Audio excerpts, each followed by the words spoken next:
Chapter 1. Unexpected Encounter. All events in this book take place in a parallel world, not the real world. Please do not take it too seriously. Han's supervisor off work? Yes, off work. Well, take care. Okay. After pressing his fingerprint on the clocking machine in the receiving area at the back door of the supermarket, the machine displayed the off-work time. Xiaofan said goodbye to a few colleagues and left the receiving area through the back door.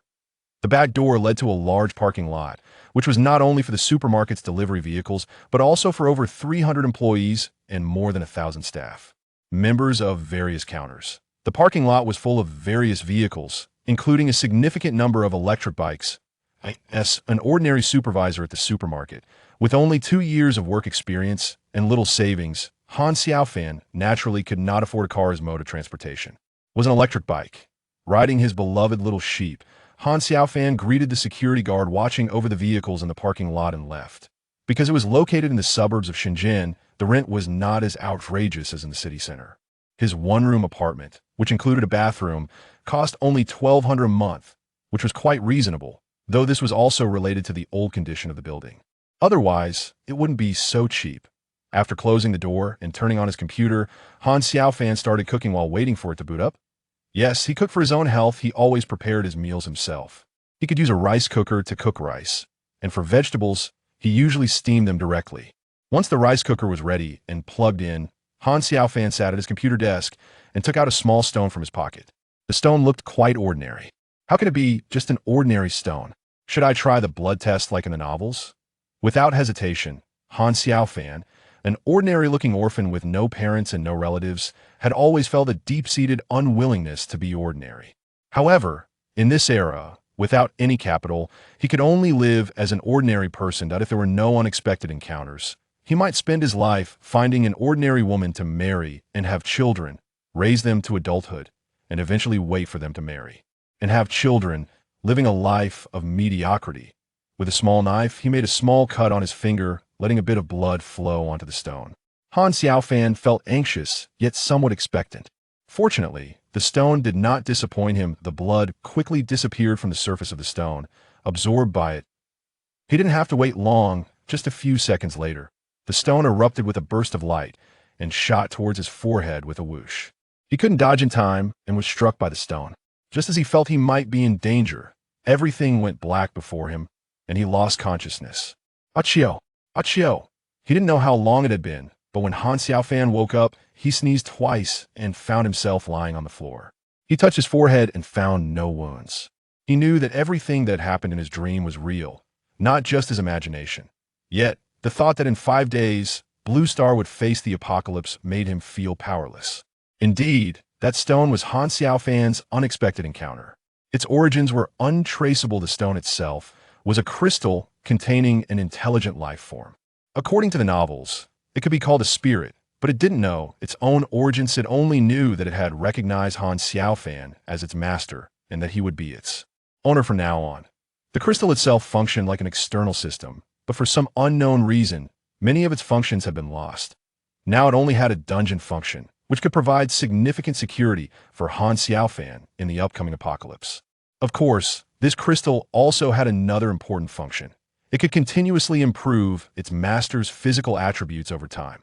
When Xiaofan learned about this function, his anxiety about the impending apocalypse decreased significantly. After all, according to Xiao Ji, the name Xiaofan had given to the intelligent life within the crystal, the apocalypse approaching Blue Star was not as simple as a zombie apocalypse. That if Xiaofan didn't prepare adequately, he could lose his life in the early stages of the apocalypse. Moreover, this apocalypse was something that even if Xiaofan disclosed it to the government, urging them to unite with other countries to take action, it would be impossible to stop. Even if he notified the government, they wouldn't have time to prepare adequately. Xiaofan was not a selfish person, but he was also not naive. He knew that even if he informed the government about the apocalypse, the most likely outcome would be that he would be sent to a mental hospital and treated as a lunatic. If he really ended up in a mental hospital until the apocalypse, Xiaofan might regret it deeply, as he could very well die there. With only 5 days left, he needed to make some preparations. Just 5 days. If only he had more time, he could prepare better. Xiaofan thought regretfully. However, compared to everyone else in the world, he was much luckier. After all, he knew when the apocalypse would arrive, and he had the help of the crystal. If he couldn't survive well in the apocalypse with these advantages, he might as well hang himself. Han Xiaofan motivated himself. Getting up from the floor, Han Xiaofan returned to his computer desk, opened the web browser, and searched for what preparations should be made for the coming apocalypse. Soon, the search engine displayed a plethora of links. Chapter 2. Resignation. Throughout the night, Han Xiaofan hardly ate, as he was busy browsing various apocalypse survival websites and forums. Eventually, he joined a group called Always Prepared for the Apocalypse. Although the group was small, with only a few dozen members, everyone in it was an expert in apocalypse survival. He learned a lot about what preparations were needed for the apocalypse. Although he had an intelligent being like Xiaoji in his mind, for some reason, Xiaoji's intelligence was equivalent to that of a 5-year-old child, making it seem rather rigid. There were many things that Xiaoji couldn't assist Han Xiaofan with, possibly due to the damage to the crystal. Fortunately, in addition to the dungeon system, the crystal also had an almost unlimited storage space that could hold enough supplies to fill the entire city of Shenzhen. It should be noted that Shenzhen is one of the top mega cities in China. With a population of over 20 million, the amount of supplies in the city was unimaginable. If it were solely for Han Xiaofan, he could use them for a very long time. With the storage space, many of Han Xiaofan's apocalypse preparation plans could be implemented. Otherwise, he wouldn't know how to gather supplies. To prepare for the apocalypse, Han Xiaofan surfed the internet for a long time and finally wrote down detailed plans for various preparations in his notebook by early morning. Various supplies, especially food, were of utmost importance. Although the dungeon had a farming function, waiting for crops to mature still took time. It was better to start gathering a large amount of food before the apocalypse. There are still supplies to prepare for the extreme cold weather and medicines needed for illness. According to Xiaoji's explanation, Han Xiaofan knows that although his physical fitness can improve over time, the recovery of the crystals requires a certain kind of energy, which can only be obtained from mutated creatures after the apocalypse. However, he needs to hunt these mutated creatures. Yes, based on the information revealed by Xiaoji, the apocalypse that Blue Star faces is not just global extreme cold, but also an ancient virus that has been exposed from the Antarctic continent. This virus is highly infectious and can infect all living beings on the planet, not just animals, but also plants. No living being can escape its reach. The loss caused by this ancient virus to Blue Star is far greater than that caused by the extreme cold weather. According to Xiaoji's speculation, at that time, out of a global population of 7 billion, at least 6 billion people will be infected and will quickly become mutated humans, not to mention other animals and plants. Fortunately, there are still over 1 billion humans who are immune to this ancient virus. Otherwise, Han Xiaofan would have to worry about being the last person left. Even if he survived, it wouldn't mean much after all. He would be the only human left in the world. The sheer loneliness could break him. He doesn't want to face the apocalyptic world alone, struggling to survive by himself. There are still 5 days until the apocalypse breaks out. Han Xiaofan originally planned to disclose this information online, but he knows that such a thing would not be believed at all. Moreover, if he reveals this information, he could very likely be arrested for spreading rumors, which is a significant possibility. Han Xiaofan has never been a saint. He doesn't have the grand idea of sacrificing himself for others. He can only think of revealing this information online on the evening of the 5th day. As for how many people believe it, that's beyond his control. In any case, it will definitely attract some attention. In fact, if it weren't for the existence of this ancient virus, Han Xiaofan would have found a way to disclose the apocalypse information online without exposing his true identity. However, with the ancient virus in play, even if the country takes action now, it will be impossible to prepare various countermeasures in just 5 days. Moreover, the country might not even believe such an absurd thing. Having filled half a notebook, Han Xiaofan breathed a sigh of relief. He took a shower in the bathroom, then turned off his computer, switched off the lights, and went to bed. He would be busy starting tomorrow. The next day, Han Xiaofan ate a cup of instant noodles and then wrote his little sheet. He needed to go to the supermarket to resign after all. There were only 5 days left, and he couldn't waste time at work.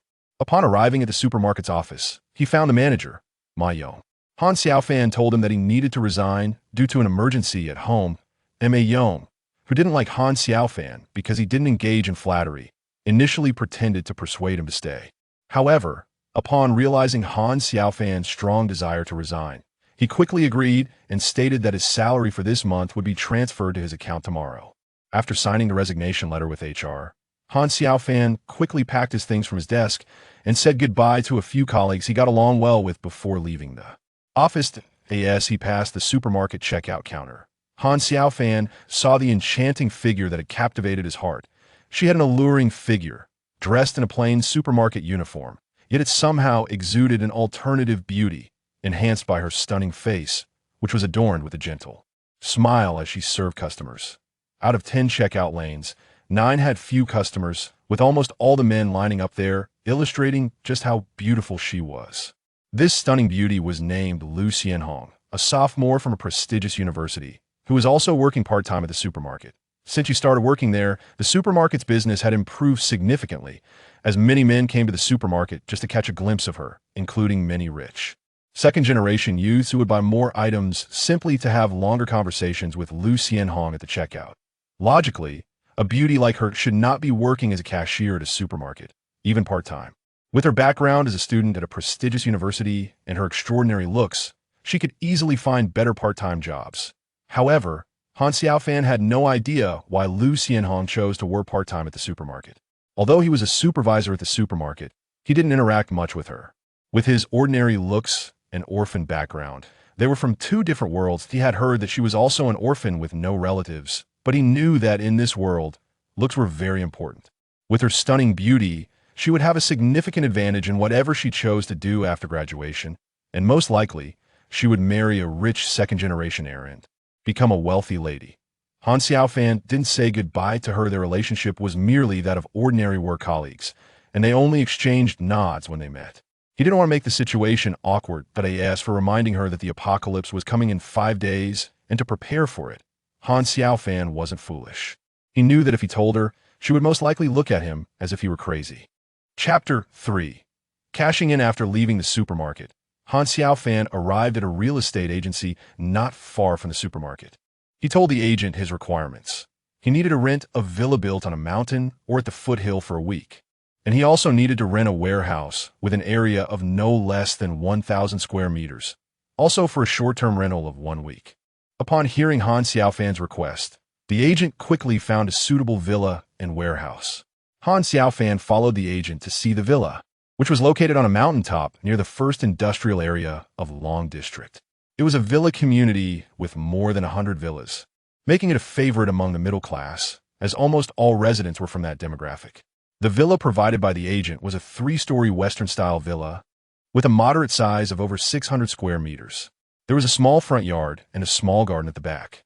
The interior decoration was quite nice, but since the owner had been living abroad, they entrusted the agency to rent it out for income, leaving the duration of the rental up to the agency's discretion. For someone like Han Xiaofan, who was only renting for a week, the price was naturally much higher than for a long-term rental, but Han Xiaofan didn't mind. After a week, money wouldn't matter much, especially since it was the end of the world. Money would be too hard to even use for wiping. I'm very satisfied with this villa. Let's go with this one. Okay, sir, I'm glad you're satisfied. Shall we go see the warehouse now? Of course. Let's get it done quickly. Han Xiaofan didn't want to waste time. He needed to quickly finalize the leasing of the villa and warehouse. The villa was not meant for living. He needed it as an entrance to an underground city. And this mountain was the best place to set up such an underground city. The villa could serve as the entrance to the underground city. As for the warehouse, it was naturally meant to keep things discreet, as Han Xiaofan needed to purchase a large amount of supplies, but he didn't want outsiders to know about his storage space, which was an unscientific existence. If it weren't for the overly advanced Tianyin system in China, he would have considered stealing from various supermarkets' warehouses or directly robbing logistics companies' warehouses. Originally, Han Xiaofan thought the warehouse was located in an industrial area. If that were the case, transporting goods over the next few days would be somewhat troublesome. After all, entering the industrial area required passing through the main gate, and with so many trucks coming in and out daily, it might draw attention from the industrial area's management committee, which would be a hassle for Han Xiaofan. Fortunately, the warehouse was only adjacent to the industrial area, situated outside of it. The entire industrial area had numerous factories operating 24 hours a day, as well as a large number of residential areas. Though called an industrial area, Its size and population were on the scale of a town, and its management committee essentially functioned as a town-level administrative unit. There was nothing particularly attractive about the warehouse. It was surrounded by a 2-meter-high wall, and inside was just a warehouse. Han Xiaofan didn't need to hire a security guard since the warehouse was merely a disguise. The supplies entering the warehouse would quickly be stored in his storage space. This warehouse will do. I'm very satisfied. Hearing Han Xiaofan make such a decisive choice, the young agent felt very pleased, and a joyful smile appeared on his face. He liked customers who were so straightforward the most. After placing his suitcase in the master bedroom on the second floor, Han Xiaofan began using his phone to borrow money from various lending platforms. In this mobile internet era, it's incredibly convenient to borrow money without leaving home, as long as one is not a dishonest person or a criminal and has a good credit score. They can borrow money from any lending platform. Of course, many of these lending platforms are not very legitimate, but Han Xiaofan didn't care at all. After all, in 5 days, it would be the end of the world, and by then, no lending platform would come to collect debts from him. Han Xiaofan wasn't too worried. After all, in the post-apocalyptic world, there would be plenty of abandoned supplies throughout the city. He could go out and collect materials. As long as he paid attention to his safety, he clenched his fists, feeling the power coursing through his body. Han Xiaofan had begun to believe what Xiaoji said. Over time, his physical condition would gradually improve, and in the future, he could obtain crystal cores from mutated creatures. As the crystals in his mind slowly regained their full form, his physical abilities would become stronger and stronger, and the rate of improvement would accelerate. As if he had a cheat code, this was his greatest asset in the apocalypse. The evolution and strengthening speed of mutated creatures and humans couldn't compare to Han Xiaofan's. The crystals he fused with were much more mysterious than he had imagined. He just didn't know it yet. For the next hour, Han Xiaofan shopped online, buying various foods. Warm clothing, seeds, bottled water, and so on, spending all the more than 7 million he had just borrowed. Shenzhen, as one of the top-tier cities in the country, had a complete range of products. He purchased directly from suppliers with discounts, and since Long District was also under Shenzhen's jurisdiction, the goods could be delivered to the warehouse the next day, with everything arriving within 2 days. After placing the order, Han Xiaofan checked the news on his phone. He found reports stating that solar flares were particularly active, a rare occurrence in a millennium.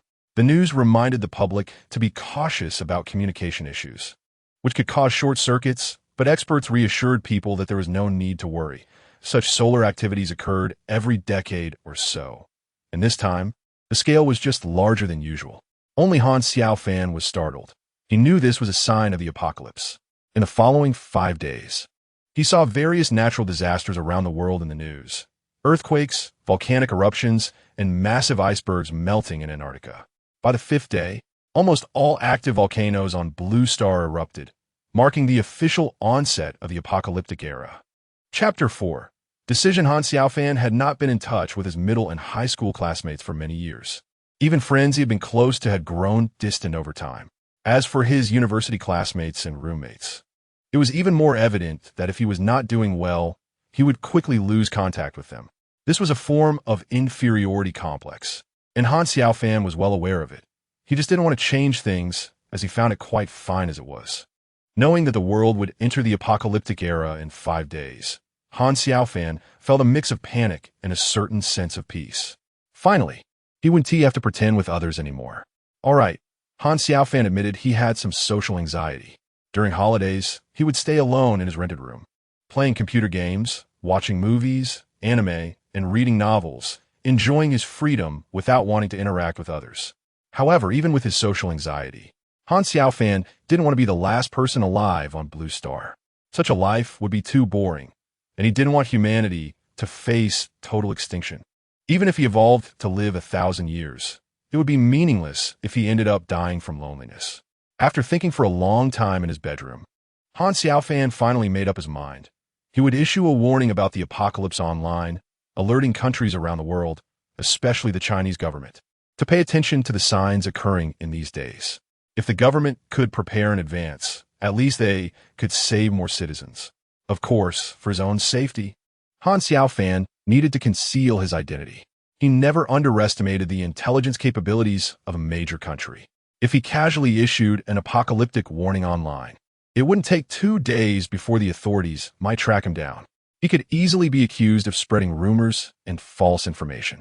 If he ended up in a detention center, it would be disastrous, especially since the apocalypse was just 5 days away. He might not even be able to escape, leaving him with no way out. Although Han Xiaofan does not wish for the entire human race on Blue Star to perish, leaving only himself behind, it is absolutely impossible for him to sacrifice himself for the Blue Star world and humanity. He is not noble to that extent. He is just a selfish person, and his own life is the most important. He will only consider helping the Blue Star world and humanity to the extent that his own life is maximally guaranteed. In the future, when he owns his own underground city, Han Xiaofan does not plan to save everyone into the underground city. He will select suitable candidates for the development of the underground city based on certain criteria. These suitable individuals will be his targets for saving, while he cannot concern himself too much with the lives and deaths of others. Originally, the underground city inside the crystal could already manifest and be placed directly underground in his villa. However, when Han Xiaofan learned from Xiao Ji that if he could collect building materials, the manifested underground city would not only be larger in scale, but also have more complete functions, and that this opportunity would only come once. In the future, if he wanted to expand the underground city, it would require more than just building materials. Han Xiaofan was aware of the situation, and after careful consideration, he still decided not to use the money he borrowed from online lending platforms to buy building materials. Instead, he planned to spend 1 day collecting building materials from various construction sites within the time frame of the 5th day. After all, once the 5th day arrived, the entire Blue Star world would descend into chaos, and not many people would pay attention to those large construction sites. Even if the site owners noticed that the construction materials had disappeared and reported it, they wouldn't have the time to catch him. This was Han Xiaofan's plan. As noon approached, Han Xiaofan didn't want to cook for himself in the villa. Although the villa had a kitchen equipped with complete utensils and appliances, he wasn't in the mood to cook. In the afternoon, he needed to take care of something, buying an unregistered phone card at a remote mobile store to expose the impending apocalypse of the Blue Star world online. After all, he couldn't just stand by and do nothing. As for how many people and countries would be affected by his warning, that was beyond his control. This villa area wasn't very upscale and didn't rank high in the whole Shenzhen, as it was built for the middle class of the city. Han Xiaofan looked at the well-dressed women on the street and began to doubt whether this villa area was a place purchased by wealthy men for their mistresses. A villa costing over 10 million was not cheap, but for the rich, it was just pocket change. Shenzhen had an abundance of wealthy individuals, and the local rich were incredibly numerous. It was not surprising at all that a random local person dressed in a shabby manner could have assets worth hundreds of millions. This was a truly remarkable city. Han Xiaofan swiped his short-term access card for the gate security and smoothly passed through. After coming out, he found a restaurant with decent foot traffic in a village near the industrial area and casually ordered a set meal. While waiting for his food, Han Xiaofan took out his phone to browse the news. He wanted to see what netizens online thought about the unusual solar phenomenon and whether anyone had noticed anything abnormal. However, the results disappointed him. No one seemed to understand what the unusual solar phenomenon meant. He couldn't be sure if the 5 major countries on Blue Star had already realized that the unusual solar activity would have a significant impact on Blue Star. Regarding this, Han Xiaofan felt that even if the 5 major countries did not notice that this solar anomaly was completely different from previous ones, they would likely continue to monitor the sun. After all, the 5 major countries had strong military and technological capabilities, and there would naturally be specialized emergency departments to pay attention to such situations. Before long, the food was ready, and Han Xiaofan quickly finished his meal. After paying the bill, he left the restaurant and walked for more than 10 minutes to a secluded alley. In the alley, there was a mobile phone repair shop. Although it was a repair shop, they also sold phones. Han Xiaofan didn't care about the origin of these phones. He just wanted to buy an anonymous SIM card and a smartphone that could access the internet. Upon hearing Han Xiaofan's request, the owner of the repair shop did not ask any questions. Everyone who came to his shop to buy phones understood the unspoken rules. Even if Han Xiaofan used the phone bought here to do something bad, it would be impossible to trace it back to him since many things couldn't be traced. After getting the anonymous SIM card and a new smartphone, which cost a little over 1,000 yuan, quite cheap, Xiaofan left the repair shop and went directly to the warehouse. As goods would gradually be delivered in the afternoon, he needed to be on site to receive the goods and store all the items in the storage space. Xiaofan has already experimented and found that only by personally touching the items can he store them in his storage space. This issue is a bit troublesome, but Xiaoji also told him that in the future, as the crystals recover, he will be able to store items without needing to touch them. It would just take some time. Chapter 5. News. Lu Sanshi, a true local of the deep city, owns several rental buildings and can be considered a wealthy landlord. Although he is a wealthy landlord and does not need to work, Lu Sanshi still feels that he is not very happy. He always has the feeling that the Blue Star world will eventually face an apocalypse, and that time is approaching. Indeed, Lu Sanshi is an apocalypse fantasy enthusiast and a survivalist. In order to ensure that he can survive in an apocalyptic world, he began training his outdoor survival skills right after graduating from university and participated in many extreme sports to enhance his survival capabilities.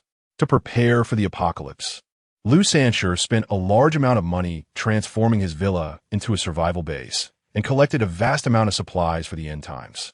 It can be said that he has shown signs of being a bit mentally unstable in the eyes of others in his preparations for the apocalypse. Of course, Lu Sanshi has never cared about others' opinions. As long as his family supports him, that is enough. He firmly believes that the apocalypse will soon arrive, and those who laugh at him will be the ones regretting it. One day, Lu Sanshi was surfing the internet as usual when he came across news about abnormal phenomena with the sun, and a serious expression immediately appeared on his face. Although many experts on the internet refuted this as a normal phenomenon of the sun, an uneasy feeling arose deep within him. He wanted to look for some different comments online, but to his disappointment, no one seemed to notice anything unusual. Finally, Lu Sanshi opened the group he established and wanted to ask the other apocalypse survival enthusiasts in the group for their thoughts. However, even though everyone in the group was also a survival enthusiast, not many agreed with his view that the abnormal phenomena of the sun would lead to major problems for the Blue Star. Nevertheless, everyone, while not fully agreeing with his viewpoint, did agree that it was wise to make some preparations, as they were all survival enthusiasts who had long been ready for the apocalypse, with well-prepared survival bases and supplies. It could be said that even if the apocalypse were to come, they would be among the best equipped for survival. After surfing the internet for over an hour, Lu Sanshi felt a bit hungry, so he went to get something to eat. After finishing his meal, he opened his phone again to check on the chat in the group. Soon, Lu Sanshi saw that there were many new messages in the group. He carefully browsed through them and found that a new member who had recently joined their apocalypse survival group had posted something very interesting, a not very large document titled the Apocalypse Handbook. The members of the group were all expressing their opinions. Slashing zombies with a machete. Group owner, you should open this document. It actually predicts that the world will end in 5 days. It's really terrifying. I am the apocalypse legend. Our new group member really is talented. He can predict the apocalypse. You shouldn't be in our survival group, but rather in a group of prophets. Beautiful girl walking in the apocalypse world. Everyone should take this document seriously. I don't know why, but I feel a bit uneasy. What it says seems eerily true. Today, there was an abnormal phenomenon with the sun, and starting tomorrow, Blue Star will experience many natural disasters one after another. If this is true, we should pay attention. Strong man kill through the apocalypse. The beautiful girl is right. Everyone should take it seriously. Although I hope what this document says isn't true, we should still make some preparations.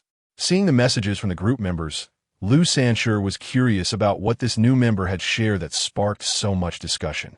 Driven by curiosity, he downloaded the document to his phone's memory card for safekeeping. When he opened the document, Lu Sanshi initially read it out of curiosity, but soon his expression turned serious. The content was simply too frightening. Although he felt uneasy when he saw the news about the sun's abnormalities, thinking it would negatively impact Blue Star, he had not completely convinced himself that it would directly lead to an apocalyptic era. However, this document was different. It actually predicted that in 5 days, the entire Blue Star world would enter an apocalypse. In just 5 days, Blue Star would be hit by various natural disasters in succession, and on the 6th day, the entire Blue Star would enter an apocalyptic era. The document detailed this apocalyptic era as if the author had personally experienced it. On the sixth day, Blue Star would enter a new ice age, with ancient viruses breaking out. All living beings on Blue Star, whether plants or animals, would be infected. If they could not withstand the ancient virus, they would directly turn into mutated creatures. Humans, as animals, would naturally also be infected, but most people would not be able to endure such an ancient virus. Over 90% of the more than 7 billion humans would be lost, which is terrifying. The most frightening part is that these mutated creatures would be full of aggression, posing the greatest disaster for the surviving humans. It should be noted that in just a few days, Blue Star would enter an apocalyptic state, and all national systems would be destroyed. Even the surviving officials would only be able to fend for themselves. In the future, all humans on Blue Star would have to huddle together for warmth, forming independent bases, making it very difficult for individuals to survive alone. Although the document mentioned that there is a kind of crystal core among the mutated creatures that could help humans evolve, Liu Sanshur was still very frightened. If such an apocalypse were to occur, he could not guarantee that his family would survive intact. Is what the document says true? If the predictions in this document really happen in the next few days, should he report it to the authorities? Liu Sanshur felt very conflicted. In the end, Liu Sanshur decided not to report it. He also informed the others in the group of his decision and warned everyone not to spread the contents of the document. They could judge for themselves whether to make preparations, as the truth would be revealed in 5 days. "Boss, open the door. Your order has arrived." Hearing the driver's voice outside the door, Xiaofan knew that the goods he ordered would soon arrive. He shouted as he walked outside, "Wait a minute, I'm coming." Chapter 6. Chaos. Although the Apocalypse survival group established by Liu Sanshur does not have many members, it comprises talents from various professions, including a group member with the username, "I am the Apocalypse Legend." His real name is Su Yunjian, a native of Xinjiang province, and he is an up master with over 1 million fans. A few years ago, Su Yunjian quit his job to become an up master, and his channel is quite different from others. He is a cyclist who travels across the entire China, which is a rare existence in the country, especially when camping in the harsh winter temperatures of -20 to 30 degrees in the north. Without a certain level of professional knowledge and unwavering determination, it is impossible to persist. Although he has earned some money over the years, Su Yunjian did not use it to buy a house or invest. Instead, he invested all his money into building an underground base on his family's land back home. Indeed, Su Yunjian not only presents himself online as a doomsday survival fanatic, but in reality, he is also constantly preparing for the apocalypse. The underground base is the best refuge he has built for himself and his family to survive safely in the event of the end of the world. When the document predicting the apocalypse appeared in the survival group, Su Yunjian immediately opened it. After seeing the prophetic images of the future apocalyptic world inside, he began to feel uneasy. No one knows that Su Yunjian has a special ability. His sixth sense is very strong, much stronger than that of seasoned mercenaries who have spent years in war zones. This is also the main reason he can so easily ride and camp outdoors in the northern winter. His sixth sense can detect danger. When news broke about abnormal solar activity, Su Yunjian's sixth sense frantically warned him that a great terror was about to descend. Now, with the appearance of this document predicting the end of the world in the group, he can be said to be the most convinced person in the group that this document is real. While others might still have doubts, he has none. Without any hesitation, Su Yunjian left most of his belongings behind, taking only his important items and a backpack. He hailed a taxi to the nearest city and booked a high-speed train ticket to his hometown in Xinjiang province. After waiting for an hour, he boarded the high-speed train heading south. On the train, he took out his phone, his face showing some hesitation. He was contemplating whether to go live on the platform and inform his over 1 million followers that the world would enter an apocalyptic era in a few days.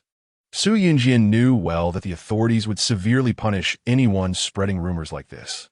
If he went live announcing the impending apocalypse, the stream could be shut down quickly, and he might even be taken into custody, leaving him with no chance to regret when the end of the world came. Sighing, he decided against going live. However, if he remained indifferent and did nothing, he might feel guilty for the rest of his life. In the end, Su Yunjian decided to post a message on his account's backend, scheduling it to be posted on the afternoon of the 5th day. By then, even if the platform discovered the post, it would be too late for them to delete it or create trouble for him. Although humans can evolve, the speed and number of their evolution are far inferior to that of mutated creatures. In Su Yunjian's view, the future survivors of humanity will not only face the extreme cold of a glacial world, but also the threat of mutated beings. He genuinely worries about whether humanity can continue to exist. After all, ancient viruses will first eliminate the old, weak, sick, and disabled, and many humans will be infected and unable to withstand the viral onslaught. Su Yunjian is particularly concerned about his elders, unsure if they can withstand the threat of the ancient virus during this apocalyptic crisis. However, he also knows that worrying is useless. He can only take preventive measures. He plans to isolate his family to prevent them from becoming infected and attacked by mutated humans. Having ordered a lot of supplies online, Su Yunjian has nearly exhausted all his savings. He also, like Han Xiaofan, took advantage of various lending platforms to borrow millions, which he quickly spent. Finally, Su Yunjian called his father, asking him to receive the supplies and store them in the underground base, particularly emphasizing the need to avoid attracting outsiders' attention. Although his father found this request strange, he knew his son was very opinionated and had been preparing for the apocalypse in various ways. His father had grown accustomed to Su Yunjian's odd requests, so he readily agreed to his wishes. Han Xiaofan naturally had no idea how much of a stir his doomsday manual would cause in the Doomsday Survival Group. Over the next 2 days, he focused on the various natural disasters frequently occurring around the world, as well as the unrest happening in various countries. Some sensitive netizens had already begun hoarding supplies, especially since it had been less than 2 years since the last major pandemic disaster, and many people around the world still remembered it vividly. In the so-called land of the free and democratic, gun battles occurred daily, and $0 purchase events were in full swing, creating a scene of vibrant life and competition among all things. Han Xiaofan naturally wouldn't care about how foreigners live. He mainly focuses on the domestic situation. When he discovered that most netizens were hoarding supplies online, he felt a lot more relaxed. Although this couldn't guarantee their survival against the first wave of the apocalyptic threat from the ancient virus, having supplies meant that the people who could withstand the threat might live a little longer. What made Han Xiaofan happiest was seeing that subway operations have been suspended in cities across the country with subway systems. When he saw this news, he knew the authorities were taking action. They had realized that the frequent natural disasters around the world were definitely abnormal, and it was wise for the government to prepare for unforeseen circumstances. Otherwise, the people of Huaguo would suffer significant losses. However, there wasn't much the government could do for the vast rural areas and farmers, as it was unrealistic to relocate the entire country's 900 million farmers to cities without certainty about whether a major disaster was imminent. Han Xiaofan was quite curious whether the authorities had noticed the apocalypse manual he posted online. If they had, it would be best for them to implement measures based on the manual to minimize losses. However, Han Xiaofan knew he couldn't investigate this situation, nor could he ask about it online. He believed that there were definitely officials monitoring the situation online, and, as the instigator, the authorities would certainly want to track him down. Han Xiaofan was keeping an eye on the latest news online while storing all the supplies delivered to his warehouse into his storage space. He knew that having supplies in his warehouse without any outflow would definitely attract attention, but he didn't care. Even if someone noticed something unusual, the warehouse would be useless in 5 days. He just didn't know if anyone would come looking for supplies by then, but he could only disappoint those people, as there would be no supplies left in the warehouse. Chapter 7. Weapons. On the morning of the 3rd day, Han Xiaofan woke up early. His energy had been increasing day by day over the past 3 days, and his physical fitness had become stronger and stronger. He didn't test exactly how much stronger he had become, but he could easily lift the large bed in his room. If he threw a punch with all his strength, he could easily create a wind from his fist along with a sound. He knew he was completely different now, and in the future, his speed of becoming stronger would only increase, far surpassing those evolved humans. They were simply not on the same starting line. The crystal in his mind was his greatest trump card, and Han Xiaofan would not tell anyone about it. Even if he had a wife and children in the future, he wouldn't tell them. After all, if a secret is known by a second person, it is no longer a secret. He would take this secret to his grave. However, he might live a long time, even possibly forever. Leaving the villa and stepping outside, Han Xiaofan browsed the news online. Various natural disasters on Blue Star were becoming increasingly frequent. He heard that a large amount of ice in Antarctica was melting at an accelerated pace, and the largest volcano in the beautiful country was on the verge of eruption. Even the dullest person could sense that Blue Star was heading for serious trouble. Han Xiaofan saw many people on the streets rushing to buy things, especially food and water. The shopping plaza was packed, just like during the New Year shopping season. Han Xiaofan did not go to join the excitement. This time he went out to order a tang knife at the only blacksmith shop in Long District. The owner of this blacksmith shop is his fellow townsman, as they both come from the same county. In particular, he has a good relationship with the owner's son, Lu Meng, so he was confident in ordering a tang knife with a sharpened edge. As for the matter of heating weapons, that is simply unrealistic in a gun-free country like Huagua. Han Xiaofan also did not have the channels to do so, and, even if he did, he would not take the risk. After all, the more chaotic it becomes, the more the authorities will crack down. Just by looking at the increased patrols on the streets compared to usual, he knew that the authorities were trying to prevent significant social chaos. He should have been able to reach Lu An's blacksmith shop quickly, but several streets were blocked.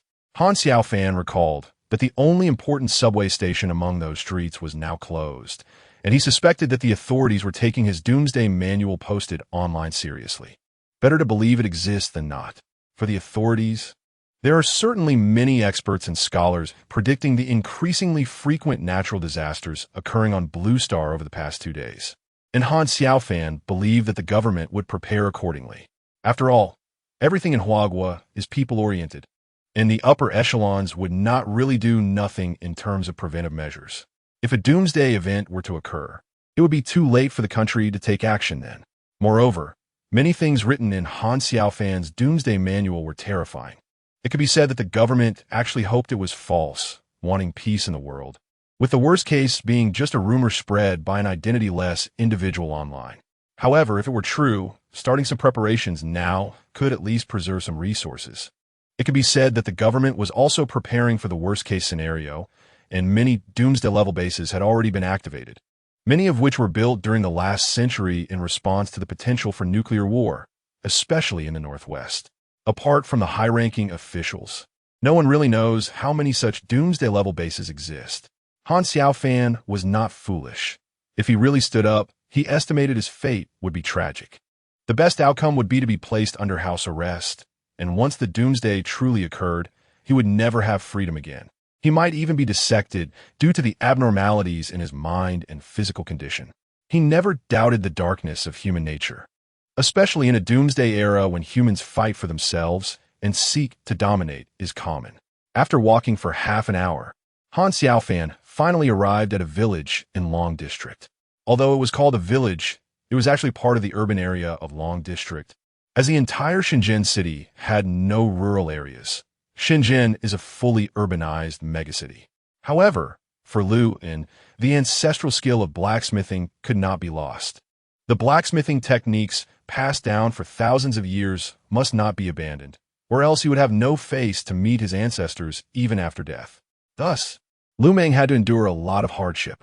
After graduating from middle school, he did not continue his studies due to poor grades and went directly to his father in Mei City to learn how to forge.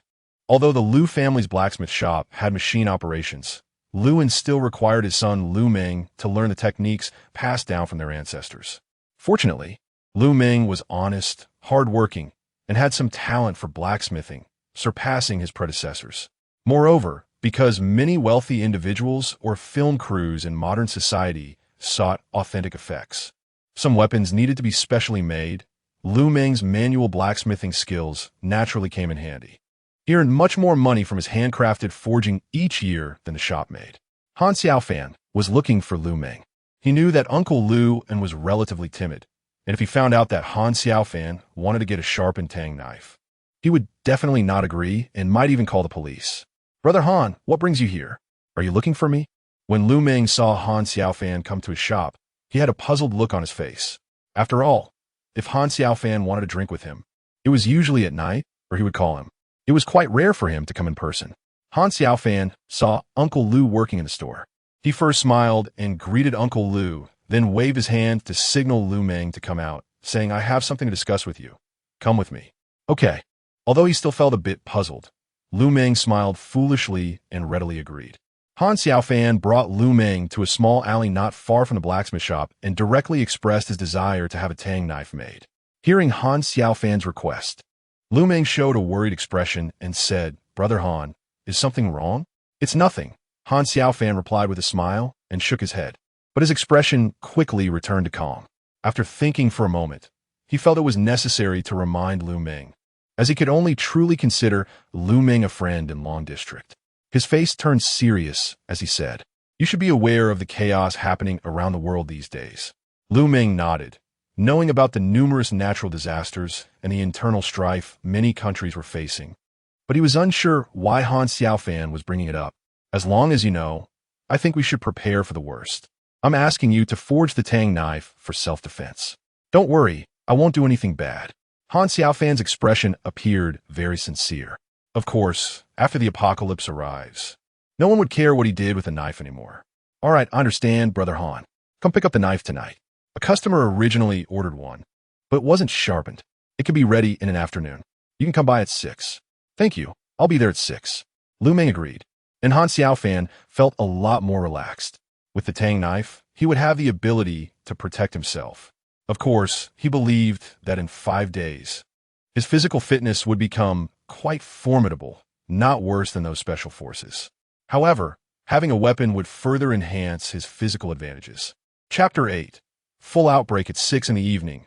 Han Xiaofan went to Lu Meng's place again and picked up the sharpened tang knife, made of a special alloy, costing a total of 20,000 yuan, which was a friendship price. Otherwise, it would have been considered cheap at 50,000 yuan. The two didn't say much. Han Xiaofan just reminded Lu Meng to keep an eye on information online and to be cautious of an outbreak of a pandemic. Han Xiaofan could not directly reveal to Lu Meng that the ancient virus had spread to the entire Blue Star world with the melting of the Antarctic ice, infecting all species. He could only subtly remind Lu Meng, and whether Lu Meng understood his hint was beyond his control. At most, if he had time in 5 days, he could come to check on Lu Meng's family. If they survived, he could invite them to join his underground city. Of course, Han Xiaofan did not accept just anyone. He knew Lu Meng's family well and was aware they were honest and trustworthy people, not treacherous types. Such individuals were the best candidates for his subordinates. Indeed, Han Xiaofan never believed he could survive well in the apocalyptic world by going solo. One person could not carry on human civilization alone. He needed capable subordinates without ambition. Moreover, after the underground city materialized, Xiao Ji could create a clone to serve as the intelligent management center of the underground city. With the presence of Xiao Ji's clone, there was no need to worry about malicious individuals causing chaos in the underground city. Walking to a secluded area, Han Xiaofan found no one around and no surveillance cameras. So he immediately stored the tang knife, wrapped in cotton cloth, into his storage space. Given the current domestic situation, carrying a tang knife on the street could lead to arrest by security personnel, which would be a major problem. As he walked down the street, he encountered a white-collar worker in a suit whose face was pale, eyes bloodshot, and coughing incessantly, as if he were about to cough up his lungs, with saliva involuntarily dripping from the corner of his mouth. Han Xiaofan's heart tightened instantly. He knew what this phenomenon meant. He also noticed that half of the pedestrians on the street exhibited similar symptoms, though some showed milder signs. Originally, Han Xiaofan thought that humans infected with the ancient virus would only start to show severe symptoms on the 5th day, but given the current situation, it was possible that a major outbreak could occur today. At that time, all countries in the Blue Star world would surely descend into chaos, although very few governments would clearly recognize the terrifying nature of this phenomenon. Of course, the officials in Huagua might make the right judgment, but faced with a billion-level number of infected individuals, no high-ranking official would decisively choose to make the difficult choice. It was impossible. Han Xiaofan had initially planned to go to various construction sites in the Long District to collect building materials on the 5th day, but given the current situation, he felt he should move up his timeline. Without hesitation, he walked into a crowded supermarket. He didn't go shopping, but headed straight to the restroom. He entered a stall, took out a hooded outfit from the storage space, changed into it, and put on a mask, making it difficult for anyone to recognize him. After leaving the supermarket and stepping outside, Han Xiaofan hailed a taxi and told the driver a destination, instructing him to head in that direction. Within half an hour, they arrived at the destination. Han Xiaofan paid the fare, and the taxi quickly drove away. He walked for another 10 minutes before arriving at the largest construction site in the Long District, which was a large new residential area developed by Huawei's biggest real estate company, by Yuan. Han Xiaofan did not act immediately.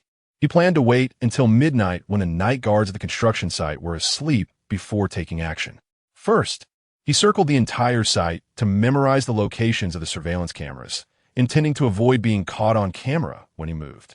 Although even if he were recorded, he was not worried about exposing his true identity, as security personnel would also need time to investigate. He believed that within 2 or 3 days, his identity would not be discovered, and by the 3rd day, he was confident that no security officer would have the time to investigate the mysterious disappearance of construction materials at the site any further. At the same time Han Xiaofan arrived at the Bai Garden construction site, the first hospital of Long District was bustling with noise, with thousands of patients crowding at the hospital's entrance, and more patients arriving continuously. The entire hospital was as chaotic as a vegetable market. This was not just the case at the first hospital of Long District. Hospitals across the entire country, and even around the world, were experiencing a surge of patients. And Li Hong, the deputy chief surgeon at the first hospital of Long District, was a returnee who graduated with a doctorate from a prestigious medical university in the beautiful country. She was a woman more beautiful than a movie star, with a cold and aloof demeanor, and she was also the best surgeon in the hospital. Since her arrival at the first hospital, she had attracted the attention of many wealthy young men in Long District, and it was no surprise that her admirers could line up from Long District to Fuxing District. With so many patients suffering from coughs, and Li Hong, as the deputy chief surgeon, naturally had to be present. Even though it was her day off, she hurried from her rented accommodation to the hospital. When she saw the crowd of patients extending outside the hospital's entrance, her heart tightened. The scene was even more terrifying than the pandemic from a few years ago. However, there was no time for Li Hong to think further. As soon as she entered the hospital, she was called by her supervising chief surgeon for a meeting. She had to suppress her anxious desire to participate in treating the patients and attend the meeting instead. Fortunately, the hospital leaders understood the urgency of the situation and wasted no time in informing all attendees about the notification from the Shenzhen Emergency Response Center, making it clear that this outbreak was not a simple matter. The notification also highlighted some important precautions that needed to be taken when treating patients. The meeting ended quickly, and as Li Hong walked out of the conference room toward her office, she glanced at the official notification in her hand. However, some of the precautions listed inside raised many doubts in her mind, as they seemed to treat the patients like zombies. As for the idea of fleeing the hospital, Li Hong had never considered it. As a doctor, she was committed to doing her job unless ordered by superiors to evacuate the hospital. Otherwise, she would definitely stay at her post. Chapter 9. Harvest. Han Xiaofan casually found a convenience store not far from the Buyuan construction site. He bought some items inside the store. Although it was just a small convenience store, it was packed with customers, almost clearing out the entire inventory. He squeezed in with difficulty and managed to buy a few bags of snacks and 2 bottles of beer. After paying, as he came out of the store, Han Xiaofan thought about the owner who had been smiling so broadly while collecting money, and he couldn't help but find it amusing. The owner's current happiness would turn into regret in the future. However, seeing the bloodshot eyes and persistent cough of the owner, Han Xiaofan realized that the other party wouldn't have the chance to regret at all. Sitting down on a bench outside the convenience store, Han Xiaofan ate his snacks while scrolling through his phone. He discovered that hospitals across various countries in the Blue Star world were overcrowded with patients. The symptoms of the patients were similar to those from the global pandemic a few years ago, but this time it was far more terrifying. Not only were the number of infected reaching billions, but the speed of transmission was also alarmingly fast, leaving no time for official responses from various countries. All hospitals were overwhelmed with severe cases. China was no exception. In the face of such a massive outbreak, military forces from various regions had moved into the cities to maintain order, while key locations in all cities were under guard to prevent greater chaos. After all, during such times, many unsavory characters tend to emerge, and the authorities would naturally crack down hard. However, finding a suitable place to establish an underground city was not easy. Han Xiaofan had no confidence in finding a suitable location to manifest the underground city in a short time. After finishing his snack, he quickly left the convenience store and went to observe the perimeter of the BUN construction site. He noticed that several night guards were staying in a metal cabin, with no one coming out to patrol or guard the construction materials. This situation was quite normal, as usually there wouldn't be any unexpected incidents at night, especially now that hospitals across the Long District were filled with patients, with people dying every minute. The fact that these night guards could still hold their posts was already commendable. They might have been following the news or contacting their families, and they might not come to work tomorrow. Anyone with sense knew that something big was about to happen. Although the Chinese government had deployed troops into the cities, it didn't mean that there were no infected among the soldiers. Many soldiers had also become patients, with a significant number in severe condition. While the deaths of soldiers in just a few hours had not been reported, it was safe to assume that the number was not small. Han Xiaofan arrived at a dark area without streetlights, where there was a barbed wire fence. He took out a pair of pliers from his storage space and directly cut a hole in the fence, large enough for a person to crawl through. He quickly crawled through the opening. Originally, with his previous physical condition, he wouldn't have been able to move so swiftly. But his current physical abilities were much stronger than just a few days ago, with significant improvements in both strength and speed. He collected all the various construction materials on the site that he could see into his storage space. If he didn't have to physically touch them to collect them, he could have been even faster. However, even with the requirement to touch the materials, Han Xiaofan's speed was not slow. He happily gathered construction materials worth over $1 billion at the Bai Garden construction site, all of which were now his for the taking. He felt grateful to Bai Garden Company for setting up such a large construction site. Otherwise, he wouldn't have known how to collect construction materials. Han Xiaofan knew that the first victim of the disease had likely died nearly 3 hours ago, and soon the reanimated would definitely break out. Even with military control, it would be impossible to stop the tide of those mutants. In one dragon zone alone, there are hundreds of thousands of such infected individuals. Although only a few hundred or a few thousand may die from the disease, as long as those mutants bite the survivors, those survivors will immediately turn into mutants, resulting in a geometric increase in numbers.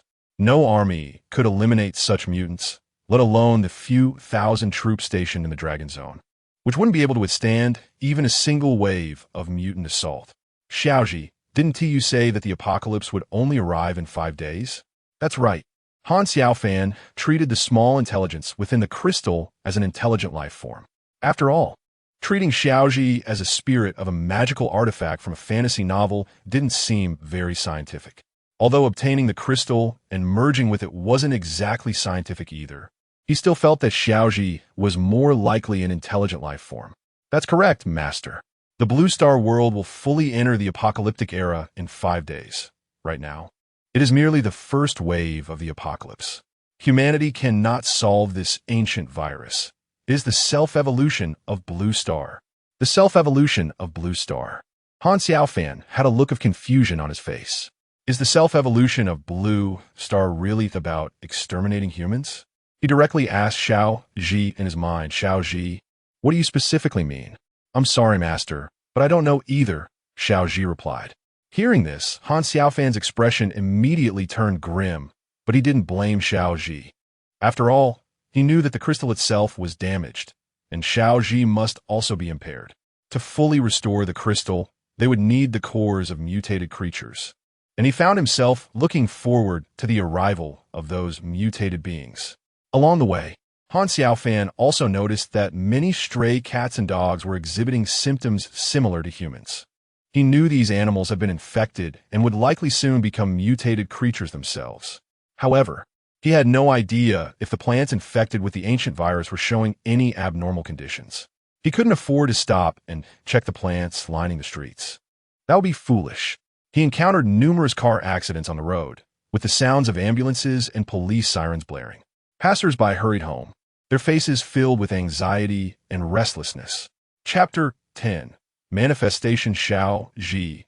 Manifest the Underground City. Received, starting to manifest the Underground City. Completion in 10 minutes.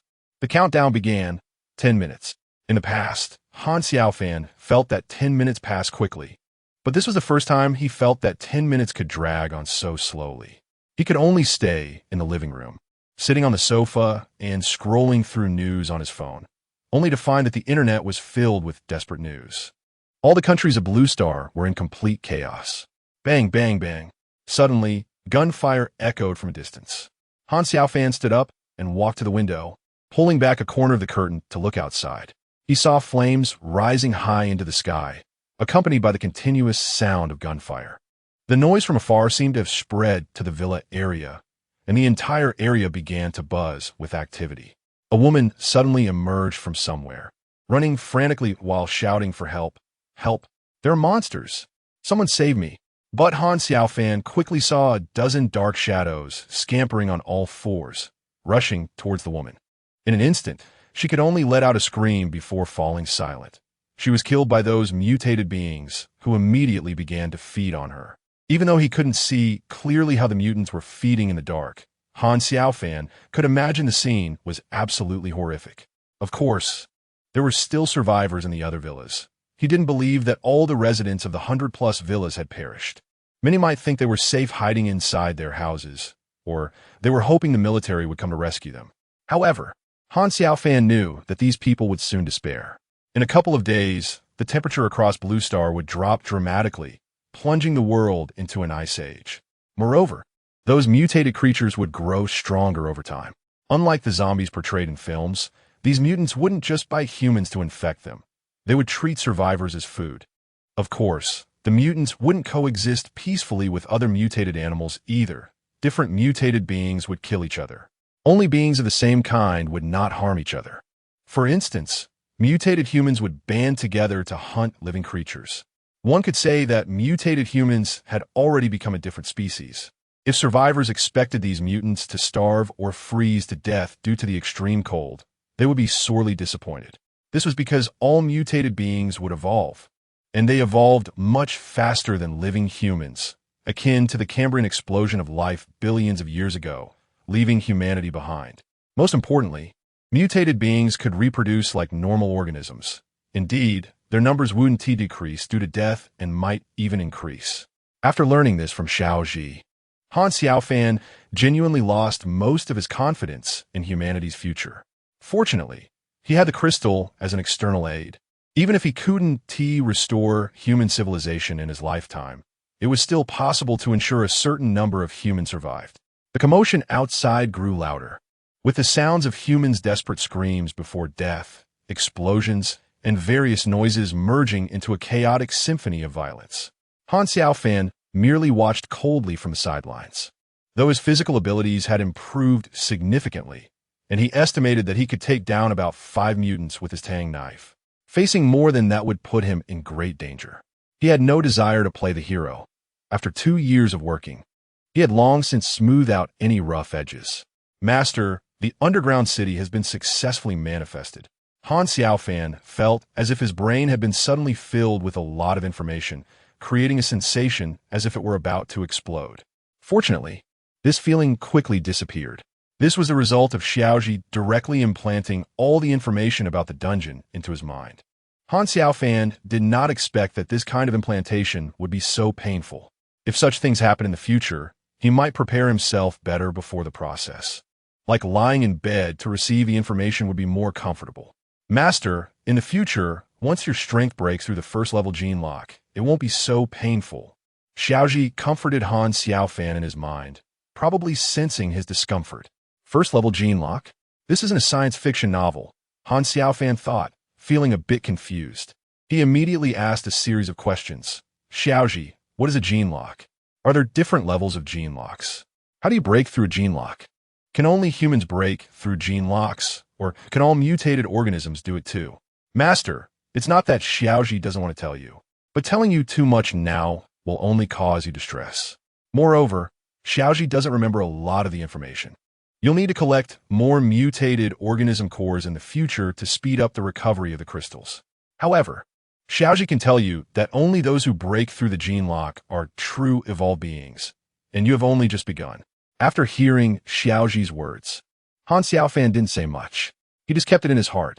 The most important thing now was to explore his future base, the dungeon. The dungeon appeared beneath the entire villa area, with a total of 4 entrances and exits. The villa that Han Xiaofan rented had one of these entrances. He arrived at the bathroom next to the kitchen. Upon entering, he found that the bathroom looked just as it did when he first rented it, with items arranged in the same way. As soon as he finished speaking, a passage opened up in the wall, revealing an elevator inside.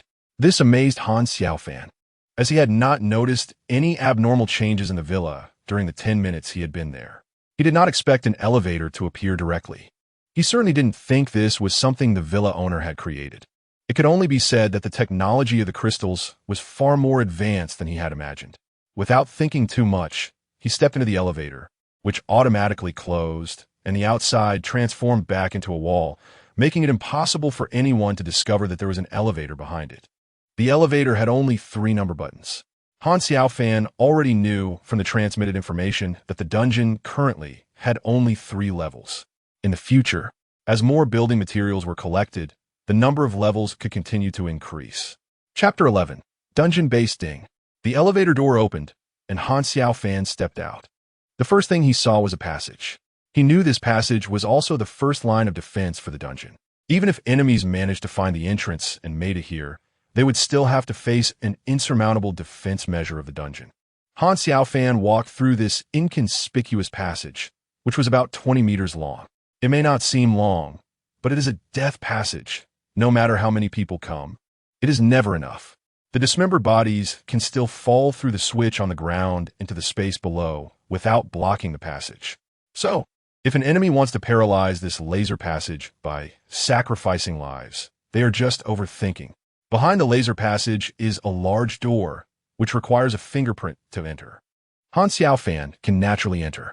Once the door opens, there is a relatively large space inside, with bright lights on the ceiling that make it look like daytime.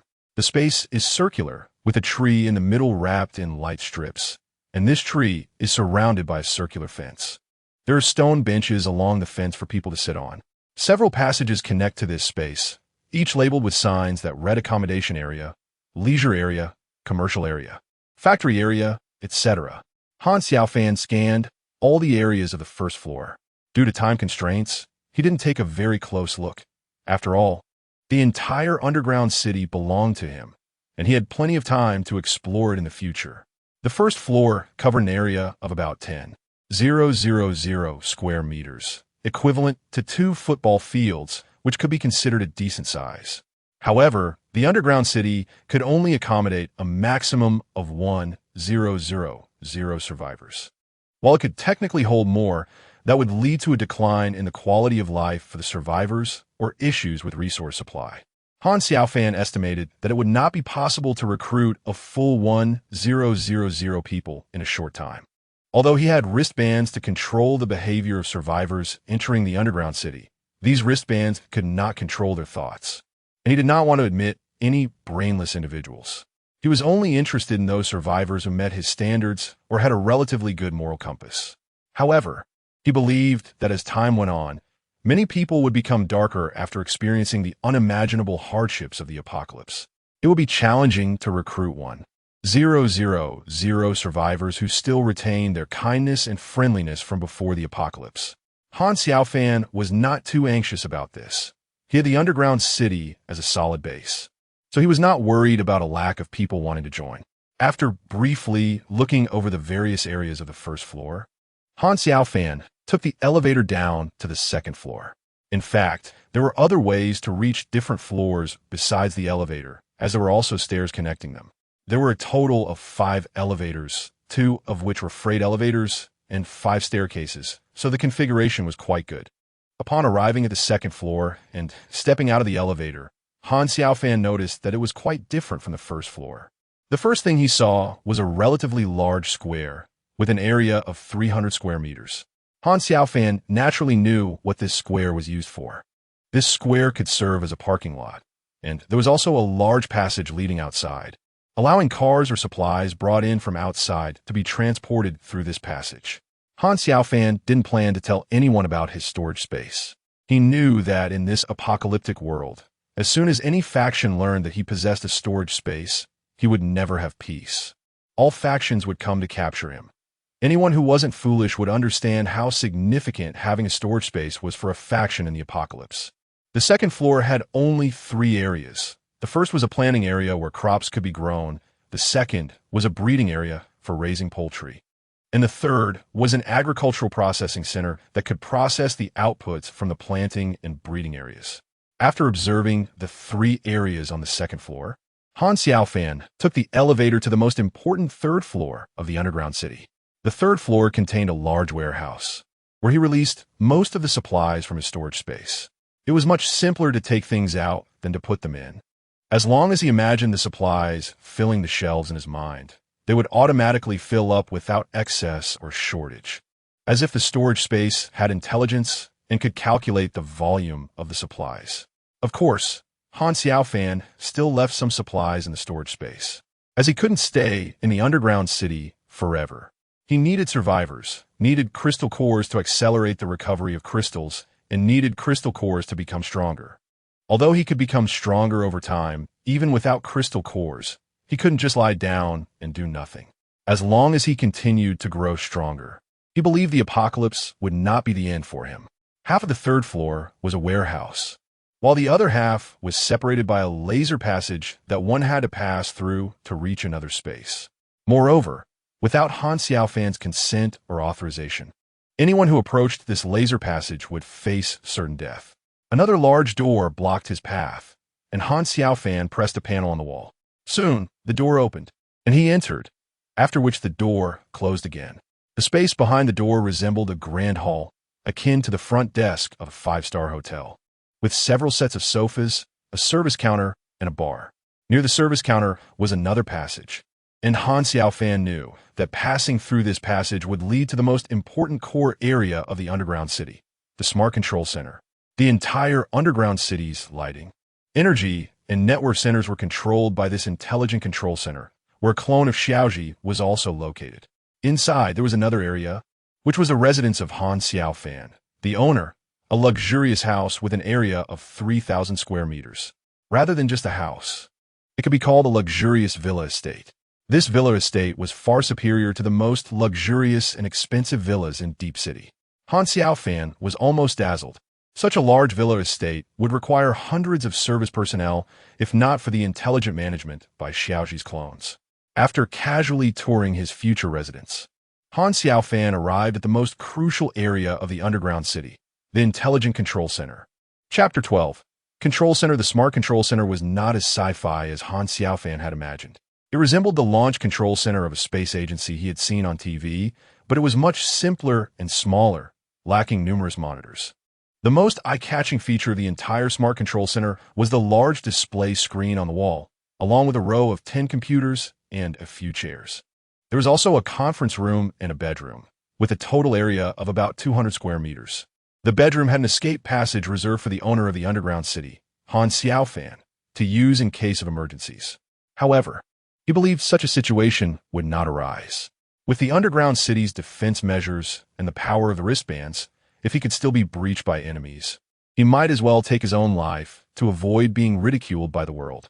Moreover, Han Xiaofan did not believe that with a crystal as a cheat, he could become stronger every day. In such circumstances, he would undoubtedly be the strongest human in the world, even stronger than those mutated creatures. Of course, Han Xiaofan also knew he couldn't be complacent. If he chose to be complacent, he would inevitably be surpassed by other humans or mutated creatures in the future. Xiaoji? Sitting in a chair in front of the large display screen, Han Xiaofan shouted into the air. Soon, an image appeared on the display screen, revealing a panda that looked exceedingly honest, somewhat resembling the main character panda from Kung Fu Panda. It squinted its eyes at Han Xiaofan and said, "Master, Xiaoji is here." Seeing the large panda on the display screen, Han Xiaofan showed a speechless expression and said with a wry smile, "Xiaoji, why do you look like this?" "Oh." In response to his master's question, Xiaoji just shook its head and said with a smile, "Isn't the master fond of pandas?" This appearance of Xiaoji is the most to your taste. All right, let's keep it this way. Han Xiaofan didn't want to debate with Xiaoji. After all, in his eyes, Xiaoji was an intelligent life form, not a human. He didn't want to waste time. After a whole day of running around, he felt a bit exhausted. He wanted to quickly clarify the situation of the Intelligent Control Center, then head to his own mansion for a late-night snack before going to bed. "Xiaoji, can you tell me about the specifics of this Intelligent Control Center?" "Sure, Master. The Intelligent Control Center is fully controlled by my avatar. The firewall of this control center is hundreds of years ahead of this era, and no hacker can penetrate the core of this Intelligent Control Center. So you don't need to worry about that. Also, the energy center for the underground city is located here. You don't need to know the specifics of how this energy center is constructed. It can provide energy supply for the underground city for 500 years. Moreover, as you acquire more crystal cores, even if the underground city expands to a scale of 10 million people, you won't have to worry about energy issues."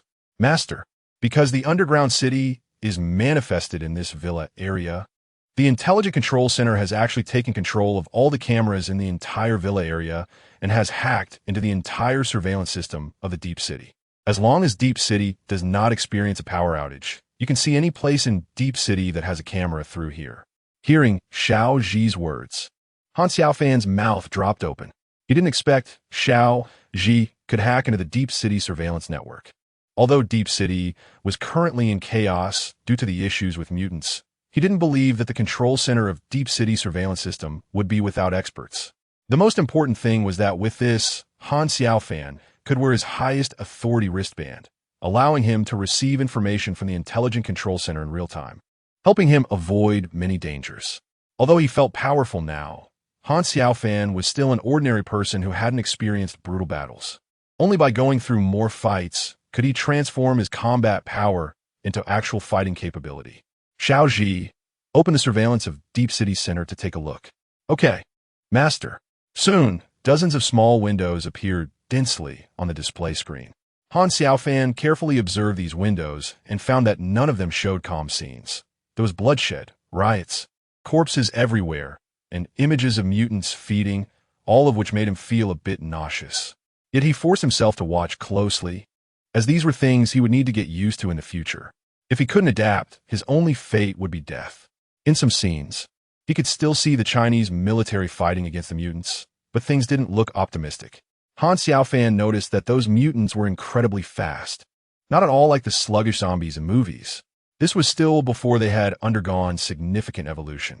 From what he learned from Xiao Ji, mutated creatures would grow stronger over time, and they could also hunt and devour each other's crystal cores to enhance their strength. Some mutated creatures even evolve at a pace far surpassing others. Ding ding ding. Han Xiaofan heard a series of text message notifications on his phone. When he opened it, most of the messages were official evacuation notices. The entire city of Shenzhen had already moved into the subway, and the authorities encouraged survivors who had not mutated to seek refuge at designated subway stations. The reason for providing specific subway stations instead of allowing survivors to escape to nearby ones was that many subway stations in Shenzhen had been sealed off with concrete and steel by the authorities, leaving only a few entrances and exits. This was also to prevent millions of mutated individuals and countless mutated animals like cats, dogs, and rats from attacking the subway stations. It can be said that this infection, caused by an ancient virus now referred to as the P virus by the World Health Organization, is not a zombie virus like those in movies, but rather a virus that can catalyze the accelerated evolution of all life on Blue Planet. It can also be referred to as an evolution virus, with the bloodthirsty, irrational mutated creatures being failures of evolution due to their inability to withstand the catalytic effects of the P virus. Of course, the authorities have not yet disclosed any specific functions of this virus online, but they have suffered significant losses as the virus specifically targets the elderly, weak, sick, and disabled, who have become the majority of the mutated individuals. This has resulted in heavy losses for the upper echelons of the authorities. Fortunately, the military of Huagua, China, has been quite effective, quickly establishing bases in subway stations, underground parking lots, or remote areas with fewer people, under central command in major cities. Han Xiaofan is not worried about the destruction of Huagua. It is known that countless underground bases were built in the west of Huagua in the last century. As long as those bases in the west exist, Huagua will not perish. However, the loss of population will be absolutely terrifying, and this is the same all over the world. He didn't stay in the intelligent control center for long. Tomorrow, Han Xiaofan still needs to go out to collect supplies. While there are not too many small teams formed yet, or before the extremely cold weather arrives, he wants to take the opportunity to collect more supplies. This way, he will have the resources to recruit survivors in the future. Otherwise, relying on just a few million supplies won't last long. Chapter 13. Call for help. Ding, ding, ding. Han Xiaofan was awakened by the sound of a text message notification on his phone. He quickly got out of bed, washed up, and took out a few packs of pre-packaged bread from his storage space. While eating the bread, he browsed through the text messages and group information on his phone. Many of the messages were official communications containing various information about mutants and different mutated creatures, as well as some basic survival skills. The authorities also reminded survivors to take advantage of the current internet and computers to download the Doomsday Manual. Han Xiaofan was, of course, familiar with the Doomsday Manual, as it was something he had published. It seemed that the authorities had fully trusted the manual, which meant that at least more citizens could survive in the future and avoid unnecessary detours. While Han Xiaofan was sleeping, the world's largest volcano erupted, along with many other volcanoes. The United States suffered heavy losses, and Japan fared even worse, almost equivalent to a national extinction. China, on the other hand, was relatively better off. Although cities of all sizes were mostly out of control, the authorities and military were still actively working to rescue survivors and important individuals, especially scientists.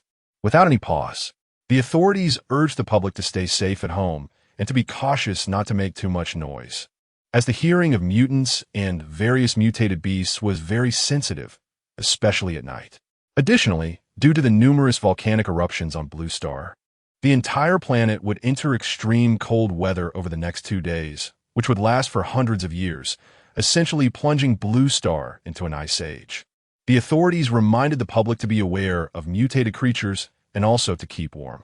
They hoped that if conditions allowed, citizens could make their way to the nearest shelters. Relying on official rescue teams might result in survivors freezing to death before help arrived.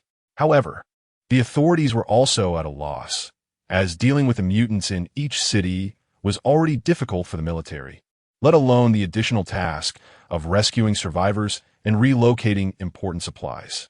It could be said that the entire surviving official organization was operating at full capacity, but they had little time left, and at most 2 days, Blue Star would completely enter the Doomsday era.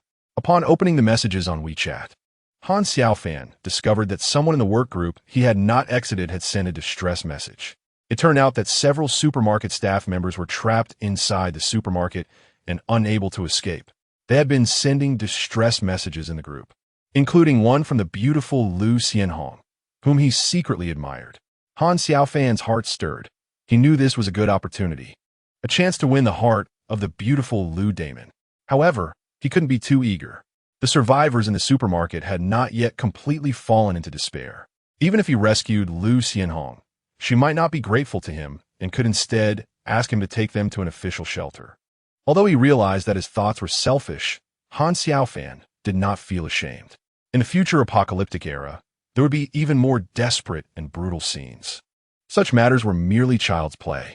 There was also a message from Lu Meng on Weixin, stating that his family had not encountered any mutants. However, they were trapped in the blacksmith shop. Fortunately, he had heeded Han Xiaofan's advice and purchased a large amount of food and water, so they wouldn't have problems in the short term. Lu Meng was just worried about the extreme cold weather. His parents were older and might not withstand such frigid conditions. Han Xiaofan did not expect Lu Meng to send him such a message, which was essentially a cry for help. He frowned, feeling that Lu Meng must have thought of him as a reminder, and thus felt he should have been prepared. So it was not surprising that he was asking for help. However, Han Xiaofan did not want to go to rescue Lu Meng's family so soon. After all, his priority was to gather supplies. He wanted to collect as many resources as possible while there weren't too many small teams around, as this would be the best choice. In a 5-story building on the street, the first floor was a shop named Lu's Blacksmith Shop, which was the only blacksmith shop in the Long District and even in the entire Shenzhen area. Lu Meng's family lived on the second floor. This building was not owned by the Lu family. They simply rented the first floor as a shop and lived on the second floor, while the third to fifth floors were rented out to other tenants. Lu Meng's parents suggested escaping to the official shelter with the other tenants. But Lu Meng remembered Han Xiaofan's warning and downloaded the Doomsday Handbook from the internet. Based on the handbook's descriptions, he knew that the mutants were not slow-moving zombies. And given the number of mutants outside, there was no way they could reach the official shelter. Sure enough, the tenants on the third to fifth floors had barely escaped 10 meters when they were swarmed by mutants.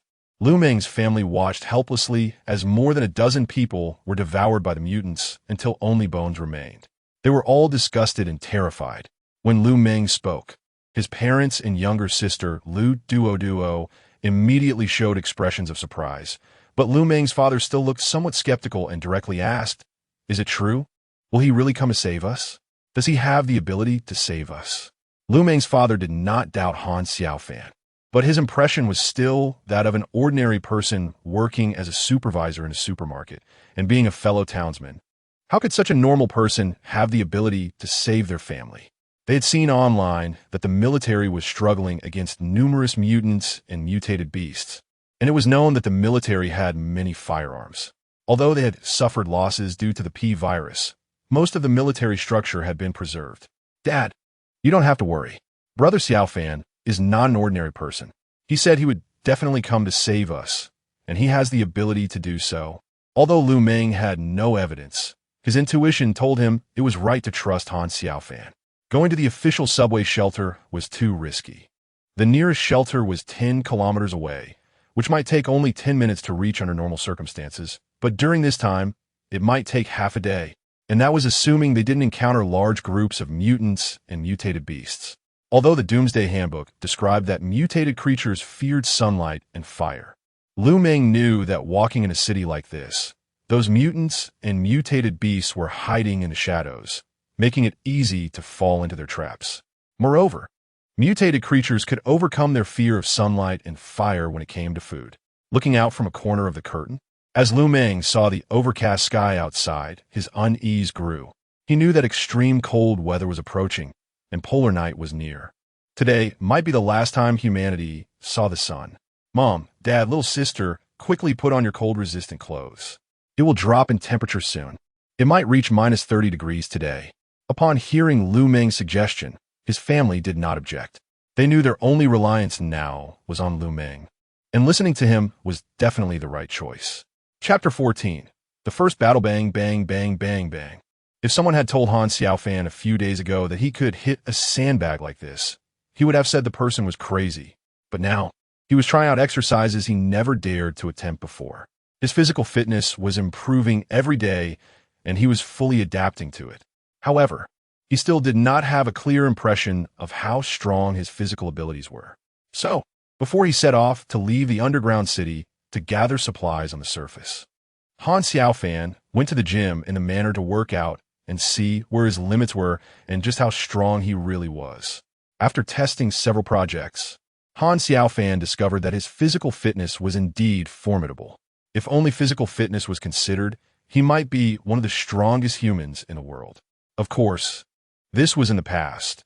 In the future, as humanity entered the Doomsday era and evolved, there might be even stronger humans. But he was not worried about being surpassed by others, because his speed of becoming stronger far exceeded anyone else's. He believed that even those mutated beasts with evolutionary advantages could not compare to him.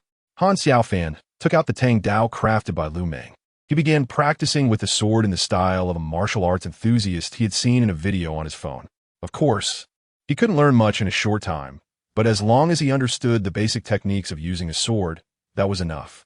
An hour later, Han Xiaofan, wearing a backpack, held the Tang Dao in his left hand, wore a wristband on his right hand, and had a Bluetooth earpiece in his ear. The Bluetooth was naturally connected to Xiao Ji's avatar, which could notify him in real time based on what the surveillance cameras saw through the intelligent control center. This way, he effectively had a radar that could scan the surroundings at any time, although this radar required cameras to function. As he stepped out of the villa's main gate, Han Xiaofan walked out confidently, and the commotion he created quickly attracted the attention of a dozen mutated beings. They ran at him like mad dogs. Initially, they ran on two legs, but soon they dropped to all fours, moving like beasts, their faces twisted with madness, their eyes turning blood red, devoid of any rationality. Only bloodlust and the desire to kill evident. Han Xiaofan's physical attributes had strengthened in all aspects, and his eyesight had improved significantly, allowing him to clearly see the eyes of the mutated beings charging at him from 50 meters away. Faced with a dozen mutated beings, Han Xiaofan felt no panic. He knew that this was a slaughter he would eventually have to confront, and he was very confident in his own strength. With his current abilities, as long as he wasn't surrounded by hundreds or thousands of mutated beings, he could handle it all. With a swoosh, he cut off the head of the nearest mutated being, avoiding the black blood that sprayed out. Han Xiaofan chose to take the initiative, swinging his sword again and again, the cold gleam of the blade flickering continuously. He never imagined that one day he could decapitate a dozen heads without blinking, even though they were no longer human. They had still been human just a few days ago. In less than 30 seconds, Han Xiaofan sheathed his sword, his expression calm as if he had just killed a dozen chickens. Indeed, he felt very at peace inside. When did he develop such a good mental quality? Han Xiaofan felt a bit puzzled. He remembered that in the past, he would feel very uncomfortable watching gruesome scenes in horror movies. Yet now he felt so calm. It didn't seem normal, so he quietly thought to himself, Xiaoji, Master, is something wrong? No, I just wanted to ask you, do you think this is normal? Master, Xiaoji does not quite understand what you mean. It's just that I decapitated so many mutated beings, but I feel no waves of emotion inside. Is this mental state normal?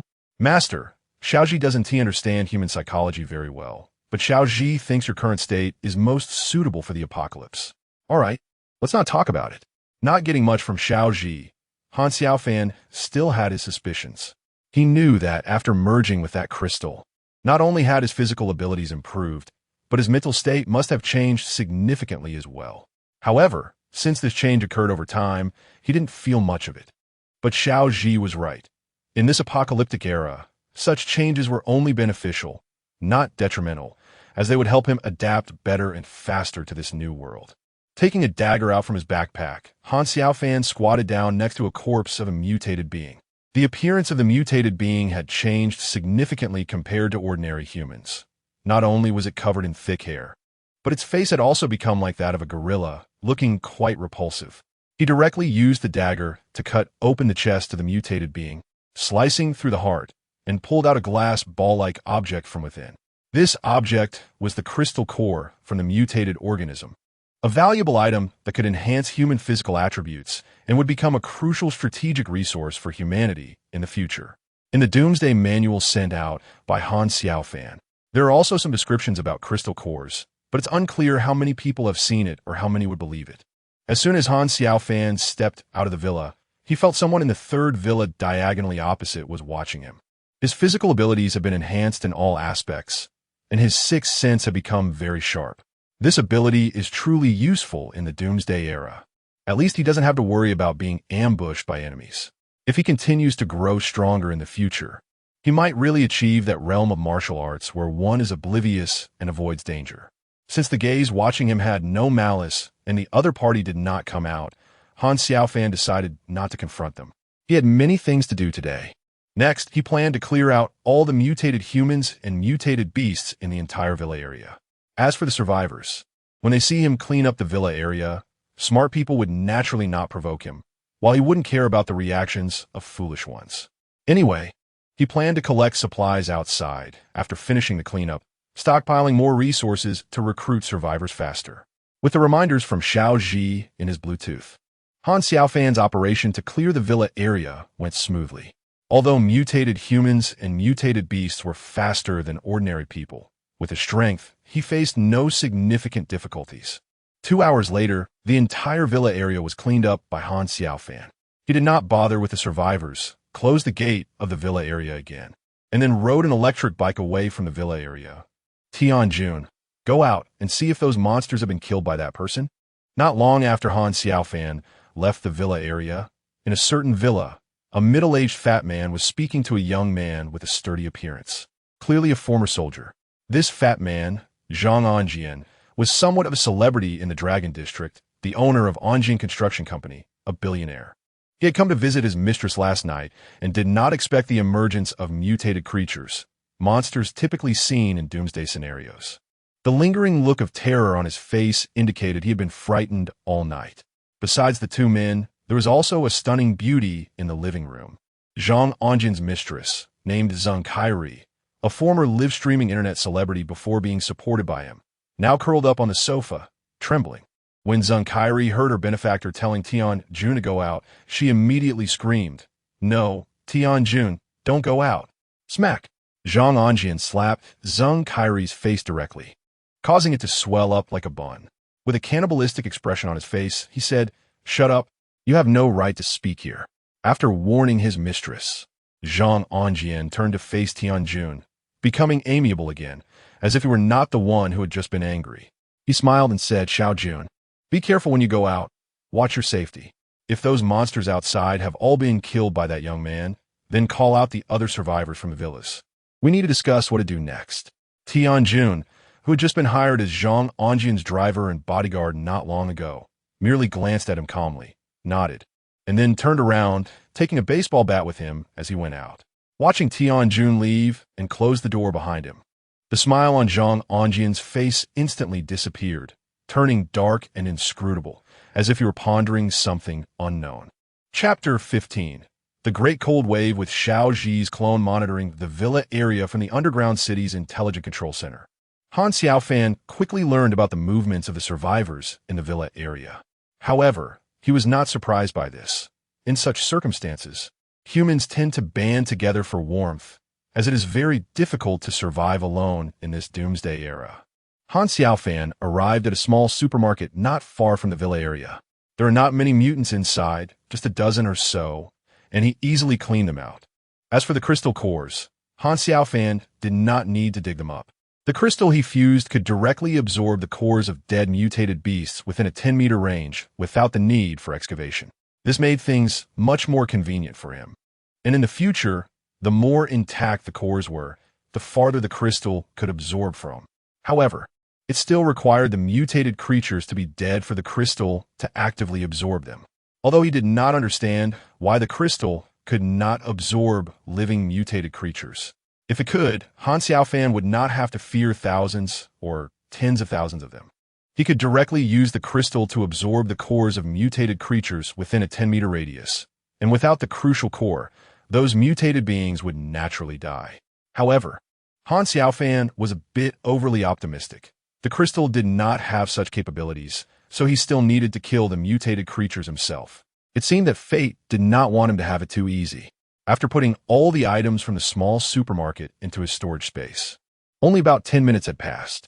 When Han Xiaofan came out of the supermarket, he saw the sky turning gray, with sunlight being obscured.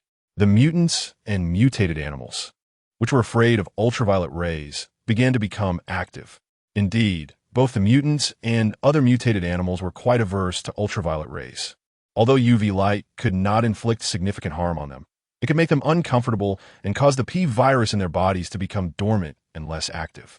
This was crucial information that Han Xiaofan had emphasized in his apocalypse manual. He believed this information could save many survivors from perishing. However, Han Xiaofan also knew that by tomorrow at the latest, the entire blue star would completely enter an era of extreme cold and polar night. At that time, the extreme cold would be the second major threat faced by humanity, aside from the P virus. Many elderly and children who had withstood the P virus might not be able to endure the frigid climate. From Xiao Zi, Han Xiaofan learned that in the future, temperatures of -50 or 60 degrees would be quite common, with lows reaching -70 or 80 degrees. At that point, unless they were evolved beings, it would be very difficult for humans to survive on the surface after leaving underground bases, not to mention having to face the numerous mutants and mutated animals on the ground. Han Xiaofan asked Xiao Ji whether the extreme cold would cause a large number of mutated humans and animals to die, as well as the death of those plants on Blue Star. If that were the case, it would mean that the original dominant humans of Blue Star were now in a backward and eliminated position in this apocalyptic era. Han Xiaofan sometimes wondered if the rapid development of human industrial civilization had caused too much damage to Blue Star, leading to the release of ancient viruses and various natural disasters, as if Blue Star aimed to eliminate humans, who were like viruses on its surface. This could be seen as Blue Star's self-virus elimination mechanism. Throughout the billions of years of Blue Star's history, several mass extinctions had occurred under similar circumstances, reflecting Blue Star's self-cleaning capabilities. Although such speculation was terrifying and there was no evidence that Blue Star was a conscious life form, Han Xiaofan could only set aside his thoughts and continue riding his electric bike down the street. Whenever he encountered shops or other places selling useful supplies, he would collect everything into his storage space. Of course, the most important targets were the large stores. As for why he didn't go to the market to gather supplies, Han Xiaofan was not foolish. He valued his life and knew that the market was filled with the most mutated humans and animals. So going there would be akin to seeking death. In the F district of Deep City, this was the urban area, and it was also the most populous and economically prosperous center of the entire Deep City, where the highest number of mutated humans resided. Although the military stationed in Deep City initially made full efforts to clear the mutated humans from this central area, they could not withstand the tide of mutated humans with only light weapons and insufficient troop numbers. Ultimately, the Deep City officials and military could only occupy a few subway stations and seal off all other subway stations with concrete and steel bars to relieve the pressure on military defense. In fact, several days ago, the Deep City officials had already begun a large-scale transfer of supplies and a comprehensive closure of the underground railway network. Ordinary people were unaware of the significant actions taken by the officials during these days. Although the officials suffered heavy losses due to the P virus invasion, they were much better off compared to other major countries, as they at least retained the basic administrative structure and military personnel. Lu Sanshi, as a third-generation landlord, did not live in the high-rise building he rented out. Instead, his family lived in a villa they built themselves, situated on a hillside, on land that had been passed down from his grandfather's generation. Originally, Lu Sanshi's parents did not want to build a villa on such a hillside, as they had an ancestral home right next to the rental building. However, Lu Sanshi, being obsessed with survival in the apocalypse, wanted to build a survival base rather than just a villa. This villa appeared to be a luxurious residence on the surface, but it was actually a survival base that cost Lu Sanshi a significant amount of money. The most important part of this survival base was a sizable basement, which was the true survival base that Lu Sanshi had invested heavily in. Although the villa above ground had some defensive capabilities, it would not suffice in the face of the extreme cold described in the Apocalypse Manual. Lu Sanshi sat motionless on the living room sofa, resembling a statue. His eyes were red, and there were traces of tears on his face. He had been crying for some of his relatives who had not survived the virus infection. For the safety of his wife and children, he could only suppress his grief and lead his family to survive. His wife, Wang Mei, who came up from the basement, also had red eyes, clearly having cried as well. She wept for her parents, who also did not survive. No, Lu Sanshi shook his head in resignation. He had been sending private messages to a group friend who posted the Apocalypse Manual, but he was disappointed that the person did not respond. It seemed impossible to obtain any inside information from that person. Lu Sanshi believed that the group friend must know the insider situation. Otherwise, they wouldn't have shared the Apocalypse Manual in advance. The group friend Lu Sanshi mentioned was, of course, Han Xiaofan. Han Xiaofan had seen Lu Sanshi's private message, but did not have the time to respond. Nor did he want to waste energy pondering what the other party was up to. In the apocalypse, humans not only had to guard against mutated creatures, but also needed to be wary of their own kind, as sometimes fellow humans were the most dangerous. Let's go down to the basement. It seems like the North is being hit hard by the cold wave from the Arctic. The entire world cannot avoid it, and the cold wave will soon reach us here in the South. We need to pay attention to keeping warm, Wang Mei suggested. Hearing his wife's advice, Lu Sancher nodded in agreement. He knew she was right. According to the Apocalypse Manual, in just one day, the entire Blue Star would officially enter the apocalyptic era, with extreme cold, polar nights, mutated creatures, and various natural disasters attacking. It could be said that humanity's future was filled with hardships. Having a basement as a survival base was already a good start for their family. As long as they didn't act recklessly in the future, they could live much more happily than other survivors. Chapter 16. Decisive. Han Xiaofan worked at a supermarket that had a total of 4 floors. It could also be considered a shopping plaza, but its area was not that large, with a building area of just over 4,000 square meters, which was slightly larger than a typical supermarket. The first and second floors were dedicated to counters, while the third and fourth floors were self-operated by the supermarket, with the third floor being the food and fresh produce area and the fourth floor designated for daily necessities. There were also a few counters for specialized goods, such as bedding, which were operated as counters. Lu Xianhong lost her mother when she was young and in her first year of college. Her father also died in an accident. Thanks to compensation money, her tuition was covered, but she still took on part-time jobs in her spare time. However, due to her stunning beauty, her part-time journey was quite challenging. Eventually, she settled for a part-time cashier position at the supermarket, which provided some stability. Since Lu Xianhong became a cashier, even those men with ill intentions dared not act out in front of so many customers, which was one of the biggest advantages of her choice to be a cashier.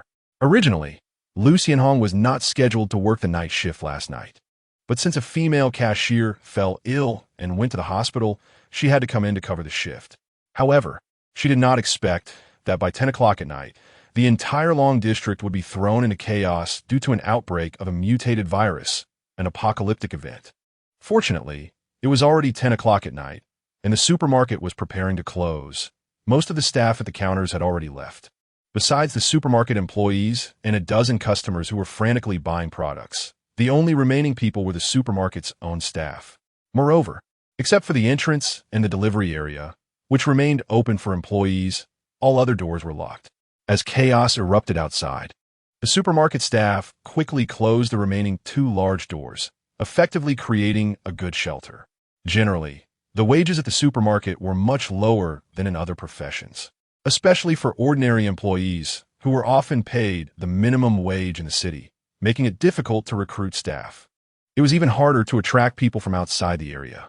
Consequently, regular employees were usually local women looking for part-time work or part-time employees like Lu Xianhong, who didn't require benefits or high wages.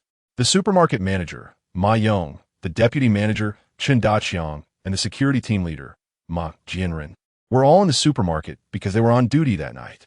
Ma Jianren was also Ma Yong's nephew, and with 8 security guards remaining, the largest group in the supermarket was actually led by Ma Yong and his men. After making several emergency calls without getting through, Lu Xianhong felt anxious. She wasn't foolish. Foolish people wouldn't be able to get into a key university like Shenzhen University. She had read about apocalyptic scenarios in online novels and understood what could happen to a beauty like her in such a world. Being taken by a strong man would be the best outcome. Worse scenarios could be far more tragic. Taking advantage of a group of people making calls or discussing how to seek help, Lu Xianhong quietly slipped away from the crowd. Without anyone noticing, she went to the security room to grab the warehouse key, then quickly left via the emergency staircase, heading down to the first floor where the warehouse was located. The lights on the first floor were out, as Ma Yong had instructed a security guard to turn them off. The only area with light was on the second floor, which had no windows, so the light wouldn't attract the attention of the mutated beings outside. Even without lights, Lu Xianhong could still see the aisle because the supermarket had emergency lights installed at intervals. These emergency lights turned on when the supermarket went dark, allowing her to navigate. Arriving at the warehouse on the first floor, she was relieved that it had already been cleared out. Otherwise, she would have worried about hidden mutated creatures or other mutated animals suddenly jumping out to scare her. She used the key to unlock the warehouse door, pushed it open, walked in, and then locked the door behind her. As long as there were no special tools, the people outside wouldn't be able to open the iron door, and she wasn't concerned about them making too much noise. After all, the streets outside were filled with mutated beings. Although Lu Xianhong was just a part-time cashier, she had been to the supermarket warehouse before. The area was over 200 square meters, filled with food and goods. If it were just food, the stock here could last her 5 years. However, one couldn't survive on food alone. Loneliness could take her life. As an orphan, Lu Xianhong had always felt insecure. She had seen the true faces of her uncles and relatives when they learned about her father's compensation, and given her beauty, she had encountered many ugly faces. So, she knew her actions were selfish, but she still went ahead, thinking that the supermarket had enough supplies for those people to live for a year.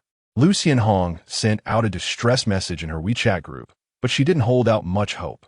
She just wanted to chat with others to see if there was any good news. Sure enough, she saw someone post an apocalyptic manual in the group. The person who shared it said that the manual had appeared online before the outbreak of the P virus, but not many paid attention to it. Lu Xianhong quickly downloaded the manual onto her phone's memory card and opened it to read carefully. After finishing, her expression turned even graver. It turned out that the future apocalyptic world wasn't just about the outbreak of the P virus. There would be various natural disasters as well. And the Blue Star world was about to enter an extreme cold period. The North had already begun to experience significant drops in temperature. According to official announcements, the entire Blue Star would enter a glacial age in the next 2 days, entering a world of extreme darkness without sunlight for hundreds of years. Ancient viruses, extreme cold climates, eternal night. Was humanity really facing extinction? Although she was just an orphan, Lu Xianhong still held hope for her future and did not wish for humanity to be completely wiped out. Just as Lu Xianhong was lost in thought, a loud knocking sound came from outside, accompanied by a voice. Lu Xianhong, it's Manager Ma. I know you're in there. How can you be so selfish? The supplies inside are from the supermarket. They belong to all of us. How can you monopolize so many resources by yourself? Open the door quickly. We won't hold this against you. Hurry up and open the door. Chapter 17. Threat. Ma Yong never expected to be outsmarted by a girl, especially one he had been lusting after due to her beauty. He thought that since the world was entering an apocalypse, he could use the supermarket's resources to establish dominance and conveniently take Lu Xianhong, the stunning beauty, as well. Of course, these thoughts needed to be executed slowly. There was no rush. After all, Ma Yong wasn't foolish enough to act recklessly, not knowing if the P virus would soon be resolved by the authorities. If he acted too hastily, he would be among the first to be dealt with once the authorities quelled the P virus. Ma Yong was extremely lecherous, but he was self-aware enough to know that one shouldn't take advantage of those close to them.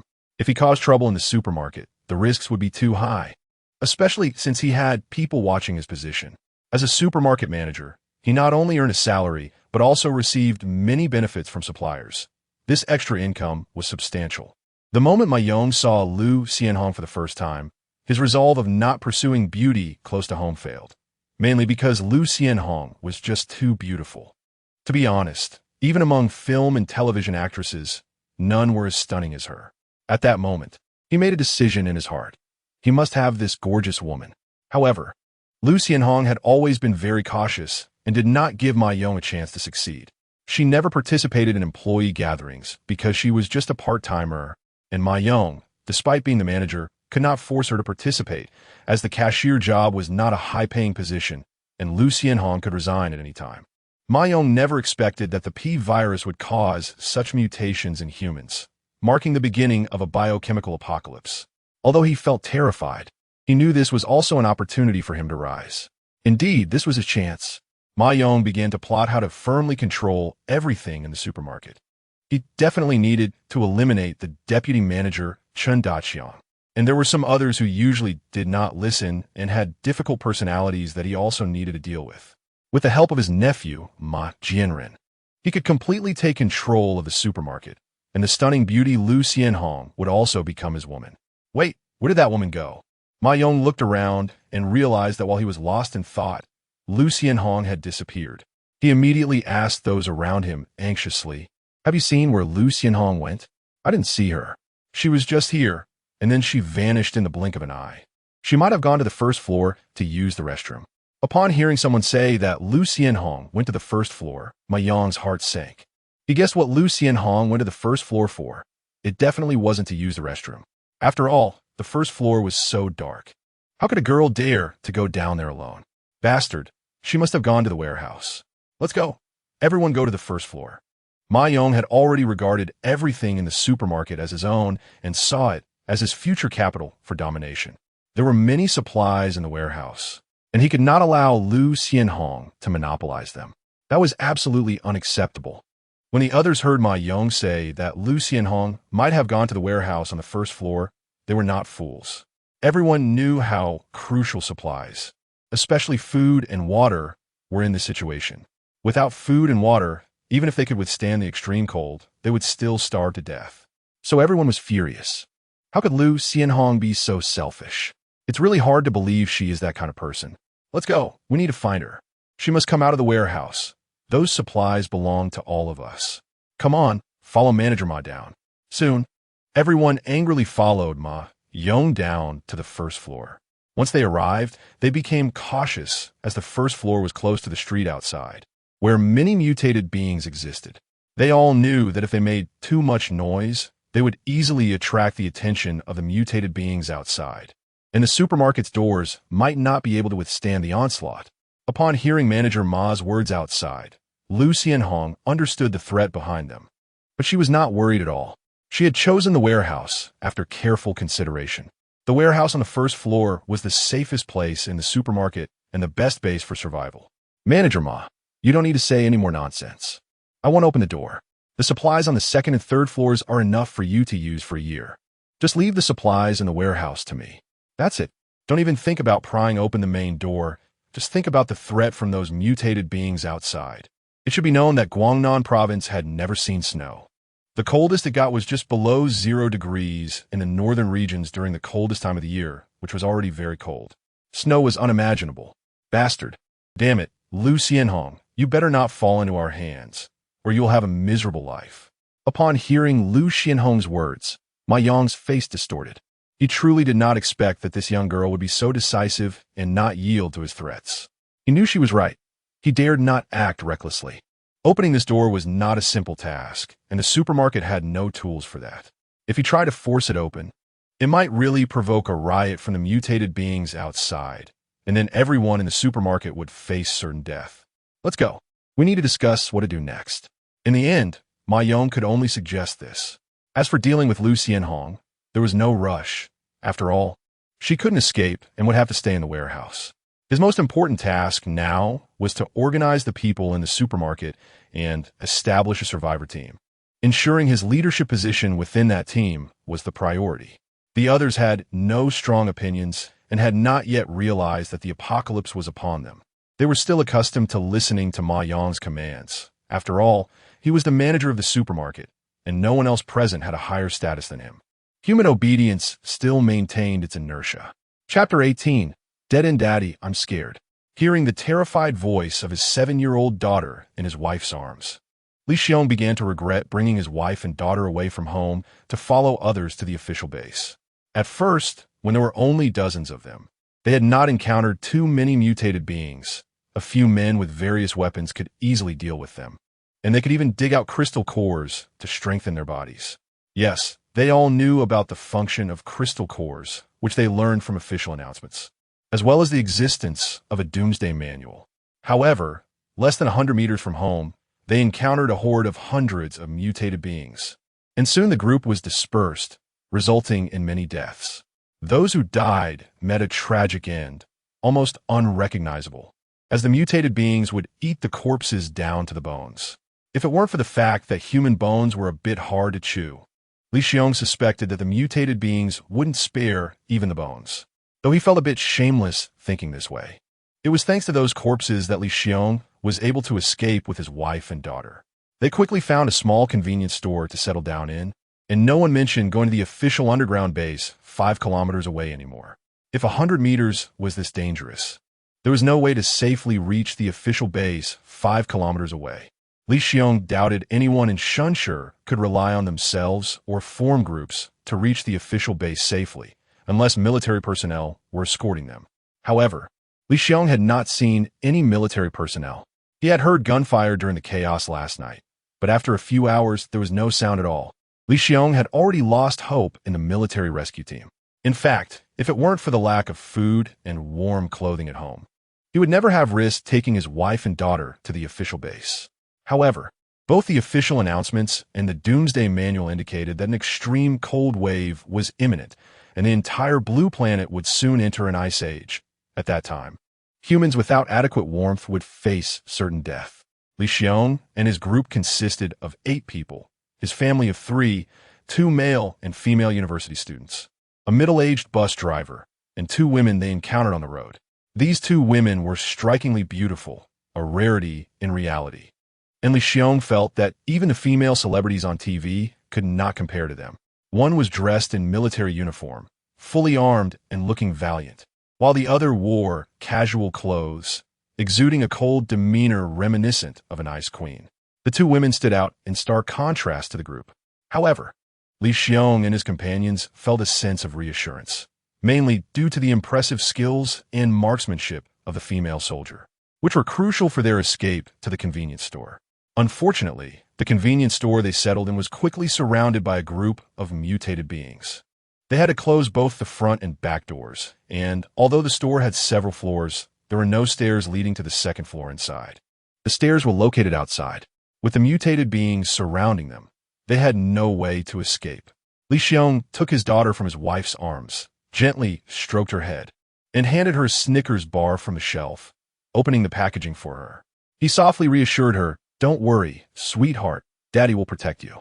For Li Xiong and his wife, their own lives were no longer their primary concern. They were most worried about their 7-year-old daughter. If they were to die, their daughter would have no chance of surviving in such a world. The thought of their young daughter's life being cut short before she had truly enjoyed it filled them with sorrow, and they exchanged a glance that conveyed their shared grief. The other group members reacted differently to Li Xiong's words, each with their own thoughts. The 2 university students, both second-year students from a prestigious university, were named Guomingtao, a male engineering major wearing glasses, and Hu Xiaoli, a beautiful female student from the art school, also in her second year. If it weren't for the other 2 stunning women, Hu Xiaoli would have undoubtedly attracted many men's attention. However, compared to the other 2 women, she appeared somewhat ordinary, and her occasional glances filled with jealousy towards them revealed her less than generous nature. The middle-aged bus driver, Peng Yuanhua, looked pale, not from fear of death, but from the grim thoughts of his missing family and their low chances of survival. The despair of facing the apocalypse alone weighed heavily on him, and with the mutated beings surrounding them, his chances of survival were slim.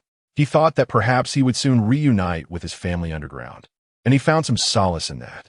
Among the 8 people in the convenience store, the 2 beautiful women were the calmest.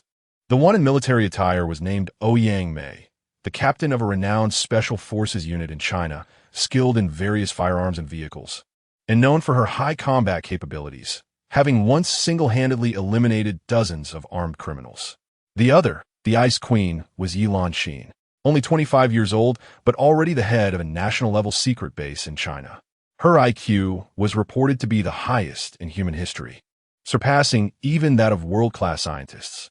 She was a national treasure-level scientist trained in secret by China, a true polymath. Normally, someone of her caliber wouldn't find themselves in such a predicament without a compelling reason. Yilan was supposed to be conducting research in the base for her entire life. Ouyang Mei, who was tasked with protecting Yilan and had come to Shenzhen with her, was also unaware of the true purpose of their visit. As she thought of her fallen comrades, a look of sadness crossed her face but quickly faded, replaced by a calm demeanor. As soldiers, they had long accepted the possibility of sacrifice during missions, but the thought of their fallen comrades suffering undignified deaths weighed heavily on her heart. Dr. Ye, the severe cold front will reach Shenzhen tonight.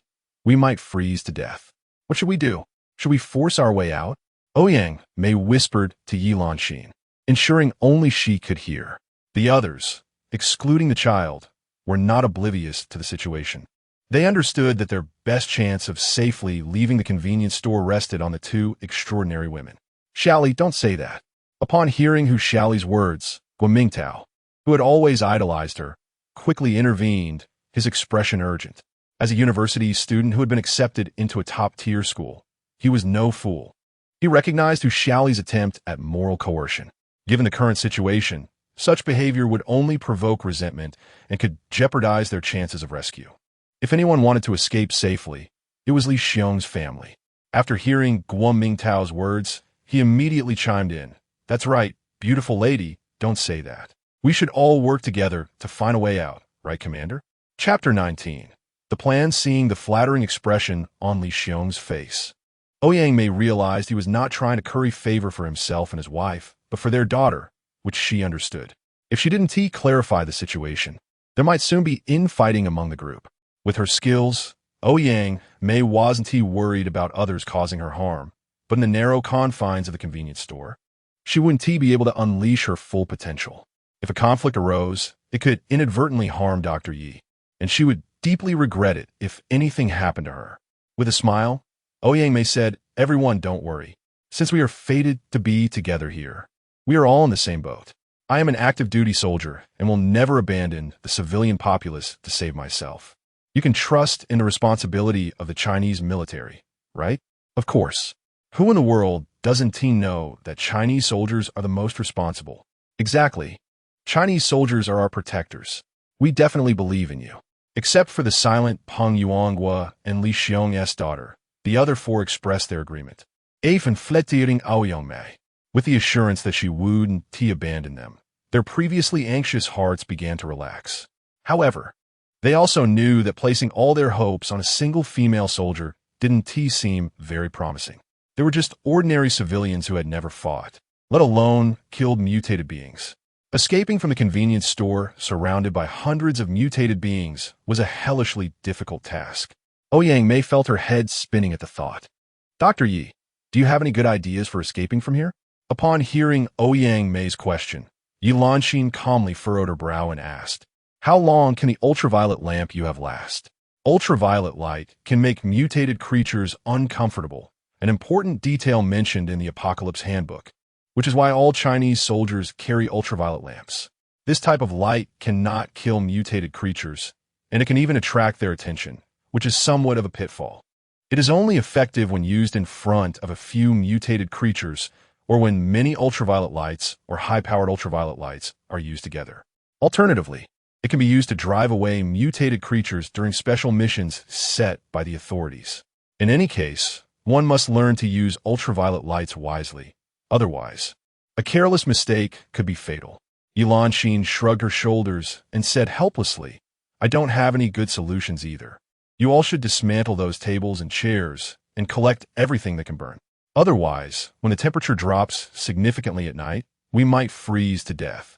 The few people present were already panicked with few ideas, and upon hearing Yi Lanxin's words, they nodded in agreement. Yes, the beautiful sister is right. That's right. Everyone hurry up and collect everything that can burn. Quickly, we need to move faster. The convenience store crew had something to do, and they temporarily set aside their worries about the mutated beings outside. The main concern was that if they did not collect more combustible materials, they too would face death when the temperature dropped at night. While everyone worked, they briefly introduced their names and professions to each other, establishing a preliminary acquaintance.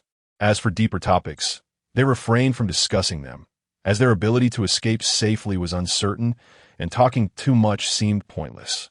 Dr. Yi, are we really going to spend the night here? What do you think? Ouyang Mei's concerns were not without reason. Mutated creatures became more active at night, and the front and back doors of the convenience store were just ordinary doors, making it hard to withstand the attack of mutated beings. The heightened senses of these creatures, due to the P virus, were why they were surrounded even while hiding in the convenience store. The driver, Peng Yuanghua, had been scratched on the arm by a mutated creature while fleeing, and although the bleeding had stopped, the smell of blood could still be detected by the mutated beings outside. Are you thinking of abandoning them and escaping? 100,000 ordinary people are not as important as Yi Lanxin. Although it feels immoral and betrays her military identity to think this way, Ouyang Mei knew that if she could contact her superiors now, they would agree to let her escape with Dr. Yi. In the official research on the P virus, Dr. Yi was a key figure for thoroughly understanding this virus. What Ouyang Mei and her companion did not know was that a rescue team had already been arranged above to save them. But facing more than 10 million mutated beings and a massive number of mutated animals in the city, Even the largest forces would be of little use. I believe Dr. Yi is more important than them. The sky was getting darker. Han Xiaofan, standing on the top of a 3-story building, looked up at the sky and couldn't help but sigh. The temperature had dropped from over 20 degrees in the morning to 2 or 3 degrees. It seemed that a cold wave from the north was about to fully reach Shenzhen.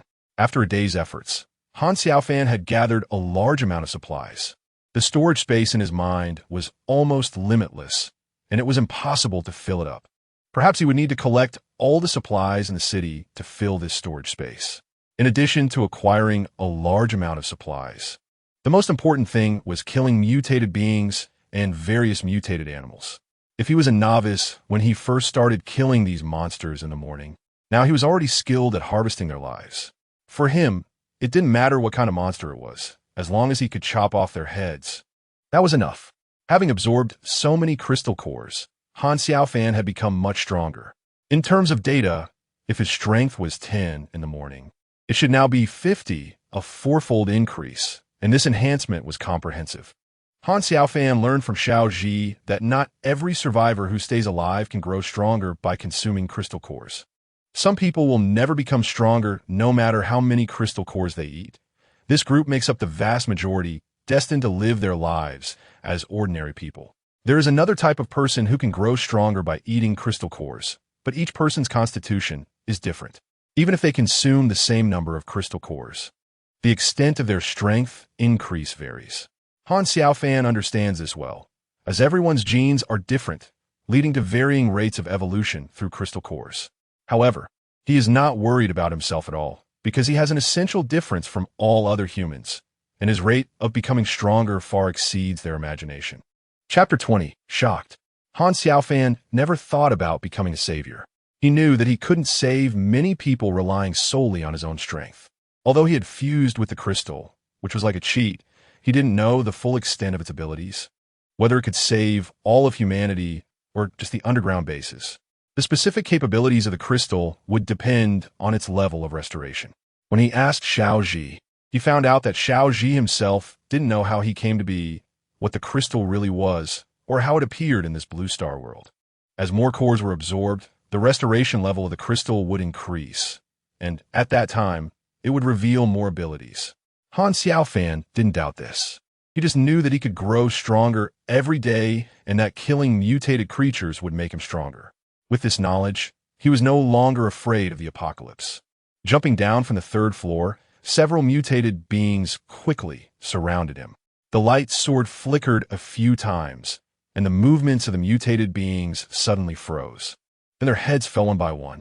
The blood of the mutated beings was completely different from that of ordinary people. It wasn't red but black and viscous, like blood that was about to coagulate. The crystal core didn't need Han Xiaofan to dig it out himself. It was automatically absorbed by the crystal in his mind, and he felt himself becoming stronger again. This feeling was great.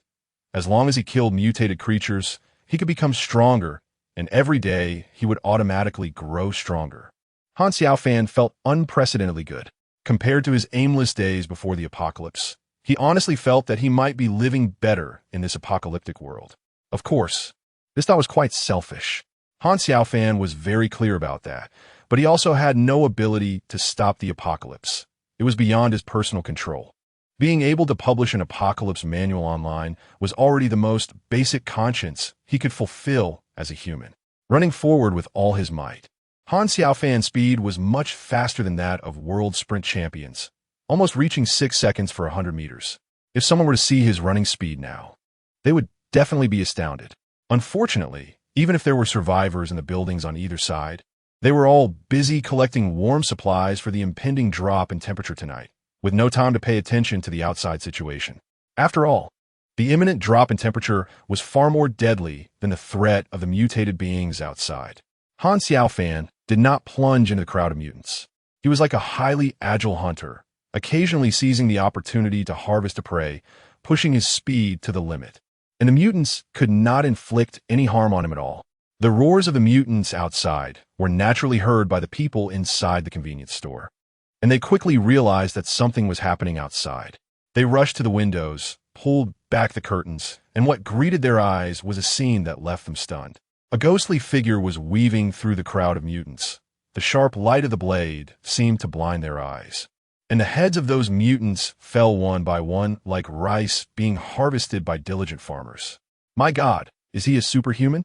How can there be such a powerful human? Impossible, absolutely impossible. My eyes must be playing tricks on me.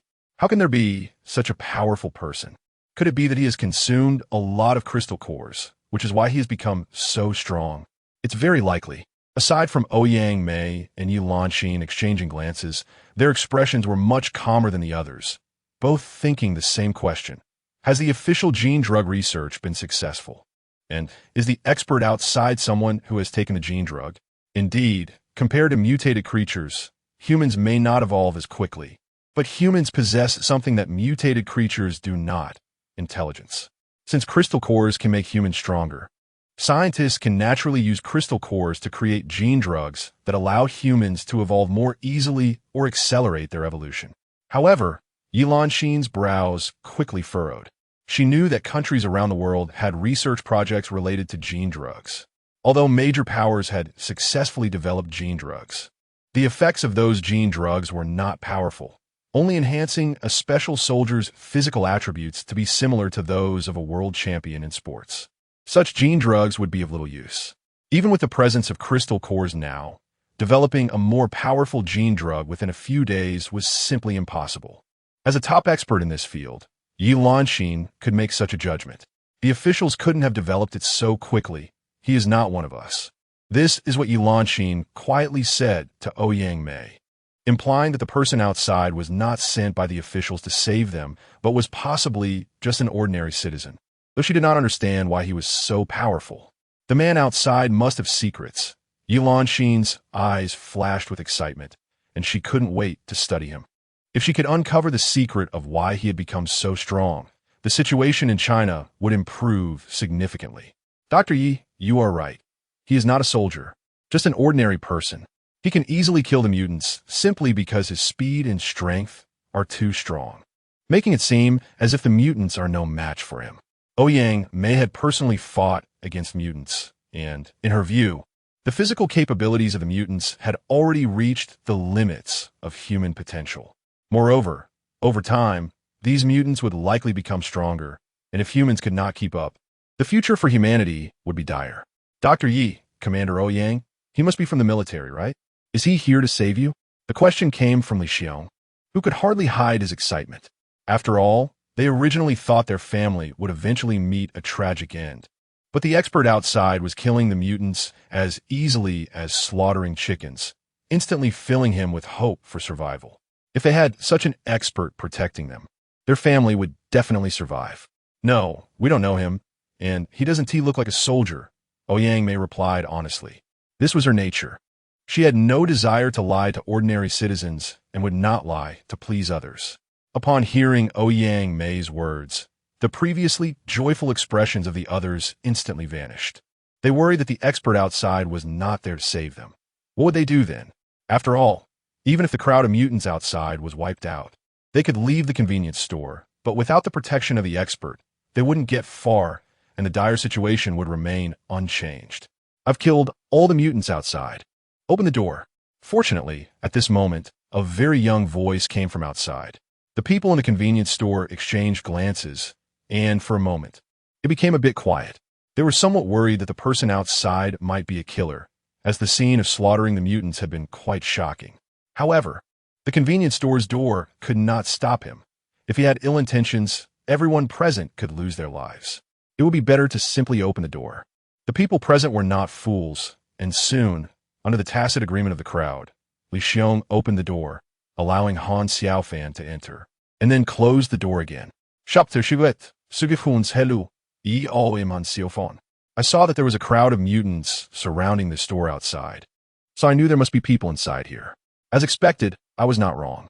The 2 adults and 1 child obviously formed a family, and the 2 university students and 1 middle-aged man, along with the 2 beautiful women, surprised Han Xiaofan. He did not expect that by casually saving someone, he would rescue 2 stunning beauties on par with Lu Xianhong.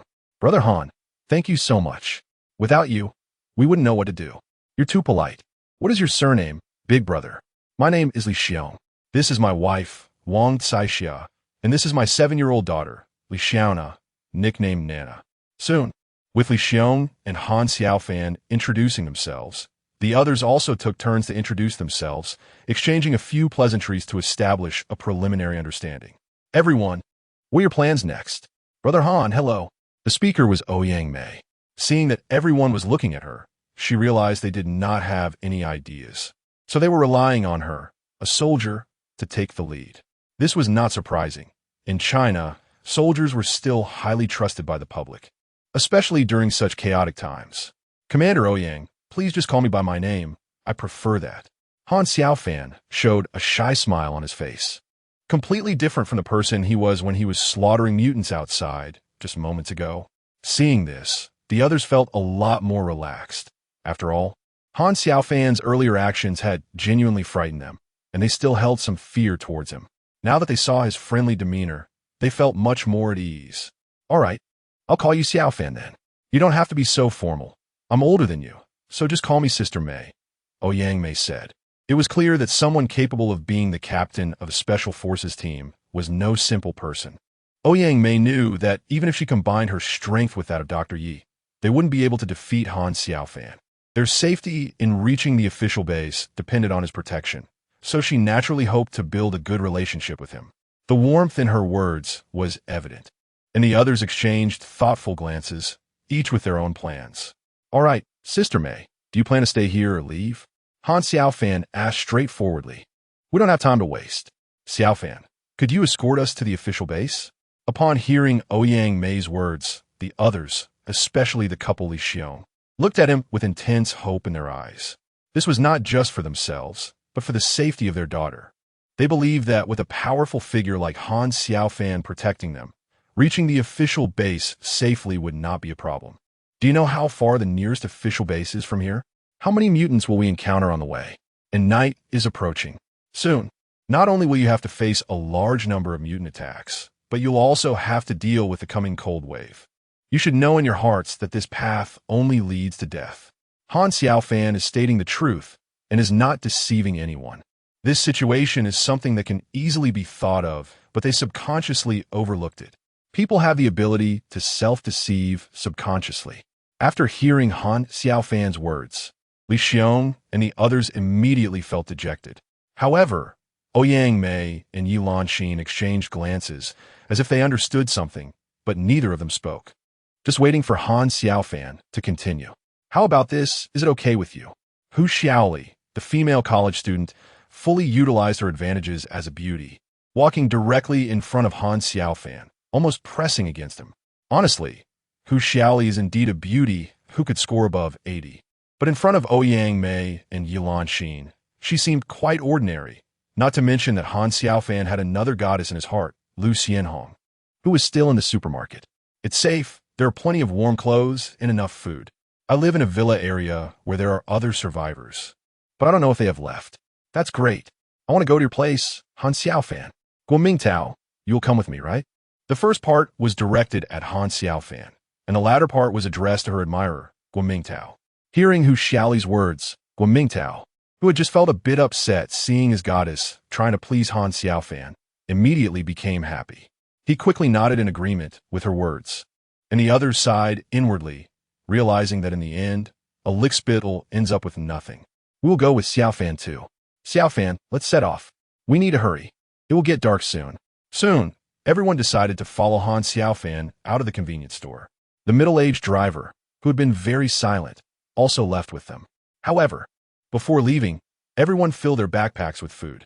With these supplies, Han Xiaofan didn't bother to collect everything from the convenience store into his storage space.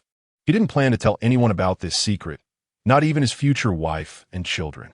This secret was something he wanted to keep to himself forever. After all, he was well aware of what a storage space meant in the apocalypse era. All factions would go crazy for it. No matter how invincible he was, he couldn't possibly fight against all the survivors in the world. However, Han Xiaofan planned to pick up Lu Meng and his family first since it was on the way. It would be safer to take Lu Meng's family to the villa area.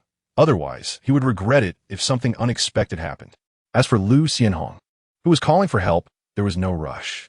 Han Xiaofan already knew she was hiding in the warehouse and wouldn't have any issues in the short term. There was not only a large amount of food and water inside, but also outdoor supplies, including sleeping bags that could withstand temperatures as low as -40 degrees. A lot of outdoor items could ensure Lu Xianhong's safety, so he wasn't worried about that. Also, many people in the Apocalypse survival group on his phone were sending private messages to him, but Han Xiaofan ignored them. He didn't have the ability to save them right now, and the group members were from all over the place, with the farthest being in the northeast region. Even if he could fly, he couldn't reach that far. However, the group leader was relatively close in the southern district of Shenzhen, and if there was a chance, he could bring the leader's family to the underground city. The group quickly got into the car, with Peng Yuang was sitting in the driver's seat, quickly starting the engine and driving in the direction indicated by Han Xiaofan. Chapter 22. Smoothly Xiaomei. Did you figure something out? The minibus wasn't driving too fast because a small group of mutated beings was approaching it. Han Xiaofan directly opened the car window and jumped out. A flash of blade light passed, and the heads of the mutated beings fell to the ground, leaving the people in the minibus in shock. Ouyang Mei heard Yi Lanxin's quiet question. She knew what the other party was asking. She shook her head, her face showing some confusion, and said, "He didn't dig out the crystal cores from the mutated bodies. I didn't find any holes in the hard area of the mutated bodies outside the convenience store. Which means he doesn't need crystal cores to become stronger. He is a natural evolver." The term natural evolver was just introduced by the authorities, referring to individuals who can become stronger without using crystal cores. It seems that a certain gas has appeared in the air of Blue Star, allowing people to evolve naturally. However, such individuals are very rare, far fewer than those who can use crystal cores to become stronger. Yi Lanxin and the others knew that the authorities had only discovered one such natural evolver at the Kyoto base. If Han Xiaofan is a natural evolver, they would explain why he didn't dig out the crystal cores from the mutated beings. However, Yi Lanxin still suspected that he was most likely not a natural evolver because the information from the Kyoto base indicated that even natural evolvers couldn't be this powerful. From the emergence of the mutated phenomena yesterday to today, it was only the second day. The natural evolver at the Kyoto base was only slightly stronger than an ordinary special soldier. It was impossible for him to kill mutated beings as easily as Han Xiaofan did. He is not a natural evolver. He has secrets. In her last sentence, Yi Lanxin's voice became even softer. She worried that Han Xiaofan, being so strong, could hear their conversation outside. If that were the case, they would be in a bit of trouble. However, they had already shared many secrets, and she admitted that she hadn't considered things thoroughly. Many matters couldn't be thought about in the same way as in the normal world before. Exploring the unknown is a scientist's instinct. Yi Lanxin was super curious about the secrets Han Xiaofan held, but she knew it wouldn't be easy to figure them out, especially in such an apocalyptic era.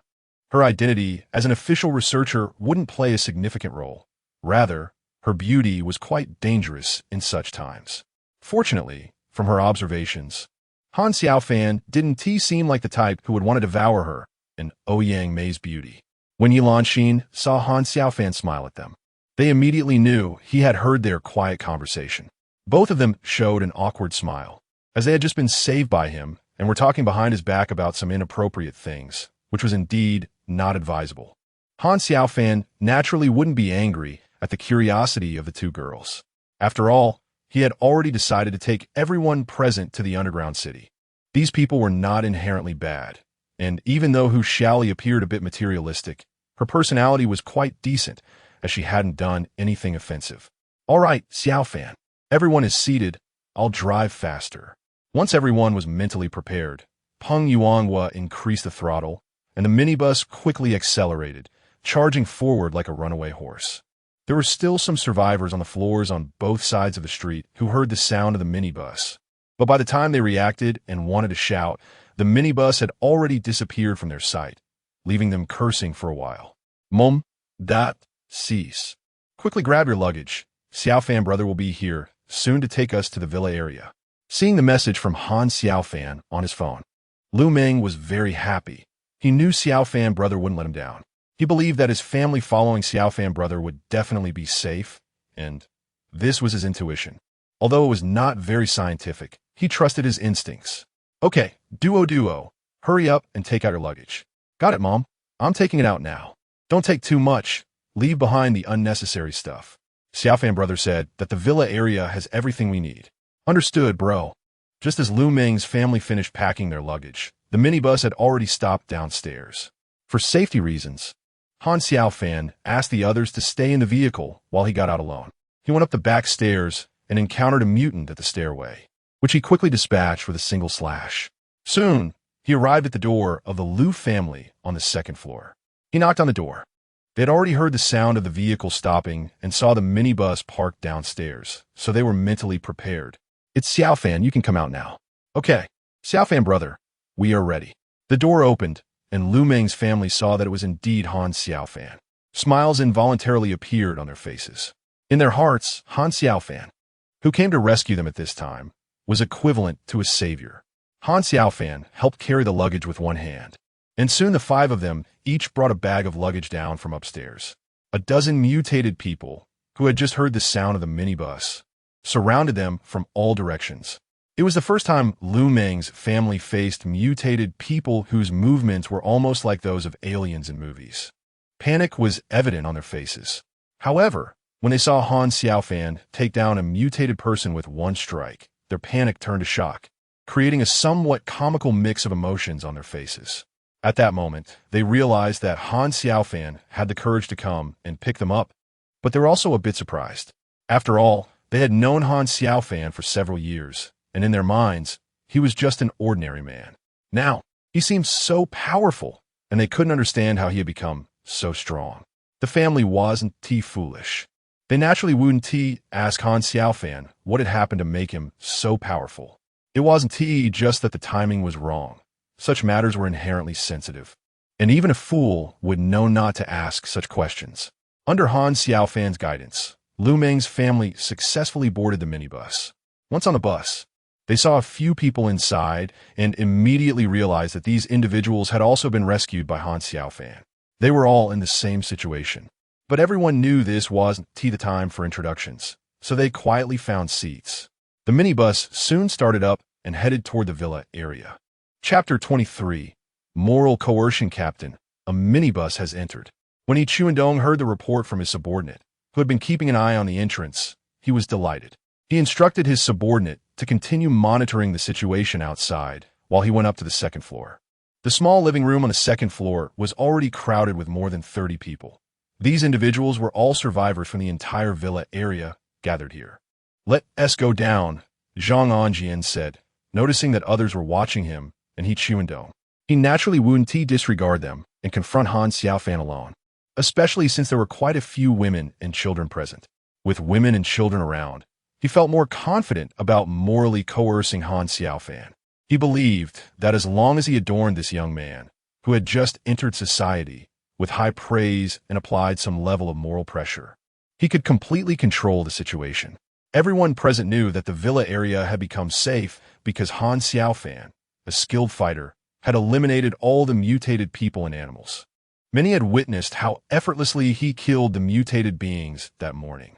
If they weren't worried that Han Xiaofan might be a brutal killer, they would have stepped out of their villas to ask him to take them to the official base earlier that morning.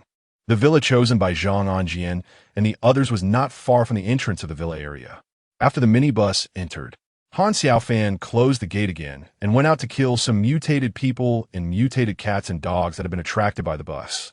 He collected the bodies of the mutated animals into his storage space, knowing that their meat was edible and beneficial for human health. Han Xiaofan had already seen a group of people walking out of a villa. He knew that these people were likely survivors from the villa area, but he didn't expect them to stay there instead of going to the official base. Were they trying to establish a survivor base in this villa area? Han Xiaofan thought to himself, and he certainly wouldn't allow such a situation to happen. His underground city was right beneath this villa area, which he had already regarded as his own territory. He wouldn't permit anyone else to establish power here. "Hello, little brother," said Zhang Anjian, wearing a sincere smile. Beside him, Zhang Kairi looked at Han Xiaofan with shining eyes. In her opinion, as long as she was by Han Xiaofan's side, the apocalypse would no longer be frightening. However, she knew just how terrifying the man beside her truly was, and it wasn't the right time to turn against him yet. What do you want from me? Han Xiaofan saw the minibus parked in front of the villa he had rented. Lu Meng and the others got out one by one. Several men placed their luggage on the ground and then walked over to stand directly behind Han Xiaofan. It was clear what they meant without having to guess, which made Han Xiaofan quite satisfied. Such people were worth saving and recruiting as his subordinates, leading them to the underground city for a safe and comfortable life. Little brother, let me introduce myself. My name is Zhang Anjian, and I am the head of a construction company. You must have heard of the Anjian Company, right? My company is quite well known in the Long District. Why did he choose to reveal his identity now? It was because Zhang Anjian wanted to assert his social status over a young man like Han Xiaofan. Only by letting him know that he was a social figure and a billionaire would Han Xiaofan psychologically lower himself, making it easier for him to manipulate him later. Well, I am on Xiaofan. If you have something to say, make it quick. I don't have time to waste here talking to you. It's about to get dark, and you should know that it will drop significantly in temperature at night. If you stay outside, you could freeze to death. Han Xiaofan had indeed heard of Anjian Construction, but only bad rumors. The company had a somewhat shady reputation, and as its CEO, Zhang Anjian was naturally not a good person. However, things were different now, and Han Xiaofan was not afraid of such people. He certainly wouldn't regard the other party's identity highly. Seeing Han Xiaofan's indifferent expression, Zhang Anjian began to feel uneasy. He realized that his original plan was misguided. Although the man before him was young, he did not seem easy to manipulate. He could only force himself to remain calm, and said with a smile, "Brother Xiaofan, we saw you bravely kill those monsters in the villa area this morning. We haven't had the chance to thank you for your help. Otherwise, we wouldn't have survived." "Thank you." The others were not fools either. They had initially hoped Zhang Anjian would use moral pressure on Han Xiaofan to make him their bodyguard. Whether establishing a survivor base in the villa area or having Han Xiaofan escort them to the official base, it was a good choice. However, seeing Han Xiaofan's indifferent attitude, they all realized that he was not so easy to manipulate. Thus, they changed their approach and echoed Zhang Anjian's gratitude with good words. "Yes, handsome. Thank you for saving us. Big brother, thank you. We are really grateful to you. Otherwise, both of us would have died. Master, without your help, we wouldn't have survived. Thank you." Listening to the noisy voices, Han Xiaofan believed that if he hadn't cleared out the monsters in the villa area, these people would soon be surrounded by mutants. He could only wave his hand to signal them to stop talking, his cold expression remaining largely unchanged. Among this group, there were indeed people he needed, but he did not plan to let them enter the underground city just yet. Even Lu Meng and the others. Han Xiaofan intended to reveal the existence of the underground city to them in a couple of days. He wanted to take 2 days to observe everyone and see if they would exhibit any negative thoughts or behaviors. "I'm sorry, Brother Xiaofan." Zhang Anjian was already feeling very displeased. Since becoming a big boss, few dared to speak to him like this. But now it was different. He only had a newly hired bodyguard and driver with him, while his trusted subordinates were all unavailable. He couldn't contact any of them, which is why he felt so frustrated and wanted to win Han Xiaofan over. If his subordinates were around, he believed he could easily establish a survivor base in this villa area that solely obeyed his orders, allowing him to dominate. "In fact, we hope you can protect us. Those monsters are very powerful, and we are no match for them. If you safely escort us to the official base, we will definitely speak highly of you in front of the officials. You can also go to the official base. Staying here isn't safe. You have to face both the cold weather and those monsters all the time. Don't you agree?" Chapter 24. Refusal I'm sorry, I refuse. First of all, I don't have time to escort you to the official base. Secondly, I don't see any obligation to escort you there. Han Xiaofan refused very decisively. The other party wanted to morally coerce him, which was simply wishful thinking. He was no longer a fresh graduate just out of school. After several years of experience in the workplace, even a novice would know a lot. Moral coercion was the most common situation.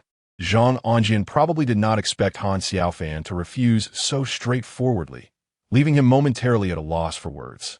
However, the people behind him would not be as stunned as he was.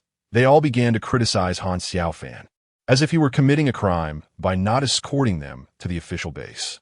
"How can you be so selfish? You're so capable. Escorting us to the official base won't cost you anything. Exactly. With great power comes great responsibility. Haven't you heard that before? We are all Chinese. Chinese people naturally need to help each other.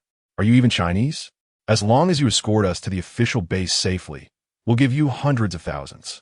You make a fortune. Bro, please escort us. My family is at the official base. I want to reunite with them. Han Xiaofan, are you even a man? How can you be so selfish? If you escort us to the official base, one of us beautiful ladies could be your girlfriend. That's right, you look single. You must want a girlfriend. To convince Han Xiaofan to be their bodyguard and escort them to the official base, most of these people used various tactics. What they didn't know was that Han Xiaofan had already taken note of those who spoke up. He would not allow them to enter the underground city. Those who remained silent and appeared more rational were his chosen targets. While everyone was criticizing Han Xiaofan, Zhang Onjian watched coldly, wanting to see if Han Xiaofan would yield to the pressure from the crowd. He was disappointed to see that Han Xiaofan's expression and gaze remained unchanged, which told him this tactic had failed. That's right, Boss Zhang is right. The weather is getting colder. It looks like it's going to snow. Ugh. Hearing Zhang Onjian's words, some people echoed him, and some even cast disdainful glances at Han Xiaofan. A few even spat at him, which immediately angered Lu Meng and the others standing behind Han Xiaofan. They thought Han Xiaofan owed the others nothing, and they were really going too far. Boss Zhang, sorry. We don't want to be with you anymore. We want to follow Brother Xiaofan. After all, it's a bit cramped with so many people in one villa, right? The one speaking was Tianjun, who had been quiet until now. He had been observing Boss Zhang and He Chuandong's security team and noticed how the men looked at the women inappropriately. He knew he couldn't continue to stay with them. Otherwise, it would lead to big problems. In the apocalypse, anything could happen, and he would never overestimate some people's moral bottom line. Without the men from Zhang Onjian's group noticing, Tianjun secretly contacted the women, sharing some of his suspicions and suggesting they could choose to follow the capable Han Xiaofan. In his view, Han Xiaofan was much more reliable than Zhang Onjian and his crew. The women in the villa area naturally knew how to choose. They were not fools. The gazes from Zhang Onjian and his security team were too disgusting for them not to notice. If it weren't for their lack of options, they would never choose to stay with them. Now that they could choose Han Xiaofan, no one would refuse. Tianjun, are you seeking death? He Chuandong, who had long coveted these women, was furious. Since he became a security captain in this villa area, he had watched so many beautiful women come and go. It would be a lie to say he had no thoughts about them. However, he also knew that with his income, he was from two different worlds compared to those women. After finally reaching the apocalypse, he knew his time had come. Most of the surviving women were beauties. He had been thinking about how to enjoy a life of pampering every day, and now Tianjun's actions were completely ruining his plans. Although Han Xiaofan was a bit confused about why Tianjun would do this, it was beneficial to him. The underground city could accommodate thousands of people, and women and children were the best choices. Of course, various talents were also necessary. He just hadn't figured out how to recruit them yet. However, the women and children in front of him were also good options, especially since these women had all remained silent, while the ones criticizing him were all men. Zhang Onjin knew he couldn't provoke a conflict. Seeing that Han Xiaofan remained silent, he understood that the latter had tacitly accepted Tianjun and the women's choice. With Han Xiaofan's skills, the crowd combined couldn't defeat him unless they found firearms, which was the only way Zhang Onjian could be confident in taking down Han Xiaofan. He Chuandong saw Zhang Onjian desperately signaling to him and calmed his furious emotions. He knew that he and his brothers couldn't possibly match Han Xiaofan. If they clashed with Tianjun, they couldn't guarantee that Han Xiaofan wouldn't intervene, which could lead to fatalities. Watching Zhang Onjian and his group leave, a strange expression flashed in Han Xiaofan's eyes. He wondered if he could take the opportunity to eliminate them all. But since there were not only women, but also many children present, such a massacre could scare them. He decided against taking action. There was no rush, and there would always be opportunities to deal with them later. He didn't want a group of ill-intentioned people lingering nearby. You don't need to worry. Since you chose to follow me, I will not abandon you. As long as you don't do anything detrimental to our team, I can guarantee that you will live well in this apocalypse. Chapter 25, settling in with 10 more women, 8 children, and 1 man. Along with Han Xiaofan and his group, the total number reached 28. Naturally, there weren't enough rooms in the villa, and for safety reasons, Everyone had to stay on the second floor. Therefore, they decided to clear out the living room's sofa and coffee table and lay down thick cotton mats on the floor. Additionally, Han Xiaofan deliberately took out blankets from the storage room on the second floor, which were actually from his own storage space. Since the temperature might drop to -30 or 40 degrees at night, to keep warm, Han Xiaofan also brought out 2 coal-burning stoves. These stoves had long chimneys to vent smoke outside, preventing carbon monoxide poisoning for those inside. In the storage room next to the kitchen on the first floor, Han Xiaofan had stocked a large amount of food and water, enough to sustain the 28 of them for a month, knowing they wouldn't run out of food and water. Everyone except Han Xiaofan breathed a sigh of relief. As long as there was enough food and warmth, they could safely stay in the villa. As for the threats from the monsters outside, they weren't worried, especially with a skilled person like Han Xiaofan around. They also knew that the monsters contained crystal cores, and consuming these cores could give ordinary people a chance to become stronger, which was something they looked forward to. Han Xiaofan arranged for Ouyang Mei to register everyone's names, original occupations, and other information. A team naturally requires each member to contribute their own strength. Aside from the children, all the adults need to work. Han Xiaofan does not want to support idle people. However, he wanted to observe these individuals for another 2 days before deciding when to bring them into the underground base. He did not want to let any ill-intentioned people infiltrate his underground city. Ouyang Mei naturally complied with Han Xiaofan's instructions. She understood that the core of this team was Han Xiaofan. Only he was qualified to be the leader, and others could not. They needed to rely on Han Xiaofan to survive in this apocalyptic era, and they were aware of this. Registering and cataloging was quite easy. After all, in today's society, using a tablet to create a form sufficed. There was also a printer on the second floor to print out the forms. Currently, Shenzhen had not experienced any power or water outages. However, Ouyang Mei knew that when the temperature dropped significantly at night, the entire city would definitely face power and water cuts. She could not imagine how many survivors would perish. Just the extreme cold could lead to a significant decrease in survivors. Worrying about it was pointless, and she had no ability to change that situation. Several women had good cooking skills, so Han Xiaofan arranged for them to prepare dinner. He naturally gathered a few people in the study on the second floor for a meeting. The attendees included Tianjun, Lu Meng, Ouyang Mei, and Yilan Xin. The purpose of the meeting was straightforward. As the leader of this team, Han Xiaofan wanted to divide the team into several small groups, and these individuals were chosen as captains. Once everyone was seated in the study, Han Xiaofan got straight to the point without beating around the bush. Before dinner, I called you here to hold a meeting mainly to manage this team well. I want to divide the entire team into several small groups, and you're the captains I have chosen.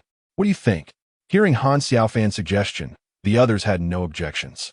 They all understood that only with proper division of labor could the team be managed well. Otherwise, it would become chaotic. Since no one has any objections, I will divide the team into 4 small groups. The captain of the first group is Tianjun, whose main tasks are combat and searching for supplies. The captain of the second group is Lu Meng, and the tasks are similar to the first group. However, the 2 groups cannot go out at the same time. One must stay to guard our base. The captain of the third group is Ouyang Mei, who will mainly manage the logistics of supplies. The captain of the fourth group is Yilan Xin, and this group's tasks mainly involve cooking and sanitation. Do you have any other opinions? If not, we will proceed with this arrangement. If our team grows in the future, we can reform it. No problem. The leader's arrangement is very reasonable. Okay, I have no issues either. The 4 of them had no objections, knowing that this arrangement was only temporary and that it would not always be like this.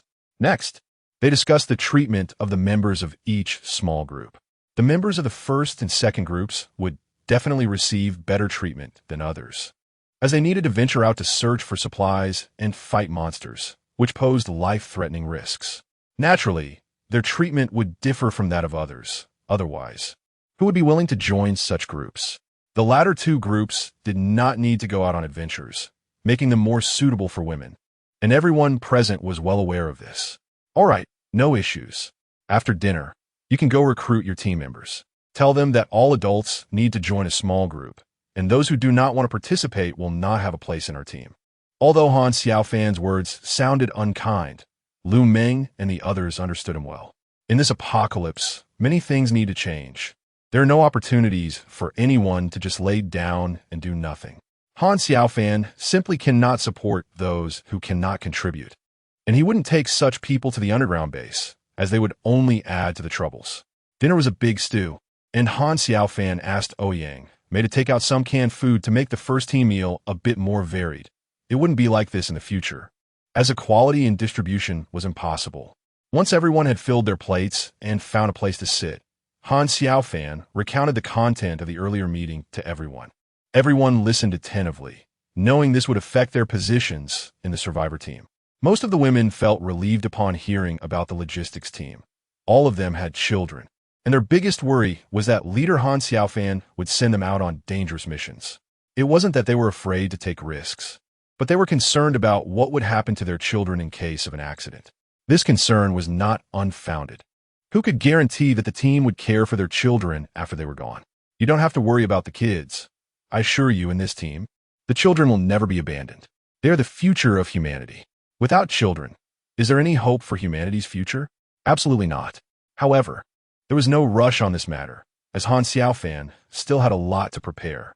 Chapter 26. Going out. In fact, Han Xiaofan knew that besides himself, there were only a few men who could join the first and second teams. As for Ouyang Mei, an active duty soldier, and Yilan Xin, a somewhat mysterious doctoral student, both gave Han Xiaofan the impression that they were not simple characters. He just didn't know why they appeared in the long district of Shunshi. If Yilan Xin's identity were very important, it would mean that the authorities would definitely not give up on rescuing them. He needed to consider whether taking in these two would cause any negative repercussions. As for Tianjun, the retired soldier, Han Xiaofan did not place much importance on him. He valued not only the other man's military background, but also his character. Tianjun chose not to associate with Zhang Anjian and He Chuandong's group and secretly organized those women to choose him instead, which indicated that he had the most basic moral principles. Such qualities were rare in this apocalyptic era, in an age without the constraints of law and order. The evil within humanity would be amplified infinitely. Han Xiaofan believed that countless tragic stories could be happening all over the Blue Star world right now. He would never overestimate humanity's moral bottom line. The future would be an era of survival of the fittest, where the strong ruled. After waiting for a moment, Han Xiaofan came out of the study with his weapon and found several men gathered in the living room. Leader, with only these few joining our team, should we merge our two teams for management? If we have more people in the future, we can split again, suggested college student Guo Mingtao. With middle-aged driver Peng Yuanhua, Lu Meng's father Lu and white-collar worker Li Xiong, along with retired soldier Tianjun and Lu Meng, there were only 6 people in total. Tianjun felt that dividing them into 2 teams would make it difficult to work, whether it was going out to find supplies or staying behind. It wouldn't be easy to arrange, so he suggested merging them together for better task allocation. Okay, we understand. Han Xiaofan replied. These knives and a crossbow, you can decide how to distribute them. Han Xiaofan handed the weapons to Tianjun, asking him to distribute them among a few people. In fact, he felt a bit disappointed that no women had joined the first and second squads. After all, in this apocalypse, only by fighting hard can one survive better. However, he didn't blame them too much. After all, just 2 days ago, they were still living in a peaceful era, and they might even be afraid to kill chicken. It was indeed a bit difficult for them to face the monsters outside. Han Xiaofan instructed Tianjun and others to pay attention to the movements of the villa across the street. As long as the other party dared to do anything bad, they should retaliate decisively. Tianjun and the others naturally agreed wholeheartedly. When it was time to fight, they would not hold back, as they were not naive or overly compassionate people. Han Xiaofan also briefed Ouyang Mei, reminding her to be cautious when burning smokeless charcoal at night to avoid poisoning. One careless moment could lead to very serious consequences, especially if heavy snow fell at night. She needed to ensure that the external smoke vent was not blocked. After giving all the necessary instructions, Han Xiaofan left the villa with a backpack that looked inconspicuous to outsiders, carrying his tang knife. Someone on watch inside the opposing villa quickly noticed Han Xiaofan's departure and immediately reported the situation to He Chuandong. In a bedroom on the second floor of the villa, He Chuandong was playing cards with Zhang Anjian's lover, Zhang Kairi. Upon hearing his subordinate's report from outside, he simply said he understood and instructed his subordinate to continue monitoring the situation at the other villa. After a series of heavy breaths, the room fell silent as a man and a woman embraced passionately on the bed. On the floor beside the bed lay a corpse with wide-open eyes, filled with disbelief. "Brother Dong, now that Han Xiaofan has left, should we take action against those people across the street?" Although I don't know why Han Xiaofan chose to go out at this time. By nightfall, those monsters will become even more terrifying, and with the temperature dropping significantly, his chances of survival will diminish greatly. He Chuandong felt pleased with his analysis. What made him even happier was that there were more than a dozen beautiful women in the villa across the street.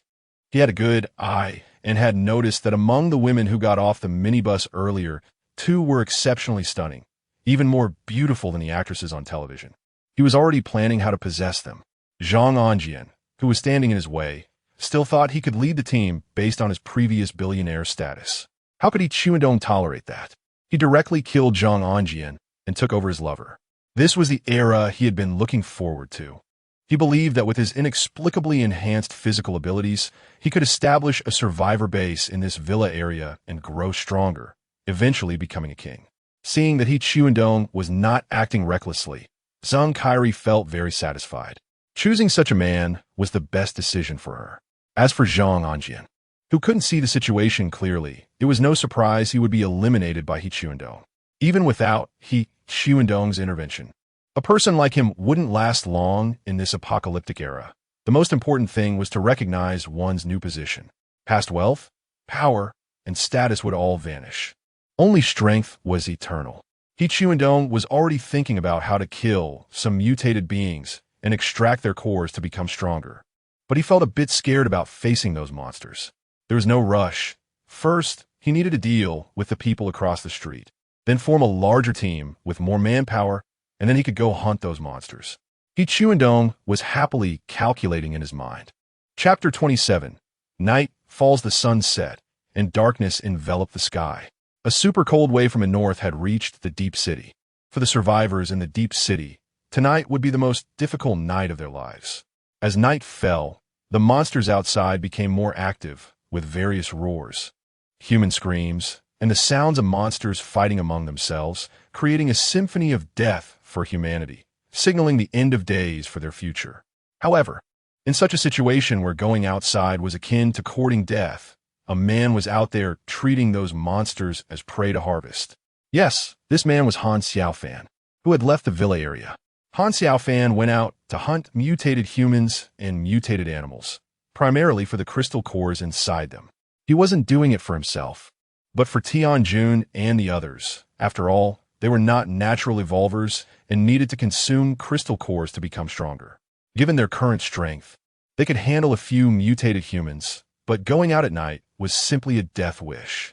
Originally, Han Xiaofan planned to take a small flashlight to hunt monsters after leaving the villa area, but to his surprise, he found that he could see clearly in the dark, similar to a cloudy day. He guessed that this was due to his comprehensive strengthening over the past few days, leading to a qualitative change. Although he couldn't understand the principle, he knew he had become stronger, and there was no need to investigate the source further. With the ability to see in the dark, Han Xiaofan no longer had to worry about surprise attacks from monsters, as the entire deep city had lost power. The outside cameras that Xiao Ji used were naturally unusable, and he could no longer rely on Xiao Ji's cheating abilities. However, after he manifested the underground city, the base of the underground city effectively merged with the villa area, so the power supply system of the villa area shared the same source as the underground city. Han Xiaofan had cut off the power to the villa area to prevent others from noticing any abnormalities. So the survivors there naturally thought that the entire city was experiencing a blackout, and it was quite normal for the villa area to also be without power. After being out for an hour, at 8 o'clock in the evening, it started to snow lightly in the sky, and soon, within half an hour, the light snow turned into heavy snow, accompanied by strong winds. The monsters in the urban area quietly avoided the blizzard, making Han Xiaofan's hunting much more difficult. He needed to enter various buildings to search for mutated humans, and often the mutated humans inside were in groups. If there were only a dozen of them, he could easily handle it, but most of the time there were hundreds, and in such a confined space, it was hard for him to fight back, forcing him to escape from the buildings. After realizing that the mutated humans would also avoid the blizzard, Han Xiaofan stopped going into high-rise buildings, as those contained the largest number of mutated humans. Instead, he targeted shorter buildings with fewer floors and smaller areas. In a certain room on the second floor of a 6-story building, a weak little girl's voice could be heard. "Mommy, my stomach hurts. Don't be afraid. Mommy is here. Mommy will help you rub your tummy. It won't hurt too much." Hearing her daughter Chen Bao's painful voice, Chen Jie felt like she was going crazy. In this apocalyptic world, there was no way she could take her daughter to the hospital. It was questionable whether the hospitals in Long District even existed anymore, and she knew she couldn't safely get there. Going out would only lead to one result, a dead end. While gently rubbing her daughter's little belly, Chen Jie contemplated whether she should go downstairs to the pharmacy 50 meters away for some medicine. Although the distance was only 50 meters, she lacked the confidence to reach it safely. In a city like Deep City, located in southern Huagua, to have heavy snow was already alarming. From the official announcements, Chen Jie knew that the future of Blue Star could be trapped in extreme cold and long nights for hundreds of years. Coupled with those mutated creatures, she felt utterly hopeless. She had no confidence in surviving alone with her daughter. "Mommy, am I going to die?" 6-year-old Chen Bao didn't understand the meaning of death, but she had seen it portrayed on television. Watching her daughter suffer, Chen Jie couldn't remain indifferent. She had to take the risk and go to the nearby pharmacy for medicine. Fortunately, she had observed from the window that the streets were covered in snow, and the monsters had vanished. She speculated that the monsters might not be able to adapt to the severe cold. She didn't know what the future held, but now was the best time to go out looking for medicine and supplies. Although there were still plenty of supplies at home, they could only sustain the mother and daughter for a few days. If Chen Jie wanted to ensure a longer survival for them, she needed to find a way to gather more supplies. Moreover, temperatures would continue to drop in the coming days, potentially falling below -50 degrees. She needed to collect various heating materials. Otherwise, the extreme cold alone could freeze them to death. According to the last piece of information released by the authorities, the world would enter a long night starting tomorrow due to the massive volcanic ash covering Blue Star. This situation could last for decades. While it was slightly better than the extreme cold that could last for hundreds of years, Chen Jie couldn't guarantee that the experts' predictions were accurate. However, she wasn't overly worried, as she couldn't even be sure that she and her daughter would survive the next few days, let alone worry about the future decades or even centuries away. "Mommy, my stomach doesn't hurt as much anymore. Maybe you shouldn't go out. There are a lot of monsters outside." Chen Bao had always been very understanding, knowing that her mother worked hard not only at her job, but also to take care of her. Despite her young age, she understood a lot and tried to comfort her mother while enduring the stomach pain. "Bao, you don't need to worry. Mommy is an adult, just like Ultraman, and can fight monsters. You stay at home. If someone knocks on the door who isn't Mommy, don't make a sound and ignore them. Mommy has the key to open the door." In such chaotic times, there were too many ill-intentioned people. Chen Jie would never underestimate the moral bottom line of humanity, especially in the absence of legal order, where humans could become terrifying. As a history teacher, she was well-read and understood how frightening the end of ancient dynasties could be. After repeatedly reminding her daughter, Chen Jie left the bedroom and came to the living room. Her home was a 1-bedroom apartment with a bathroom and kitchen. She had saved diligently and received some financial help from her parents to afford such a place in the urban area, never expecting that she wouldn't have to pay the mortgage in the future. After putting on a backpack and picking up a baseball bat, which she had found on the street during the chaos last night, and could use as a weapon, she knew using it was more for psychological comfort. As for killing mutated humans, she truly felt uncertain. Regardless, she had to risk it to get the medicine. Otherwise, she feared her daughter might die. Carefully pressing against the door to listen for any sounds outside, Chen Jie found the hallway very quiet. She couldn't see anything through the peephole. It was pitch black outside, and she couldn't even see her hand in front of her face. There probably weren't any mutated humans outside. Slowly and cautiously, she opened the door and peeked out with a small flashlight. Indeed, the hallway floor was only littered with debris, and there were no mutated humans present. She carefully closed the door again and walked towards the stairs. This 6-story building only had stairs to use. With the power out, it was impossible to take the elevator. Chapter 28. Danger in the dimly lit hallway. The howling wind from outside made Chun Jie feel anxious. There were 6 households on the 2nd floor where she lived, and aside from 2 that had left for the official base, the other 3 had been silent since yesterday. She knew what that meant. Fortunately, the mutated humans in these rooms weren't strong enough to break down the doors. Otherwise, the humans hiding in their homes on Blue Star wouldn't be very safe, and the death toll would be even higher. Although the official announcement did not reveal how many people have died globally, Chun Jie had read apocalyptic web novels before. Although not many, she knew that many people had been infected with the P virus mutation. After all, about 70% of the pedestrians she had seen on the road in recent days were coughing, and these coughers were all latent carriers, now turned into mutants. Roughly estimating, with a global population of 7 billion, if 70% have become mutants, that amounts to about 5 billion. Adding in the humans killed by the first wave of infections, it would be quite good if humanity could survive with 1 billion left. No wonder Huagua was unable to organize large-scale rescue operations. Chun Jie had already lost all hope in the official rescue efforts. She could only rely on her own strength to survive with her daughter. It would be great to have a strong ally to increase their chances of survival. Chun Jie also knew that humans could become stronger by consuming crystal cores. But it was already difficult for her to kill a mutant, let alone rely on crystal cores to grow stronger. The future might be a world where the strong dominate. The official base in Shunshur was entirely built underground, and there might be about 1 million survivors inside. Although the subway system in Shunshur was well connected, she knew that even if the survivors could live underground, various supplies would be scarce. There might be no problem in the short term, but in the long run, it was uncertain. It would be best to join a private base, but Chun Jie also knew that joining a private base wasn't as simple as wanting to join. There would surely be a price to pay. She was very beautiful, which wouldn't be a big issue in peacetime, but in this apocalyptic era, being pretty was a liability, leading to unimaginable dangers. This was no joke. Although she had many thoughts in her mind, only a moment had passed outside. Chun Jie cautiously listened at the doors of the other 3 households, and indeed heard heavy breathing inside, as if the mutants were sleeping. The doors of all 3 households were locked, and she didn't dare to open them. Even if she could, she wouldn't want to disturb them. If she woke the mutants inside, it would mean certain death for her.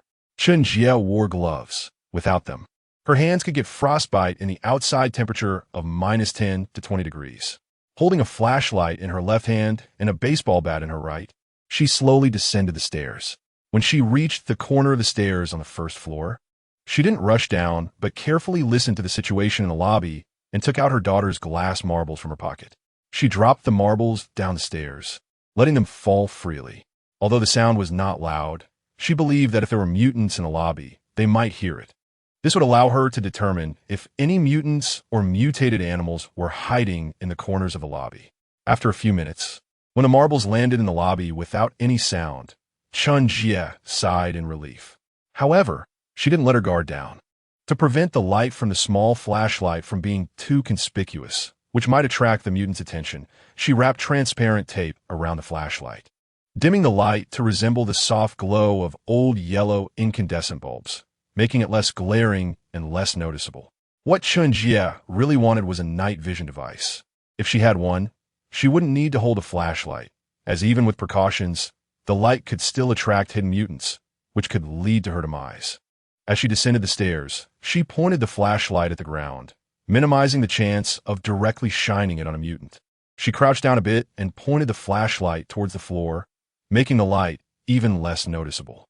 For her own safety, Chun Jie, as a history teacher, was doing her best to think of ways to protect herself. She wasn't afraid of death. What she feared was that if she died, her daughter would also inevitably perish. Not wanting to waste time checking the security room, Chun Jie moved to the main entrance to listen for outside noises. Unfortunately, all she could hear was the howling wind and distant screams mixed in with the wind. She could imagine that some humans were likely being attacked, and killed by monsters. But she didn't know if these survivors, like her, had ventured out to face danger or if they had encountered it at home. However, Chen Jie couldn't think too much about it. She gently pushed open the main door and stepped outside. The howling wind and snow hit her face as she moved from the relatively warm indoor environment to the extremely low outdoor temperatures, causing her to shiver involuntarily. She quickly wrapped her scarf around her neck and moved along the wall towards the pharmacy in a crawling-like manner. Of course, Chen Jie didn't lie on the ground. After all, the ground was covered in snow, and crawling on it could easily lead to frostbite. Although her movement was slow, it was safer. Just after walking less than 20 meters, a frozen corpse suddenly appeared in front of her, almost making her scream. Fortunately, she reacted in time, her heart racing, and the blood in her veins quickening. Chen Jie didn't dare to examine the corpse closely. She only glanced at it and saw that it was a male body. He might have gone out looking for supplies or encountered danger during the day. However, mutants generally ate the corpses of humans they attacked, leaving only bones behind, unless the mutants were full and left some remains. She bypassed the corpse and continued forward, slowing her pace. Fortunately, the distance of several dozen meters wasn't too far. She was familiar with the nearby streets. In Huagua, pharmacies were typically located just a few dozen meters apart. The pharmacy ahead wasn't very large, but it still had a decent supply of basic medications. As long as she filled her backpack, she believed there would be at least one type of painkiller for her daughter. Just as Chen Jie happily reached the pharmacy entrance, a pair of hands reached out from behind her. One hand covered her mouth, and the other wrapped around her, catching her off guard. In that unexpected moment, she was quickly pulled backward by the person behind her and swiftly taken away from the pharmacy entrance, ending up in a small alley next to the pharmacy. Had she encountered a bad person? Was she doomed? Would she suffer a terrible fate? The thought of what might happen made Chen Jie tremble with fear. Chapter 29. Kindness. Han Xiaofan never imagined that he would become so powerful. With night vision ability, he could hunt the monsters that terrified other humans without any hesitation in such stormy weather. The monsters rarely lasted more than 2 moves against him, usually falling to a single strike. With a mysterious doctor like Yi Lanxin and his team, Han Xiaofan wanted to see if he could understand the P-virus research. So he stored some bodies in his storage space. As he hunted more mutated creatures, Han Xiaofan grew increasingly stronger. Now, he could jump from a 10-story building without any harm, appearing quite relaxed. He knew he was becoming more distant from normal humans and wouldn't be surprised if he became as powerful as a superhero in the future. Han Xiaofan was of course aware that his current condition was abnormal. He suspected that it wasn't due to becoming stronger, but rather because of the crystal he had fused with. Only this mysterious crystal should be the culprit. However, it would be impossible for him to fully understand the issues he was facing in the short term. Xiaoji was also clueless. So Han Xiaofan could only hope to find answers once the crystal in his mind was completely restored. He sought out hidden mutants or mutated animals, hunting them down, absorbing most of them, and leaving a small portion for Tianjun and the others to consume. He would collect any corpses of mutated animals into his storage space, as the meat of these mutated animals was edible and had great benefits for the body. Whenever he encountered convenience stores or other useful supplies, Han Xiaofan would take some time to gather resources, since more supplies were always better. His storage space in his mind could easily hold all the resources from the entire Shin City. Sometimes Han Xiaofan would also come across survivors searching for supplies. If they were in danger, he would lend a helping hand. For some grateful survivors, he would kindly leave them some food, while for those with ill intentions, he would certainly send them on their way. As Chen Jie came out of the building, Han Xiaofan noticed her, not because she was beautiful with a mature and dignified aura, but because she was one of the few women out searching for supplies. Whenever he encountered such women, he would help them out and instruct them to stay at home, promising to organize a team to rescue them in a few days. Han Xiaofan didn't want to save those survivors. He just knew he couldn't manage it alone. Even though he was strong, he was far from invincible. If he encountered 1,000 mutated beings, he would have to escape. Chen Jie's actions made Han Xiaofan realize that this woman was quite clever. Going out to search for supplies was not as reckless as it seemed. After all, A woman seeking food would generally avoid taking risks when there could be food in neighboring houses or unoccupied homes. It was much safer to look for supplies in those houses, as even if there were mutated beings inside, there usually wouldn't be many, and with some caution, they could be dealt with. When Han Xiaofan saw that Chunjie was heading toward the pharmacy, he guessed her destination. It turned out she wasn't looking for food, but for medicine, which meant that someone important in her family was sick. Just as Chunjie was about to reach the pharmacy, Han Xiaofan noticed several mutated cats the size of leopards appearing around her. One jumped down from a 6-story building, bending its knees slightly to absorb the impact. In just a few breaths, he was able to stand beside her without her noticing, covering her mouth to prevent her from screaming and attracting nearby monsters. He dragged her around the corner of an alley and whispered in her ear. When Chunjie heard the man's voice and felt his breath on her ear, she felt a bit panicked, but it was much better than before. At least she sensed that the man behind her meant no harm and seemed to have just saved her life. However, the fact that he wanted to kill a few mutated cats surprised her. Could he be very powerful? Chunjie thought to herself. She noticed that the man had disappeared without waiting for her response after speaking. She didn't dare to use her flashlight to look for him, considering he had warned her about the mutated cats nearby. Due to the heavy snow and the pitch-black night, Chunjie couldn't see how the man killed the mutated cats. She could only lie on the cold ground, feeling the icy snow beneath her, and her own body was getting cold. She felt that if she stayed like this for another 10 minutes, she might freeze to death. She crawled up and leaned against the wall of the alley, breathing softly. All right, those mutated cats have been killed, Han Xiaofan thought. Although Chunjie hadn't seen him kill the mutated cats and only had his word about their presence, she was smart enough to notice how silently he appeared and vanished in an instant. She began to suspect whether he was one of the officially recognized evolved beings. If Han Xiaofan really was an evolved being, could she rely on him? Would she and her daughter be able to survive? Chunjie made a silent decision in her heart. Han Xiaofan admitted that he was a visual person. There were women on the street asking for his help, but he had rejected them all because they were all quite ordinary looking, unlike Chunjie in front of him. Compared to Ouyang Mei, Yilan Xin, and Lu Xianhong, she was hardly inferior, and she also carried a maternal aura that was very much to his taste. Thank you, let us go. Although Chunjie couldn't see the passionate gaze of Han Xiaofan, she could already guess his motives for being so eager to help. However, this was also her reason for asking Han Xiaofan for help. For the sake of her daughter, she could give up some things she had insisted on before the apocalypse. Chapter 30. New relationship. The door of the pharmacy was tightly shut. To get in, they could only pry open the roller shutter. However, this would make quite a noise.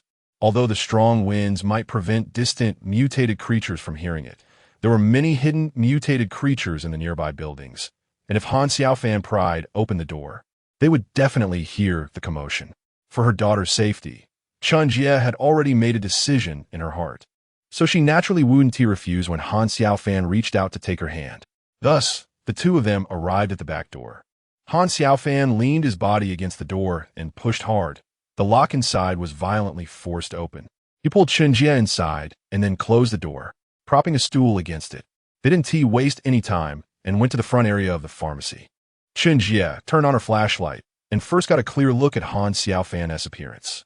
He was a young man in his 20s, with an ordinary appearance but deep, somewhat indifferent eyes that left a strong impression. At least, Chunjie felt quite satisfied with him. In her view, such a man was relatively reliable. Chunjie, hurry up and grab the medicine. I'll help you. The two quickly began to sweep through the pharmacy. They put common medications like cold medicine, painkillers, and antibiotics into their backpacks. However, Han Xiaofan was just putting on an act. He stored most of the medications in his storage space, leaving only a small portion in his backpack.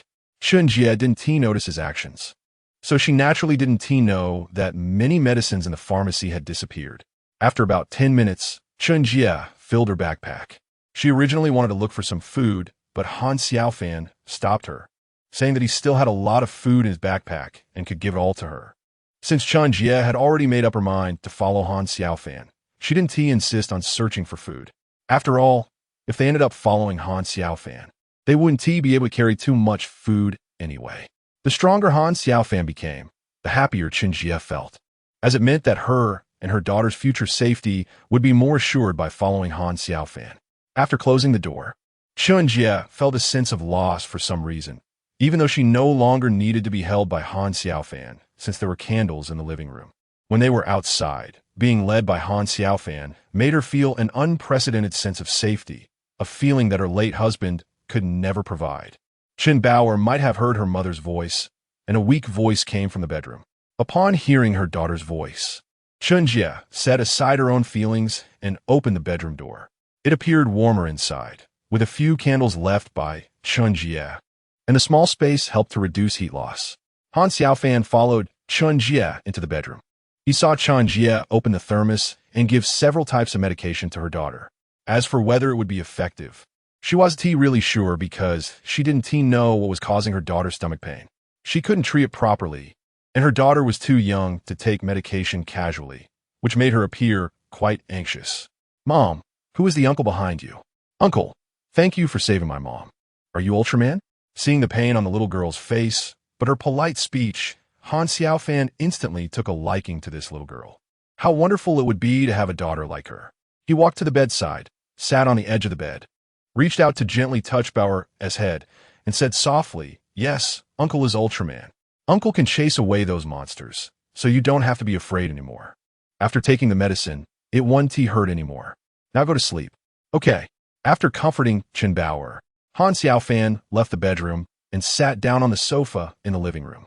He had already taken a liking to Chun Jie, and she should have similar feelings. Otherwise, she wouldn't have allowed him to hold her hand outside. Half an hour later, Chun Jie came out of the bedroom, gently closed the door, and hesitated for a moment before walking directly to stand in front of Han Xiaofan, who also stood up. Chun Jie suddenly threw herself into Han Xiaofan's arms, looking up at him with red eyes and a slightly crying voice, saying, "Xiaofan, please help me. Bauer is my life. If something happens to her, I don't know if I can hold on. I know what you're thinking, and I will give myself to you now. But you have to help me find a doctor to save Bauer, okay?" In the past, Han Xiaofan might have hesitated, but in the apocalypse, there was no reason to hesitate. He embraced her directly, and the two of them communicated friendly for an hour on the sofa. If it weren't for worrying about Bauer in the bedroom, they might have talked until the next morning, but Chun Jie might not be able to withstand Han Xiaofan's advances. "Xiaofan, you need to be careful. If things get out of hand, just run away and don't be reckless. If something happens to you, neither of us can survive."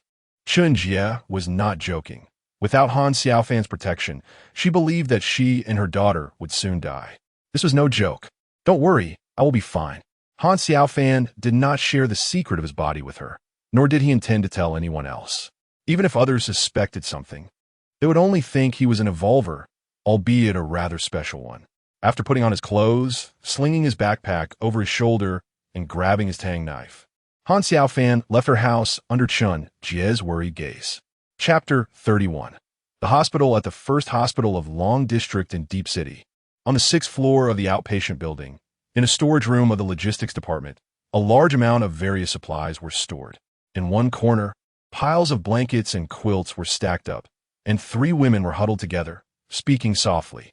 One of them, a woman in her 20s with a delicate appearance, wore a look of frustration and despair on her face.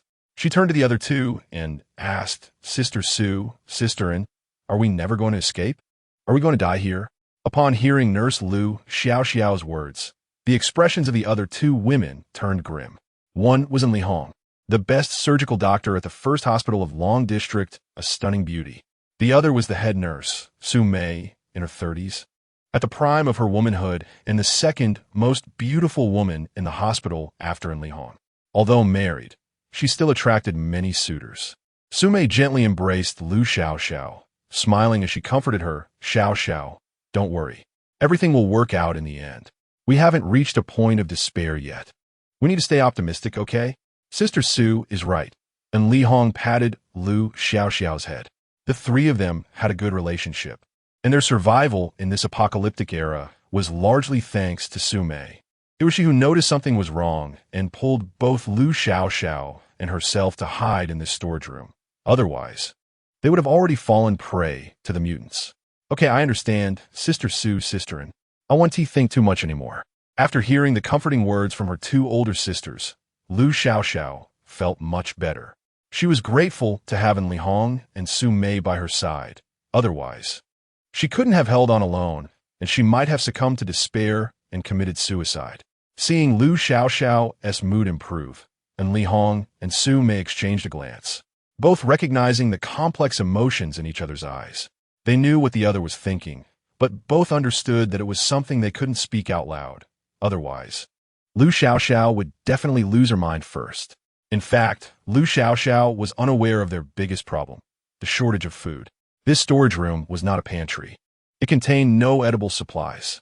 The food they were currently eating was from a backpack that Su Mei had grabbed while fleeing, possibly belonging to a patient. And it contained enough food and water for only 3 days for the three of them. After 3 days, their food would be completely gone, and then they would have to venture out to find more.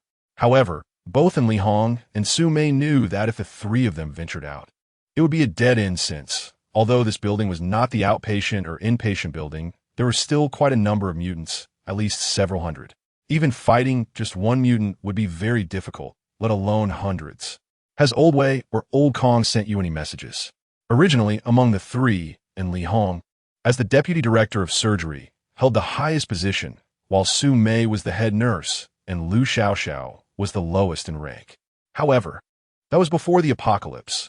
Now, they had shared their hardships together, and status didn't matter anymore. In this apocalyptic era, money and status from before were worthless. There's no signal on the phone. The signal tower might have been damaged by the cold. And Li Hong took out her phone to check. Not only was there no signal, but the battery was also down at 2 bars and would soon die. She had already mentally prepared for this situation. She also took out a thermometer and saw that the indoor temperature had reached minus 30 degrees Celsius. If it were outside, it might be even lower. She guessed it could be around minus 40 degrees. The indoor temperature is minus 30 degrees. It could be minus 40 outside. I'm worried that Old Wei and Old Kong don't have enough warm clothing at home. They are old and might not be able to withstand it. Old Wei and Old Kong were a couple. Old Wei's name was Wei Jia, a retired expert from the traditional Chinese medicine department of the first hospital. And Old Kong was Kong Biyun, a retired teacher from Long District First High School. They lived in the hospital's family building and, on the night of the chaos, managed to contact Li Hong. Fortunately, the elderly couple had not been infected by the P virus and turned into mutants. However, Li Hong and the others could do nothing to save the two elderly people. The three of them could only hide in the storage room to survive. They could only comfort the elderly couple, advising them not to trust strangers and not to open the door casually. Alas, there's nothing we can do. I hope the two elderly can be safe. Su Mei said. She knew very well that in this apocalyptic era, the weak, the sick, and the elderly faced the harshest reality. These were the first to be eliminated. But if that were the case, did humanity still have hope? She felt lost. Just as the three women were silently trapped in the storage room, Han Xiaofan braved the howling wind and snow to arrive at the first hospital. The first hospital was a large tertiary hospital with many buildings. He speculated that each building would have many mutants inside. If he wanted to clear all the mutants from the first hospital, it wasn't that Han Xiaofan couldn't do it. He simply didn't have the time to waste there. What he really wanted was to clear one of the outpatient buildings to see if there were any surviving doctors and nurses inside. As long as there were doctors, Han Xiaofan could rescue them and take them to treat Bauer. Of course, that was the ideal outcome. Originally, Han Xiaofan had another more radical idea: to set off firecrackers in the open space in front of the hospital to attract all the mutants from every building in the hospital. However, he felt that if he did that, he might attract not only the mutants in the hospital, but also those from the nearby residential areas and a passenger station filled with people. If all the mutants in that area were drawn out, he could only flee. There would be no way to hold them off. The temperature outside had already dropped to over minus 40 degrees. Han Xiaofan was dressed lightly, without a mask or gloves, yet he felt no coldness. Instead, it felt like being in a summer room with air conditioning on a hot day, a very comfortable feeling. He knew that his body had become so strong that it was no longer afraid of cold or heat. This was great. The most terrifying extreme cold climate in the apocalypse posed no threat to him. Taking a deep breath, Han Xiaofan saw his breath turn into white mist in the air. Instantly freezing, he pulled out his tang knife and walked straight through the front door of the outpatient building. He could already sense the presence of many mutants in the lobby inside. He was ready to enjoy the killing. Chapter 32. Excitement. There were quite a few mutants in the outpatient building, but not as many as Han Xiaofan had estimated. Although it took some time, he managed to find and kill all the hidden mutants one by one. For those doors that couldn't be opened, he did not touch them, planning to finish clearing all the mutants in the building before verifying whether there were any survivors inside. If yesterday's mutants still retained some semblance of humanity, today the mutants Han Xiaofan saw had almost transformed into beasts, and they were the kind of ugly beasts that looked close to the alien scene in movies, though they were not as large as aliens and lacked the claws and tails of those creatures. Their fur was becoming increasingly thick, and it felt like in just a few days, these mutants would turn into long-haired monsters. The outpatient building had 10 floors, and after an hour, Han Xiaofan finally reached the 10th floor. He spent another 10 minutes clearing the mutants on that floor, totaling over 300 mutants. It didn't seem like many, and he guessed that many must have left the hospital.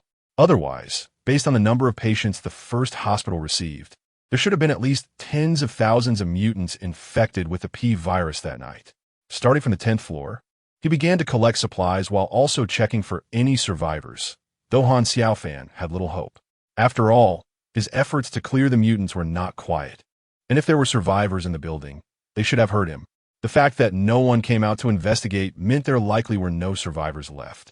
He could only find ways to explore other buildings to see if any doctors had survived. Han Xiaofan focused on collecting essential items, ignoring less important common items that he was too lazy to store in his space, as collecting items took time and was somewhat troublesome, requiring him to touch each one to absorb it. He had asked Xiao Ji why he could absorb the crystal cores of the mutated creatures within a 10-meter range. But Xiao Ji also didn't know. He could only speculate that there might be some connection between the crystals and the cores, or perhaps the cores had a restorative effect on the crystals, allowing for such absorption. Indeed, in a quiet environment, Han Xiaofan could directly hear the breathing of the humans inside. This was no joke.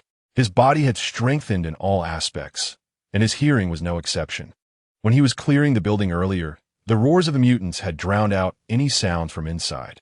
Not wanting to force the door open, Han Xiaofan gently knocked on the door and called out, "Is anyone there? I've cleared out the monsters outside. You're safe. Please open the door, and I'll help you leave, okay?"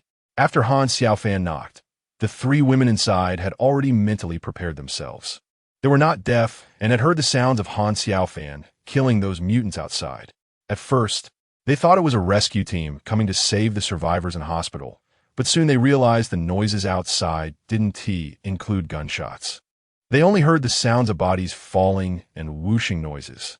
The whooshing sounds they heard were naturally from Han Xiaofan swinging his knife. They hadn't heard anyone speaking, and their initial excitement at the thought of a rescue team quickly turned to anxiety, as the situation outside felt rather strange. An Lahong wanted to open the door and take a look, but she was stopped by Su Mei and Lu Xiaoxiao. They were concerned that whoever was killing the mutants outside might not be human, but rather mutated beasts or other monsters, and opening the door could lead to disaster. After hearing their words, An Lahong thought about it and found their reasoning sound. Eventually, the 3 women decided to wait and see.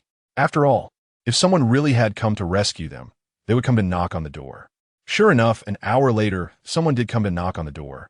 And from the sound, it was a young man. However, what worried the 3 women was that there was only one man's voice outside, with no one else. Could it really be that this man had single-handedly cleared all the mutants? How was that possible? The 3 women simultaneously had this question in their minds. Was there really no monster outside? Also, what is your name? Where are you from? Why are you at the hospital? Outside? Han Xiaofan noticed that the people inside did not open the door, and he felt no impatience. He understood that such a situation was normal. After all, the world had entered an apocalyptic era. People needed to change their mindset and could no longer act as they used to, or they risked losing their lives. Hello, I'm Han Xiaofan from the Long District Jingle Villa area. I've formed a survivor team there, and I came to the hospital looking for a doctor because a child is sick. Are you a doctor? Is there only one person inside, or are there others? Among them, is there a doctor? After hearing the man's words, the three women exchanged glances. They found his tone sincere and didn't think he was lying. However, in this apocalyptic era, trusting strangers too much, especially men, could be dangerous, and they were unsure how to judge the situation. After a brief discussion, Anlahong finally said, "If the person outside has really cleared the mutants, then with his strength, this door wouldn't stop him at all. Since he can explain so much to us, he shouldn't be a bad person. Let us open the door. He might be our greatest hope for leaving here. What do you think?" "Yes, Li Hong's analysis is very correct. Let's open the door," another woman replied. "I'll listen to Anjia." Before long, the door was opened, and Han Xiaofan saw three women wrapped in blankets. Although they looked somewhat disheveled, two of them were exceptionally beautiful, comparable to Yi Lanxin, Ouyang Mei, and Lu Xianhong, while the last one was also a pretty girl. Han Xiaofan couldn't help but think to himself that he had struck luck to encounter so many beautiful women. The three women looked at Han Xiaofan. Although he appeared ordinary, his deep and indifferent gaze gave them a sense of both fear and reassurance, as he didn't have the look of a lecher. Their first impression of him was quite good. They briefly introduced themselves, and when Han Xiaofan learned that Anlahong was actually a surgical expert, his eyes lit up. In this apocalypse, having a doctor was crucial, especially since when Bauer fell ill, Chen Jie had no way of knowing what was wrong with her daughter and could only guess at random medications. After Han Xiaofan's figure disappeared around the corner, the three women closed the door again. Their mood had completely changed from despair to hope. They believed Han Xiaofan was their savior. Chapter 33. Worry. When Chen Jie heard the knocking on the door, her heart tightened, but she quickly came out from the bedroom and stood behind the door, asking softly, "Is it Xiaofan?" "Yes, Chen Jie, it's me." Han Xiaofan's calm voice came in from outside, instantly relaxing Chen Jie's tense mood. She quickly opened the door, and as Han Xiaofan entered and closed the door behind him, she directly threw herself into his arms, as if she wanted to merge into his body. "Don't be nervous. I found Doctor. Now I'm taking you and Bauer to the first hospital. The doctor is waiting for us there. If it weren't for the time constraints." Holding the soft and plump Chen Jie, inhaling the fragrance emanating from her, Han Xiaofan truly wished he could have another round with her. He didn't know if it was because his body had become much stronger, but he felt as if his lower back was constantly in a heated state. "All right, you go pack your things, but don't take too much." Hearing Han Xiaofan say he found a doctor, Chen Jie was already in an excited state, and upon hearing his words, she immediately began to pack her luggage without a second thought. She knew she couldn't waste any more time, even if her daughter was asleep. Her face showed signs of great pain. Han Xiaofan entered the bedroom and saw Bauer sleeping, her face pale and covered in sweat. He reached out to touch her forehead and found it very hot. She was running a fever, and it really could be appendicitis. Time was of the essence. Otherwise, Bauer could easily be in danger. Han Xiaofan's affection for Bauer was largely due to his feelings for Chen Jie. Of course, if they were to spend a long time together in the future, he would genuinely treat Bauer as his own daughter, as he had long envied men who had daughters. Han Xiaofan held Bauer in his arms, first helping her put on warm clothing, wrapping her body in a thermal blanket, and then putting a cold-resistant hat on her head, along with gloves and a pair of cotton shoes on her feet. This way, she wouldn't easily get cold. Just as Han Xiaofan carried Bauer out, Chen Jie had also finished packing her luggage. With a backpack on her back and a bag in her hand, she was also fully equipped. The whole province had taken measures to keep warm. It made sense. Chen Jie was from the north and had experienced temperatures as low as -40 degrees. Now it was only around -40 degrees outside, so she was relatively accustomed to it.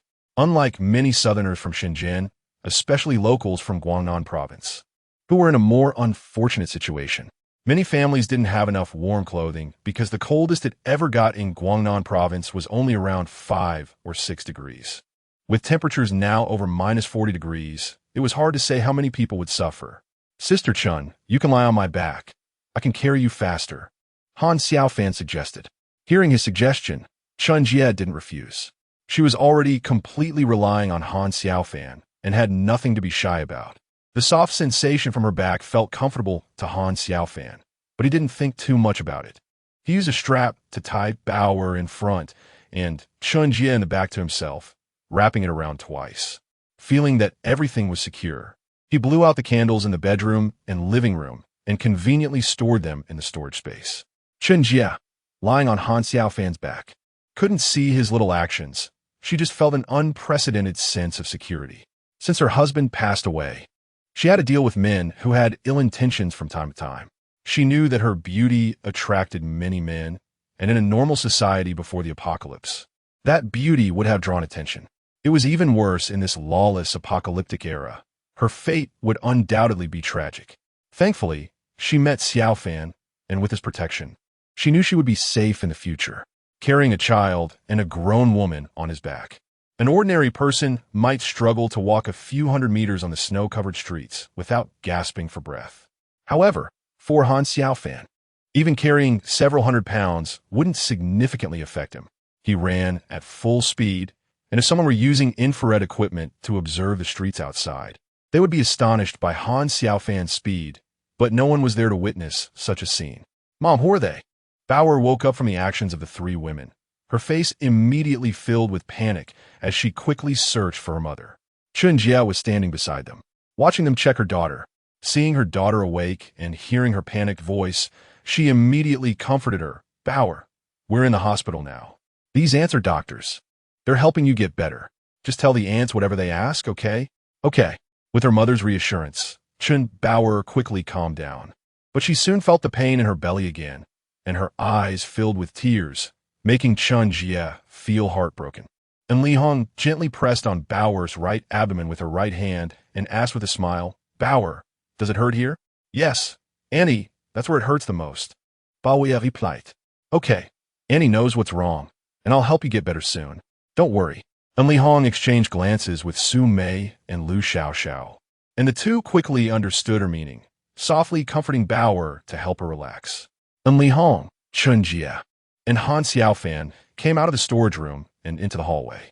The storage room had candles, so there was still some light in the hallway, allowing the two women to see. "Doctor, how is Bauer? What's wrong with her? Is it serious?" Chen Jie asked anxiously, her biggest fear being that her daughter's illness was serious. If even the best surgical doctor at the first hospital, Dr. In, couldn't treat her daughter, she would definitely break down. "Sister Chen, you don't need to worry. Bauer probably has appendicitis, but if surgery is needed, we might need to trouble Xiaofan." For Li Hong, the surgery to remove the appendix was truly a small operation. If it were before the apocalypse, she wouldn't have performed such a minor surgery. It would have been the medical interns handling it. "Just tell me what I need to do," Han Xiaofan said, already having a guess in his mind about what Li Hong wanted to do. Sure enough, Li Hong directly said, "We need to perform surgery. With Sister Su and Xiao Xiao as assistants, that's enough. The only problem is that the operating room has no power, so I need you to go to the generator room in the underground parking lot of this building and start the generator.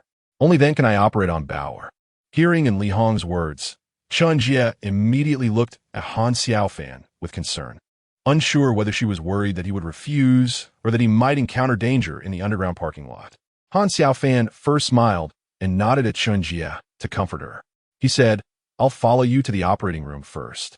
Then I'll go to the basement parking lot's electrical room to start the generator." That's good too. We still need to do some preparations before the surgery."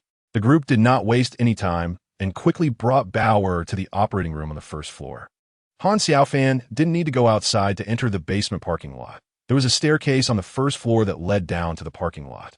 However, before leaving the first floor, he first blocked the main door with some debris to prevent mutated humans or any survivors from coming in, as the four women and a sick child had very little combat power. Chapter 34. Basement parking lot. The basement parking lot of the first hospital was very large, with a total of 2 levels. Han Xiaofan came down the stairs and did not immediately open the fire door leading to the parking lot. He knew without looking that there must be many mutated humans inside the parking lot. He just didn't know if there were any particularly special mutated humans, like the evolved humans that had appeared. He referred to these yet-to-be-encountered special mutated humans as super mutated humans. It is known that there are billions of mutated humans on Blue Star, and Han Xiaofan did not believe that there were no special mutated humans inside. He simply had not encountered such super mutated humans yet, but that did not mean they did not exist. As for whether there were such super mutated humans in the parking lot, Han Xiaofan was not very sure. He could only tell himself not to be overly complacent just because he was strong. Otherwise, it would be easy to face a setback. Han Xiaofan slowly opened the fire door and walked out, closing the door behind him. He could already see the situation in the first-level parking lot. The most striking thing was the mutated individuals wandering between the vehicles, each with red eyes. If it weren't for Han Xiaofan's night vision ability, he might have only seen countless red dots in the darkness, which would have been quite frightening. A few mutated individuals close to the fire door heard the noise and quickly noticed Han Xiaofan standing in front of the door, then charged at him from all directions. Roar, roar, roar. A few mutated individuals triggered a chain reaction throughout the parking lot, as a large number of them surged toward Han Xiaofan like a tide. Just a casual glance revealed that there were already 400 or 500 of them. Even a military unit of over 100 armed with firearms would likely struggle to withstand the onslaught of these mutated hordes in an underground parking lot. Han Xiaofan's expression was calm as he gripped the tang knife in his right hand, facing hundreds of mutated humans as if they were merely a flock of chicks. Showing no fear at all, with a swift motion, he struck one down after another, executing evasive maneuvers that seemed like actions practiced thousands of times. For Han Xiaofan, he could utilize his strength to the fullest and perfectly coordinate the movements of his limbs, making it seem as if he had reached a master level despite only having learned the basic knife techniques from a video. No mutated human could approach him to attack. His knife techniques were a taboo for them. However, he paid little attention to these ordinary mutated humans, focusing instead on two super mutated beings that had been hiding earlier.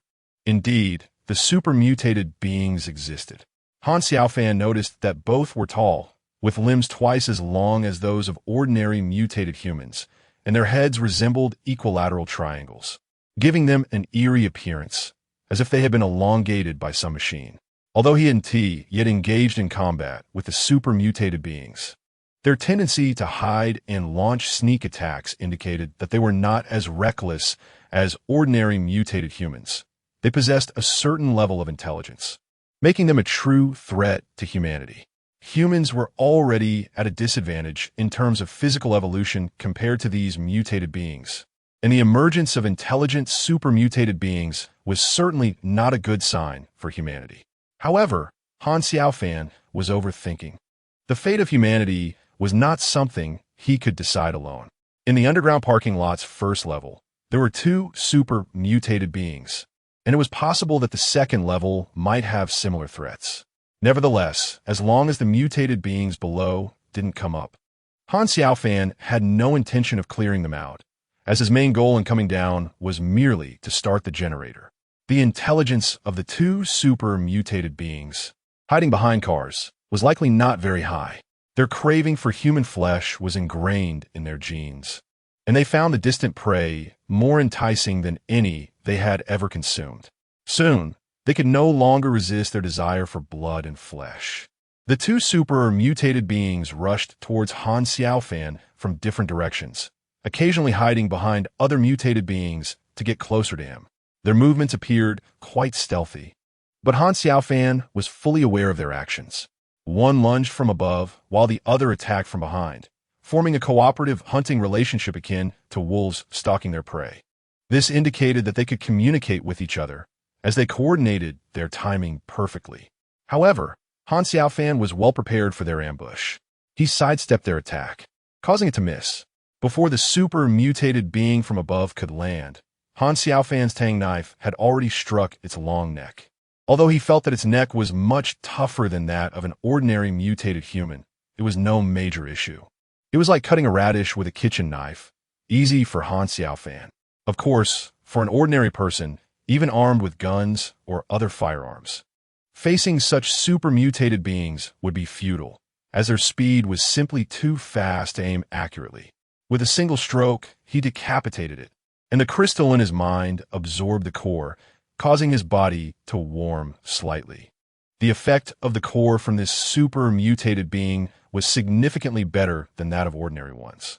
Just as Han Xiaofan killed the first super mutated being, The other one surprisingly retreated instead of attacking, quickly turning to flee, moving much faster than before. Caught off guard by its escape, Han Xiaofan silently criticized it in his mind, but he didn't hesitate. Ignoring the surrounding mutated humans, he pushed off the ground with all his strength and pursued the fleeing, super-mutated being. He wasn't worried about his safety.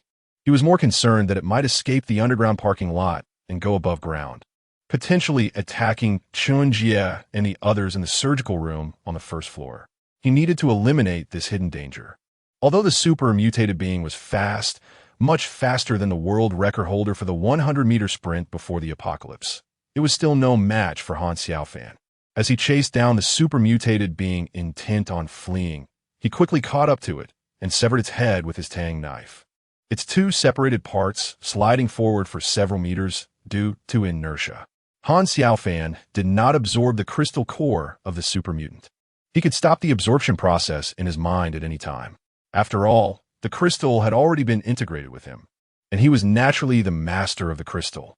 Otherwise, the intelligent life form, Xiaoji, would not have recognized him as its master.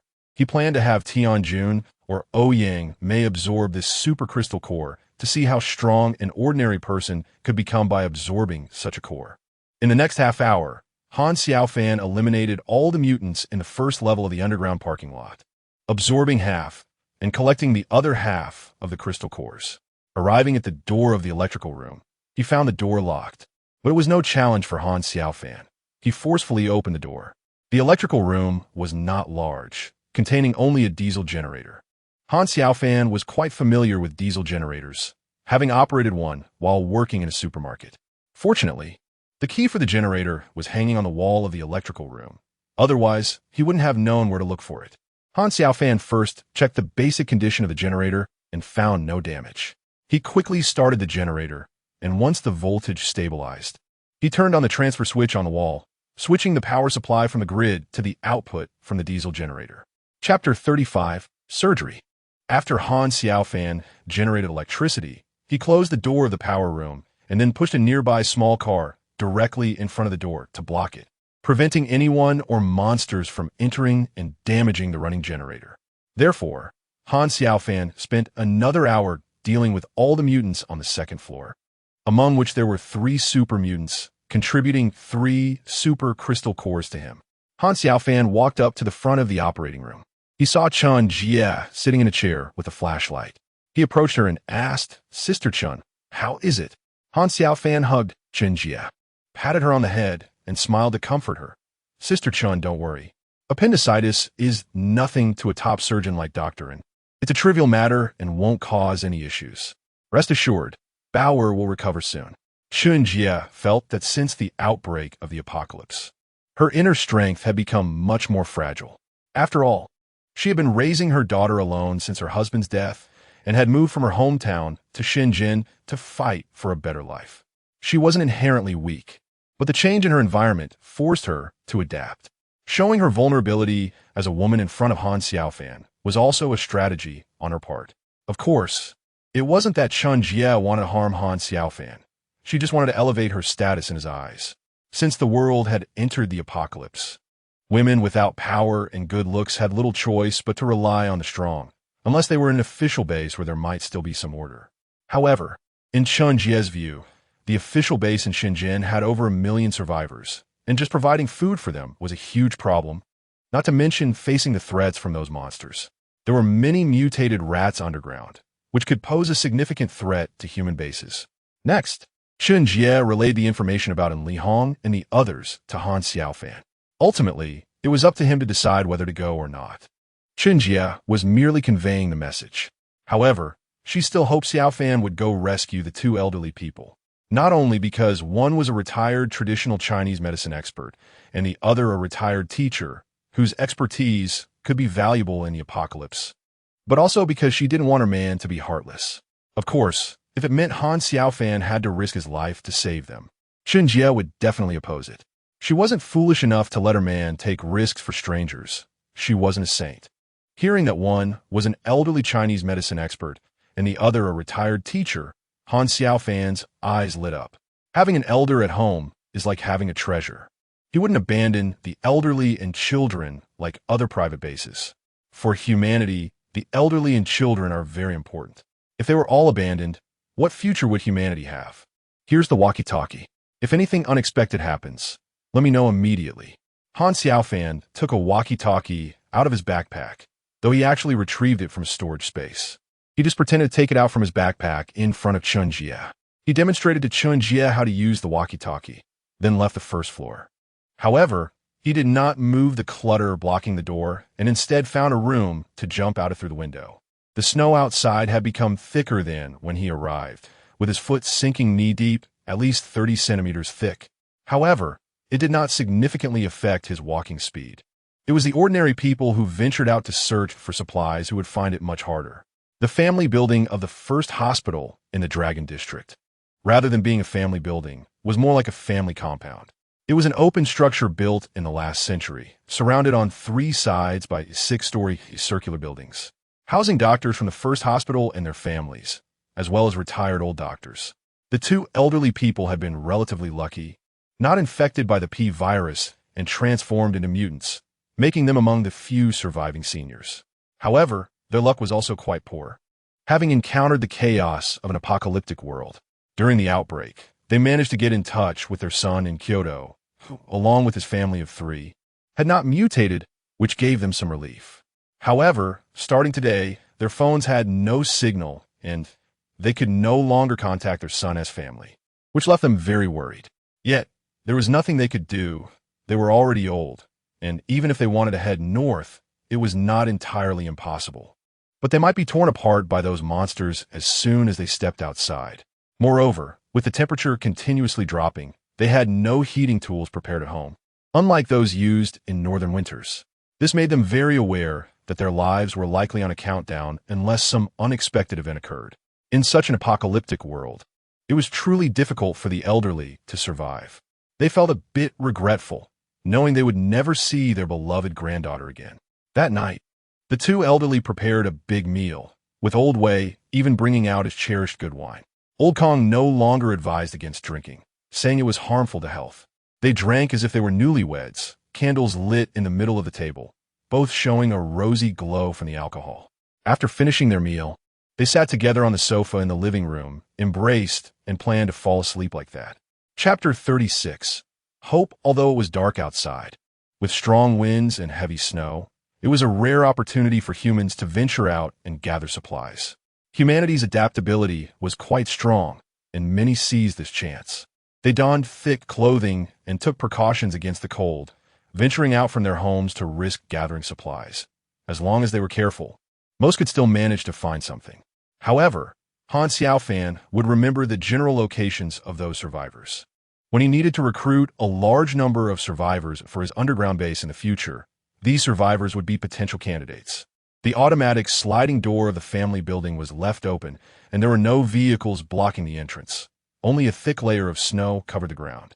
The security room appeared very messy, and there were no skeletal remains of people left behind by mutants. The security guard on duty might have fled or possibly transformed into a mutant and left the security booth. Han Xiaofan did not enter the family building immediately. Instead, he circled around the perimeter of the building. He found it a bit strange that there were so few mutants inside the first hospital. If those mutants had left the hospital, there should be many mutants in the vicinity. Even if those mutants had taken refuge in the surrounding buildings to escape the extreme cold, he entered several buildings and still did not find many mutants. Even the mutated animals were scarce, which seemed abnormal. If the number of monsters in an area is unusually low, it suggests the presence of a super monster that has eaten the other mutated creatures. This was the most likely scenario Han Xiaofan speculated. After circling around the family building without any discoveries, Han Xiaofan patrolled an area within a 3-kilometer radius centered on the first hospital, but still found nothing. It was only when he entered the family building and reached the central courtyard that his sixth sense told him there was a threatening presence here. Without needing to guess, he also saw an unusual situation. There was a snow-covered artificial hill in the middle of the courtyard. This hill was very tall, nearly the same height as the surrounding 6-story family buildings. Knowing that each floor is at least 3 meters tall, it would be around 18 meters high. No designer would create an artificial hill like this, The only possibility was that the object in the center was not an artificial hill.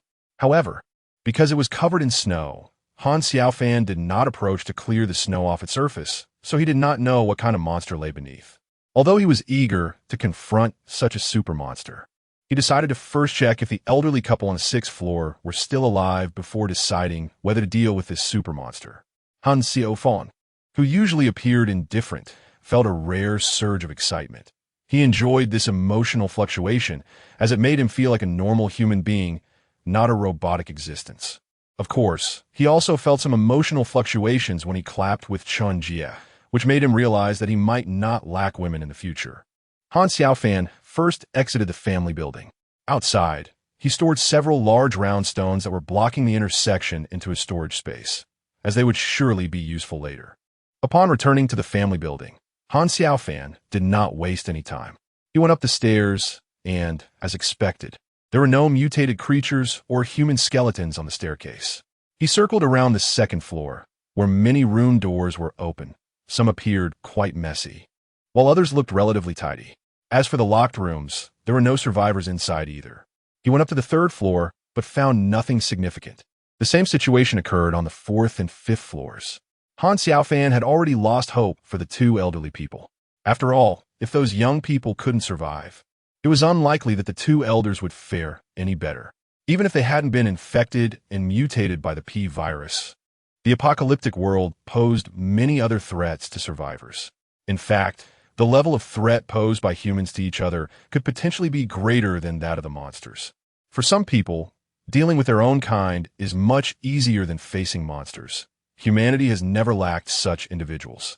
As for the supplies in those rooms, Han Xiaofan didn't pay much attention to them. He already had too many items in his storage space and saw no need to waste time collecting what little was available. It only took him a little over 10 minutes to go from the 1st floor to the 6th. When he reached the 6th floor, he looked at the monster that resembled a rockery. It remained completely still. He listened intently for a while and could only hear the howling of the fierce wind, a sound akin to the wailing of ghosts, with no other noises. Perhaps there were other sounds, but they were drowned out by the wind, so it was normal that he couldn't hear them. In fact, Han Xiaofan had already formed some guesses in his mind about that super monster. Only a creature capable of devouring so many mutated humans and animals, and needing time to digest and evolve, could be responsible for such a phenomenon. After all, in a big city like Deep City, not just any animal could become a pet for the wealthy, and there was no zoo nearby, making it impossible for an animal from the city zoo to end up here. Han Xiaofan did not go to see other rooms. He directly walked to the door of room 606. He knocked on the door and then turned to look behind him. The tall figure did not make a sound.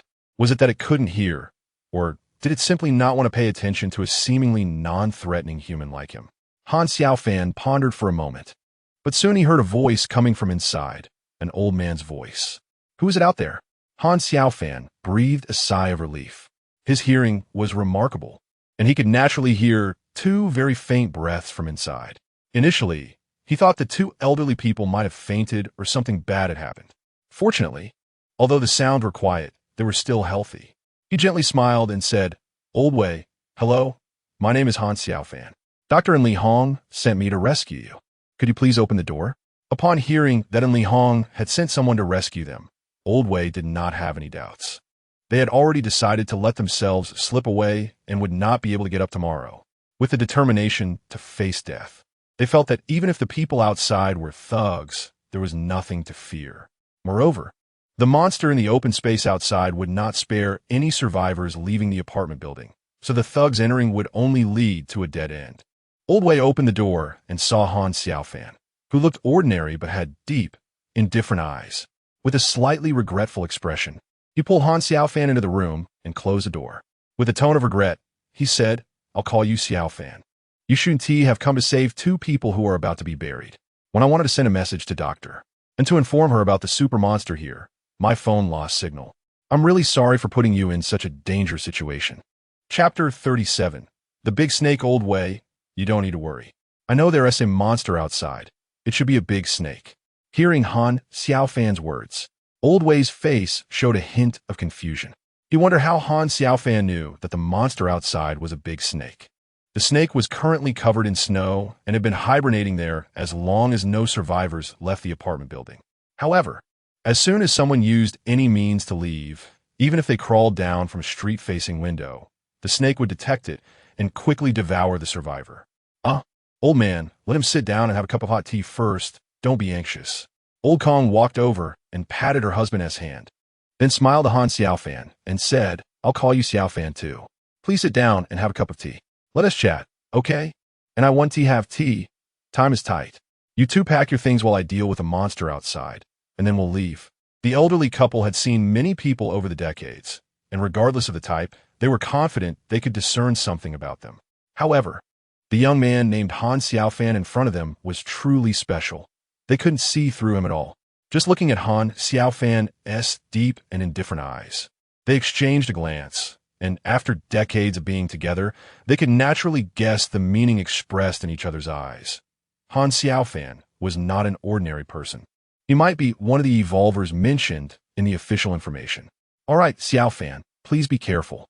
We'll go pack our things now. Han Xiaofan merely smiled faintly and said nothing more. He had great confidence in his own strength, believing that no matter how powerful the monsters outside were, they could not compare to him. After all, he himself did not know how many crystal cores his body had absorbed in just one day, nor how much stronger he had become. Other monsters, no matter how formidable, were far inferior to him. Upon stepping outside, Han Xiaofan closed the door and released a large stone he had collected at the intersection. He picked it up with both hands. The stone weighed at least 100 pounds, but to him, it felt as light as an apple when held with one hand, as if he did not feel its weight at all. He casually tossed the stone, caught it again, and then hurled it with all his might at the giant snake covered in snow. The stone struck the snake with lightning speed, and the snow on its body provided no protection whatsoever. The sound of the impact drowned out the howling wind. A snake, as large as a water barrel with a head the size of a small car, appeared. Its eyes, the size of lanterns, were filled with a violent, bloodthirsty aura as it fixed its gaze on Han Xiaofan, a human it did not regard at all. The snake had sensed Han Xiaofan's presence when he first entered the residential building, but to it, a small human was merely food. As long as he was in the building, he was its meal, and it was in no hurry to devour him. Unexpectedly, Han Xiaofan threw a stone at it. The snake had consumed many mutants, humans, and mutated animals, and perhaps due to eating human brains, its intelligence was comparable to that of a 13 or 14-year-old boy. However, being struck by the stone instantly shattered its reason. With a roar like that of a Forest King tiger, the giant snake displayed an agility and speed that were completely inconsistent with its massive size. In the blink of an eye, its enormous head was right in front of Han Xiaofan. He could see the serrated teeth inside its gaping mouth, densely packed, and he noticed two bulges on its head. Was the giant snake about to transform? He thought to himself.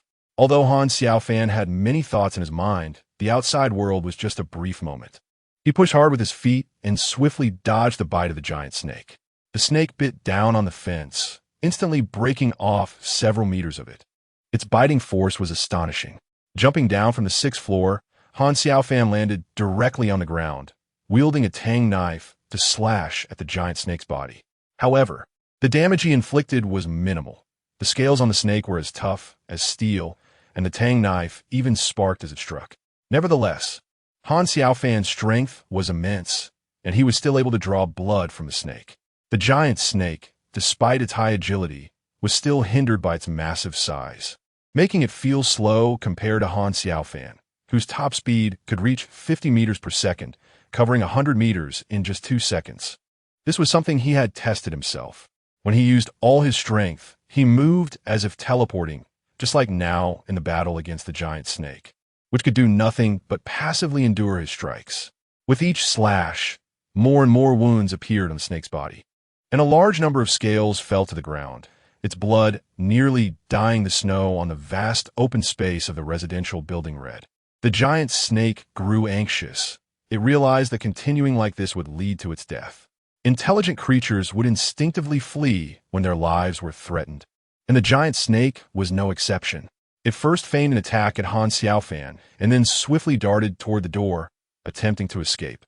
However, The snake's actions were too obvious, and Han Xiaofan easily discerned its intention to flee. He had already seen the fear and dread in its eyes, which were no longer filled with the initial brutality and bloodlust. He had been prepared for the snake's escape. With a powerful push, he flickered and appeared in front of the snake's escape route, grabbing a large stone in his hand and throwing it forcefully at the fleeing giant snake's head. The stone struck with a thud, leaving the snake slightly dazed. Seizing the opportunity to strike, Han Xiaofan quickly closed the distance to the back of the snake's head. He raised the tang knife and thrust it downwards into the gaps between the scales with all his might. The knife smoothly pierced through the snake's surface, driving the entire blade deep into it. Han Xiaofan rapidly repeated the same motion, delivering 10 deadly strikes per second. This creature, which had the potential to become a future super-mutated beast king, met its end in such a humiliating manner. The massive corpse crashed heavily to the ground. Han Xiaofan jumped down from the snake's body. Instead of immediately absorbing the snake's crystal core or extracting it, he stored the corpse in his storage space. He then took out a large wooden box filled with blankets and quilts, intending to have the elderly couple sit inside the box so he could transport them easily. Carrying them both outside would be inconvenient. After all, it would look right to have one carried in his arms while the other was on his back. Old Wei opened the door and saw Han Xiaofan outside. The anxiety that had been hanging in his heart instantly relaxed. He nervously asked Xiaofan, "Where's the giant snake?" It escaped. Han Xiaofan didn't say he was killed by himself. Otherwise, he would have to explain where the giant snake's corpse went. He thought he would have the opportunity to explain to the two elders in the future. He then said, "Have you both packed your luggage?" "All right, we can set off now," interrupted old Kong, who was carrying a bag. Seeing that it wasn't a very large piece of luggage, Han Xiaofan nodded inwardly, relieved that the two elders understood the gravity of the situation and didn't try to bring everything with them. The three of them didn't say much. In the end, the two elders took a last glance at the house they had lived in for decades, then turned and followed Han Xiaofan down from the 6th floor. Thanks to the flashlight, the two elders could see the stairs clearly. When they reached the bottom, they saw a large wooden box and looked at Han Xiaofan with puzzled expressions, waiting for him to explain. It's very dangerous outside. You two should get inside this wooden box.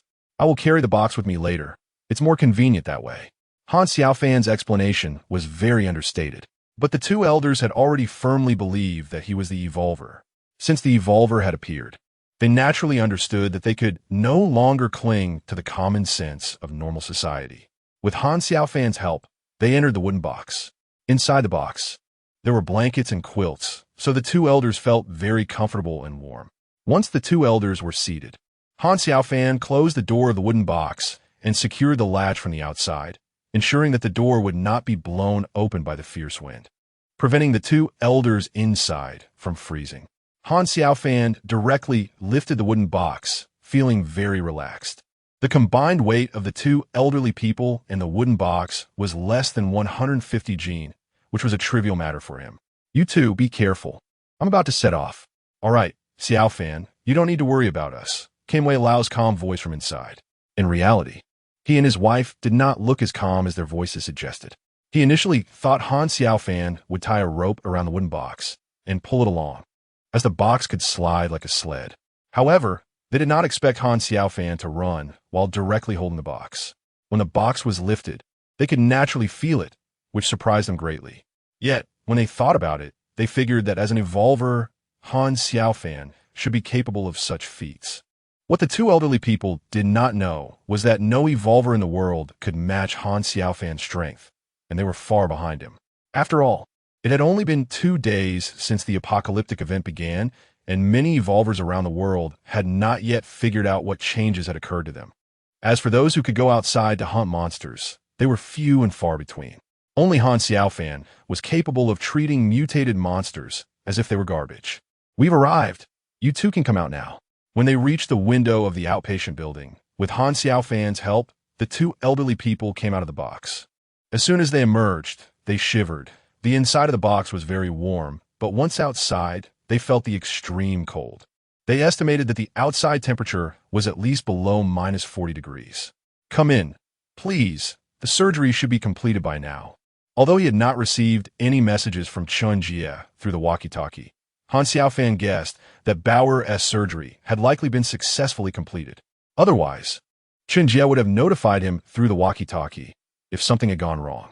The three of them entered the building through the window, and Han Xiaofan closed the window and door. He left the wooden box outside. With the two elderly people present, he naturally wouldn't directly put the box into his storage space. He also wasn't worried that anyone or any monster would be interested in the box, so leaving it outside wouldn't cause any problems. When they arrived at the operating room, indeed, Chun Jie was no longer outside, and then Li Hong and the others were also gone. Han Xiaofan saw a faint light coming from a room at the end of the corridor. Just as the three of them were about to reach that room, Chun Jie and the others came out, each holding some items to use as weapons. When the women saw Han Xiaofan, they instantly felt relieved. Upon seeing the two elderly people behind him, smiles appeared on their faces, as they knew Han Xiaofan's rescue operation had been successful. Wei Lao, Kong Lao, it's great that you're okay. Yes, it's wonderful that the two of you are fine. We're truly delighted. Please come in and have a seat.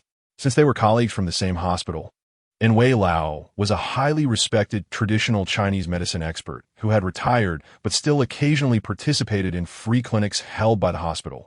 The three women had naturally met Wei Lao and were also aware of Kong Lao, so they were very warm towards the elderly couple. Han Xiaofan ignored the small talk between the three women and the two elders. He was pulled by Chun Jie into the hospital room, which was an ordinary ward with several beds. Bao was lying on the bed furthest inside. Chun Jie sat down beside Han Xiaofan at the edge of the bed and gazed at him with soft, affectionate eyes, smiling as she said, "Xiaofan, I really appreciate you. If it weren't for you, Bauer wouldn't be alive. Whatever you want me to do in the future, I will agree to it." Her sincere words, filled with a hint of emotion, stirred a few ripples in Han Xiaofan's otherwise calm demeanor, but they quickly settled again. His emotions were truly difficult to stir these days. He had been very indifferent, feeling that soon he might really become a heartless, unfeeling robot. Han Xiaofan reached out and touched Chun Jie's face, feeling it was very smooth. A blush immediately appeared on her pretty face, and in a somewhat shy tone, she whispered in Han Xiaofan's ear, "Xiaofan, when they take a break later, I will give you something, okay?" Hearing Chun Jie's words, Han Xiaofan's indifferent expression couldn't help but crack a little. However, regarding the clapping matter, he could suppress his indifferent emotions and naturally wouldn't refuse. "All right, you take care of Bauer. I need to talk to Doctor for a moment." Chapter 39, Speculation Xiaofan. "I also have something to tell you first. Come with me." Originally, Han Xiaofan wanted to call and Li Hong out of the ward to hear her analysis. He felt a bit uneasy about his own abnormality. Although this indifferent emotion wasn't necessarily a bad thing in the apocalypse, it could even be considered a good thing. He still felt it might have very negative effects in the future. So, he wanted to hear what the expert and Li Hong had to say. However, Li Hong didn't rush to share her thoughts. She led Han Xiaofan to the operating room and pointed to something on a tray, saying, "Xiaofan, can you guess what this is?" Yes, this is what the appendix has turned into. If Li Hong wasn't very confident in her professional knowledge, she might have doubted herself during the surgery on Bauer. However, after removing what was supposed to be the appendix, Bauer's high fever subsided, and everything returned to normal levels. Aside from the lack of feeling in the lower right abdomen due to anesthesia, Li Hong knew her surgery was done correctly. "You should have a crystal core, right? Can you take it out and show me?" Li Hong learned about the function of the crystal core from the official information, but she had never killed a mutant, so she naturally didn't know what a crystal core was like. Hearing Li Hong's words, Han Xiaofan took a crystal core out of his backpack and handed it to her, saying, "Are you suspecting that Bauer might have a problem? The crystal cores of mutated beings are all inside their hearts, which is different from Bauer, right?" "No, that's not what I mean. If Bauer were to mutate, she would have done so long ago. I suspect she might be an incomplete evolver. Do you understand what I mean?" While observing the crystal core in her hand, Li Hong compared it with the thing removed from Bauer's body. She quickly noticed the difference. The crystal core was transparent like a glass ball, but upon closer inspection, one could see some thread-like substances inside, while the thing inside Bauer was not transparent, and it was unclear whether it contained such thread-like substances. The first hospital certainly had a laboratory to experiment on the crystal core and the substance from Bauer, but she also knew that this wasn't the right time to do such things. I understand what you mean. It might be because Bauer is too young, which is why she hasn't fully become an evolver. However, she should still have a chance to become one in the future, right? Yes, but I suspect if Bauer consumes some crystal cores, she might become an evolver. Of course, this is just my speculation. Only through testing can we ensure a 100 possibility. Seeing that Han Xiaofan still had an indifferent expression on his face, and Li Hong felt a bit disappointed. She had originally wanted Han Xiaofan to continue discussing the topic, and then she could take the opportunity to propose her request to move the equipment from the hospital's laboratory. Han Xiaofan was unaware of the other person's intentions. He told Li Hong about the changes happening to him. After listening, and Li Hong's eyes lit up, and she directly asked, "You must be an evolver, right?" "That's right." Han Xiaofan felt that he could indeed be considered an evolver, just a rather special one. So he straightforwardly admitted to Li Hong's question. "The changes in you must also be due to evolution. You should be much stronger than ordinary evolvers. This is evident from how easily you cleared out this clinic building. Since I don't know the specifics about other evolvers, I can't draw conclusions about your changes based on guesses. However, if there are other evolvers for comparison, I could understand why these changes have occurred in you." When Bauer saw Han Xiaofan come in, she immediately broke into a big smile. She genuinely liked Han Xiaofan because she knew that her ability to receive treatment was all thanks to Uncle Xiaofan. "Bauer has woken up. Let's cook something to eat." Han Xiaofan touched Bao Bao's face with a calm expression, then spoke to the others. Just as they were about to ask what he was cooking, they saw Han Xiaofan take out a gas canister from his backpack, along with a bag of rice, some food, a few cans, and several bottles of seasoning. Their faces showed surprise because, judging by the size of his backpack, it didn't seem possible to fit so many items inside. However, everyone was smart enough not to ask Han Xiaofan any awkward questions. "Uncle, are you dormant?" Only the child Bao Bao, not overthinking it, was stunned by Han Xiaofan's actions and immediately asked, "Yes, Uncle is dormant. Bao Bao can have some porridge later." There wasn't much in the backpack. Han Xiaofan was just putting on a show. He was taking things from a storage space, and as long as he didn't admit it, others wouldn't be able to figure it out, even if they had doubts. They would just feel amazed, and he didn't really care if anyone guessed the existence of a storage space. Without evidence, he could deny it. "Brother Han, let me do it. My cooking skills are quite good." Lu Xiaoxiao eagerly stepped up to Han Xiaofan. Although she was relatively innocent, she understood that everyone needed to contribute in a team. Otherwise, in this apocalyptic era, no team would support idle people. "I'll help too. I'll go get the blankets from the other wards. Let's all rest in this ward. It's safer that way." With the women taking action, there was naturally no need for Han Xiaofan to cook. He made a suggestion, and everyone agreed without hesitation. After all, Han Xiaofan was the only one present with the strength to protect them. With him around, everyone felt safe, and sleeping together in one ward at night was certainly safer. No one would oppose it. As for the distinction between men and women, who would care about that in an apocalypse? Chapter 40. The women's thoughts. Lu Xiaoxiao was indeed not lying. With simple food and rudimentary cooking conditions, the food she prepared received praise from everyone present. Old Wei even joked that Lu Xiaoxiao had entered the wrong profession. If she had gone into the food industry before the apocalypse, she might have already become a 5-star hotel chef instead of still being a nurse. Everyone laughed at Old Wei's remarks, but they all knew he was just joking. In this apocalyptic era, being able to eat hot meals was much better than those survivors hiding who knows where. Bao Bao, having just had surgery, could only eat some light rice porridge. In the end, Han Xiaofan took out a can of baby formula, which made Chunjie so happy she nearly cried. However, she didn't hold back with Han Xiaofan. After all, she was completely his now, and their relationship had reached a point where politeness was unnecessary. The others were already accustomed to the baby formula Han Xiaofan produced. They all understood that he was likely more than just an evolver, or rather, not just a simple evolver. After the meal, Han Xiaofan disassembled the bed in the ward, laying the bedboard on the floor. Several women placed all the mattresses and blankets on the bedboard, allowing them to sleep on it. Han Xiaofan also took out several gas canisters. When lit at night, the temperature in the entire room would rise, at least making it less cold. After all, for women, the elderly, and children, temperatures below -40 or 50 degrees were quite terrifying. That night, who knows how many survivors would freeze to death, especially those who were old, weak, sick, or disabled. They had avoided mutation from the P virus but might die from the extreme cold. Over the next few hundred years, this extreme cold climate wouldn't change much, and it might even become worse, with temperatures possibly dropping to -60 or 70 degrees. After carrying Bao down, Han Xiaofan disassembled her bed too. Everyone huddled together to sleep for warmth. Han Xiaofan volunteered to act as the night watchman, as he didn't know if monsters would come into the clinic at night. If everyone was asleep, they wouldn't notice any danger. So someone needed to take on the role of a guard. In the end, they agreed that Han Xiaofan would keep watch during the first half of the night, and then Li Hong and Su Mei would take over for the second half, while the others slept. The few of them lay on the bed and didn't fall asleep immediately. Instead, they began chatting. However, it wasn't long before someone mentioned family. Women are generally more emotional, and with their family members' fates unknown, the few women quickly started to cry softly. In the end, it was Old Kong who comforted them, helping to calm their emotions. "Let's sleep," Old Kong said, and soon everyone quieted down.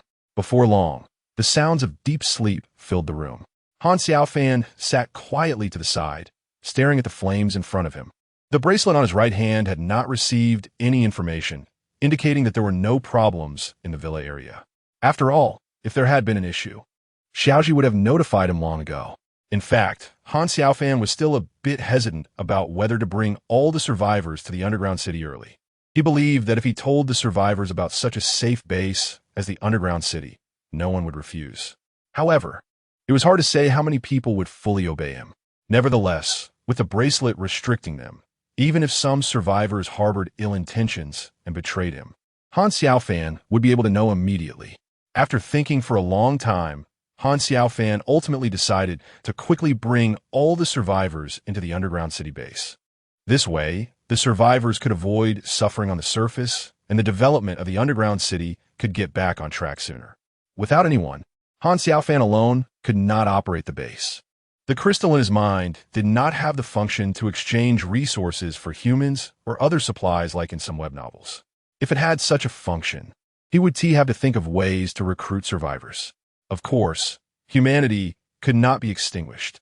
Chunjie had been pretending to sleep. After the others fell asleep, she finally got up. After all, she had made an agreement with Han Xiaofan, but she felt awkward about clapping with him while others were still awake. When Han Xiaofan saw Chunjie wake up and get dressed, he took her hand and walked out of the ward. Just as they stepped out, Su Mei, who had been pretending to sleep, opened her eyes. In fact, she hadn't really been asleep. She had been thinking about things. The world had entered an apocalyptic era, and Su Mei was a smart person. She knew that if she encountered bad survivors, her fate could be very tragic, and at that point, wishing for death would be a luxury. Fortunately, she had met Han Xiaofan. Although Han Xiaofan was very strong, he was not a bad thug. He did not act recklessly just because he had 3 beautiful women around him. Such a person was the best support. Su Mei believed that Li Hong and Lu Xiaoxiao also had their thoughts. Beautiful women wanting to live comfortably in the apocalypse best sought a good support. And Han Xiaofan was their best choice. She had lost her family, and her husband was likely gone as well. She had no burdens in her heart anymore. Su Mei had also noticed the relationship between Chunjie and Han Xiaofan. Sure enough, her guess was correct. The two walked out of the ward after everyone else had fallen asleep. It was needless to say what they were going to do. Whether she should follow them was a good opportunity, and Su Mei hesitated a bit. She was certainly not a promiscuous woman, but if she didn't seize this chance, she didn't know when another would come. After a while, she gritted her teeth and made up her mind, slowly getting out of bed and getting dressed. She glanced back at the still sleeping group and, finding them all quiet, breathed a sigh of relief. She then left the ward and headed towards the stairs to the second floor, where she had already vaguely heard the sounds of fierce fighting coming from. She hadn't expected that the seemingly graceful Chunjie would be so wild, Su Mei thought to herself as she climbed the stairs to the second floor. However, Su Mei didn't realize that just after she left the ward, Lu Xiaoxiao and then Li Hong opened their eyes one after the other. Since they were sleeping face to face, they exchanged a glance, both seeing the awkwardness in each other's eyes, though the reasons for their awkwardness were different. Lu Xiaoxiao had the same intention as Su Mei, while Li Hong did not think that way. She was a strong woman by nature. Although the world had ended, she had not yet experienced true apocalyptic tragedies, so she believed she could rely on her exceptional surgical skills to achieve good results without depending on men. It could be said that Li Hong was somewhat naive. She didn't realize that with her beauty, if she hadn't encountered Han Xiaofan, encountering any normal man in this lawless and chaotic world would lead to a very tragic outcome. In this regard, she was not as insightful as Lu Xiaoxiao, who had already grasped the essence of the apocalypse. The strong rule while the weak suffer. Although Lu Xiaoxiao was relatively innocent, she had one advantage. Once she made up her mind, she wouldn't change it. Since she had decided to follow Han Xiaofan, she would take action, just like Su Mei had done. Tonight was a great opportunity. Thus, Lu Xiaoxiao nodded at Li Hong, climbed out of bed, got dressed just like Su Mei, tidied up her appearance, and then left the ward. Lu Xiaoxiao's actions shocked Li Hong. She hadn't expected Lu Xiaoxiao to be so decisive, making the same choice as Su Mei. In her heart, she could only wish her two friends would achieve the results they desired. Unbeknownst to Li Hong, who was lying with her back to the two elderly people had not actually fallen asleep. They had woken up after Chen Jie and Han Xiaofan left the ward, but being experienced, they knew that such situations could occur even before the apocalypse. Thus, they pretended to be asleep, knowing that sometimes it was wise to be confused. Chapter 41. Change after saying goodbye to everyone. Han Xiaofan quickly left the hospital.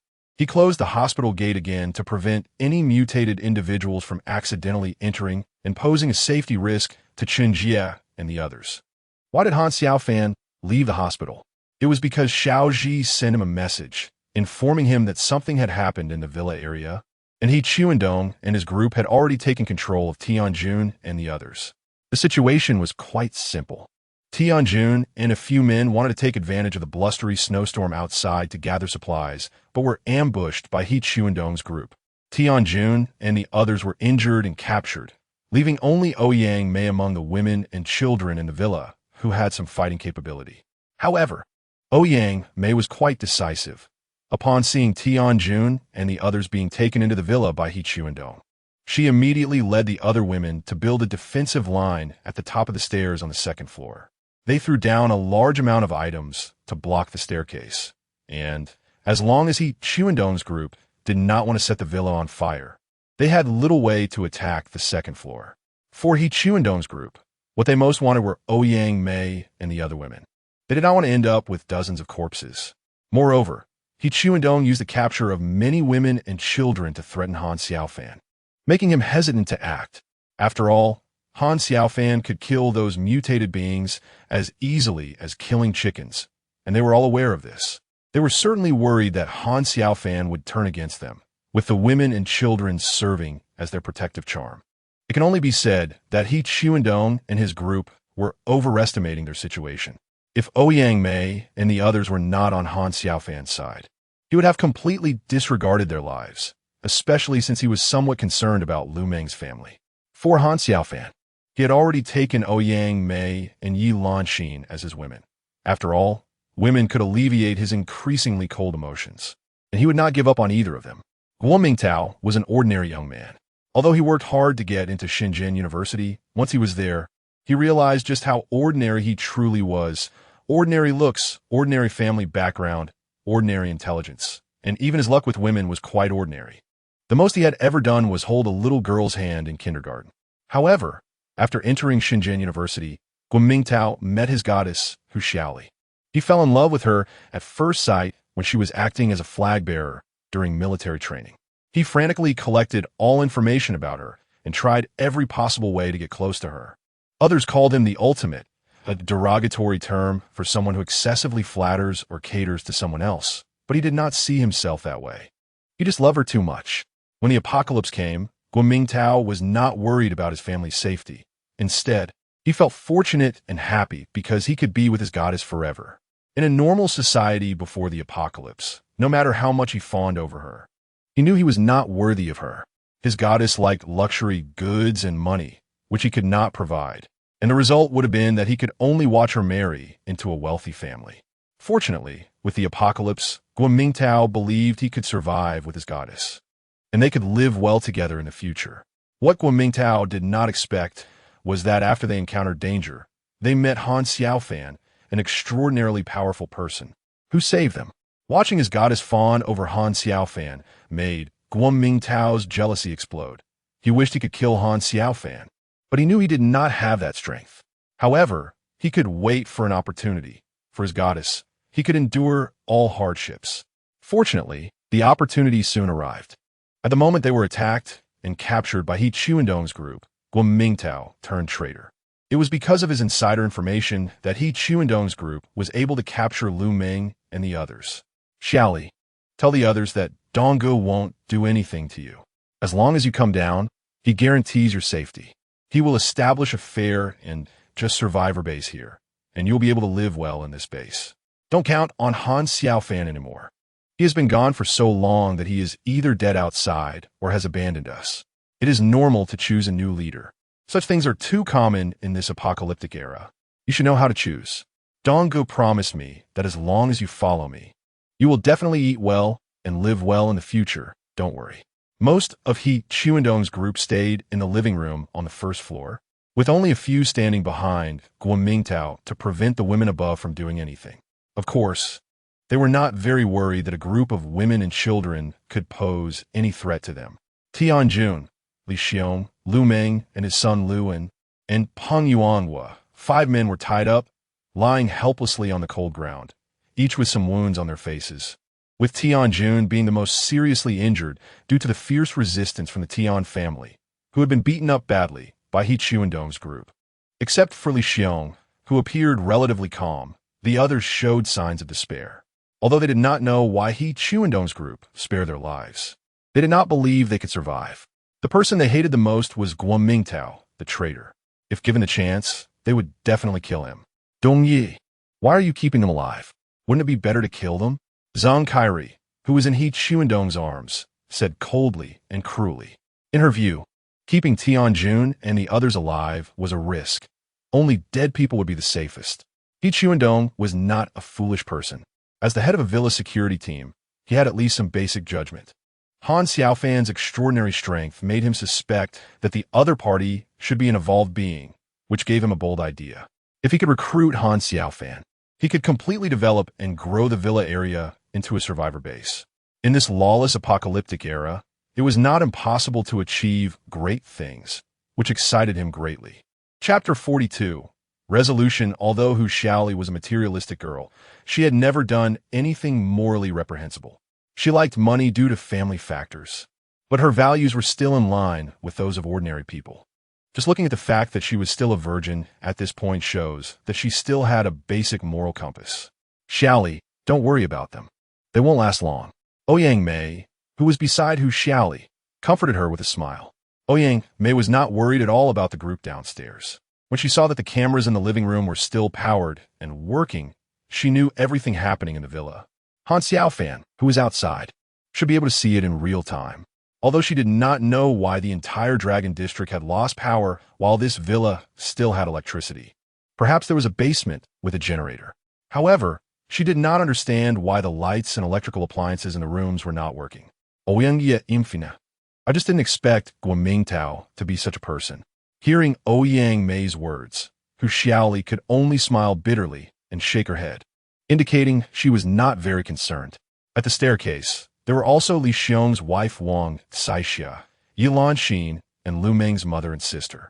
They were all worried about their family's safety, as they had been captured by He Chuandong's group. Fortunately, they could hear their voices. Otherwise, they would have thought their families had been killed by He Chuandong's group. However, their faces were still filled with worry. Ame is right. You don't need to worry. Our leader should already know the situation here. With his strength, dealing with He Chuandong and his group would be effortless. Ouyang Mei could see the cameras in the living room working, and Yilan Xin could naturally see them too. She had a lot of confidence in Han Xiaofan, not just because of his extraordinary abilities, but more importantly, because of his mystery. It was basically impossible for such a mysterious person not to have left any backup plans. We don't need to pay attention to them. As long as they dare to climb up, we can throw things at them. We don't need to be afraid of killing them. This is already an apocalyptic world, so we shouldn't care too much about the things from before. Of course, Yilanxin said this, but she knew that for Hu Xiaoli and the others, who were still ordinary people just a few days ago, it would be quite difficult to change their habits in such a short time. Unless they were inherently dark-hearted individuals, such people could quickly adapt to this lawless apocalyptic era. Many of them would become terrifying thugs. These thugs might not hunt monsters, but they would be much more proactive when dealing with their own kind. After all, for survivors, dealing with fellow human survivors is much simpler and safer. Those who cannot quickly adapt to the apocalyptic world or have a savior complex are often the first to be eliminated. Their fates are often tragic, and they don't get a second chance. With an effortless leap, Han Xiaofan quickly arrived at the villa where He Chuandong and the others had originally stayed. He Chuandong had taken most of the people to the villa rented by Han Xiaofan, leaving a few to guard their base camp. After all, there were a large number of supplies they had collected in the base camp that needed protection. Otherwise, they would be caught off guard if someone stole them. Han Xiaofan saw two people in the living room on the first floor through the window. They were both sitting on the sofa with a firewood stove lit beside them. The two were wrapped in blankets, wearing hats and masks, with their hands warming by the stove, completely oblivious to the situation outside. This was actually normal. In such harsh conditions outside, there would be no survivors coming out, and even if they did, they couldn't possibly survive. Naturally, they had no reason to worry about outsiders entering the villa area. There were no cameras in the villa, so Han Xiaofan had no way of knowing how many people were on the second floor. However, for him, it didn't matter how many people were inside. The result would be the same. He didn't care at all. His purpose for coming to this villa was merely to prevent anyone from escaping and leaving a potential threat. What he needed to do now was to eliminate He Chuandong and his group. He boldly pushed open the front door, and the two security guards warming by the fire immediately noticed him as he entered. However, when they saw Han Xiaofan carrying a backpack, dressed in black, and wielding a tang knife, they were completely stunned. The impression of Han Xiaofan as an invincible mutant who could kill a chicken left a deep impact on them. As the two guards' faces turned pale with panic and they attempted to grab the axes beside them to stand up, they suddenly felt a flash of light before everything went dark. Their last thought was that Han Xiaofan's knife-wielding speed was incredibly fast, and then they knew nothing more. Two heads fell to the ground, blood splattering everywhere. The guards didn't even have time to call for help before being decapitated. Seeing the brutal scene before him, Han Xiaofan's expression didn't change at all. He remained as indifferent as ever. He had grown accustomed to decapitating mutated monsters, and dealing with humans was no different. He showed no signs of surprise. Sounds came from the second floor. There were 5 people, which didn't seem like many. Most were in the villa across the way. Han Xiaofan didn't waste any time and walked up the stairs. The 5 people were in the living room, drinking, chatting, and boasting. With one knife each, he moved quickly. The 5 didn't feel much pain before they quickly left this apocalyptic era. As Han Xiaofan sent them to the blissful world, he stored all the supplies in his storage space, most of which were food and water. He Chuandong and his group had worked so hard to gather these supplies, but they all ended up benefiting Han Xiaofan. However, he wouldn't say thank you to them. He would also help them find liberation, so they wouldn't have to suffer in the apocalypse anymore. Wait, Brother Xiaofan, listen to me. Upon seeing Han Xiaofan push the door open, He Chuandong stood up in a panic. He wanted to explain, but soon found himself unable to speak. With a swish, Han Xiaofan appeared beside each member of He Chuandong's team as if teleporting. Each person received a hit from the back of his knife, including the woman, Zheng Kaili. Every one of their faces swelled up like buns, and they all fell to the ground. Guo Mingtao, the traitor, was given special attention. All his teeth were knocked out by the back of the knife, and the despair and malice in his eyes were very evident. However, for Han Xiaofan, their fate was already sealed. Chapter 43. Handling Father, Brother, are you okay? Honey, your face is injured. Thank you, Chief. Lu Meng and his son, along with Li Xiong, were surrounded by their family, who were concerned for them. However, everyone soon turned to thank Han Xiaofan, their chief. Xian Yun looked ashamed. As the first team leader appointed by Han Xiaofan, he still didn't have any team members, but among the few men, he was the only one who had served in the military and had training. He had shown no vigilance at all and was so easily ambushed by the enemy. If He Chuandong's group had intended to kill them from the start, they might have been dead long ago. I'm sorry, Chief, I let you down. Please revoke my position. I'm not qualified to be the first team leader anymore. All right, it's not your fault. Hearing Tianjun's words, Han Xiaofan just patted his shoulder, then said to the few women, "You all go upstairs first. I'll handle these people." Brother Han, listen to me. We mean no harm. You see, I haven't really hurt them, right? He Chuandong, speaking with a hint of panic on his face, was very concerned for his safety. He didn't want to die like this. He still wanted to achieve something in this chaotic apocalyptic era. Yes, Brother Dong is right. We never intended to harm you. Killing is against the law. If you kill us, the authorities won't let you off. Exactly, you can't kill. The authorities still exist. If the rescue team arrives here and finds out you've killed people, you definitely won't have a good ending. Let's go. We'll leave here and won't stay in this villa area anymore. Yes, Han Xiaofan, please let us go. Yi Lanxin took the women upstairs. But Ouyang Mei was left behind. Han Xiaofan needed her for what he had to handle next. Of course, if she refused to participate, he might drive her and Yi Lanxin away. Lu Meng, seal their mouths. They're a bit loud. Okay, Chief. Everyone sit down. Han Xiaofan sat down on the sofa. After everyone else was seated, he continued, "What do you think we should do with them? Let them go or kill them?" Hearing Han Xiaofan's question, Lu Meng and the others exchanged glances. Although just moments ago they wanted nothing more than to kill He Chuandong and his group. Just days before they were still ordinary people. Adapting to the rules of this apocalyptic world in such a short time was truly a bit difficult for them. In fact, while Tianjun had once been a soldier, he was just an ordinary one. Otherwise, he wouldn't have been subdued by a few security guards. As for Ouyang Mei's unit, it was quite special. She had carried out dangerous missions and had killed many enemies, with countless enemy blood on her hands. She certainly wouldn't have any mercy for the enemy in her heart. However, on the surface, she appeared calm. She knew Han Xiaofan was likely just testing them. Otherwise, with his skills, He Chuandong and his group would have already been dead by the time he acted. Tianyun, what do you think is the best way to handle them? Seeing that no one else was speaking, Han Xiaofan calmly asked Tianjun first. What do you all think of Tianjun's opinion? Is it good or not? Everyone can express their views. Let's share our thoughts.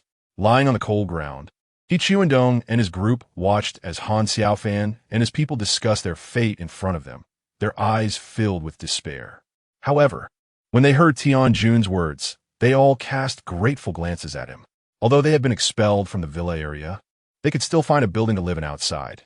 They just needed to look for some heating supplies, food, and water. This was a chance for them to survive. Boss, I also think Captain Tian's method is feasible. Yes, I agree with his handling opinion. Okay, this method is good. The others all agreed with Tianjun's opinion. For them, they were not ready to spill blood. If they had to kill the mutated beings, they would definitely overcome their psychological barriers to act.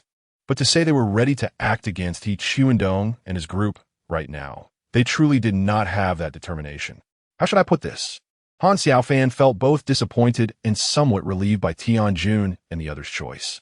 After all, they were not the kind of brutal people and still retained some remnants of the psychological mindset from the normal society before the apocalypse, which reassured him. However, he was also disappointed that they treated the enemy with such mercy.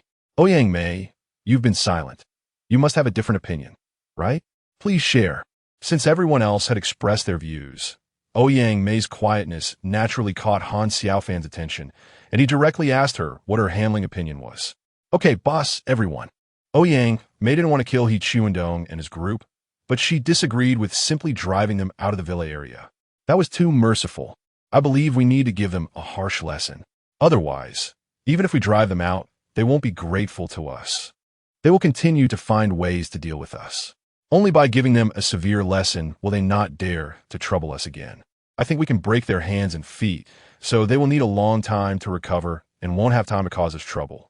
In the future, when they have healed and come to find us, we won't be afraid of them anymore. All right, Ouyang Mei's method is good. Let's handle it her way. Each of you will need to take action.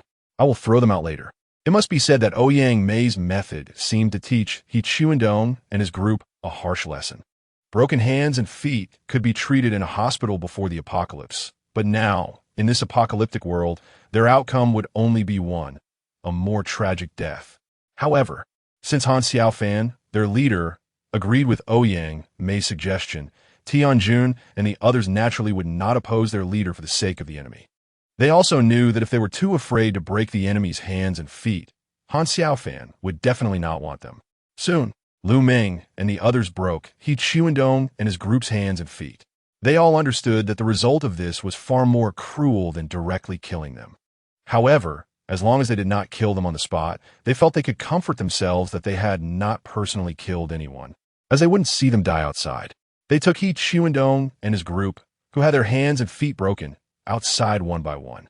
As for where Han Xiaofan threw them, Tianjun and the others tacitly did not ask. Chapter 44. Fuzone Base Shenzhen. A super metropolis with a population of over 20 million, is also one of the top-tier cities in China.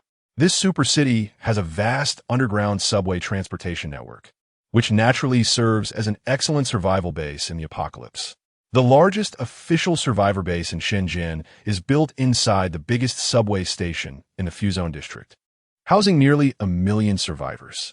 Of course, it's not that there are no official bases in other parts of Shenzhen, it's just that the one in Fuzone is the largest. There are still quite a few survivor groups in Shenzhen, and these groups generally use the subway as their survival base or rely on underground sewage pipelines. Only by hiding underground can survivors survive better, as the harsh and frigid weather on the surface is no longer suitable for ordinary human survival. The population in the official survivor base of the Fuzone subway may account for over 90 of the total survivor count in Shenzhen. Ensuring the normal life of nearly 1 million survivors poses a huge challenge for the base's administrators. It is known that the outbreak of the P virus was so rapid that it led to severe shortages of supplies in the Fuzone base.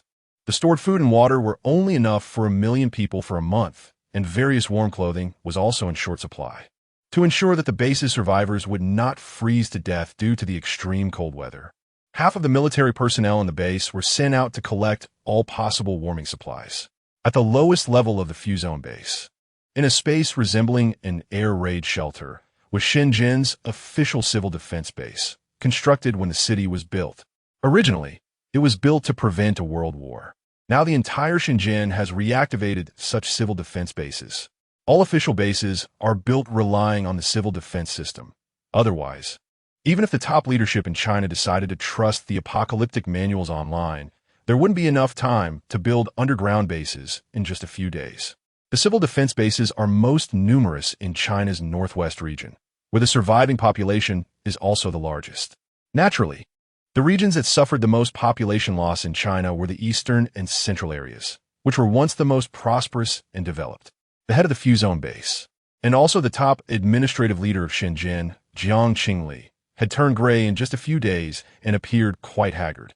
He was holding a meeting with other base committee members, mainly to address some important issues in the base. The collection of supplies on the surface has been ongoing, but relying solely on our military for collection is not only slow, but also incurs significant casualties. If this continues, there will definitely be big problems. Although Jiang Qingli did not specify what major problems might arise, everyone present was an old-timer who had been in the officialdom for many years. They naturally understood that in this apocalyptic world, if the authorities did not have enough power to ensure stability, the entire base could easily descend into chaos. This situation was something one could easily imagine without guessing. Director Bai, what do you think we should do? Bai On-min, the head of the Public Security Bureau, looked even more haggard, his eyes bloodshot. However, everyone present was in a similar state, so no one was surprised by his poor condition. When he heard Jiang Qingli's question, he was not surprised either, as he had been contemplating the situation since entering the underground base. He replied directly, "We can fully mobilize the enthusiasm of the public. We shouldn't abandon their initiative just because they are ordinary citizens. Keep in mind that our base's farms, factories, and other institutions do not require so many people right now. If we allow those hundreds of thousands of citizens to do nothing, problems will inevitably arise. As for the fear of too many casualties among those going out to search for supplies, I think that thinking is too one-sided. We are in apocalypse. Can we really keep them locked inside the base just because we are afraid of their safety? According to preliminary research by scientists, those monsters can evolve and will only become stronger in the future. If we, as humans, do not go out to collect supplies and actively hunt those monsters to obtain cores to strengthen ourselves, the gap between us and those monsters will only widen, bringing humanity closer to extinction. Hearing Bai Onmin's words, the others looked serious. They knew his concerns were not unfounded. Such a situation was indeed possible. I believe Director Bai is right. Yes, I agree with Director Bai. We need to be proactive and fully utilize the potential of the public. Exactly. We can actively train the public in basic skills for hunting mutated monsters, encouraging them to go out and hunt. This way, we can reduce the number of monsters around our base and also collect cores. The base can exchange supplies for the cores collected, which can enhance the strength of our military soldiers. I also agree. Everyone present supported Bai Onmin's ideas. The military representative was Wang Jianyun, the head of the Xinjiang military, an experienced soldier who had seen war. He felt very pleased when he saw everyone agreeing with Bai Onmin's views. After all, the members of the management committee of the Fuzone base were quite capable, and everyone wanted to work together to build the base well, manage the survivors effectively, and ensure the base operated normally. Chief Jiang, I also agree with Director Bai's idea. The losses among the soldiers have been too great these past few days. Normally, in meetings like this before the apocalypse, military representatives rarely spoke, but the situation was different now. The importance of the military was unprecedented. Jiang Qingli had always worried that the military might get out of control, but fortunately, the worst-case scenario had not happened. The Kyoto Central Command had been fully preserved, and the Kyoto base had enough strength to control the large official bases in various locations. Although the outbreak of the apocalypse had severely impacted transportation and communication, the basic communication between the major urban bases could still be maintained through the underground communication network dedicated to the authorities. Moreover, the Kyoto base still controlled numerous powerful weapons across the country, even though a significant portion had been lost due to the apocalypse. The remaining weapons could still deter ambitious individuals. Thus, China was one of the countries with the best preserved administrative systems in the entire Blue Star world. Good. It's reassuring that Officer 1 agrees. Next, let's discuss how to effectively harness the power of the public.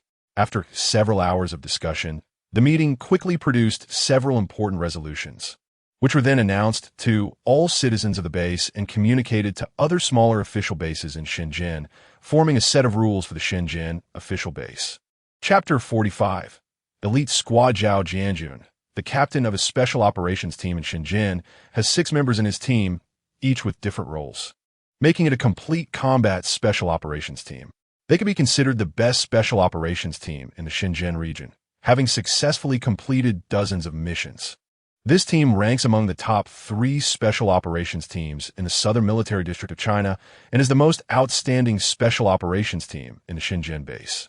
After receiving a mission, Zhao Jianjun led his team away from the Fuzone base. The Fuzone is about 40 kilometers from the Long District. Before the apocalypse broke out, it would take only an hour to reach there by car or subway. However, now traveling on the surface is not feasible.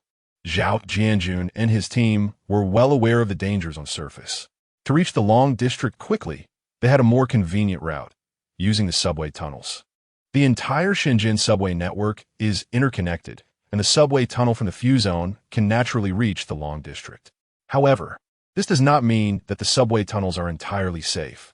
Most of the soldiers at the Fuzone base were deployed to guard against attacks from mutated beasts underground, with the most numerous and frenzied being the mutated rats, along with other mutated underground creatures that also attack the survivors in the underground base. It can be said that guarding against attacks from those mutated beasts had consumed most of the strength of the Fuzone base. Otherwise, their speed of collecting supplies would not be so slow. Of course, as a large base, the Fuzone base cannot rely solely on collection for all supplies.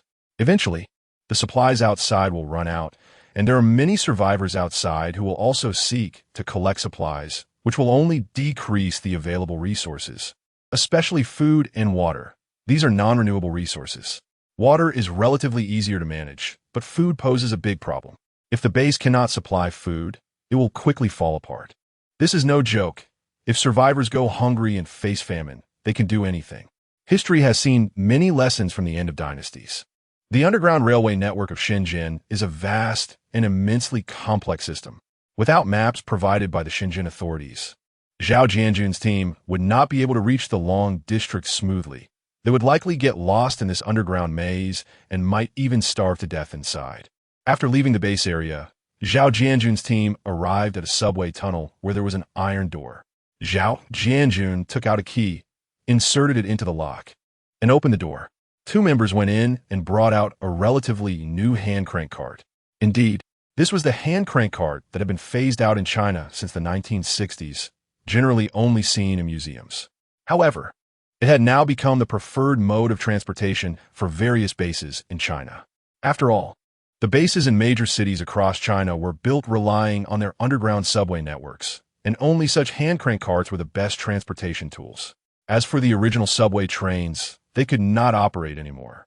Even if there was enough electricity to run them, it would attract attacks from the mutated beasts underground, which could endanger the entire base. A few days ago, the official authorities in the deep city closed most of the underground metro lines in preparation for the potential apocalypse. Of course, the closure was also precautionary, as the officials were not certain that the end would definitely come. However, many predictions about the apocalypse had been made in the online doomsday manuals, and the authorities could not remain indifferent. Necessary preparations had to be made. Thanks to several days of preparation by the Chinese government, the number of survivors in China among all the countries in the Blue Star world was the highest, allowing it to maintain a basic administrative system. A few individuals helped to place the hand crank cart on the tracks. This new type of hand crank cart was covered with a special thermal cover, creating a relatively enclosed space inside. Moreover, this hand crank cart only required one person to operate and could reach speeds of up to 40 kilometers per hour, comparable to that of an electric vehicle. This was a significant improvement over the old-fashioned hand crank carts, which were not only bulky but also required 4 people to operate and could only reach speeds of 20 kilometers per hour. Most importantly, the hand crank cart was relatively quiet when in motion, minimizing noise, as the true masters of the underground world were the mutated beasts, especially the mutated rats. After the outbreak of the P virus, the rats were not spared and were infected and mutated, growing to the size of cats, becoming ferocious and bloodthirsty. With significantly enhanced aggression, vision, and hearing, they could detect sounds from great distances, making them the primary enemy for Zhao Jianwo and his team on this mission. Dapeng, you take the first half hour, don't go too fast, and pay attention to the sound ahead. Received, Captain. Zhao Jianwo and the others opened the map and observed it carefully. Although they had held a mission meeting before departure, specific circumstances needed to be analyzed on the spot. As no one knew what dangers they might encounter on the planned route, they all tried to avoid unexpected situations. Captain, I heard that the target has someone accompanying her for protection. Do you know which unit it is? The one who spoke was the team's assault trooper, Hao Chong, a tall and honest-looking man nicknamed Iron Bull. Wow, it's actually that legendary flower of the army. I heard she is very beautiful and is referred to as a military flower. Yes, I've heard of her too. The others seemed quite interested. For these soldiers, discussing women was a form of camaraderie, but as seasoned warriors, they were acutely aware of the dangers outside the base, so their conversations were kept to a whisper. Captain, there's a situation up ahead. Stop and prepare for battle. Upon hearing Dapeng's report, Zhao Jianwo immediately issued a combat order. The other members of the team quickly sprang into action, jumping off the hand crank cart and quickly forming a combat formation. Normally, according to standard special operations procedures, their scout, Xiao Bing, nicknamed Little Xiao, would scout ahead.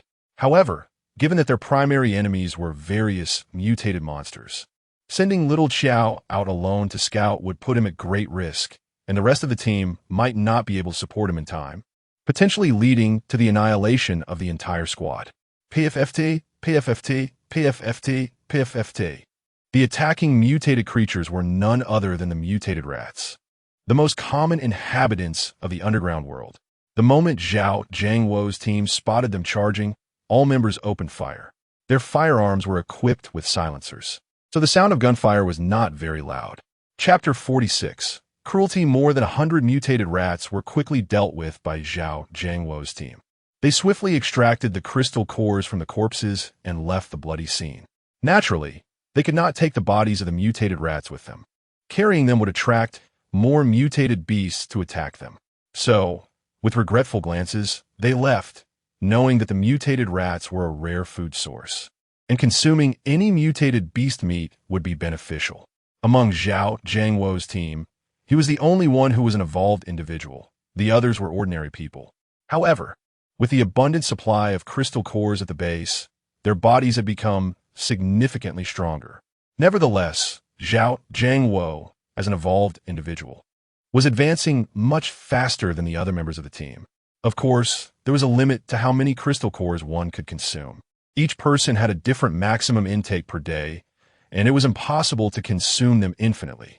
If someone pushed their limits, they would immediately mutate. Such cases were not uncommon. However, as an evolved individual, Xiao Jiangwo could consume far more crystal cores than the other team members, leading to a direct result. The evolution rate of ordinary people could not keep up with Xiao Jiangwo's. Even before the apocalypse, Xiao Jiangwo could only handle 2 team members, but now he could easily take on 5. Anyone with a bit of insight would know that the future dominant force in human society would likely be evolved individuals. However, currently, their power had not yet reached the point where they could act with impunity, but that might change in the future. Xiao Jiangwo and his team traveled on the hand crank cart, stopping intermittently. They frequently encountered mutated beasts, including not only the most common mutated rats, but also mutated earthworms, mutated ants, and mutated centipedes. These mutated creatures had not only grown significantly larger, but had also become aggressive and bloodthirsty, attacking Xiao Jiangwo and his team relentlessly. This caused their journey, which would normally take just over an hour, to take half a day to reach the Dragon District. And this was without encountering a horde of mutated beasts. Otherwise, it would have taken even longer. Ma Jianren was a street thug who had dropped out of school early. Thanks to his uncle Ma Yong, the supermarket manager, he became the security manager at the supermarket. Essentially the head of security, with the title of manager being merely for show. Relying on his uncle's position, Ma Jianren was someone no one dared to provoke in the supermarket. However, he was always aware that his ability to bully others was due to his uncle's support. So he always obeyed his uncle's orders. After the apocalypse broke out on the first night, Ma Jianren followed his uncle Ma Yong's instructions and took advantage of the deputy manager, Chun Daqiang, going to the bathroom to sneak up on him from behind with a hammer. As Chun Daqiang fell to the ground, pleading for mercy, Ma Jianren expressionlessly stepped forward and struck him repeatedly on the head, until Chun Daqiang's brain became a mushy mess. Ma Jianren had never thought that killing someone could be so easy. It was as if he had unlocked a switch within himself. After killing Chun Daqiang, he realized he no longer had to listen to his uncle. His uncle was no longer the supermarket manager before the apocalypse. They were all survivors in this new world. And with such great power, why should he still listen to his uncle? In fact, after the outbreak of the P virus, Ma Jianren felt something was off with his body. He seemed to have become much stronger. After killing Chun Daqiang, he subconsciously wished for his hands to become even stronger. And to his astonishment, he saw that he could cover his hands with the iron from the hammer. He quickly realized he was an evolved individual, and a rare one at that, capable of controlling metal elements. After killing Chun Daqiang, Ma Yong naturally believed that the entire supermarket was now under his control, and he was the leader of the team. He could rely on the vast resources of the supermarket to build a survivor base and recruit survivors as his subordinates. At that point, becoming a king and dominating would not be a dream. However, Ma Yong's dream quickly vanished.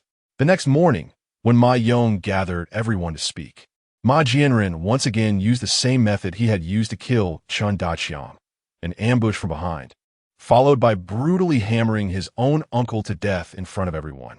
Why commit such a cruel act in front of others?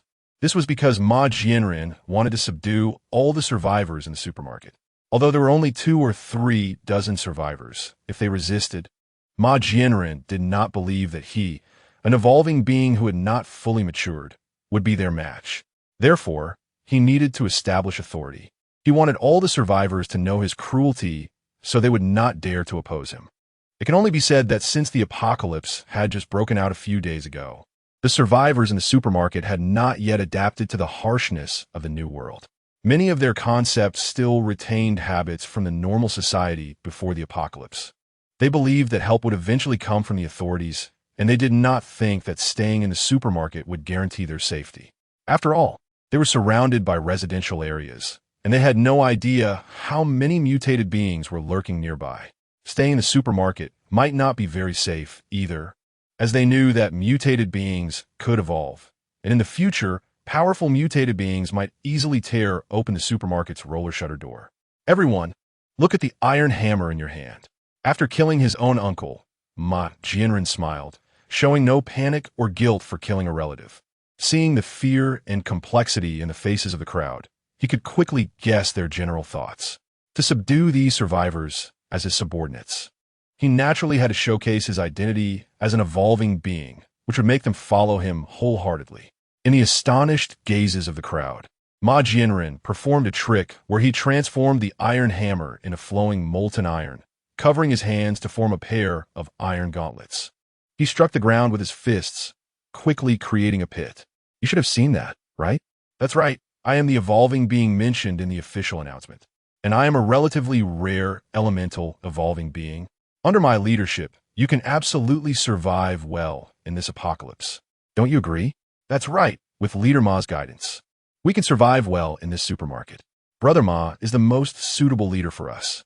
With Leader Ma's abilities, we can reinforce the supermarket's main entrances, and those monsters won't be able to easily break through our doors. I only follow Brother Ma. Only with Brother Ma as our leader will we obey.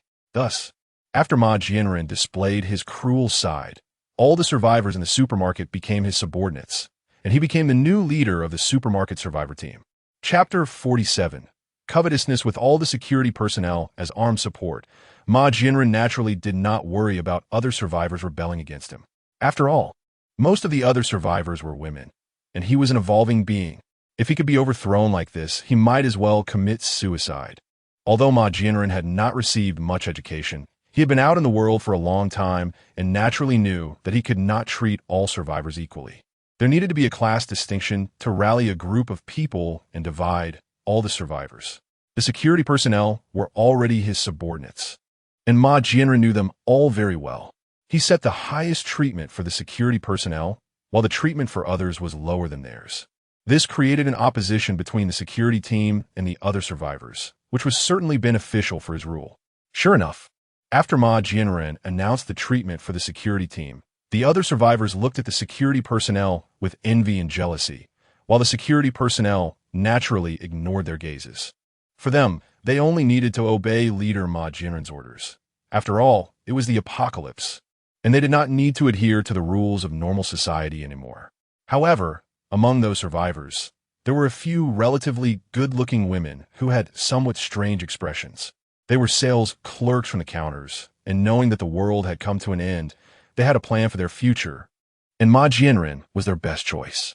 Soon, a few attractive women became Ma Jianren's women, and Ma Jianren welcomed these women who came to him. He spent half a day celebrating wildly, but he also knew that he could not keep it all to himself. He let the security team participate as well. And by nightfall, this wild celebration finally stopped. The other survivors had long been mentally prepared for this situation. They felt detached from it, as it was the women's own choice. Moreover, Ma Jianren was not overly harsh on them, and they did not have the ability to resist. Living like this was not bad compared to the survivors outside, who were constantly facing the threat of death. They were self-sufficient in their thoughts, comforting themselves in this way. At night, after the supermarket survivors had eaten, most of them rested in a storage room on the second floor. The storage room was filled with numerous goods, but they cleared out a corner, covering the ground with lots of blankets and quilts.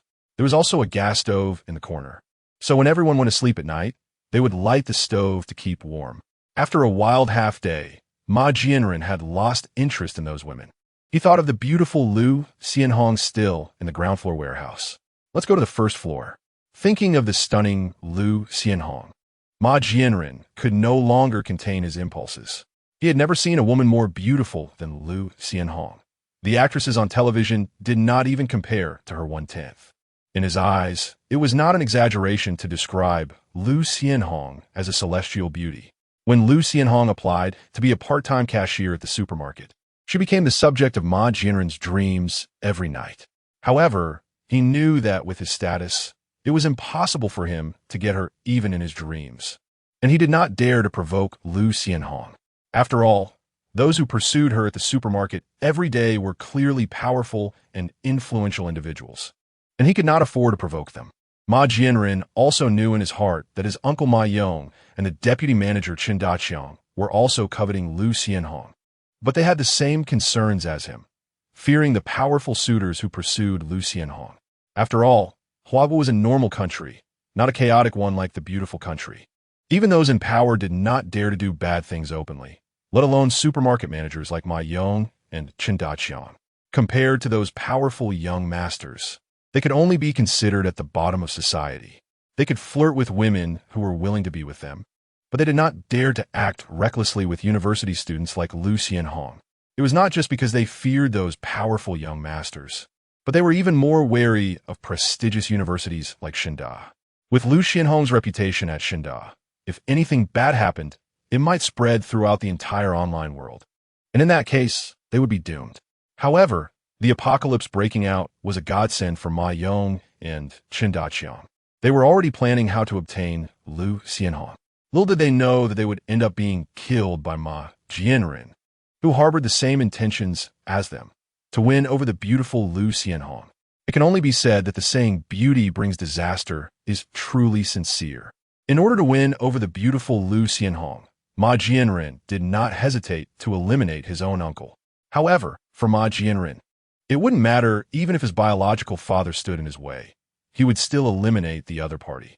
He is such a heartless and ruthless person. For him, as long as he desires something, he will find a way to obtain it, not to mention that the world is facing an apocalypse. As an evolved individual, he believes he is the chosen one. Since heaven wants him to rule, he naturally has to be ruthless. Killing a couple of people is nothing to him. Ma Jianren arrived at the front of the large iron door of the warehouse on the first floor with a few security guards. Looking at the massive door, he thought that if his evolution powers were stronger, he could directly use his metal control ability to destroy it. But that was not possible for now. Inside the warehouse, Lu Xianhong was wrapped in several blankets, with many carpets spread across the floor. She wore a cold-resistant hat and gloves, and in the freezing temperature of over -40 degrees, her face was frozen red.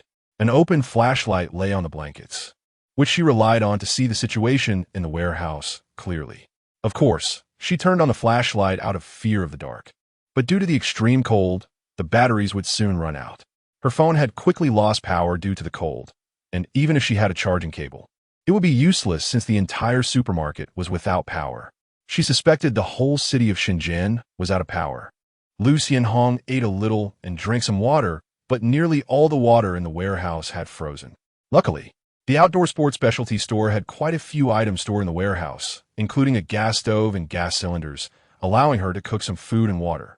Otherwise, even if she had food, getting water would be a hassle. She might have to rely on her body heat or the blankets to thaw the frozen water. Without water for half a day, her mouth felt extremely dry. From time to time, she took out her phone to check, but unfortunately, it had no power. This was a habit. Modern young people probably spend more time holding their phones than working, and Lu Xianhong was no exception. However, she was more concerned about whether anyone had seen her distress signal posted on social media. But as soon as Lu Xianhong thought about the strong winds and heavy snow outside, she knew her hopes were dashed. Even if someone saw her distress signal, it was unlikely that anyone would risk their safety to rescue her, especially since she had no connections. She was overthinking it, but if she didn't think about it, she was worried about going crazy being alone in the warehouse. It wasn't impossible. However, if it meant going outside to be with the other survivors in the supermarket, Lu Xianhong would rather stay alone in the warehouse. She knew that with her beauty, no man could resist, and she could easily guess how miserable her fate would be then. She didn't want to suffer and die. Just as Lu Xianhong was lost in her thoughts, she heard the voice of the supermarket security manager, Ma Jianren, outside. Lu Xianhong, I am Manager Ma Jianren from the security department. My uncle Ma Yong and Qin Daqiang have had an accident. You don't need to worry about them causing you trouble anymore. You can come out now. I am now the leader of the supermarket survivor team, and you can rest assured that I can guarantee your safety. No one else will dare to trouble you. Please come out, okay?" Hearing Ma Jianren's words from outside, Lu Xianhong felt disgusted. She wasn't a fool. How could she not know what he was planning? Although she didn't know how Ma Yong and Chen Daqiang had died, she suspected their deaths were closely related to Ma Jianren.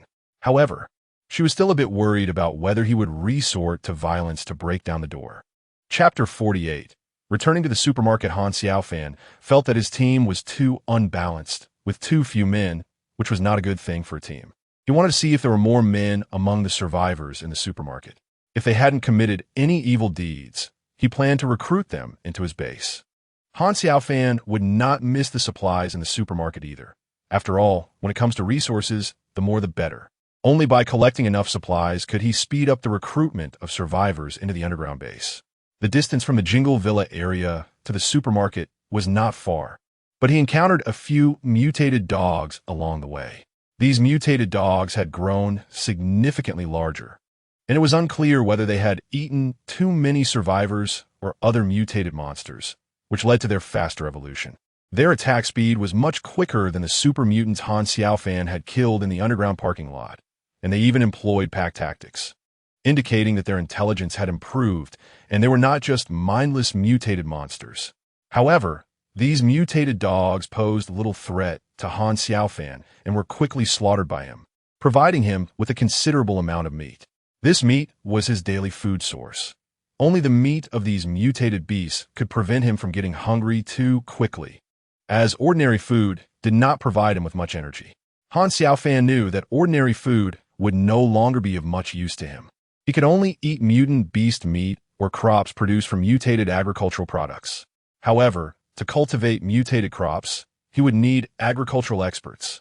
Among his subordinates, there were farmers with basic agricultural knowledge, like Lu Ming's father, Luan, who used to be a farmer. Additionally, despite being traditional Chinese medicine experts and old teachers, Wei Lao and Kong Lao had a good understanding of grain cultivation as they spent considerable time in the countryside when they were younger.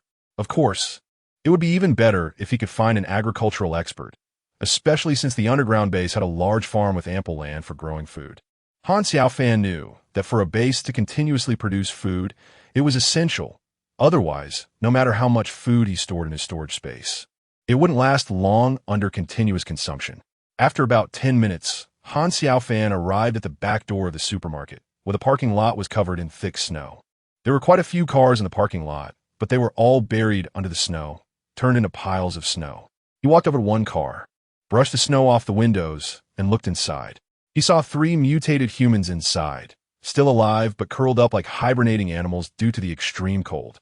The human species, once the dominant force on this blue planet, was now far behind other creatures in this evolutionary frenzy. If it weren't for the intellectual advantage of humans and the achievements of hundreds of years of industrial evolution, humanity would have long been exterminated by mutant monsters. Actually, Han Xiaofan had another doubt in his mind.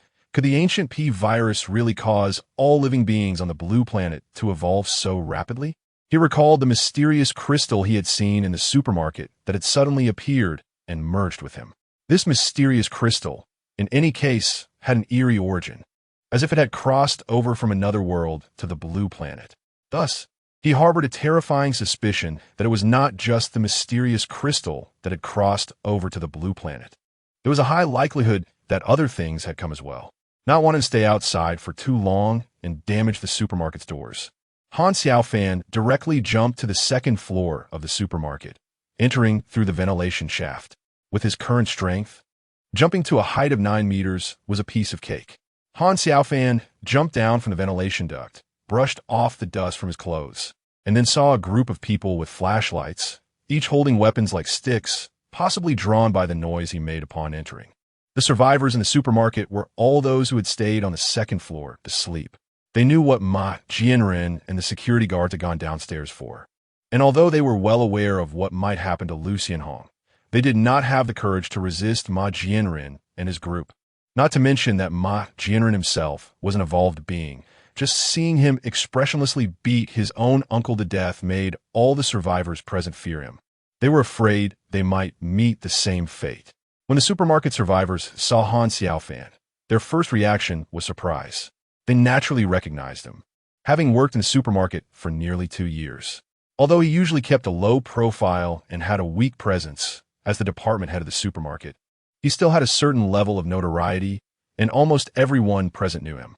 A group of people quickly surrounded him, eager to ask him various questions since a familiar person had entered the supermarket. "Manager Han, how did you get in just now? You know the main entrance is locked. Do you know what's happening outside? Have you been to the official base? Did you see the official rescue team? When are they coming to save us? Manityahin, can you take us out? Please help us." Ma Jianren cruelly killed his uncle and manager Chendaqiang. "I don't want to stay here any longer." "Okay, quiet down." Seeing everyone settle down, Han Xiaofan then asked, "Where did Ma Jianren and his group go?" "They went to the first floor. They want to open the warehouse door and bring Lu Xianhong out." Upon hearing that Ma Jianren had gone to the first floor, Han Xiaofan felt a bad premonition. Sure enough, they were looking for trouble with Lu Xianhong. He was surprised to learn that Ma Jianren was still an evolved being capable of controlling metal. Chapter 49. Give up. Originally, Ma Jianren wanted to take a gentle approach with Lu Xianhong, but seeing the situation now, he realized it couldn't continue like this. He couldn't wait any longer. He wanted Lu Xianhong to be his woman quickly and didn't want to wait all day. Besides, with the raging wind and snow outside, those mutated beings were hiding, so Ma Jianren thought that even if he forcibly broke the door, it should attract the attention of the mutated beings outside. "That's right, let's do it." Soon, Ma Jianren ordered a few subordinates to go to the electrician's room to get the door opening tools. He wanted to open the warehouse door. His subordinates, of course, did not dare to refuse their leaderess orders. As security guards at the supermarket, how could they not have some fantasies about a beauty like Lu Xianhong? Many of them dreamed about her at night. If Ma Jianren succeeded, wouldn't they also get a chance? Seeing the door opening tools, a proud smile appeared on Ma Jianren's face. He shouted towards Lu Xianhong inside, "You wait there, you'll soon see how powerful I am." Then he instructed his subordinates, "Hurry up and open the door. I can't wait any longer." "Okay, boss." Ma Jianren's subordinates quickly set up the tools and began working on the warehouse iron door. In fact, Ma Jianren could use his metal ability to open the door, but his power was not very strong yet. Even though he appeared relaxed in front of everyone, covering his hands with a set of iron gloves took all his effort, and he felt he was at his limit. If he continued, he might faint. He suspected using such evolved abilities would consume his mental energy. Anyone who has read online novels could guess this, and he didn't want to expose his limits in front of his subordinates. In this apocalyptic world, Ma Jianren not only had to guard against outside survivor teams, but more importantly, he had to guard against the internal members of his own team. These people were the closest to him, and if they saw his weaknesses or limits, they might harbor ulterior motives, which was a very likely scenario. Inside the warehouse, Lu Xianhong heard the commotion outside. It seemed Ma Jianren and his group were going to break the door violently. A look of despair spread across her face. She knew very well that if she fell into Ma Jianren's hands, death would be the best outcome, and the greatest possibility was that even death would be a luxury. However, Lu Xianhong was not completely hopeless yet. She pushed a large number of heavy objects against the door as obstacles and piled a lot of flammable materials among them. She placed a gas stove near those flammable materials, planning that once the door was opened, she would ignite the flammable items, even if she burned to death inside. She didn't want to be captured by Ma Jianren and his men. After all, when the fire broke out, the whole supermarket could catch fire, and everyone might perish together. She would not be at a loss. As for whether it would involve others, Lu Xianhong did not consider that at all. She was about to die. How could she still have a saintly heart? Moreover, she had never had a saintly heart even before the apocalypse, and was one of those who hated such attitudes the most. If she had a saintly heart before the apocalypse, she would have long been devoured by the wolves and tigers that coveted her. "Ma Jianren, if you dare to break in, I will perish together with you. You should know there are a lot of flammable materials in the warehouse. If they ignite, the whole supermarket will catch fire. You should be very clear about this outcome." Stop. Don't do it." Upon hearing Lu Xianhong's warning from inside the warehouse, Ma Jianren was startled and quickly ordered his subordinates to stop. He of course knew what materials were in the warehouse. if Lu Xianhong really ignited them. Not only would they lose all the supplies in the warehouse, but as Lu Xianhong said, the whole supermarket could catch fire, and their final outcome would be to be devoured by the mutated monsters attracted by the flames. This was not the ending he wanted to see. It's infuriating. Ma Jianren, though gritting his teeth in anger, knew he could not give up the supermarket for a woman. The dozen or so security guards in front of him and the survivors on the second floor would never agree, and he might end up alienated. He waved his hand and said, "Let us go." After all, Lu Xianhong was stuck in a warehouse and couldn't go anywhere. He had plenty of time in the future to find a way to get her out. Ma Jianren also felt no urgency, with so many supplies in his hands. As long as he waited for the raging wind and snow outside to stop or lessen, he could recruit a large number of survivors, and at that time, he wouldn't lack beautiful women. However, when Ma Jianren led his men to the staircase, he saw a man coming down from the stairs, holding a tang knife and carrying a backpack. As he focused, he realized it was an acquaintance. He smirked arrogantly and directly addressed the man coming downstairs. "Han Xiaofan, it's you. How did you get in? Don't you know the supermarket is mine now? Are you looking to die?" Han Xiaofan saw that Lu Xianhong was not in Ma Jianren's team, and he knew that the other party must have failed. This made him breathe a sigh of relief. As in his heart, Lu Xianhong was already the person he had chosen, and he didn't want her to be mistreated by Ma Jianren. "Ha! This is how I walked in, Manager Ma. You should know that you are just the security manager of this supermarket, not the owner. By rights, this supermarket doesn't belong to you." "Ha ha!" Hearing Han Xiaofan's words, Ma Jianren laughed so hard that he bent over. He walked up to Han Xiaofan, patted him on the shoulder, and said with a smile, "Han Xiaofan, have you gone stupid because of the apocalypse? Your words are so funny. Don't you know it's the end of the world now? The strong are king, and I am the strongest here. You might as well just accept your death." But soon, the smile on Ma Jianren's face froze.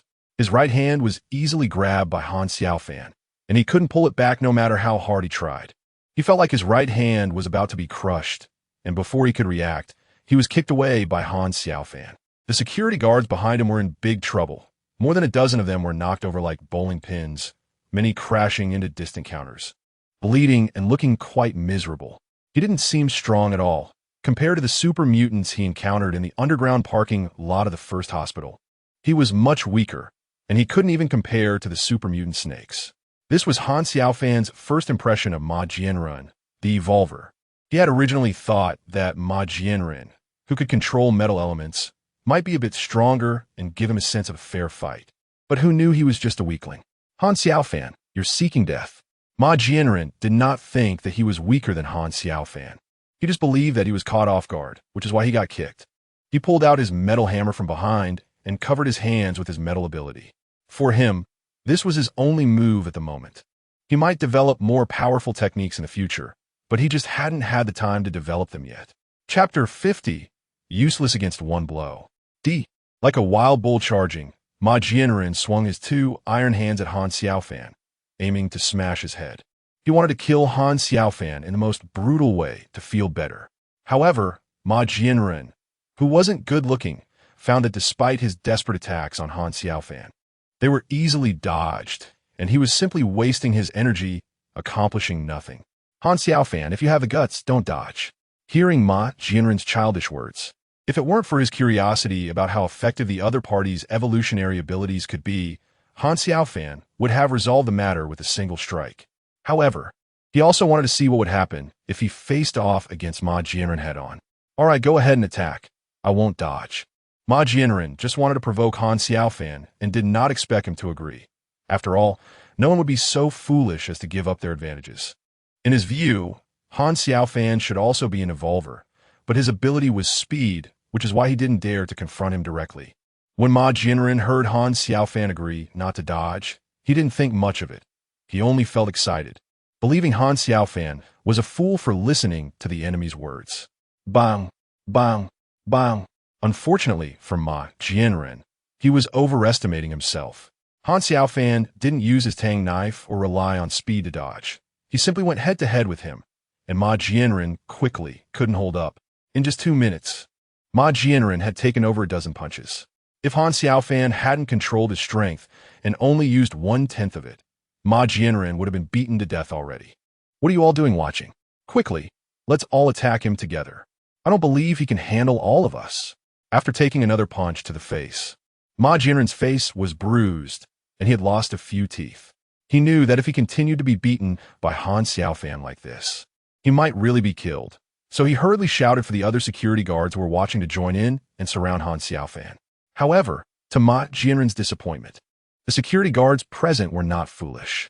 Seeing how easily and effortlessly Han Xiaofan was handling the situation without using his full strength and without his most important weapon, the Tang knife, they realized that since Supervisor Han could easily overpower Ma Jianren, they weren't idiots.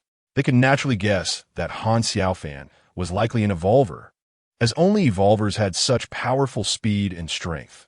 Ordinary people couldn't perform such actions. After all, just a few days ago, Supervisor Han was still an ordinary person, and they all knew that. Since Ma Jianren's fate was already sealed, they naturally wouldn't offend a powerful evolver like Supervisor Han for the sake of someone who had just become a leader for less than a day. It seems you can only do this much. Let me send you on your way. Han Xiaofan was a bit disappointed with Ma Jianren's strength. He was only slightly stronger than an average mutant and much weaker than mutant beasts and super mutants. If all human evolvers were like this, humanity's future would indeed be bleak. Of course, it might just be Ma Jianren as an exception. Other military evolvers should be stronger. Vite, Supervisor Han. I acknowledge you as my leader. Ma Jianren sensed the killing intent from Han Xiaofan and saw the cold, deep gaze in his eyes. He realized that Han Xiaofan was not joking. He truly wanted to kill him. Whoosh!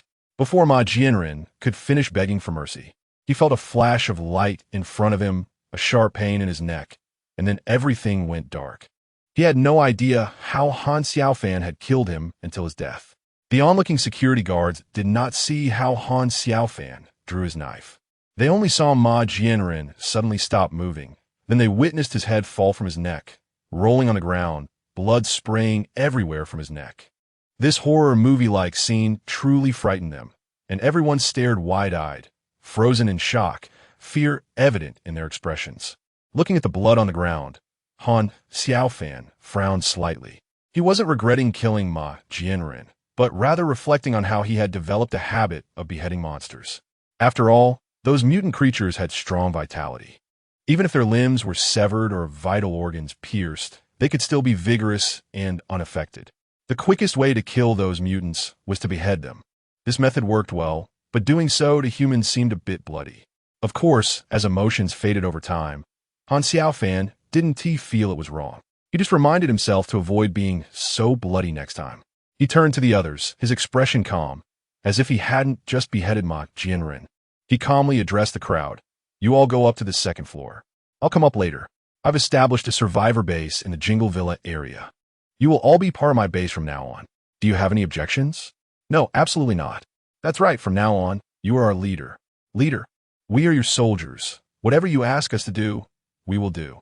Yes, leader, we will absolutely listen to you. Upon hearing Han Xiaofan's words, none of the security guards voiced any objections.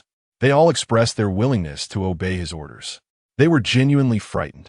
They originally thought that Ma Jianren killing his uncle was a cruel act, but seeing Ma Jianren beheaded by Han Xiaofan felt even more brutal.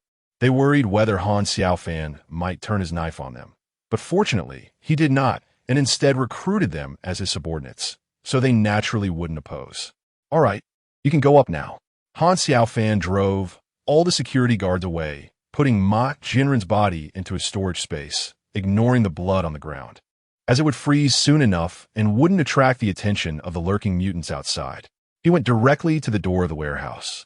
Noticing some marks on the door that he knew were made by Ma Jianren and others trying to open it, he knocked on the door and called out, Lu Xianhong. It's me, Han Xiaofan, Supervisor Han. Ma Jianren is gone. If you trust me, you can come out. I have established a survivor base in the Jingle Villa area, which should be much safer than here. You don't have to worry about supplies. My base is well stocked. In the 6 months they worked part-time together, Lu Xianhong had spoken to Han Xiaofan no more than 10 times, and their relationship could only be considered ordinary colleagues. Should she trust Han Xiaofan? Lu Xianhong hesitated. This choice was crucial for her survival. However, She trusted Han Xiaofan more than Ma Jianren. Ultimately, if she continued to hide in the warehouse, the only outcome would be death. She decided to take a gamble. Lu Xianhong gritted her teeth and made up her mind, hiding a fruit knife on her person. This knife was not meant for Han Xiaofan, but for herself in case her choice turned out to be wrong. She could use it to avoid suffering. Wait a moment. I'll open the door, she called softly to the outside, starting to clear the clutter piled up behind the door so she could open it. Chapter 51. Determination. After more than 20 minutes, Lu Xianhong finally cleared the clutter behind the door and opened it. In the beam of her flashlight, she saw Han Xiaofan, whom she hadn't seen for days. But was this ordinary-looking man with an indifferent demeanor and unfathomable eyes really the same Han Xiaofan who had been so inconspicuous in the supermarket? If it weren't for his unchanged appearance, she would have thought that the man before her, with such a distinct aura, was definitely not Han Xiaofan. The difference in their presence was too great, like that between a random passerby and the male lead in the story. Supervisor Han, is what you said true? You built a survivor base in the Jingle Villa area? Yes, I believe you, she replied. Despite the significant changes in Han Xiaofan, Lu Xianhong felt much more at ease compared to the previous, low-key Han Xiaofan. After all, this world had entered an apocalyptic era, and only people like him could survive better. Let us go. The two headed to the second-floor supermarket, where the survivors were waiting for Han Xiaofan at the checkout area. When they saw him and Lu Xianhong come up, nervous expressions appeared on their faces. It seemed the security guards had informed everyone about Han Xiaofan's killing of Ma Jianren, which explained the fear in their eyes. After waiting a day and a night without seeing the official rescue team or hearing the moment the gunfire stopped, Lu Xianhong realized that the official rescue team was unlikely to arrive. Moreover, even if they came, she thought she might not qualify for rescue, as she was just an ordinary university student, not a top talent or someone from the elite. Fortunately, several women were not foolish enough to say anything more. They understood that Han Xiaofan was no longer the invisible figure from the supermarket. This was the apocalypse, and they knew that many things had changed. They could no longer act as they did in the normal society before the apocalypse, where they could impose moral judgments on others without restraint. All right, since you've all chosen to follow me, I will do my best to lead you to survive in this apocalyptic world. He sent everyone to the warehouse to rest, but Lu Xianhong stayed behind.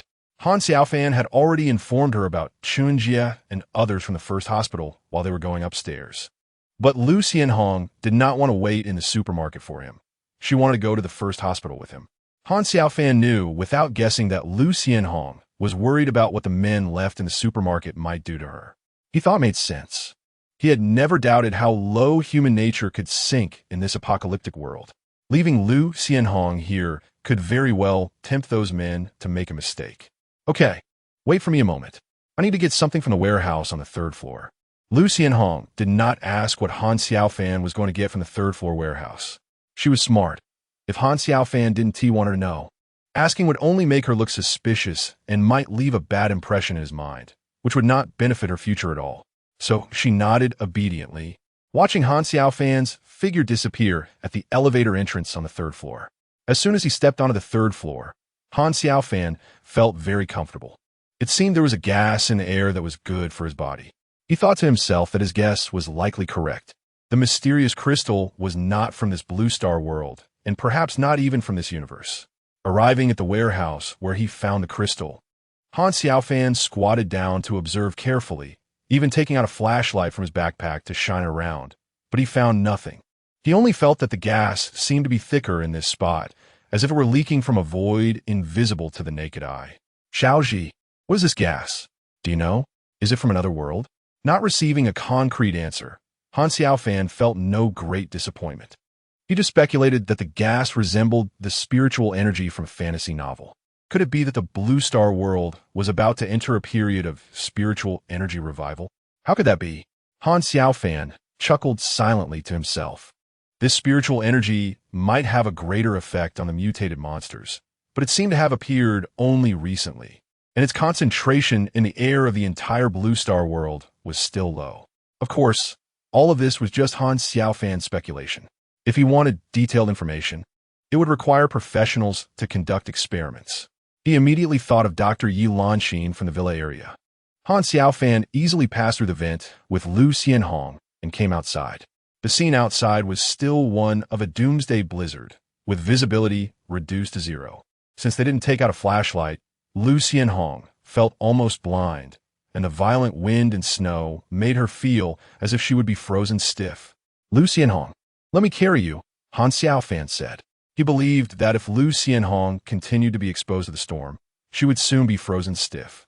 He noticed that the exposed part of her pretty face, not covered by her cold-resistant hat, was quickly turning red. Okay, you can carry me, Lu Xianhong replied.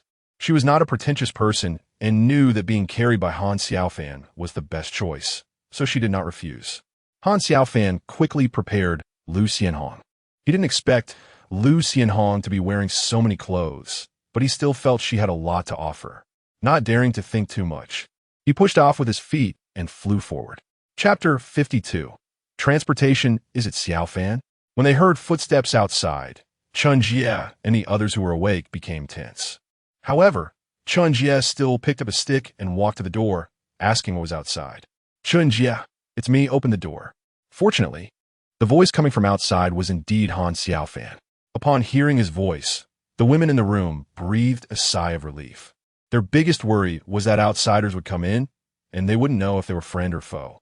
Chen Jie opened the door and saw that it was indeed Han Xiaofan outside. Just as she was about to throw herself into his arms, she suddenly noticed that a woman was standing next to him. Upon closer inspection, she realized that the woman was very beautiful, not inferior to any of them, and perhaps even more outstanding. After the two entered, Chen Jie closed the door again. The two elderly people who had been sleeping in the room also got up, leaving only Bauer still asleep. Han Xiaofan briefly introduced Lu Xianhong to everyone, marking a preliminary acquaintance. The group did not engage in further conversation, and Han Xiaofan advised them to rest quickly, as they would be leaving the hospital for Jingle Villa District in a few hours. Upon hearing Han Xiaofan's words, everyone agreed that it made sense. If they didn't take a break, they might feel sluggish the next day. Soon, they all lay down to sleep, leaving Han Xiaofan to keep watch. With his current physical and mental strength, even if he went several days without sleep, he wouldn't feel tired. He still needed to gather some useful supplies from the hospital into his storage space, especially with the presence of Yi Lanxin and Li Hong, as their research on similar spiritual energy and the P virus could proceed. They just lacked some research equipment, which he learned about from Li Hong at the first hospital. After everyone fell asleep, Han Xiaofan opened the door, closed it behind him, left the outpatient building, and went to another building. Several hours later, the sun should have risen, and the sky should have brightened, but it hadn't. The world remained shrouded in darkness, just slightly less than the pitch-black conditions of the previous night. Of course, this was only the case for ordinary people. For someone like Han Xiaofan, who had night vision, it made no difference. Indeed, the sky was covered in volcanic ash, and the entire blue star had officially entered a triple apocalypse of polar night, extreme cold, and the P virus. Han Xiaofan thought there should also be a spiritual energy apocalypse added to the mix, speculating that such energy could promote the evolution of all life forms on Blue Star. Those mutated monsters might evolve into terrifying creatures under the influence of this energy. However, this didn't concern him much. He believed his rate of becoming stronger was unmatched by any creature on Blue Star, as long as the mysterious crystal in his mind remained integrated. Even without killing those mutated monsters, he could continuously grow stronger each day.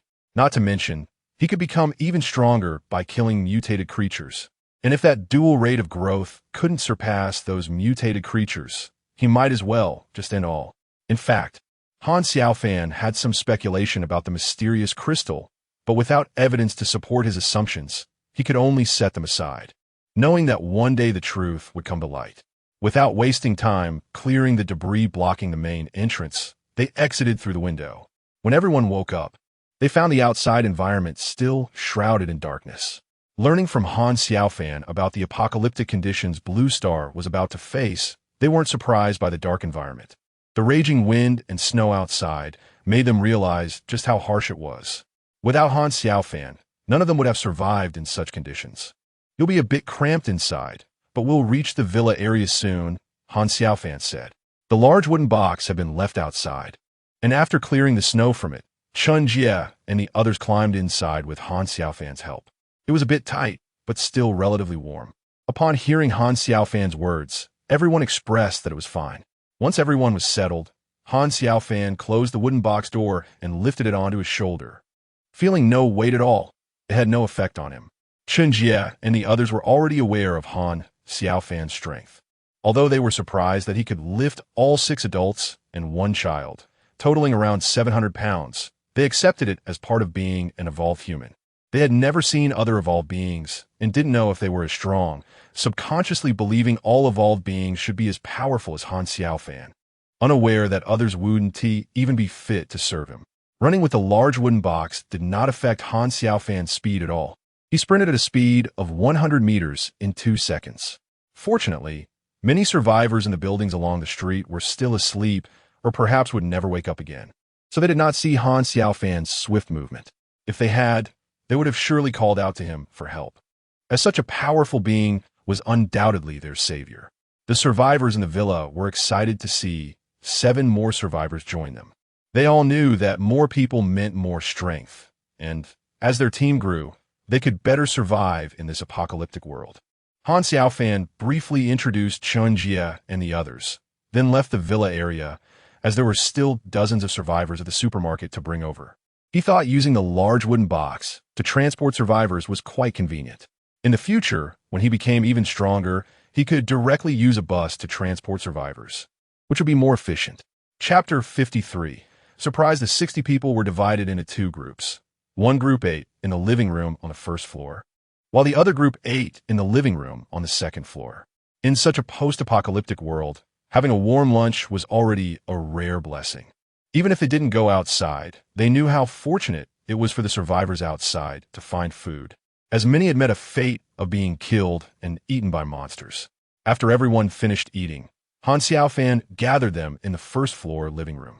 In front of everyone, he took out 59 wristbands from his backpack, actually from his storage space, and pointed at the pile on a coffee table. These wristbands are the same as the one on my wrist. They serve as a form of identification. You'll soon understand what kind of proof it is. However, I must tell you that since you have chosen to join my team, you must wear this wristband. Only by wearing this wristband can you truly become my subordinate, and you must never betray me. The consequence of betrayal is only death. I can give you a few minutes to consider whether you want to wear this wristband. If you don't want to wear it, you can leave now. This wristband not only serves as your identification, but also has many other functions, which I will explain to you only after you put it on. Now, take your time to think about it. Han Xiaofan finished speaking and directly sat down on the sofa.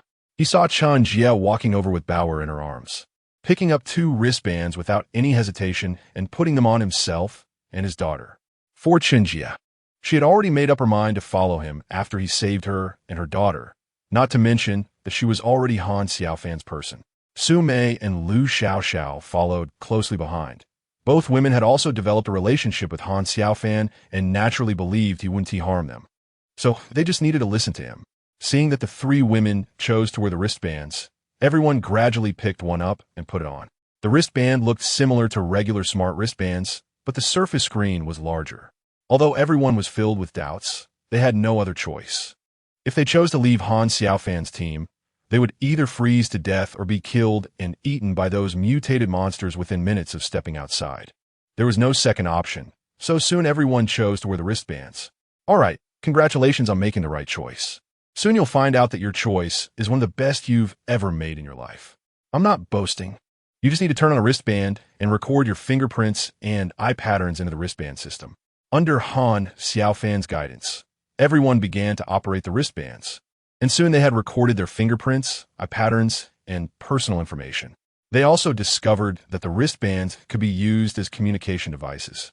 But communication was only possible between pairs within a 5-kilometer range. Beyond that distance, it would be difficult to connect. Okay, everyone go get your luggage. I'll take you to a place. That's our real base, not this villa. Once we get there, you'll understand just how important your choice was. Although everyone was still confused, for some reason, many felt a sense of anticipation. After all, Han Xiaofan was not just an evolver in their minds. He was also a mysterious one, since he mentioned having a real base, they naturally believed him. After all, they would find out soon enough. And Han Xiaofan shouldn't he deceive them. Everyone, please line up and follow me to the bathroom. Upon hearing Han Xiaofan's words, under the organization of Lu Ming and Tianjun, everyone quickly lined up and followed Han Xiaofan to the bathroom. The person at the front saw Han Xiaofan simply say to the full-length mirror in the bathroom, "Xiaoji, open." Then they watched as the mirror cracked in the middle, revealing an elevator door in the wall. After Han Xiaofan pressed the open button, the door opened. Sure enough, what they saw inside was a very normal elevator. Seeing this scene, the crowd erupted in a commotion, but Han Xiaofan quickly stopped their noise and waved for the people in front to enter. The elevator had a large space, accommodating 30 people at once. Once it was full, the elevator took them down to the underground base.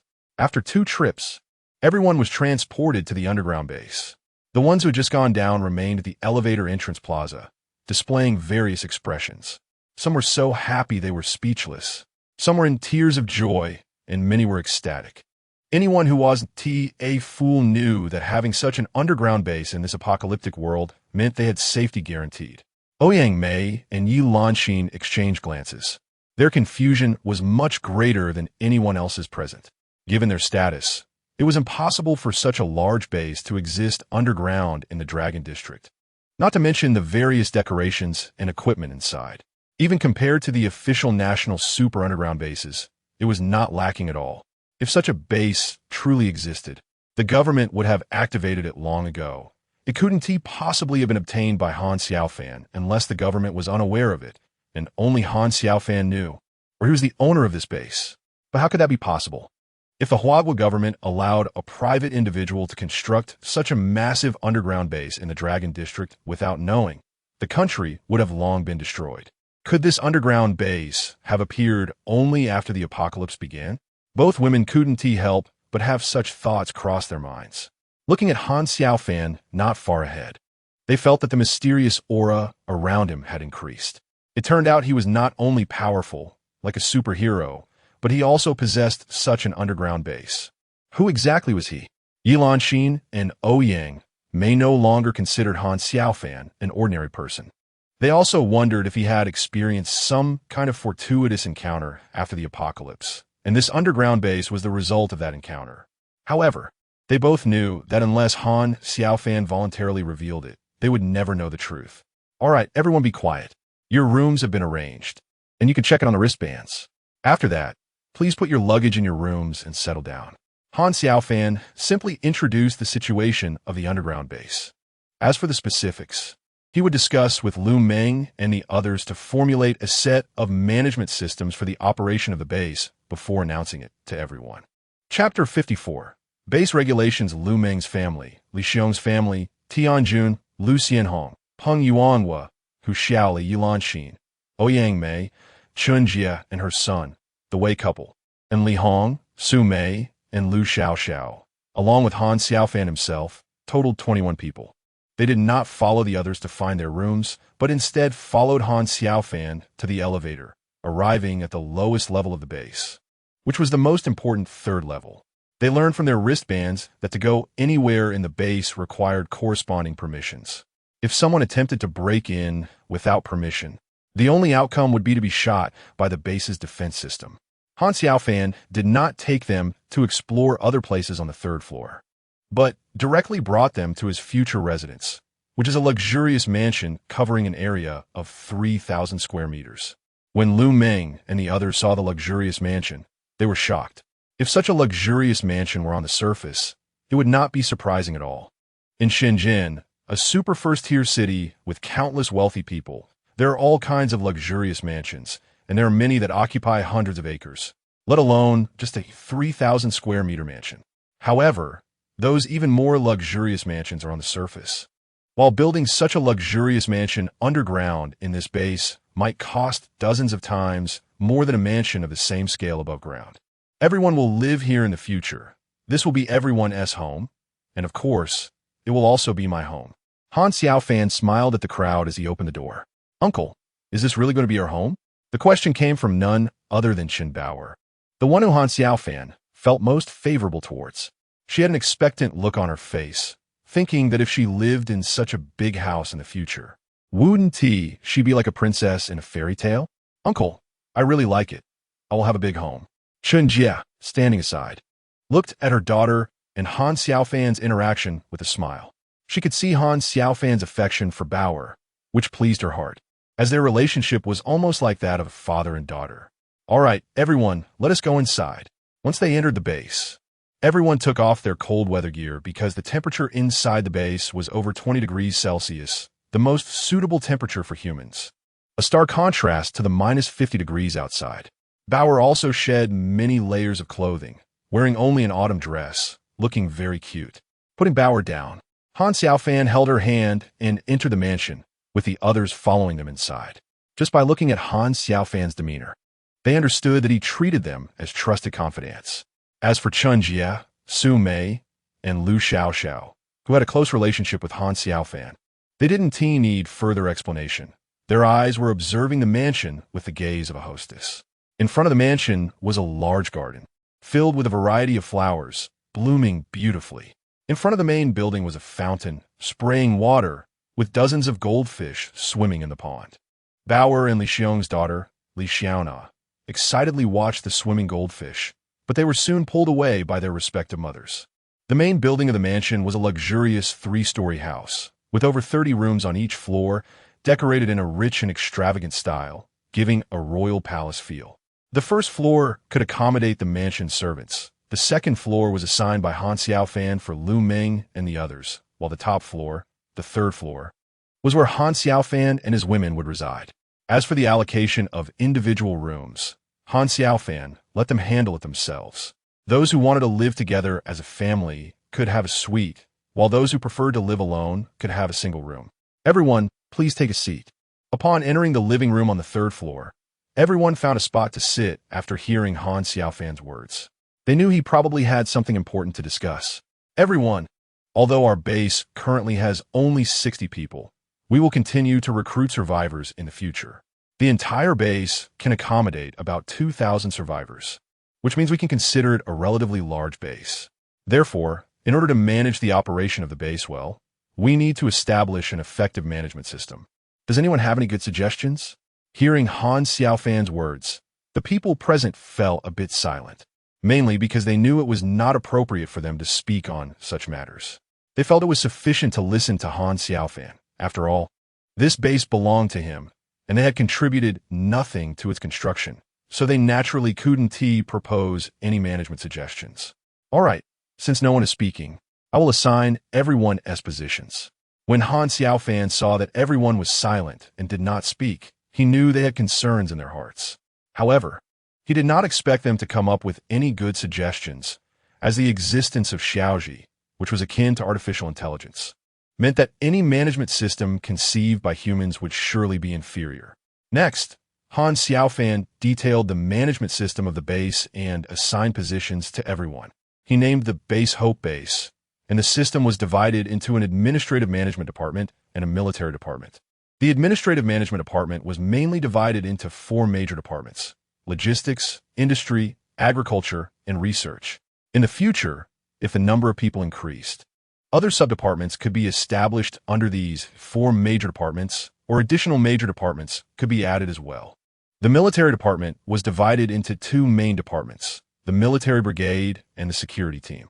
The military brigade was equivalent to an army, primarily responsible for going out to kill mutated monsters and collect crystal cores, or to gather supplies, etc. The security team was responsible for maintaining the security situation of the base. Above these 2 major departments, Han Xiaofan also established a base committee, where he served as the leader and was also the number 1 figure in the committee. The heads of other departments were committee members within the base committee. The head of the logistics department was Chen Jie, with Su Mei as the deputy head. Su Mei, being Han Xiaofan's first woman, was the person he trusted the most, even more than his fellow townsman Lu Ming and his family. The head of the industrial department was Li Xiong, with Peng Yuanhua as the deputy head. Li Xiong had studied engineering technology in university, which was quite fitting for his job. The head of the agricultural department was Lu En, Lu Ming's father, with Wei Lao as the deputy head. Lu En came from a farming background, and it was somewhat difficult for him to be the head of the agricultural department. But with no one else available, he had to take on the role for now, and they could change it in the future if a suitable candidate emerged. The head of the research department was Dr. Yilan Xin, with Li Hong as the deputy head. Han Xiaofan suspected that her identity should be that of a national-level scientist. But since she did not reveal her identity, he was not overly concerned. He only needed to know that she was willing to contribute to the base. Han Xiaofan himself served as the captain of the military brigade, which was divided into 3 small teams.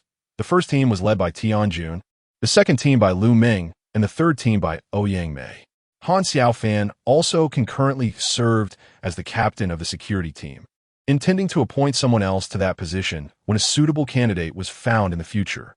As for Kong Lao, Li Xiong's wife Wang Caixia, Hu Xiaoli, Lu Ming's sister Lu Duo, and Lu Xiao, Kong Lao, Wang Caixia, and Lu Duo would serve as teachers to educate the children at the base, while Lu Xiao would be responsible for the medical room at the base, with plans to potentially set up a small hospital in the future to care for the health of the base's personnel. Hu Xiaoli was appointed by Han Xiaofan as the steward of the manor and also as his personal assistant. She was very pleased with this appointment, as she liked the position. Chapter 55, Contribution Value to ensure that Hope Base could develop healthily and sustainably.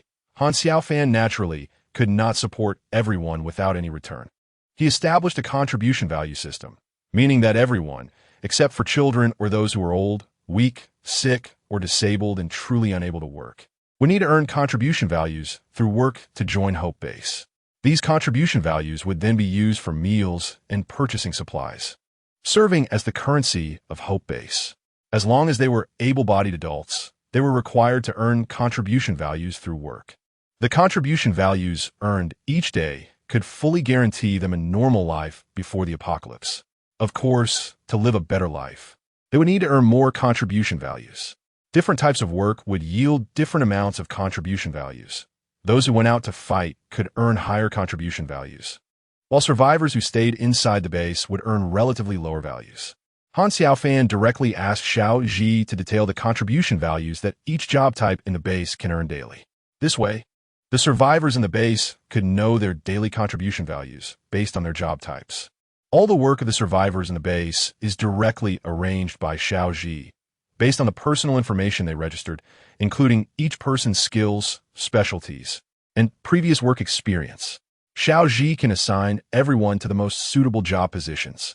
The people present nodded in agreement while listening to Han Xiaofan speak. With such a safe base in the underground city, they naturally hope that it can operate and develop healthily without being destroyed by any bad events. To ensure the healthy development of the base, a comprehensive set of good systems is needed. Their interests are already firmly tied to their leader, Han Xiaofan, and the base. As long as the base continues to exist, they can live a normal and safe life within it. Next, Han Xiaofan did not say much more and handed some crystal cores to Tianjun and others. He watched as they consumed them, and in the end, it was found that Tianjun and Lu Ming could consume the most, able to swallow 5 at a time. Li Xiong and the others could only consume between 1 to 4 at most, while the least were the 2 children, Chen Baoer and Li Xiaona, along with the elderly couples, Wei Lao and Lu En, who could only swallow 1. After swallowing 1, they felt as if they were going to explode, which scared Chen Jia and Li Xiong half to death. Fortunately, the 2 children ended up being fine, though they might need to wait longer before consuming again. Han Xiaofan handed some crystal cores to Yilan Xin, asking her to study them and see if anything could be discovered. He also shared some of his guesses with her, hoping she could yield some results, especially regarding the impact of the spiritual energy in the air on humans, whether this impact is good or bad, and whether it affects those mutated monsters positively or negatively. These are all matters that need to be clarified. Leader, rest assured, although Ouyang Mei and I need to keep our identities confidential and cannot reveal our true identities to you, since we have joined the Hope Base, we will prioritize the interests of the Hope Base and will not do anything that harms it. We just hope that when you go out, if you encounter people sent by the officials to rescue us, we hope you can bring them back to the base. I have some things I want to discuss with them. Of course, if you don't want to expose the location of the base, you can blindfold them to prevent the location from being leaked. After everyone else left, only Han Xiaofan, Yilan Xin, and Ouyang Mei remained in the living room. Yi Lanxin spoke candidly to Han Xiaofan. Do you want to leave with the officials? Hearing Yi Lanxin's words, Han Xiaofan's expression remained calm. Neither woman could guess his true thoughts. Of course not. Leader, please rest assured, we will never want to leave the base at any time. I just hope that if you need to cooperate with other forces, please consider the official base more. Oh, do you have such high hopes for the development of the Hope Base? Well, I'm not so much optimistic about the Hope Base as I am about you, leader. As for why I feel this way, I can only say it's my personal intuition. All right, I see. Regarding the research on crystal cores, spiritual energy, and those mutated monsters, I hope you can pay more attention and come up with some results as soon as possible so humanity will have a future. Okay, I understand. Their conversation quickly came to an end. It can be said that this was a discussion aimed at alleviating Han Xiaofan's concerns. Lanxin, are we going to stay in this base forever? ISNT following Han Xiaofan, just a temporary measure? Ouyang Mei couldn't help but interject when talking to Han Xiaofan outside, but the dynamic between the two had always been that Yi Lanxin took the lead. Ouyang Mei knew that in terms of intelligence, she was like a monkey compared to a human when it came to insight compared to Yi Lanxin. However, Ouyang Mei was puzzled as to why Yi Lanxin had such high hopes for Han Xiaofan, as if he could lead humanity through this apocalyptic era. Mei, do you think this underground base could be built by a private individual? Of course not. Well, you're right. A base of this scale could not possibly be built by an individual. Yet it has appeared, and we have entered it. It truly exists. Therefore, this base must have emerged after the apocalypse began. Do you know what that implies? All right, Lanxin, to say it directly, you know I'm not as smart as you. This implies that this base was created by leader Han Xiaofan. I speculate that he must have had some kind of fortuitous encounter after the apocalypse began, which not only made him very powerful, but also allowed him to acquire this underground base. I suspect that the fortuitous encounter he obtained may be related to the outbreak of the apocalypse. Of course, this is just my speculation. However, I believe that as long as we stay close to him, there will be a day when everything becomes clear, and the leader's strength makes me feel that he is quite likely to end this apocalyptic world. Okay, I admit you're right. As long as he is not a brutal person and doesn't become cruel in the future, then following him is indeed a good choice. In fact, Ouyang Mei was very clear that the officials were currently overwhelmed and lacked the manpower and resources to save the survivors outside. Private bases like Han Xiaofan's would only increase in number in the future, and these private bases could also save many survivors. Chapter 56. High school student. The official base in the Long District is located in the underground subway world, but the entire subway system is interconnected, covering the entire Long District area. On the night the P virus broke out, only a small number of survivors entered the official base, while most survivors remained on the surface.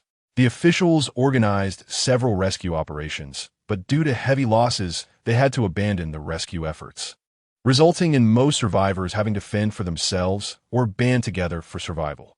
The mutated monsters had already caused severe losses to the survivors, and they were unexpectedly hit by extreme cold weather, making survival even more difficult. However, for humanity, as long as they are not completely exterminated at once, they will always find a way out. The underground sewage pipelines spread throughout the city are excellent hiding places. Many survivors hid in the underground pipelines, not only to avoid the mutated monsters on the surface, but also because the narrow space of the underground pipelines provided much better insulation than the surface. This is one of the main reasons most survivors chose to hide in the underground pipelines. However, the underground pipelines are not without danger. Mutated rats are the primary enemies of the survivors. Fortunately, mutated rats are not very strong for the survivors. As long as they don't encounter large groups of them, they can still kill the few mutated rats they encounter. For the Chinese people, as long as something can serve as food, regardless of whether the mutated rats are mutated monsters, survivors will find ways to kill them. Moreover, mutated rats provide not only meat. Their fur can be used by survivors to make warm clothing, and the crystal cores inside them, while not as effective as those found in mutated humans or other larger mutated animals, can still enhance human physical fitness. In a sense, it can be said that mutated rats are treasures, and they're the first target for survivors hunting mutated creatures. In a certain location within the underground pipeline near Long District First High School, There's a pipeline over 50 meters long, both ends sealed with dirt, with one end having a large opening. An iron door is installed at the sealed end, and a few young individuals armed with iron rods and similar weapons stand guard at the entrance, looking no older than high school students.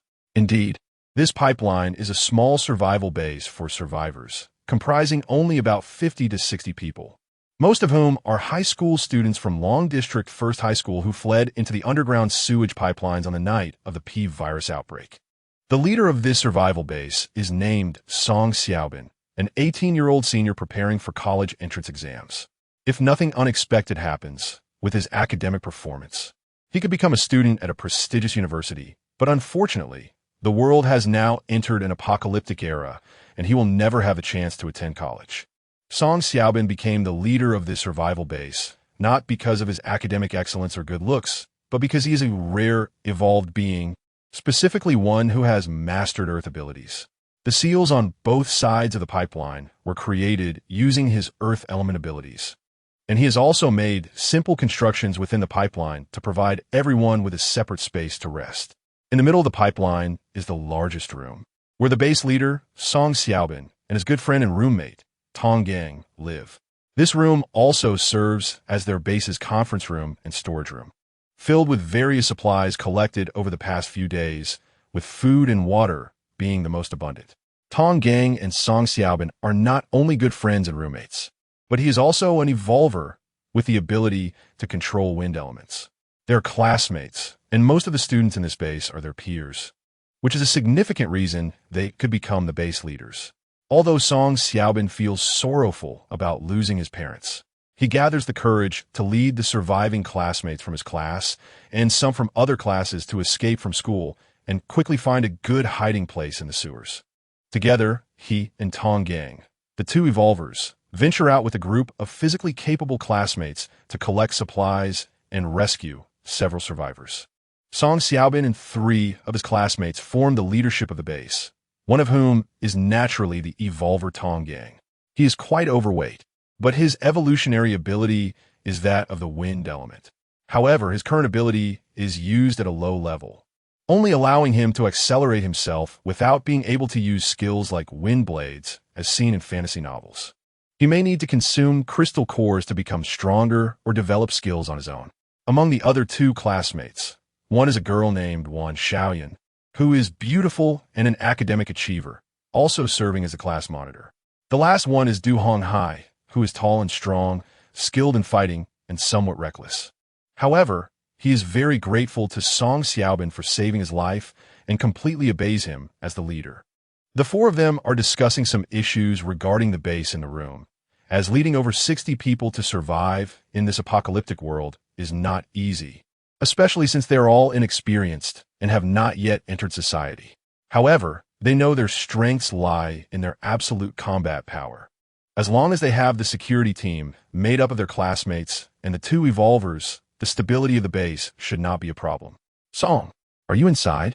Just as the 4 are discussing base matters, a man's voice comes from outside. Without waiting for a response, the man walks in. He is a middle-aged man with a large belly, wearing glasses, and has a red, smug face that gives off a cunning vibe.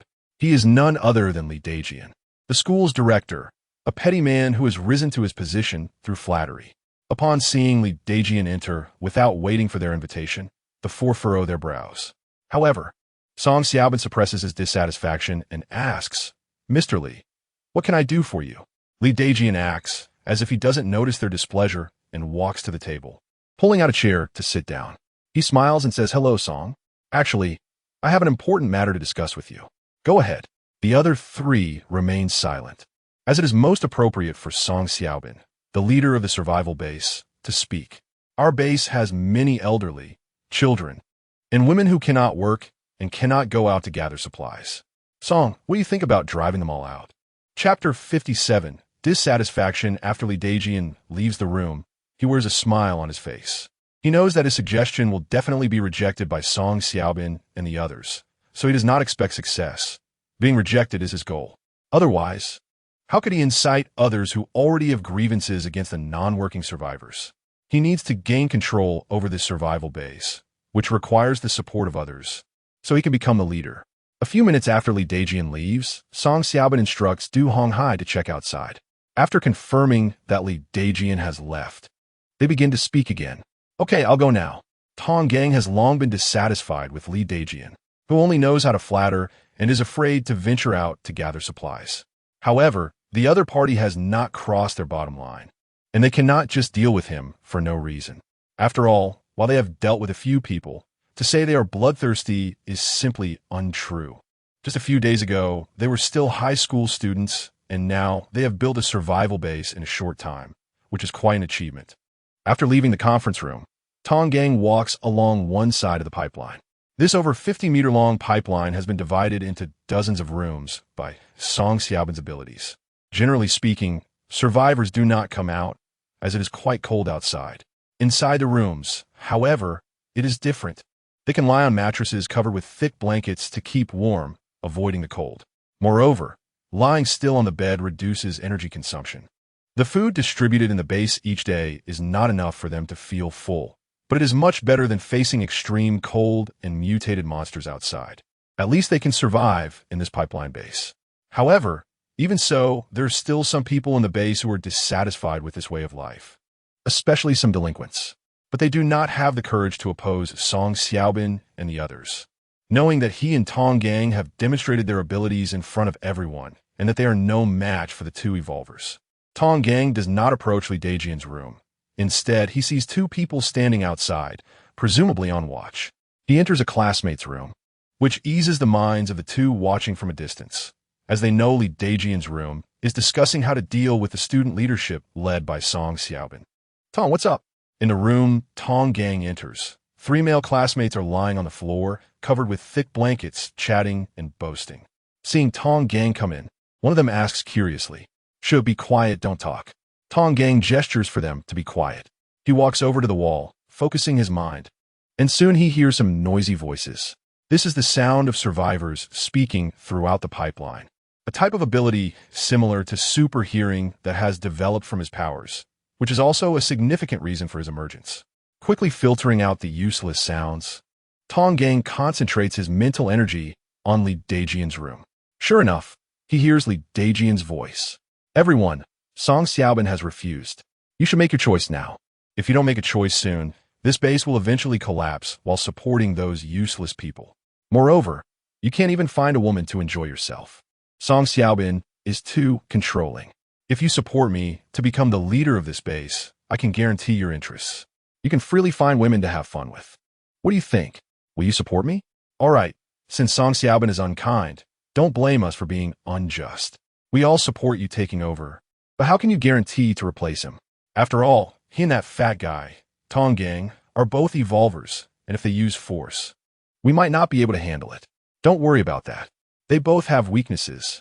As long as we control the female classmates in their class, they will definitely obey us. With them as our force, we can live well in this apocalyptic era." Haha, that's right. Leader Li is correct. From now on, you will be our leader.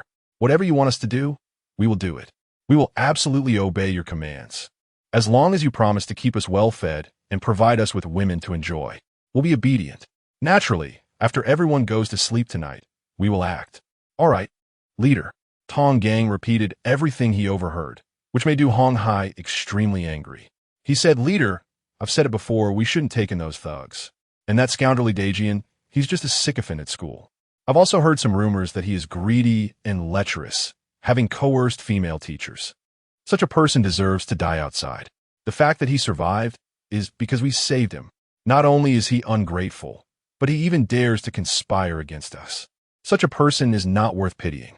All right, that kind of person isn't worth our anger. Since we know their plan, we can take them all down tonight. At that time, our base will be rid of the trash." Song Xiaobin certainly knew that those thugs and Li Dajian's group were unstable factors. But he couldn't just deal with them because they hadn't made a mistake yet. It was impossible. Not to mention he wasn't that ruthless, but he believed that if he dealt with them without reason, the entire base would likely become a place where everyone feared each other and no one would trust anyone else. They might end up causing chaos within, leading to the destruction of the base before any outside enemies could attack. This was no joke. Yes, the leader is right. When they take action tonight, We can take them down and then directly deal with them. Others won't have any objections." Upon hearing Song Xiaoban's words, Wan Xiaoyun looked approving. No matter what Song Xiaoban said, she believed he was right. She had always liked him, and after the apocalypse, she no longer concealed her feelings for him.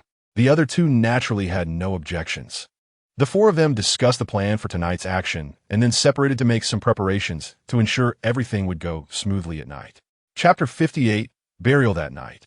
When Li Dajian and 8 thugs planned to take action, they were caught by Song Xiaoban and his team, who were already prepared.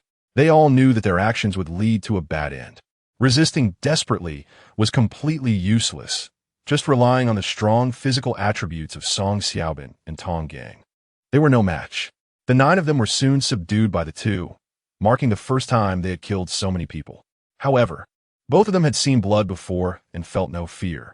The other survivors in the base knew that the 9 wanted to rebel, so they felt no sympathy for their deaths. In fact, they opposed any actions that would harm the stability of the base. It was rare to encounter such a kind-hearted leader like Song Xiaoban in this apocalyptic world, so how could they allow anyone to disrupt that stability? Song Xiaoban and Tong Gang led the team away from the base, and the gate was closed again. The gate had an observation hole, allowing the security team inside to monitor the outside movements. This was because there was a lit stove outside. Although the firelight was small, it was still possible to see clearly a dozen meters ahead. Without the stove, the entire sewer pipe would be pitch black. Only the evolvers, due to their evolution, had developed night vision abilities.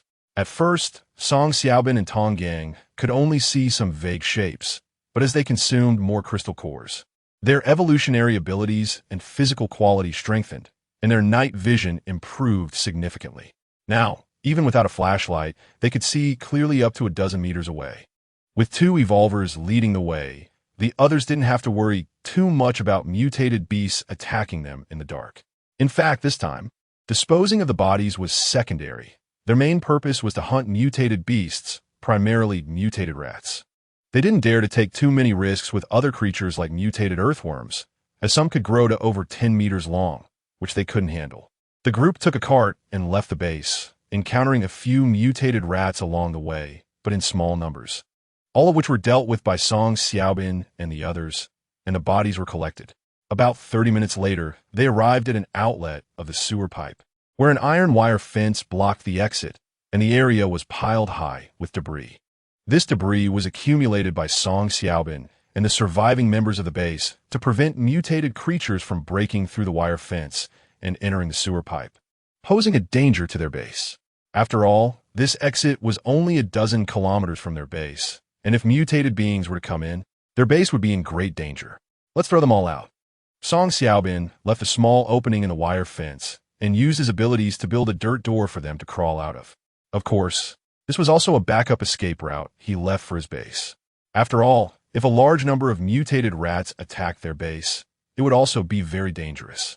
It could be said that since becoming the base leader, Song Xiaoban's considerations had become very comprehensive, a change forced by the environment. At the outlet, a few people passed the bodies out. The temperature outside had dropped to over minus 60 degrees. Looking at the thermometer in his hand, Song Xiaoban felt that if the temperature dropped any further, ordinary people could not survive on the surface. Only these evolvers, or those ordinary survivors who gained strength from consuming crystal cores, could survive on the surface. The future world might be dominated by these strong individuals. Be careful, a gang, go guard a little further away. Okay, Brother Ben. Although Tong Gang was a big guy, his ability was to control the wind, making him the fastest. If they encountered any major danger, his chances of escaping would be greater than anyone else's. Seeing Tong Gang disappear, the others quickened their pace, carrying all the bodies out of the outlet and moving them to a spot farther from the wire fence to bury them. However, after 2 days of heavy snowfall, the ground was covered with thick snow, and due to freezing, there was also a layer of ice a few centimeters thick. As for where Song Xiaoban and the others were headed, it was a resource exchange site set up by the official survival base of the Dragon District, equivalent to a small market. This was specifically established for survivors in the entire Dragon District to exchange resources. Most survivors in the Dragon District either fled to the sewer pipes or hid in the underground subway tunnels to survive, as the surface environment was too harsh. Anyone who wasn't foolish knew that only underground could they survive better. Of course, some wealthy individuals had built survival fortresses before the apocalypse, and there were quite a few of them. The wealthy feared death the most, and they built these fortresses merely to have a comfortable place to live in case of a catastrophe. They never expected that the apocalypse would actually occur, and their bases would become the best places for their safety. There's another group of people who have their own survival bases, and these are the doomsday survival enthusiasts. They're also among the lucky ones.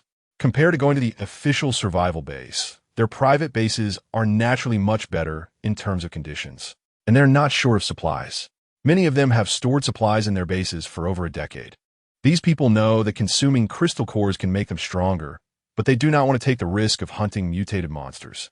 Instead, they prefer to use the supplies they have to trade for crystal cores with others, which led to the establishment of the official trading market. Xiaofan went to the trading market to exchange crystal cores for some supplies, as his base could not be self-sufficient and was lacking in many resources. So he could only trade crystal cores for supplies there. Chapter 59. Trading Market. The official survival base in the Dragon District is not large, with fewer than 5,000 survivors.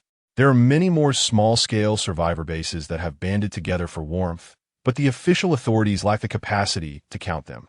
So they can only speculate that most survivors are hiding in sewers, underground subway tunnels, or the underground parking lots of tall buildings. The official authorities set up a trading market at the nearest subway station to the base, providing water, electricity, and protection for all survivors to set up stalls to trade supplies, or to rent shops built by the authorities, or to exchange supplies at the official supply exchange center. Through the trading market, the authorities can ensure the safety of resource transactions among the survivors in the Dragon District, preventing too many incidents of people fighting to the death over a small amount of resources. Of course, such incidents cannot be completely prohibited in private, as the authorities do not have the strength to monitor the entire Dragon District. The authorities only have 1,000 armed forces, most of whom were recruited after the outbreak of the apocalypse. Most professional soldiers were lost on the day of the outbreak. This is one of the most important reasons why the authorities cannot organize rescue teams to save those survivors. Naturally, some survivors harbor resentment towards the authorities for not rescuing them and do not consider the difficulties faced by the authorities. In their view, they have been abandoned by the authorities, which is why many survivors, even if they escape to the underground subway tunnels or sewers, prefer to band together with other survivors for warmth rather than join the official survival base. In fact, the choices made by these survivors have, for the authorities, resolved a dilemma. The official base cannot accept too many survivors without limits because the food and other supplies held by the authorities are also limited, with enough to support a maximum of 5,000 people for 2 years. It can be said that it is not that the official authorities do not want to accept more survivors, but rather that objective conditions do not allow it. Xiaofan carried several nylon bags filled with the corpses of mutated rats. In the trading market, aside from crystal cores, which are the best hard currency, items like food and mutated beast meat are also good for exchange and can be traded for most supplies. If they can offer items that interest the authorities, they might even exchange for some firearms. Firearms are still powerful weapons in the early days of the apocalypse.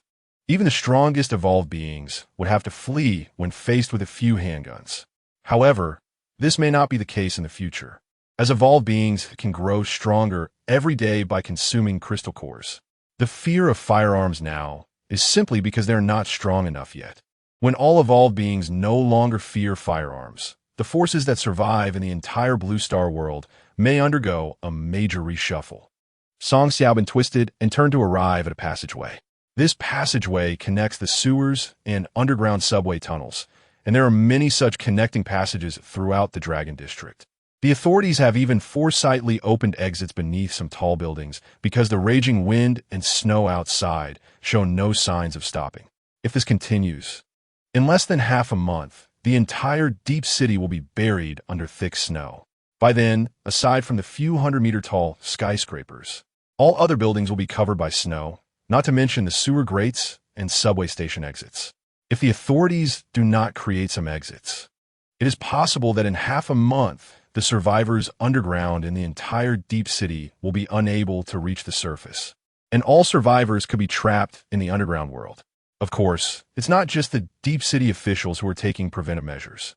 Officials in other regions are not foolish either, and they will implement similar measures. The existence of the administrative center in Huagua allows for effective communication in any matter compared to other countries. The survivors arriving at the connecting passageway are not just Song Xiaobin and his group. There are other survivors as well. However, everyone is merely watching each other warily. They will not act here, as there are quite a few guards not far from the entrance. These guards are soldiers sent by the authorities to maintain order in the trading market. They are fully armed, with everyone equipped with rifles, making it easy to deal with survivors. Those who can survive are not fools. Only the foolish and naive do not survive, as they are the first to die. You can go in, but do not cause trouble inside, said the guard. Song Xiaobin handed over a few small crystal cores, the smallest type found in the bodies of mutated rats. The larger the mutated monster, the bigger its crystal core.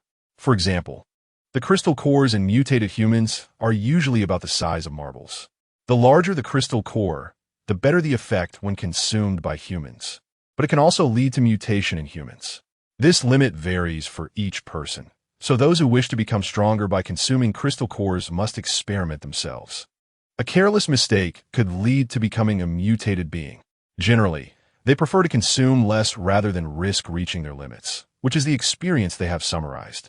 In response to the guard's warning, Song Xiaobin obediently replied, "We won't. We are all good students and will definitely not cause trouble."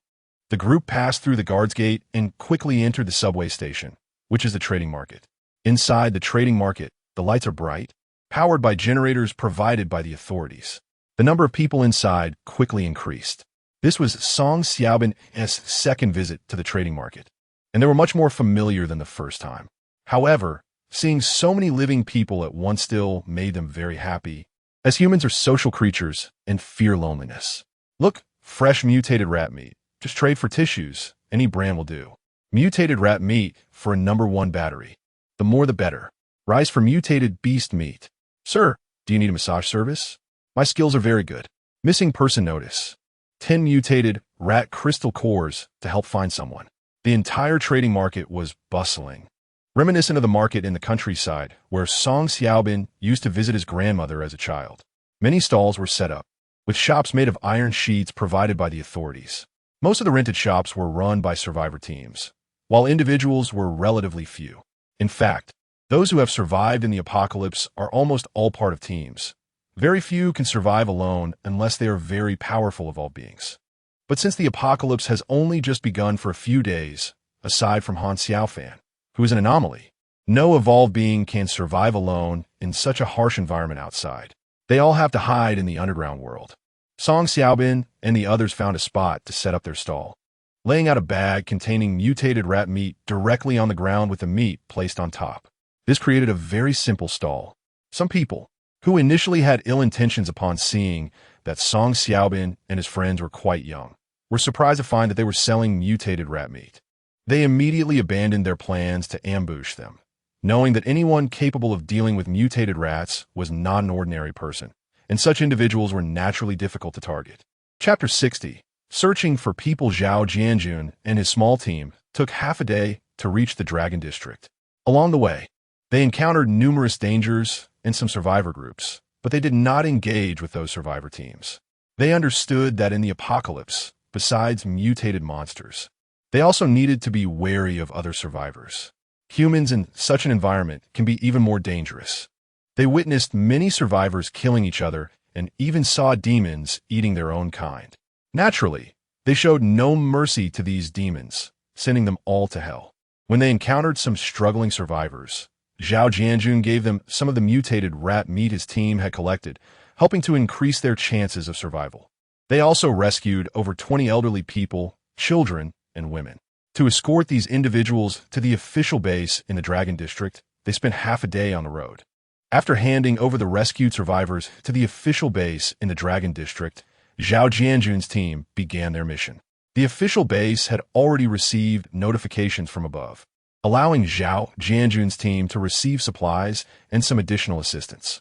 The Dragon District officials checked the information of all the survivors in the base, but did not find the two women Zhao Jianjun was looking for.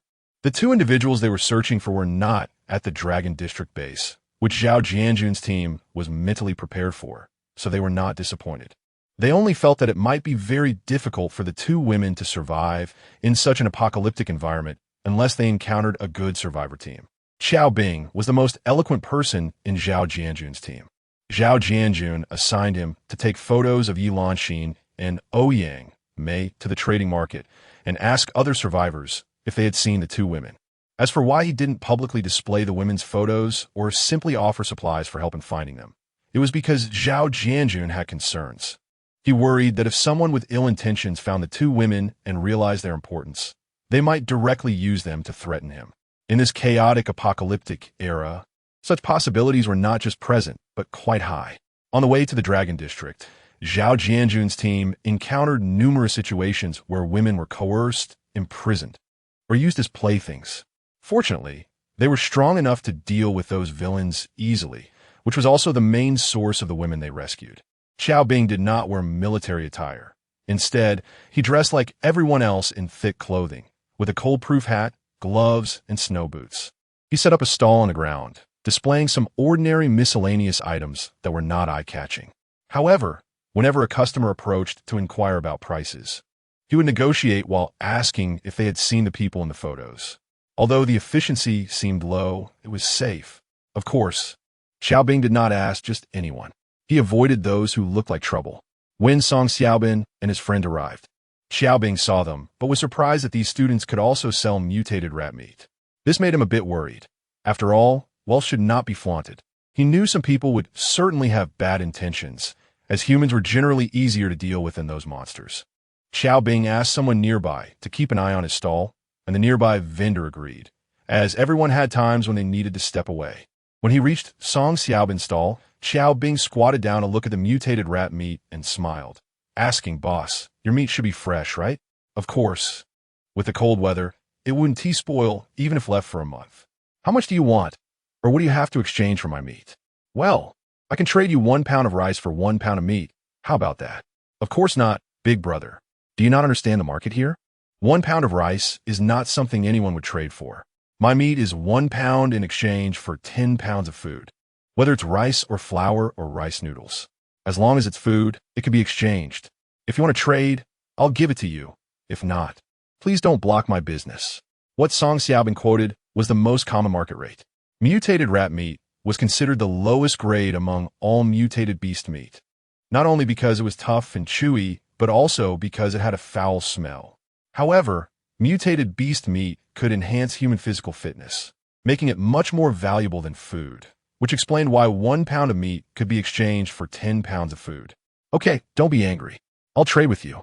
But my food isn't here. If you want to trade, we can go to the official exchange center." Upon hearing that they would go to the official exchange center, Song Xiaobin realized that this person was likely affiliated with the authorities. However, he was not worried about the officials exploiting the survivor supplies. If such a thing happened, no survivor would ever come to this trading market again. "All right, we'll go with you to the exchange center." Song Xiaobin and his friends packed the meat into nylon bags and followed Xiao Bing to the exchange center, which was the administrative office of the former subway station.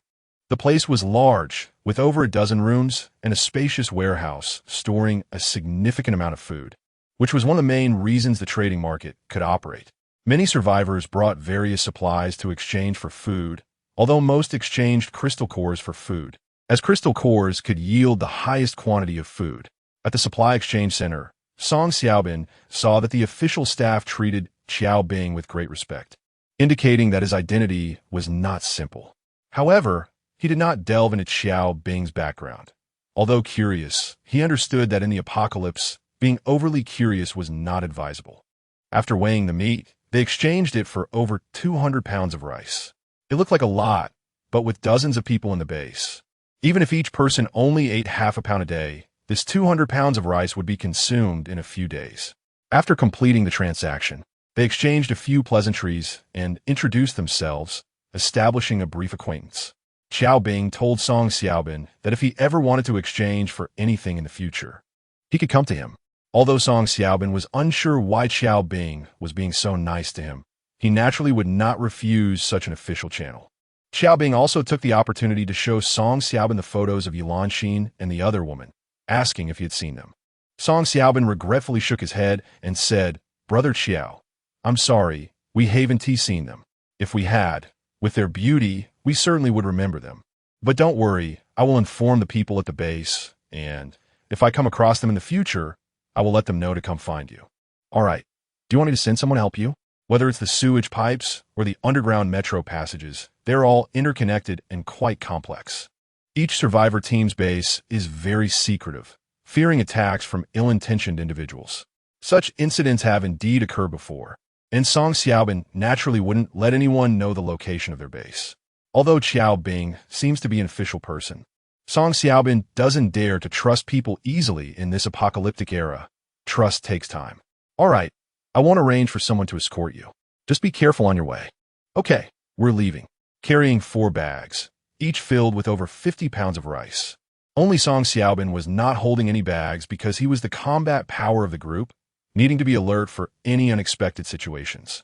Chapter 61. Sewers. The Hope Base took a day to enter regular operation. Han Xiaofan felt uncomfortable after just one day inside the base.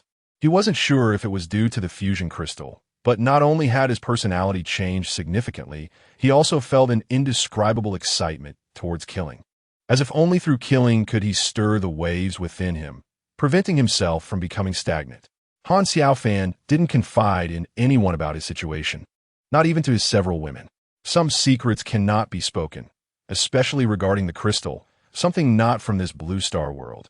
He would keep it a secret until death, and even after having children, he wouldn't tell his descendants. Outside, it was still pitch black, completely obscured, but this was only true for ordinary survivors. Evolvers like Han Xiaofan had almost developed night vision capabilities, allowing them to navigate the harsh environment more easily than ordinary people.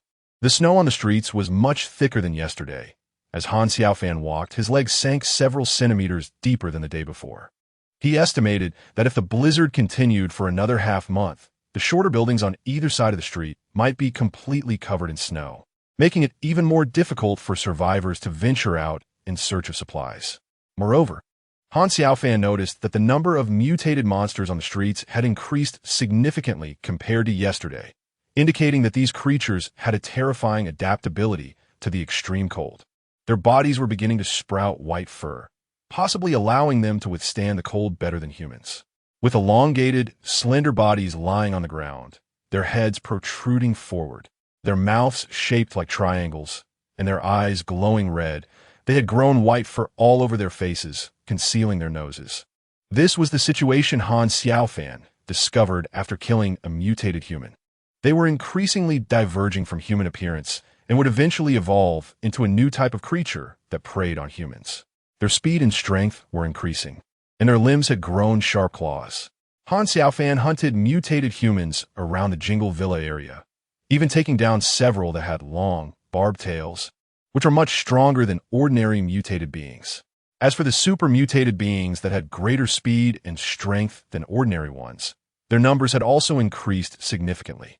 Just 2 days later, not only had the mutated beings evolved at a pace beyond Han Xiaofan's expectations, but other mutated beasts had as well. Although he had grown increasingly cold-hearted, he still hoped humanity wouldn't go extinct in the future. Otherwise, it would be too tragic if he were the only human left alive. There were still corpses of survivors on the streets. These individuals had likely gone out looking for supplies, some frozen to death by the extreme cold, others killed by mutated monsters. There were skeletal remains, and some had died during the night of the apocalypse, their bodies covered in snow. Sometimes, Han Xiaofan would step on them, knowing that the hard objects beneath the snow were likely corpses. After clearing the area around the Jingle Villa, including the mutated monsters inside the buildings, Han Xiaofan collected over 1,000 crystal cores, most of which he didn't absorb directly, but stored in his backpack. From conversations between 2 survivors, he learned that the official base in the Dragon District had established a trading market.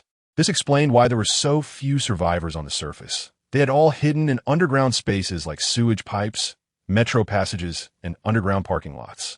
Han Xiaofan wanted to visit the trading market to see if there were any good supplies available. If so, he could exchange them directly with crystal cores. However, what he most hoped for was to establish a long-term supply trading relationship with the official base. The resources in the hands of the officials would definitely be much more abundant than those of private bases. Han Xiaofan wanted to see if he could exchange for some firearms from the officials, which he intended to give to the members of his base's defense team, though he was unsure if the officials would allow private ownership of firearms. The possibility was relatively high, as this was already an apocalyptic world, and many regulations would likely change. Han Xiaofan felt a sense of anticipation for success. Finding a manhole cover on the snow-covered streets was not an easy task. Based on his previous recollections, he arrived at the entrance of a convenience store, where he remembered there was a manhole cover. Sure enough, after clearing the snow, a cover was revealed. He pried it open and entered the sewer. First, he covered the opening again, then jumped down. The ground was made of concrete, and he could smell an indescribable odor. The space inside the sewer was relatively large, given that Shenzhen is a super-large city, a new coastal city, where the sewer system had been planned from the beginning to prevent flooding from heavy rains. Squeak, squeak, squeak. Shortly after Han Xiaofan descended, he heard the sound of rats, which indicated that his landing had attracted their attention. Soon, a swarm of mutated rats came rushing towards him, numbering in the hundreds. Ordinary survivors or evolvers would have to flee upon encountering such a large number of mutated rats. But Han Xiaofan was not an ordinary person, nor was he an ordinary evolver. He wasn't even sure how strong he had become. He only knew that since the apocalypse began, he had never fought at full strength. The flash of his blade filled the entire sewer, and the dense red dots soon vanished. In less than 3 minutes, the mutated rats were completely wiped out without even touching a hair on Han Xiaofan. They provided him with a considerable amount of meat. After collecting all the mutated rat corpses and stuffing them into several bags, Han Xiaofan stored the bags in his storage space before leaving the battleground. Shortly after he left, a large group of mutated rats swarmed in, only to find traces of their kin's blood on the ground. They had come drawn by the scent of their own kind's blood, but the killer had already departed. Chapter 62. Hanwei Base Hanwei Group. The largest entertainment group in Long District has 3 5-star hotels, dozens of 4-star hotels, as well as many restaurants, KTVs, massage parlors, and even a security company. Although it is an inconspicuous group in the entire Shenzhen market, everyone in the underground world knows that this group is involved in illegal activities, only on the surface. It appears legitimate. The founders of Hanwei Group are 2 brothers, Chairman Zheng Han and General Manager Zheng Wei. Both brothers are ruthless and have caused countless families to fall apart during their rise, but they have never provoked powerful figures they cannot afford to offend, as they have a strong backing. Over the past 20 years, they have thrived and accumulated wealth, and after cleaning up their image, they have become well-known entrepreneurs. As for how many henchmen Hanwei Group secretly employs, only the core 3 members know, the Zheng brothers and Vice General Manager Han Shan, who is also considered the group's top strategist and the most trusted aide of the Zheng brothers. Han Shan has played an indispensable role in the rise of Hanwei Group, but he has never let his achievements go to his head and has always been loyal to the Zheng brothers, who have treated him well with money, women, and status. Although the apocalypse came unexpectedly for Zheng Han and the others, this chaotic era is the best time.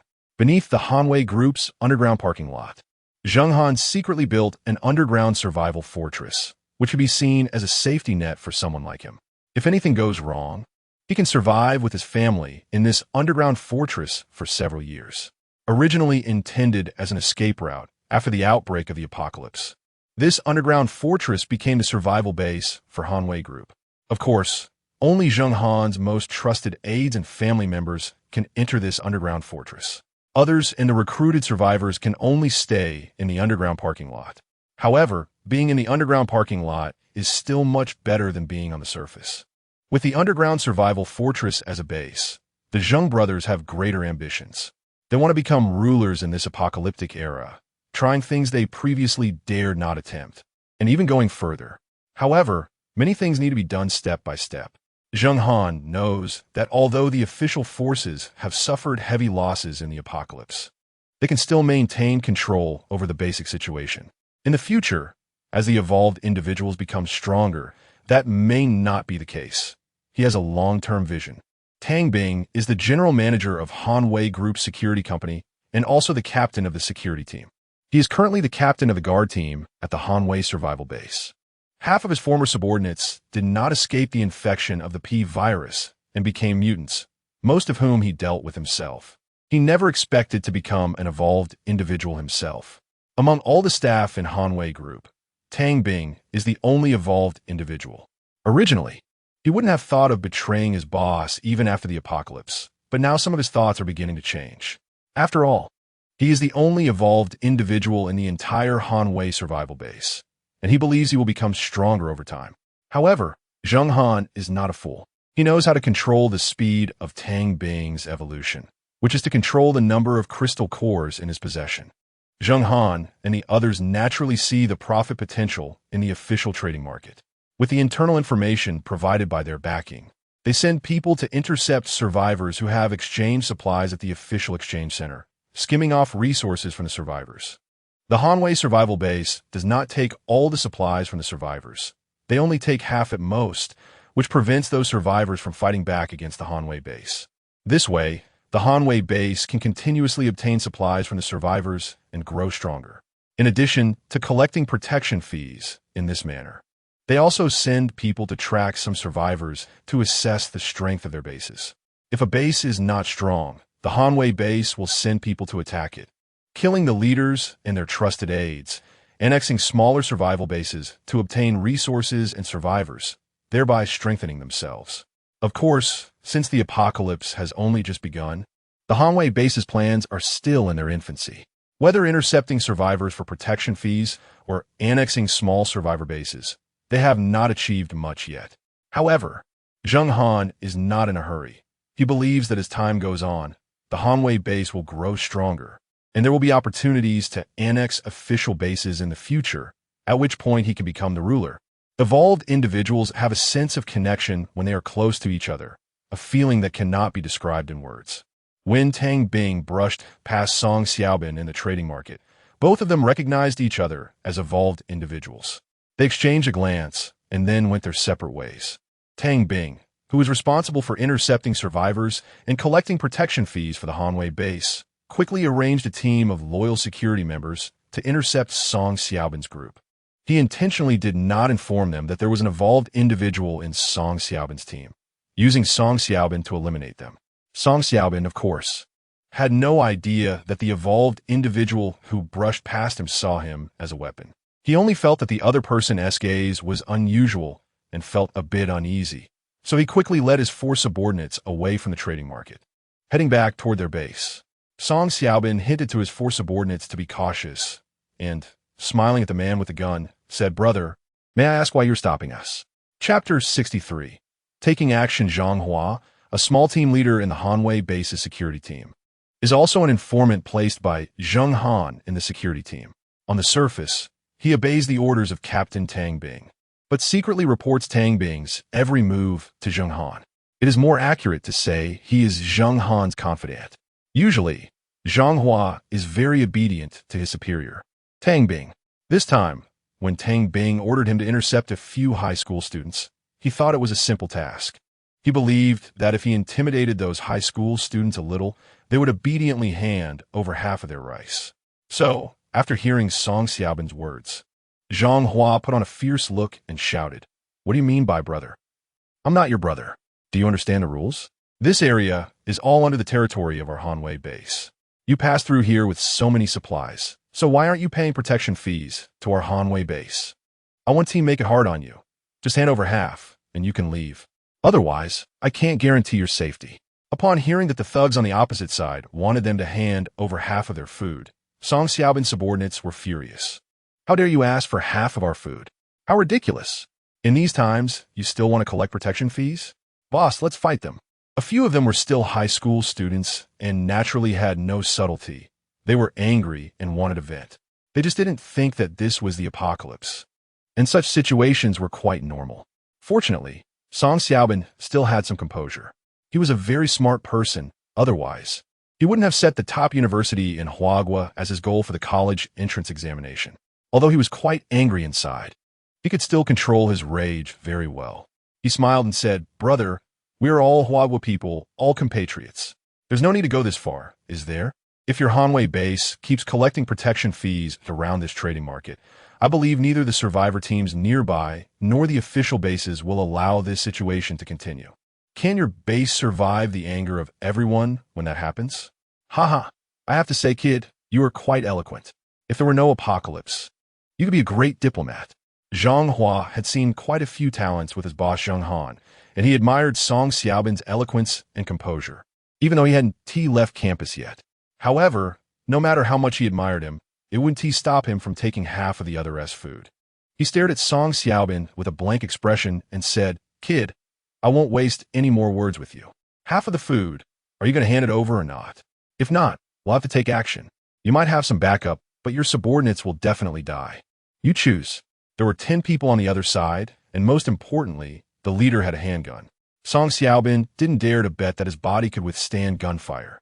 If he was hit by the other party's gun, he might not die immediately, but without a doctor, he would ultimately meet his end. The sewer system was too complex and interconnected. Without a map or someone familiar with the routes, Han Xiaofan would find it very difficult to locate the trading market. However, he wasn't in a hurry. After all, going to the trading market was just a whim.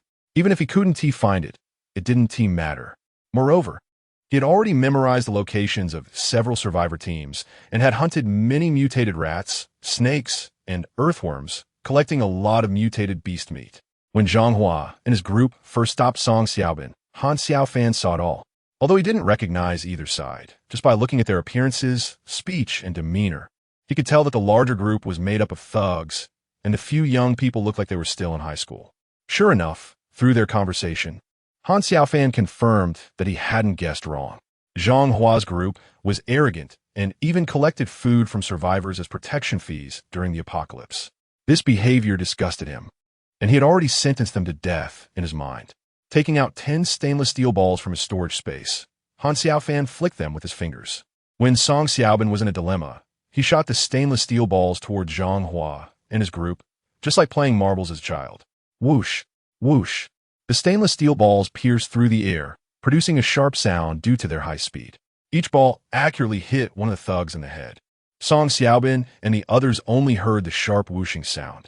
And soon they saw the 10 thugs who had blocked them for protection fees all fall to the ground almost simultaneously. They were shocked to find that each fallen thug had a hole in their head, with brain matter splattered out and blood gushing, which was quite nauseating. However, they had seen enough corpses, so they quickly returned to normal. "Thank you for the expert's help. I wonder if you could reveal yourself?" Without needing to guess, Song Xiaobin knew there must be a powerful expert helping him. However, there was no one in sight, and he suspected the expert might have left. Soon, he saw an ordinary-looking young man walk out. The young man had a tang knife at his waist and a backpack on his back. What impressed Song Xiaobin the most was that the person had just killed 10 people, yet his expression was very calm. Not calm, but extremely cold and indifferent, which made him instinctively wary. He worried that the person might be a cold-blooded killer who viewed human life as nothing. The person who stepped out was, of course, Han Xiaofan. He admired Song Xiaobin's calm demeanor in the face of danger, especially since he was still a high school student. Such talent was rare. He thought about recruiting him into his base, but didn't rush to make an offer. "Hello, Han Xiaofan. I heard there's an official trading market nearby, but I never found it. I didn't expect to run into these people intercepting you for protection fees. I couldn't stand by, so I acted. You won't blame me for taking matters into my own hands, will you?"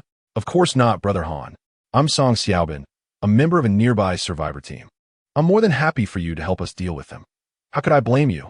After exchanging a few pleasantries, they had a preliminary understanding. Song Xiaobin felt relieved. After all, Han Xiaofan seemed cold but spoke normally, not like a killer. Chapter 64. Stalking the battle between the two sides quickly ended, with the humans emerging victorious. This was mainly because many of them had firearms, handguns, and rifles, equipped with silencers. Han Xiaofan guessed that these people must have an official backing, otherwise, they would have access to such firearms, as Huagua was the country with the strictest gun control laws in the entire Blue Star world. Han Xiaofan also discovered that the leader should be an evolved human like Song Xiaobin, but he couldn't tell what abilities the other party had. So he couldn't guess what kind of ability user the other person was. Sure enough, although the number of evolved humans was scarce, they were not completely absent. Within half a day of entering the sewer, Han Xiaofan had already encountered 2 evolved humans. If he went to the trading market, he might encounter even more evolved humans. However, Han Xiaofan didn't pay much attention to the evolved humans. Although he was not an evolved human, his strength was far greater than that of these so-called evolved humans. One of Tang Bing's subordinates checked the corpses on the ground and directly reported to Tang Bing. "Captain, they should have been killed by steel balls, but we don't know how they were killed by them. Could it be that an evolved human used their abilities?" Okay, since Tang Bing said so, the others naturally had no objections. Moreover, they had all seen the death of Zhang Hua and the others. Asking them to find the murderer who killed Zhang Hua and the others would be foolish. Anyone who could easily kill Zhang Hua was not a simple person, and the most likely candidate was a very powerful evolved human. Tang Bing ordered a group of people to dig out the crystal cores from the bodies of the mutated rats, while another group hurried to deal with the rat corpses. The meat of these mutated rats certainly couldn't be wasted, and they packed it into large bags they carried with them. In less than 5 minutes, Tang Bing and the others had dealt with the mutated rat corpses and quickly left the area. As for the corpses of Zhang Hua and his companions, they were left behind. Naturally, they wouldn't deal with Zhang Hua's corpses. First, they didn't have the time, and second, they didn't want to take risks, as carrying corpses could easily attract the attacks of mutated beasts. After they left, Han Xiaofan first stored Zhang Hua's corpses in his storage space. He wasn't particularly fond of corpses, nor was he kind-hearted enough to help with their aftermath. Rather, these corpses were rare experimental materials. If Dr. Yi needed corpses for experiments, these would be the best materials. Tang Bing and his team each carried 2 bags and were not walking very fast, so Han Xiaofan easily caught up with them. He followed closely behind, wanting to know the location of the Hanwei base. In the future, he hoped that the Hope base could align with this base. Knowing oneself and one's enemy would lead to victory in every battle. After winding through the sewers and entering the underground subway tunnel, they walked for more than half an hour before diving back into the sewer, then emerging from the sewer into another subway tunnel. After walking for more than 10 minutes, they entered through a door that seemed to be a subway maintenance passage. They crossed several passages and entered an underground parking lot through a clearly recently drilled artificial passage.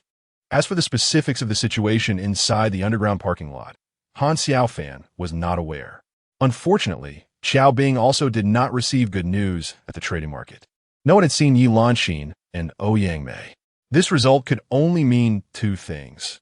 Either the 2 women had encountered trouble shortly after the apocalypse broke out, which was why no survivors had seen them, or they had been rescued early by other survivors and joined a certain survivor base, never leaving the base. So no one had seen them.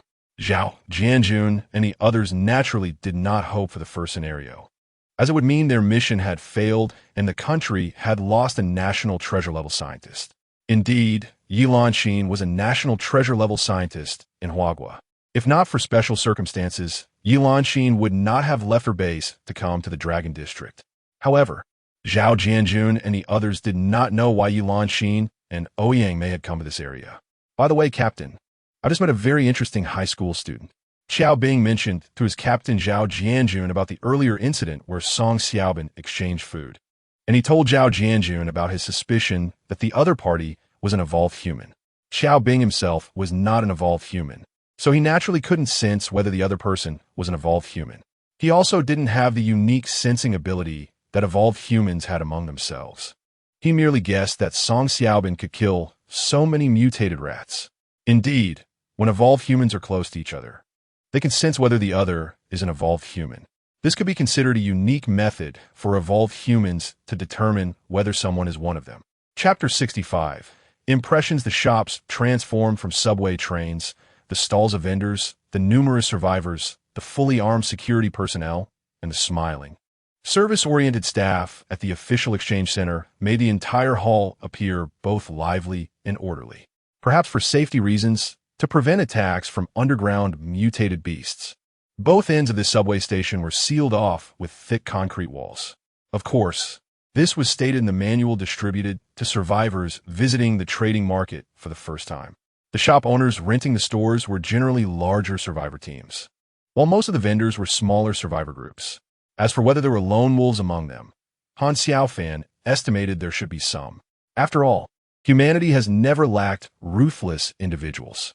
In this apocalyptic era, some people do not trust other survivors as partners and prefer to survive alone to avoid being backstabbed by companions. The largest merchant in the trading market was naturally the official resource exchange center. Han Xiaofan suspected that the official establishment of this exchange center was aimed at collecting crystal cores in large quantities. Only with crystal cores could the official soldiers become stronger by consuming them, thereby better protecting the official survival base.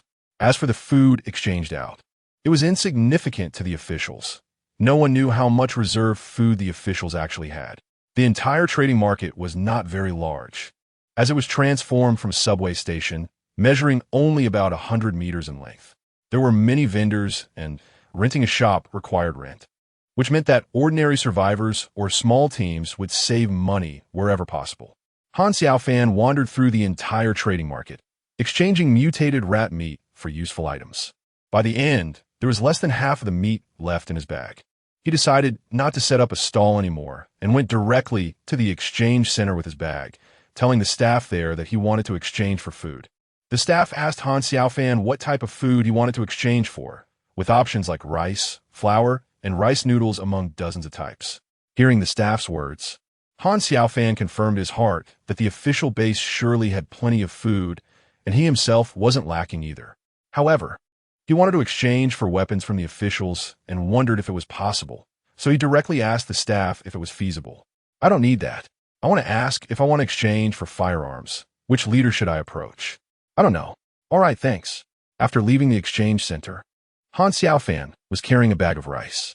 He noticed some people around him looking at him with ill intentions. It seemed they thought he was an easy target since he was alone. Soon, he would let these people who dare to have ideas about him know that he was not a sheep, but a hungry wolf. Zhao Jianjun, who had been keeping an eye on Han Xiaofan and was somewhat curious about him, saw that he was leaving the market and immediately arranged for Xiao Bing to follow him while he took the others to the exchange center to gather information. As for their stall, it was naturally packed up since they were not there to do business, but mainly to gather news. In addition to Xiao Bing, a few others also followed Han Xiaofan out of the trading market, all wanting to rob the food he had. After all, Han Xiaofan had come to the market alone to trade supplies, and if they didn't TC any companions with him outside, they would definitely make a move. Not to mention a whole bag of food. Even a piece of bread could provoke a deadly fight between two survivors. To survive, humans have become desperate, and killing has become a normal occurrence. Some survivors even resort to cannibalism, but these survivors can no longer be considered human. Han Xiaofan was well aware of the people trailing behind him.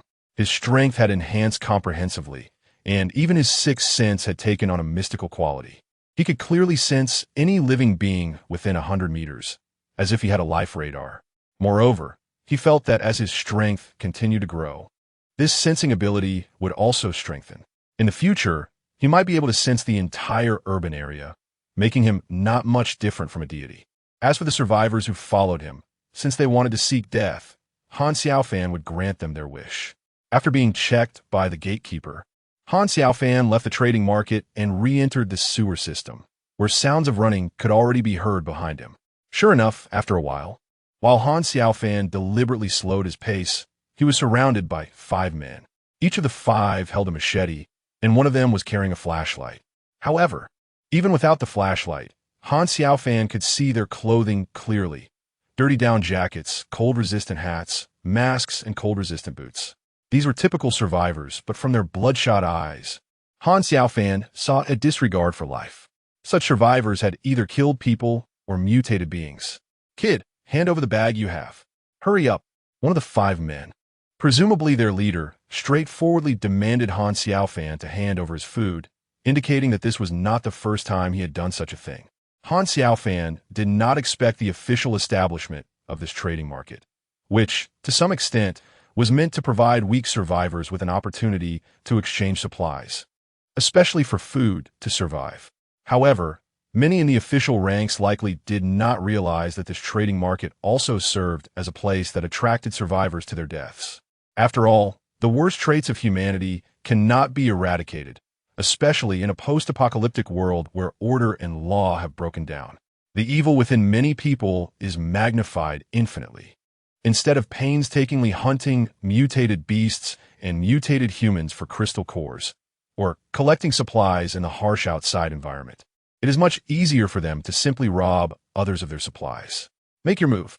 At the moment the leader saw Han Xiaofan lost in thought, he decisively gave the command to attack. In fact, when he noticed that Han Xiaofan appeared to be quite vulnerable against their 5-person encirclement, he felt something was off, which is why he had hesitated to act immediately. However, seeing Han Xiaofan distracted now, he naturally wouldn't pass up this perfect opportunity to strike. Unfortunately, the instant he shouted, Han Xiaofan drew his blade, an indescribably swift motion. Xiao Bing, who was watching from behind, only saw a flash of lightning-like blade light. And then he was shocked to see 5 heads drop to the ground, with 5 columns of blood shooting up. Even Xiao Bing, a seasoned special forces soldier used to bloody scenes, found it hard to bear. Who are you? Han Xiaofan had somehow appeared not far in front of Xiao Bing, his Tang Dao already sheathed. He still looked so indifferent and expressionless, as if he were not the one who had just decapitated 5 people. A warning bell rang wildly in Xiao Bing's mind, reminding him that this seemingly ordinary young man was an extremely dangerous individual, a mutant far stronger than his own captain. That was his first instinct. He raised his hands and smiled at Han Xiaofan, saying, "Hello, brother, my name is Xiao Bing. I'm a soldier, part of the official ranks. I've been following you not to bring you harm, but because I have something I want to discuss with you." Chapter 66. The Mysterious Oh, Hello. My name is Han Xiaofan. What do you want to talk to me about? Han Xiaofan certainly knew that Xiao Bing had no ill intentions towards him.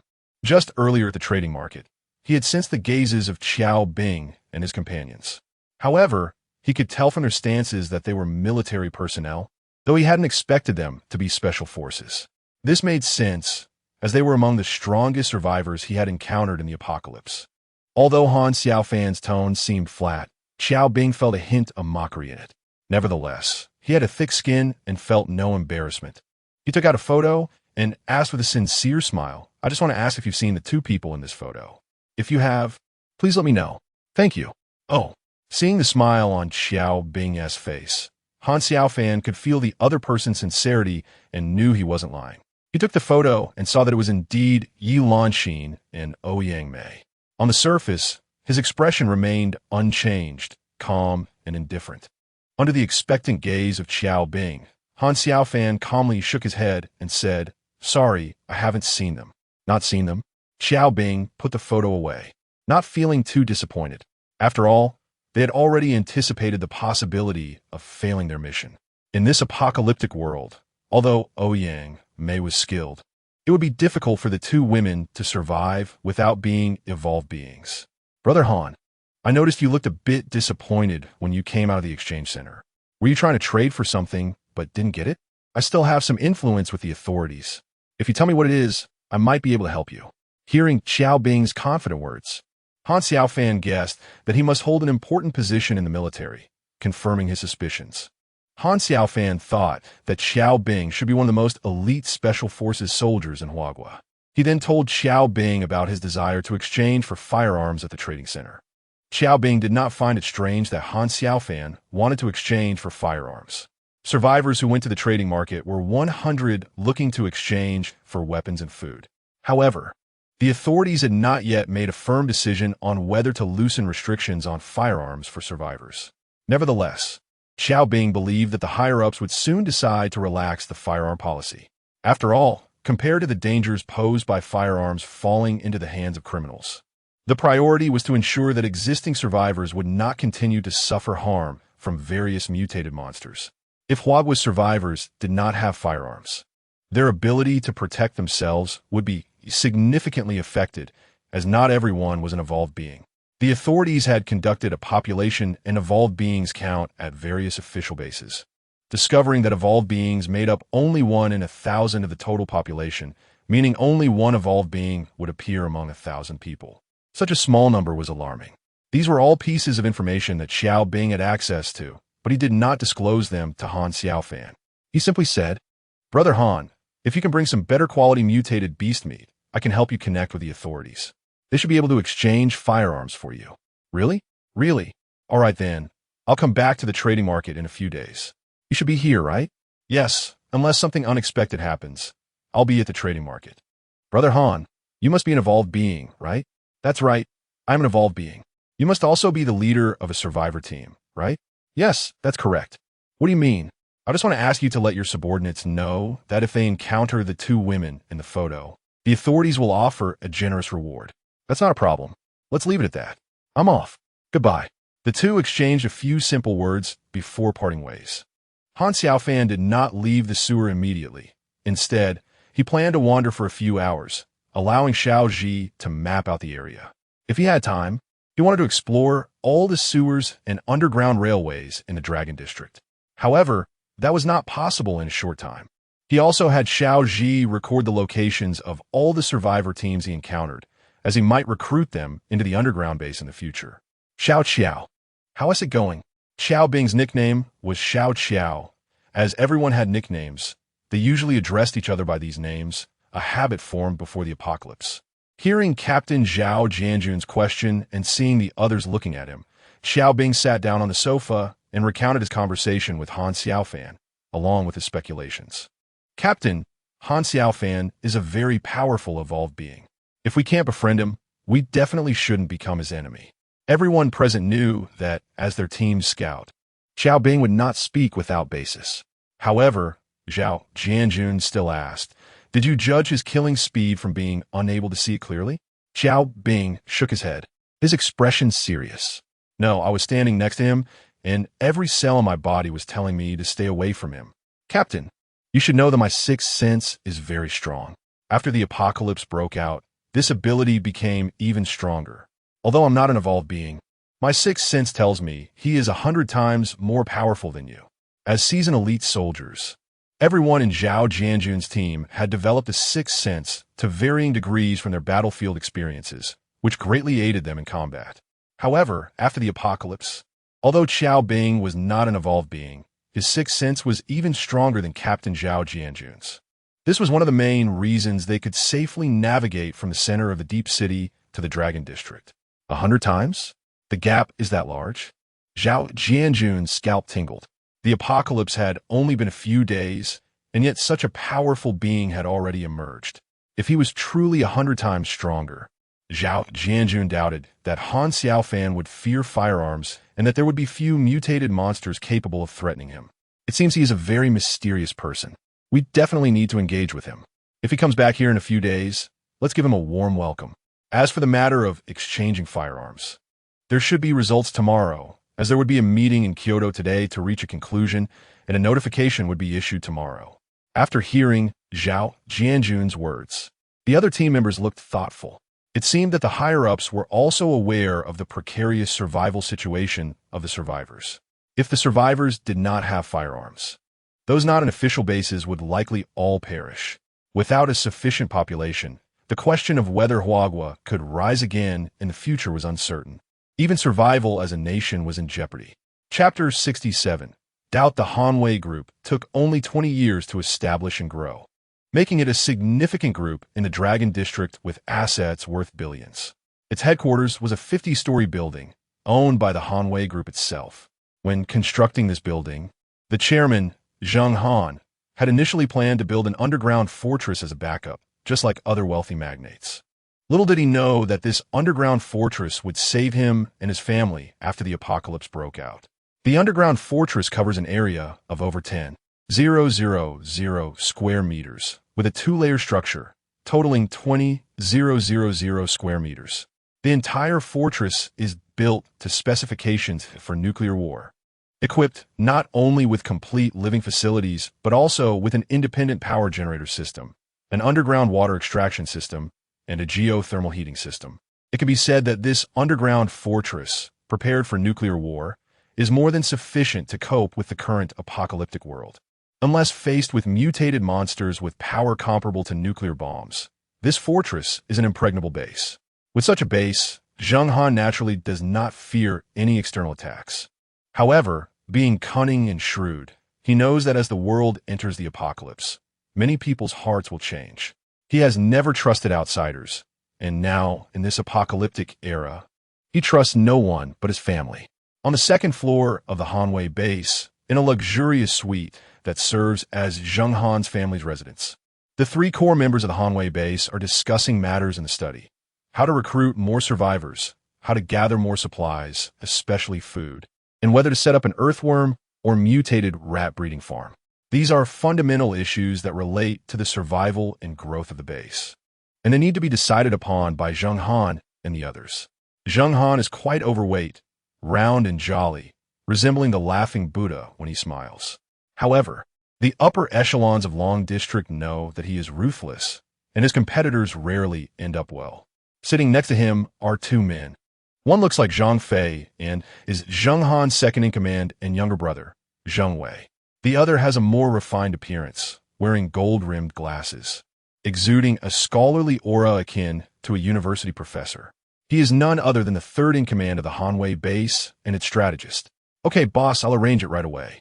Tang Bing is tall and robust, but when standing before Zheng Han, he always bows slightly, appearing somewhat lewd. He hands a bag filled with crystal cores to Zheng Wei and then exits. Brother, what are you thinking about? Zheng Wei immediately inquires upon seeing his brother lost in thought. What? Are you suspecting he did something bad? Do you suspect he killed Zhang Hua and the others? Zhang Hua and the others weren't killed by him. He isn't that foolish. Zheng Han quickly denies his brother's speculation and continues, I'm suspicious that among those students, there are evolved beings, and Tang Bing deliberately concealed this information, which led to the deaths of Zhang Hua and the others. Exactly, it should be like that. Brother, this should be a guess, right? Without evidence, it can easily cause chaos. Zheng Wei isn't particularly fond of Tang Bing, but as the captain of the security team, Tang Bing has served the two brothers for 20 years. If they take him down without evidence, it could dishearten others, potentially jeopardizing the existence of the base. I won't act against him for now, but when he shows his true colors, that will be his end. Zheng Han despises those who betray him. He already knew that after the apocalypse, there would be those who harbor ill intentions, especially evolved beings like Tang Bing, who likely resents being subordinate to two ordinary men. Dad, Uncle, what are you talking about? A handsome young man enters without knocking. He is Zheng Han's only son, Zheng Xiaoyong, before the apocalypse. He was a brazen and arrogant young man, and he directly sits beside his father. Wow, so many. Upon hearing his father's words, Zheng Xiaoyong eagerly opens the bag, seeing the contents of no less than 100 crystal cores, most of which are not the small cores from mutated rats. He immediately exclaims, Thank you, Dad. I will work hard to become stronger. Dad, Uncle, I'm going out now. You can continue your discussion. Zheng Xiaoyong picks up the bag and exits. His actions reveal that he came to his father's study just to get the crystal cores. Although he doesn't know why his father has instructed him not to appear before Tang Bing, he understands that crystal cores will make him stronger, and other matters will be handled by his father and uncle. Zheng Han looks at his son with a smile as he leaves. After all, he is his only son and now the sole evolved being of the Zheng family. He keeps his son away from Tang Bing to make him a trump card. It seems his foresight was correct. Only a few days into the apocalypse, and already some people are getting restless. Brother, why not just let Xiaoyong secretly take care of Tang Bing? With Xiaoyong's strength, he should be able to eliminate him without anyone noticing. In a situation where one is scheming against another, it is indeed possible for Zheng Xiaoyong to eliminate Tang Bing, but Zheng Han shakes his head to refuse. After chatting for another half hour, Zheng Wei finally takes his leave. His home is next door, also a suite, but smaller than his brother's. Once Zheng Wei leaves the study, Zheng Han's expression turns thoughtful. He feels dissatisfied with his brother's earlier suggestion. After all, although his son is stronger than Tang Bing, and if it's a sneak attack, the chances of success are high. Tang Bing is still an evolved being. No one knows whether an evolved being will unleash tremendous strength before dying, which could severely harm his son, something he cannot tolerate. As long as there is number 100 guarantee of eliminating Tang Bing or obtaining evidence of his betrayal, Zheng Han will not take action. But he will certainly not relax his surveillance of him. Chapter 68. Returning to the base as night approaches around 7 o'clock, Han Xiaofan finally leaves the sewer. Instead of exiting from the spot he entered, he emerges from a manhole near the Jingle Villa district. Since the entire Jingle Villa district's underground is occupied by the underground city base, there are naturally no sewers in the Jingle Villa district. Han Xiaofan is also uncertain how the sewers underground in the Jingle Villa district disappeared after the emergence of the underground city. He hasn't paid much attention to such matters. He only knows that the underground city base itself is an unreasonable existence. After carefully covering the manhole again, Han Xiaofan looks outside, where the blizzard is still raging, showing no signs of stopping, as if the heavens want to bury the entire blue star in snow.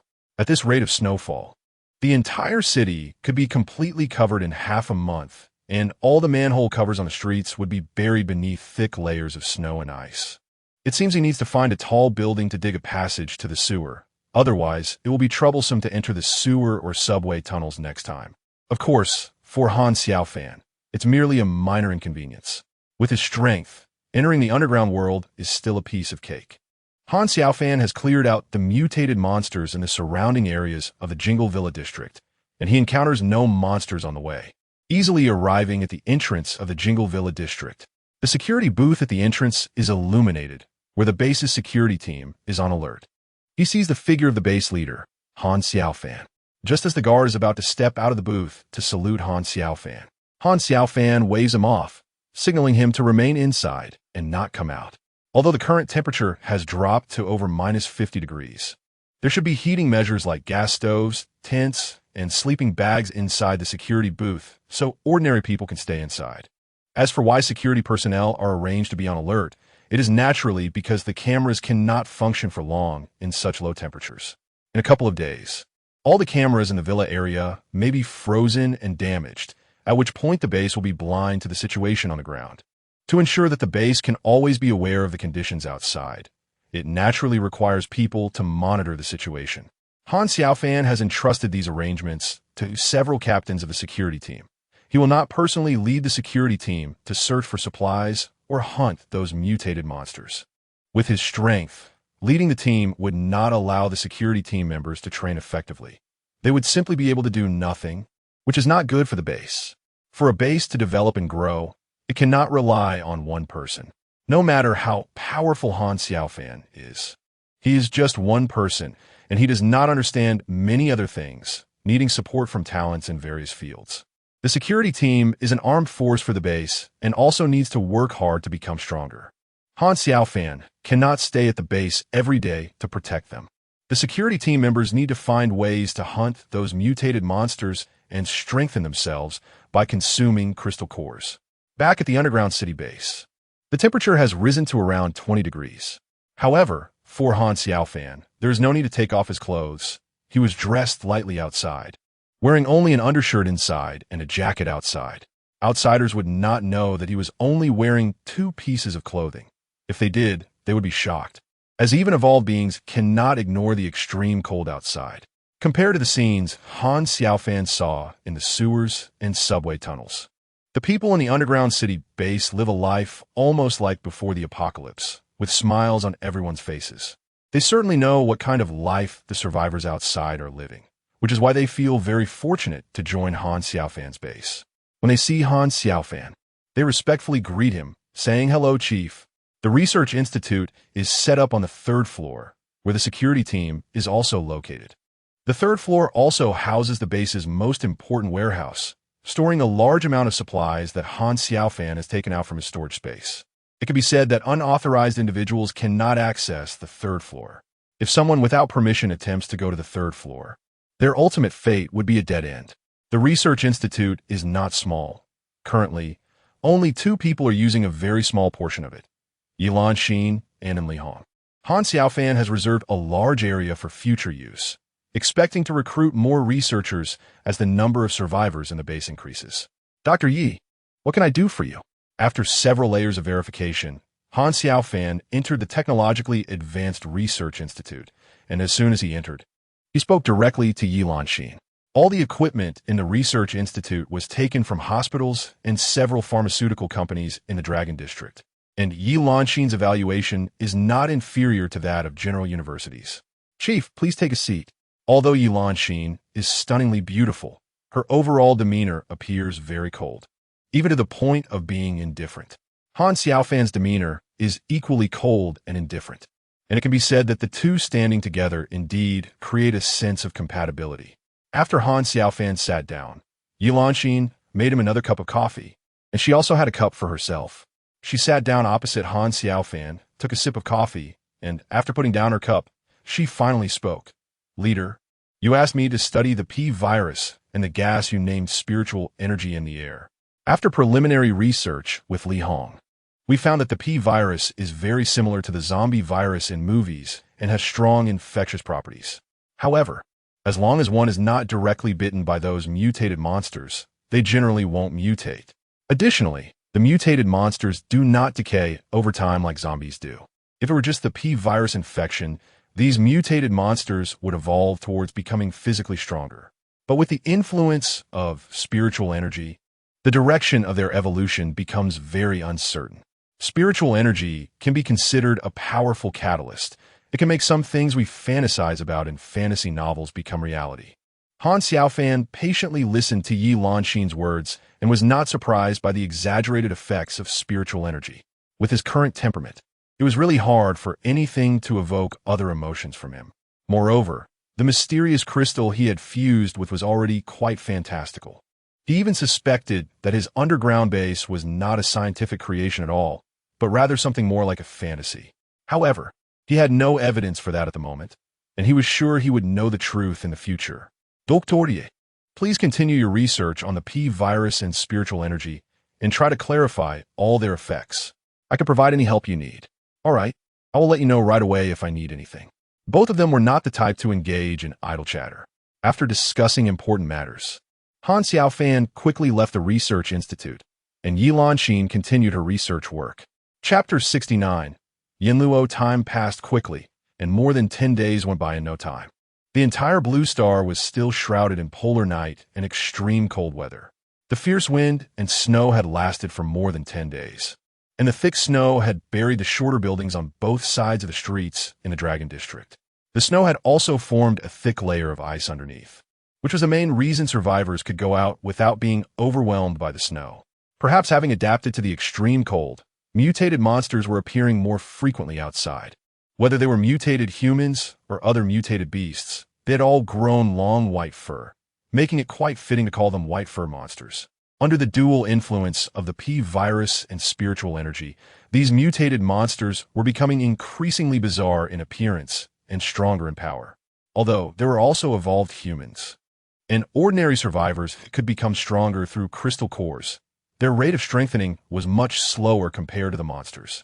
Fortunately, humans still possessed an advantage that monsters did not: intelligence.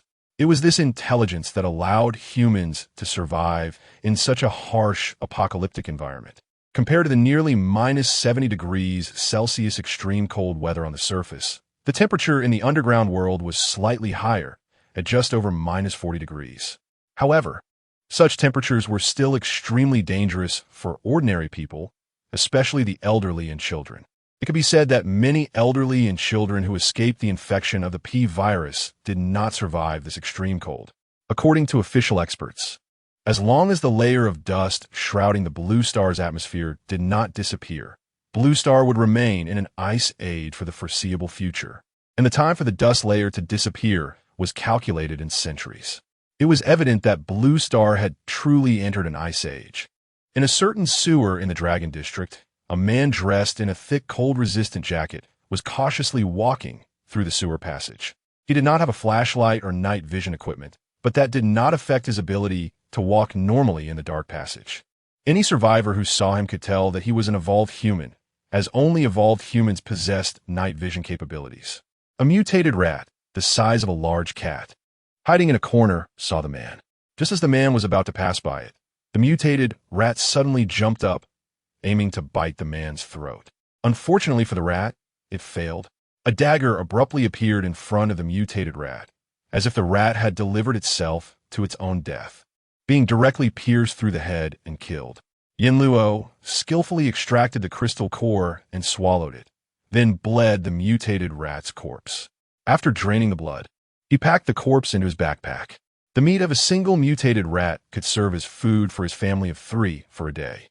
However, some survivors were afraid to eat the flesh of mutated humans, so they turned their attention to their own kind. They dared not venture to the surface to search for supplies or hunt other mutated beasts. Instead, they would kill other survivors and eat their corpses. These people were the most disgusting group in the underground world and the common enemy of all survivors. Yin Luo had encountered such cannibalistic devils who had become less than human, with bloodthirsty eyes, drooling, running on all fours, and having claws as sharp as steel. It could be said that apart from retaining a bit of intelligence, these cannibalistic devils were not much different from the mutated monsters.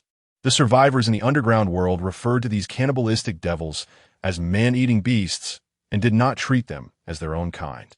Their horrifying behavior had provoked the wrath of the official base, which dispatched a large portion of its military to sweep away these man-eating beasts. The military killed many of them, forcing the remaining man-eating beasts to hide and no longer act so arrogantly.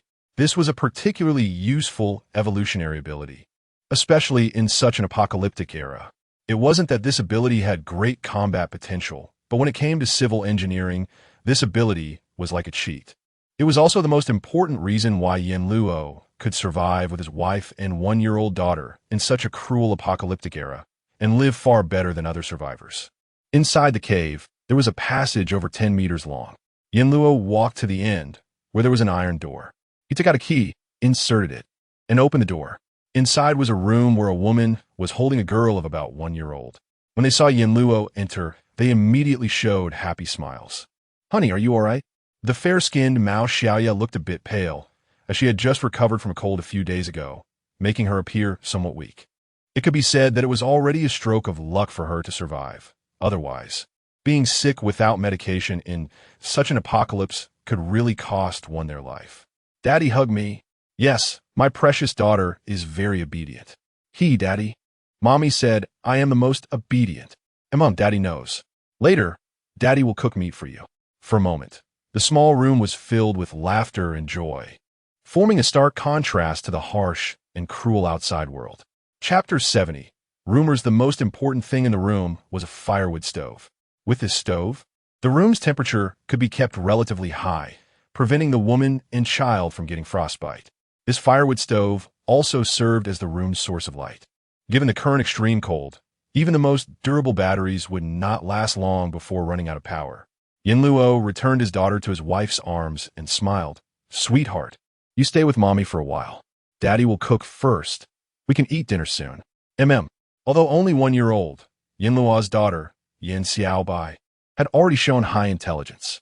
It was unclear whether it was due to eating a lot of mutated beast meat, but her resistance had greatly improved, and her intelligence was about the same as an average 5-year-old child. Mao Xiaoya held her daughter, smiling as she watched her husband bustling about. She felt very fortunate to have married a good man. Unlike those bad men who abandoned their wives and children after the apocalypse broke out, her husband Yin Luo not only protected her and their daughter well, but also allowed them to live a life far better than many other survivors. She felt very content. But unfortunately, her family was in Xinjiang province, quite far from Guangdong province, and she had no idea if her family was still alive. Yin Luo naturally did not know the complex emotions of his wife. His hands, accustomed to killing, naturally held a kitchen knife as he chopped vegetables. Such ordinary and happy days were what he longed for the most. Although the world had entered the apocalypse era, he was confident that he could protect his wife and daughter. However, he still felt a bit worried, not about the mutated monsters, but about his daughter being too lonely. After all, it was too pitiful for a child to have no playmates during their childhood. The stove was made by Yin Luo himself. It could serve both as a heating tool and a cooking tool. He used a pressure cooker to prepare rice and stir-fried 2 dishes. One was a meat dish made from mutated rat meat, and the other was a vegetarian dish made from mushrooms, which were exchanged from the trading market. This way, they could enjoy hot meals. which was considered a top-level enjoyment in the apocalypse. Soon, the meal was ready. Yin Luo took out a small, low table and placed it on the bed, then arranged the food. The couple sat facing each other, and Yin Luo picked up a bowl, using chopsticks to serve a piece of meat into his wife and daughter's bowls. He smiled and said, "Eat more." Their daughter was only 1 year old, so she naturally could not eat by herself. Instead, Mao Xiaoya fed her while eating. The scene of the family eating together was very warm. One could only say that being able to have a meal together as a family in the apocalypse was an incredibly happy thing. Just by looking at the smiles on Yin Luo and Mao Xiaoya's faces, one could see how happy they were. In the past few days, I did some investigation, and the rumors seemed to be true. The couple always chatted while eating, so Yin Luo's sudden remark did not seem strange. Mao Xiaoya naturally knew what her husband was talking about. The rumor had come from other survivors, saying that there was a private base nearby called Hope Base.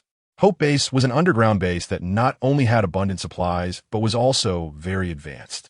Survivors living there were not much different from how they were before the apocalypse. Hope Base was almost like a paradise. As long as one joined, ordinary survivors would no longer need to take risks on the surface. Hope Base could provide suitable jobs for ordinary people. In short, it was said that Hope Base was many times better than official bases and was the most sought-after base for survivors in the apocalypse. Since the rumors were true, then there must be conditions for Hope Base to recruit survivors. Otherwise, if all the survivors in the Dragon District wanted to join, Hope Base could not possibly take them all in. Although Mao Xiaoya was a kindergarten teacher and had a relatively simple personality, it did not mean she was not intelligent. Her IQ was quite high, so she easily saw the essence of the situation. Yes, that's right. I heard that only those with a special skill are wanted at Hope Base. However, they can relax conditions for the elderly, weak, sick, and disabled. But in this apocalyptic world, the elderly, weak, sick, and disabled are the first to die, and even official bases probably don't have many left. Yin Luo was very indifferent to other strangers or anyone else. Aside from his wife and daughter, he would not feel the slightest bit of compassion even if many people died in front of him. He was just such a cold person, which was related to his past experiences. "Honey, should we join Hope Base?" Mao Xiaoya asked. Given her husband's status as an evolved one, she did not think he would be ineligible to join Hope Base. She was just worried about whether Hope Base was really as good as rumored. If it truly was, then joining would be the best choice for their family. Since her husband was concerned about their daughter's future, she naturally felt worried too. Let us wait a bit. I want to clarify the specifics of Hope Base first. I have a rough idea of its location, and I will investigate to see if it's as the rumors say. If it is, then our family will join. If not, then we'll give up. Okay, Daddy, I want to eat meat. All right, here you go, eat up. The family happily finished dinner, and then the couple told their daughter's story. After their daughter fell asleep, Mao Xiaoya placed her in the crib and covered her with a thick blanket. The couple exchanged glances and, with a tacit understanding, embraced each other, rolling onto the bed. After covering themselves with the blanket, they rolled around inside for an hour before the movement settled down. Their heads emerged from the blanket, and they lay in bed, talking for a while. When his wife fell asleep, Yin Luo did not go to bed.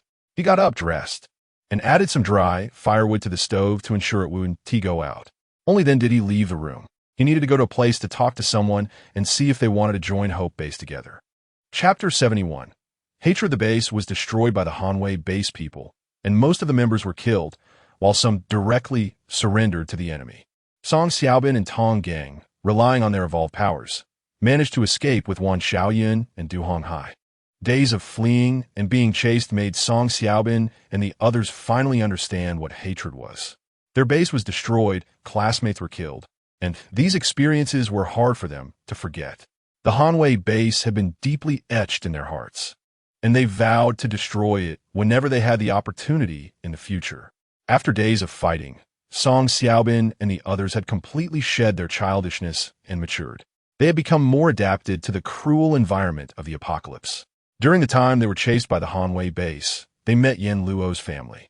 They admired Yin Luo, who did not abandon his wife and daughter in such an apocalyptic environment, and they became friends. Song Xiaobin's ability was to control earth elements. This evolutionary ability might not be very useful in combat, but it was like a cheat ability for doing civil engineering. It was precisely because of Song Xiaobin's ability that Yin Luo's family could have such a secret refuge. The residence of Song Xiaobin and the others was not far from where Yin Luo's family lived, to ensure that if one side encountered trouble, it wouldn't implicate the other side. Song Xiaobin and the others kept their residence separate from Yin Luo's family. Otherwise, they could have been neighbors, but that would not be safe. Yin Luo left the room, closed the door, and walked through a long corridor. He opened a corner of the stone door at the cave entrance, cautiously poking his head out to observe the outside. Finding nothing unusual, he jumped down from the entrance and closed the stone door again. After carefully observing the traces on the ground, Yin Luo finally breathed a sigh of relief. For the safety of his wife and daughter, he could not be too careful. Otherwise, if something unexpected happened to them, it would be too late for him to regret. If it weren't for some alarm devices needing power, Yin Luo would have wanted to install a set of alarm devices at the cave entrance. However, in such extremely cold weather, it was impossible to have a power source that could withstand such low temperatures. Yin Luo walked with a bent posture against the wall, which reduced exposure from one direction. He only needed to pay attention to front and back, as well as the side, not against the wall. Even if he encountered mutated beasts or enemy attacks, he could respond well. After walking for about 10 minutes without encountering any danger, Yin Luo arrived at a manhole location. He looked around and, finding nothing unusual, began to climb up the ladder. However, he stopped halfway because he had already reached his destination. In the middle of the manhole, there was a stone door on the wall. Yin Luo opened the stone door and crawled inside, then closed it behind him. Inside was a long corridor, just like the place where he lived. After he entered, the door at the end had already been opened, and a young man holding a crossbow appeared outside. When he saw it was Yin Luo, he immediately lowered the crossbow and smiled, waving at him. The young man was none other than Song Xiaobin, who had lost his base and held a deep grudge against the Hanwei base. He welcomed Yin Luo into the room and closed the door again. The three people inside greeted Yin Luo as well. After exchanging a few pleasantries, they all took their seats in the room. Wan Xiaoyan even brewed some tea, serving each person a cup. In such an apocalyptic environment, this tea was already a rare luxury. Most people couldn't even fill their stomachs, let alone have the leisure to drink tea or the conditions to do so. Brother Yin, what brings you here? Generally, Yin Luo wouldn't come here unless there were important matters, as too much activity could lead to mistakes. If someone with ill intentions noticed them, their hiding places could be exposed, which would be dangerous, especially since the Hanwei base had issued a large bounty for the capture of the four of them. Song Xiaobin was quite curious about Yin Luo's visit. Yes, I have something I want to discuss with you. Yin Luo put down his cup and looked at Song Xiaobin and the others. Their conditions seemed relatively good. They weren't too disheveled. This wasn't surprising, as two of them were evolvers, and they would generally fare better than ordinary survivors. However, he was uncertain whether Song Xiaobin and the others would agree to join the Hope Base, but he wanted to give it a try. You must have heard of the Hope Base, right? Upon hearing Yin Luo's question, Song Xiaobin and the others nodded, indicating that they knew about it. They had heard other survivors talk about the Hope Base, rumored to be a paradise, but they didn't really believe in such rumors. After all, even official bases couldn't be considered paradises.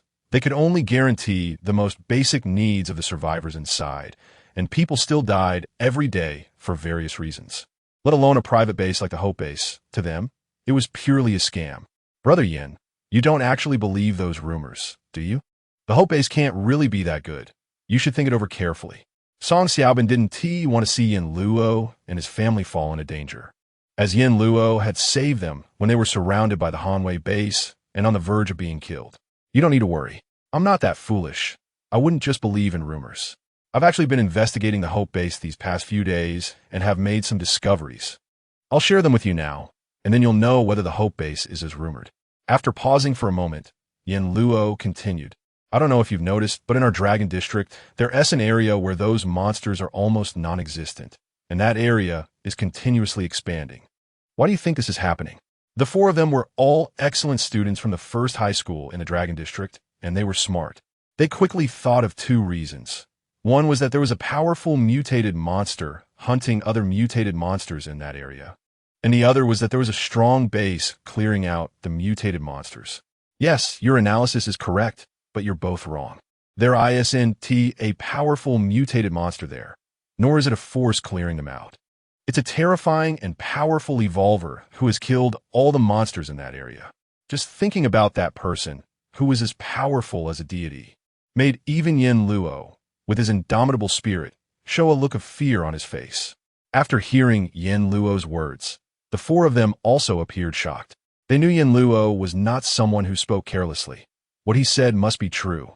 However, with less than a month until the apocalypse fully erupted, discovering such a powerful evolver left them somewhat at a loss, especially since Song Xiaobin and Tonggang were also evolvers. They felt that although they could improve their strength faster than ordinary people, it was impossible to say that they had already left ordinary people far behind. Brother Yin, do you know who he is? Not only was Song Xiaobin curious, but the other three were also eager to know the identity of this powerful evolver. I have a guess. I suspect he is the leader of the Hope Base, and the Hope Base is located in that area, most likely in the Jinglei Villa district.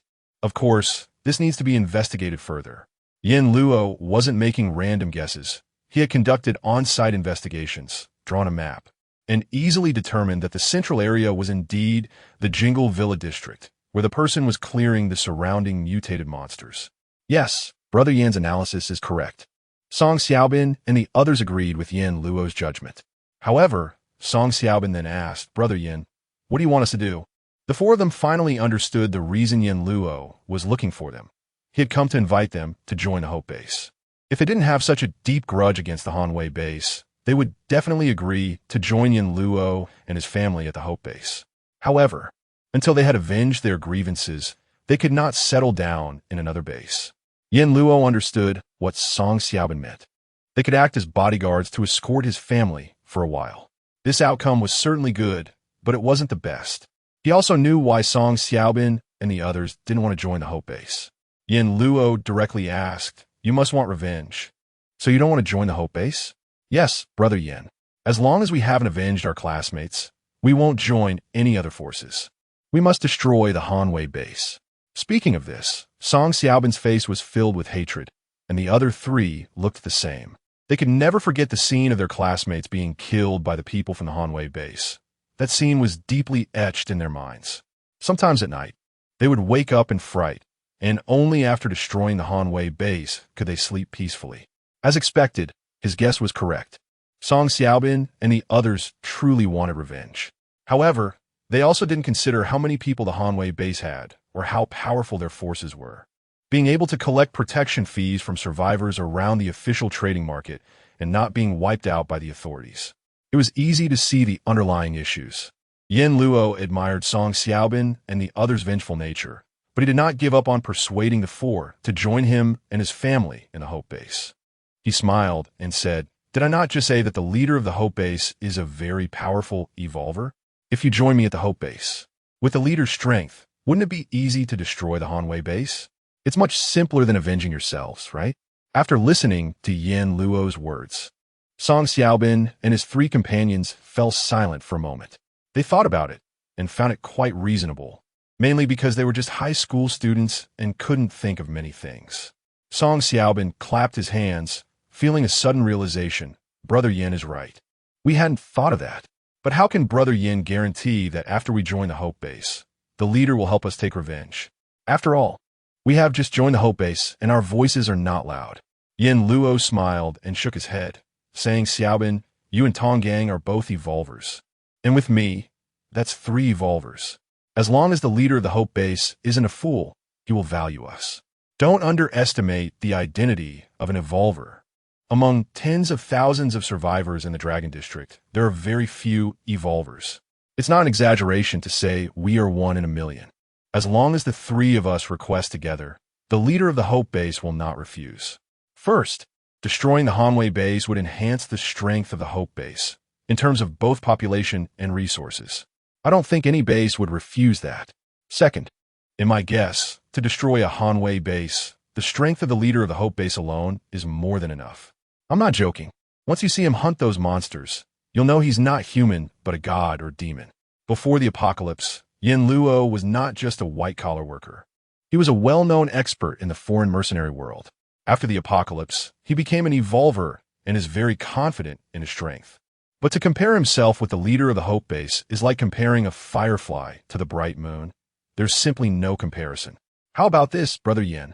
Let us four discuss it, and we'll give you an answer tomorrow, okay? All right, I won't disturb you anymore. You all rest. Yin Luo was not in a hurry. After all, if they wanted to enter the Hope Base, they couldn't go without any preparation. They needed to be fully prepared before leaving the sewers. After Yin Luo left, Song Xiaobin and the others began discussing whether to join the Hope Base with Yin Luo. The first to speak was Wan Xiaoyan. She said, I think Brother Yin is right. Only by joining the Hope Base can we have a greater chance of revenge. Moreover, after we join the Hope Base, I Na Hai won't hold you and Na gang back.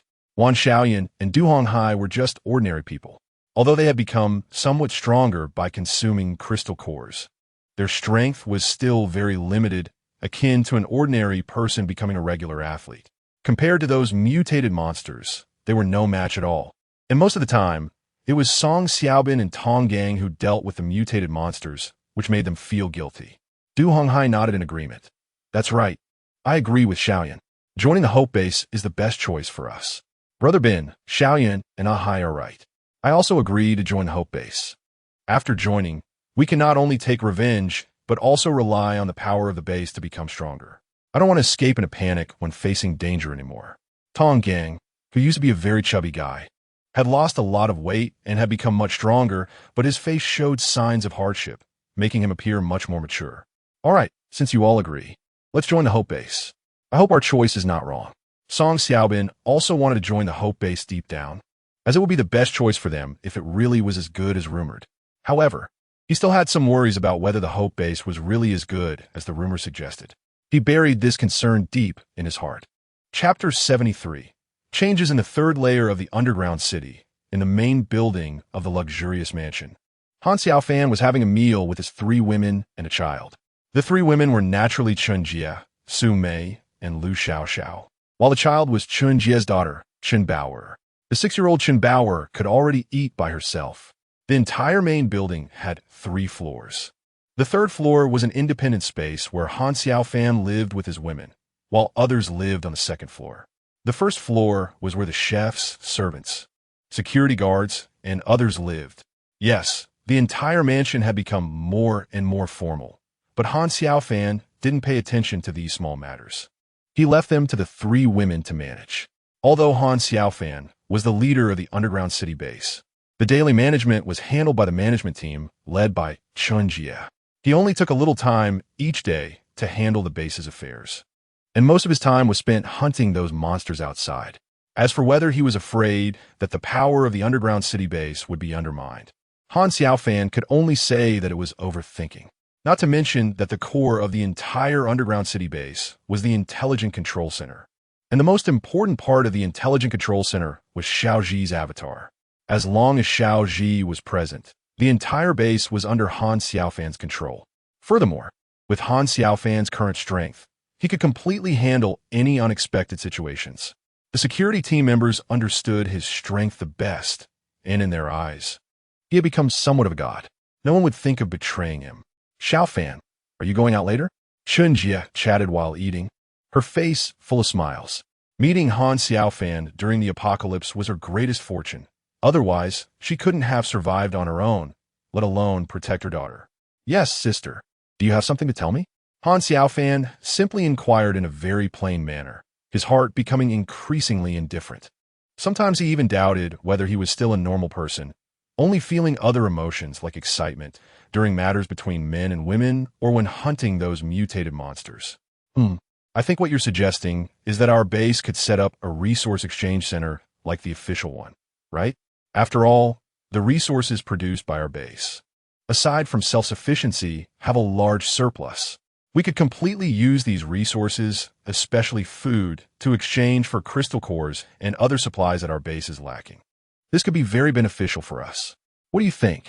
After Chun Jie finished speaking, she looked at Han Xiaofan with anticipation. She sincerely hoped that the base could develop better and better. She put her heart and soul into managing the base every day, fearing that any problems might arise. This suggestion was something she discussed with others and believed that the benefits outweighed the drawbacks, which is why she brought it up to Han Xiaofan. Okay, just come up with a specific plan for me to review. If there are no issues, we can implement it. If it weren't for the little intelligence in his mind reminding him every day to recruit more survivors, Han Xiaofan, being a Chinese person himself, didn't want to see the Chinese nation become history. Otherwise, he wouldn't have the motivation to recruit survivors, as he could survive, well, even alone. I already have a plan. I'll send it to you right away. Hearing Han Xiaofan's agreement, Chen Jia was very happy. She operated her wristband, which had phone functionalities, making it possible to send files. I'll take a serious look at it. If it's feasible, we can implement it tomorrow. Next, the 4 adults and 1 child chatted enthusiastically while eating, resembling a family. However, most of the conversation was among the 3 women, discussing some trivial matters within the base, which slightly softened Han Xiaofan's indifferent heart. Han Xiaofan knew very well that he had a problem. However, when he told his situation to Yilan Xin, the most knowledgeable and intelligent woman, she couldn't find a reason either. Nevertheless, she suggested that he should spend more time with his family and read more ancient Confucian and Taoist texts from Huagua. After dinner, Han Xiaofan took a few women to tour the base. After more than 10 days of development, the entire base had recruited several hundred eligible survivors, making the underground city base increasingly lively, especially the first floor. Apart from the leadership living in the mansion on the 3rd floor, all other survivors resided on the 1st floor. Most of the rooms on the 1st floor were shared by multiple people, and families could live together separately. However, no one was allowed to cook individually. Everyone had to eat in the cafeteria, which was similar to a school cafeteria. The base's residents could use credit points to eat, which was the only currency in the base, as long as they participated in the work arranged by the base. Everyone could earn at least 2,000 credit points each month. 2,000 credit points could cover all of a person's living needs for a month. And it might even be better than before the apocalypse, since not everyone was wealthy before the end times. Those who could join the base had been specially selected. Except for the elderly and children, all had a skill. As long as they worked hard, they could live well every month. For the elderly and children who couldn't work, the base would provide 1,000 credit points each month to ensure their basic living needs, and children received free education while all residents had access to free medical care. It could be said that the rumors of Hope Base being a paradise were not just jokes for the current survivors. Being able to join Hope Base was something they truly thanked the heavens for. The base now had nearly 1,000 inhabitants, and recruiting another 1,000 would reach its capacity limit. Han Xiaofan walked through the base's corridors with a few women, nodding to the residents he encountered who greeted him respectfully as a way of saying hello. He was multitasking, speaking with Xiao Ji in his mind. Would there be any changes after recruiting 2,000 people? Yes, master, as long as you recruit enough population and their sense of recognition towards you increases, the base will become more and more. What does that mean? Will the base become larger, or will other functions emerge? Han Xiaofan increasingly felt that the crystal he had fused with was not a technological product, but rather something fantastical, especially with the changes happening to him. He worried that in the future, he might become less and less like himself, turning into another person. Master, we can only know when that time comes. Even Xiao Ji doesn't know now. What's wrong? Chen Jia, who was walking beside Han Xiaofan, focused most of her attention on him.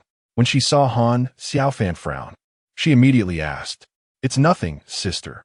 You all go shopping. I'll step out for a bit." "Okay, but be careful." Su Mei and Lu Xiaoxiao also reminded him to pay attention to safety. Han Xiaofan smiled and agreed, quickly taking the elevator to leave the underground base. Chapter 74. Encirclement in a certain sewer. Yin Luo, his family of 3, and Song Xiaobin were together. They had just left their home, with one Xiaoyan, Mao Xiaoya, and Du Honghai carrying luggage bags, while the others held weapons. Yin Luo had his daughter tied in front of his chest.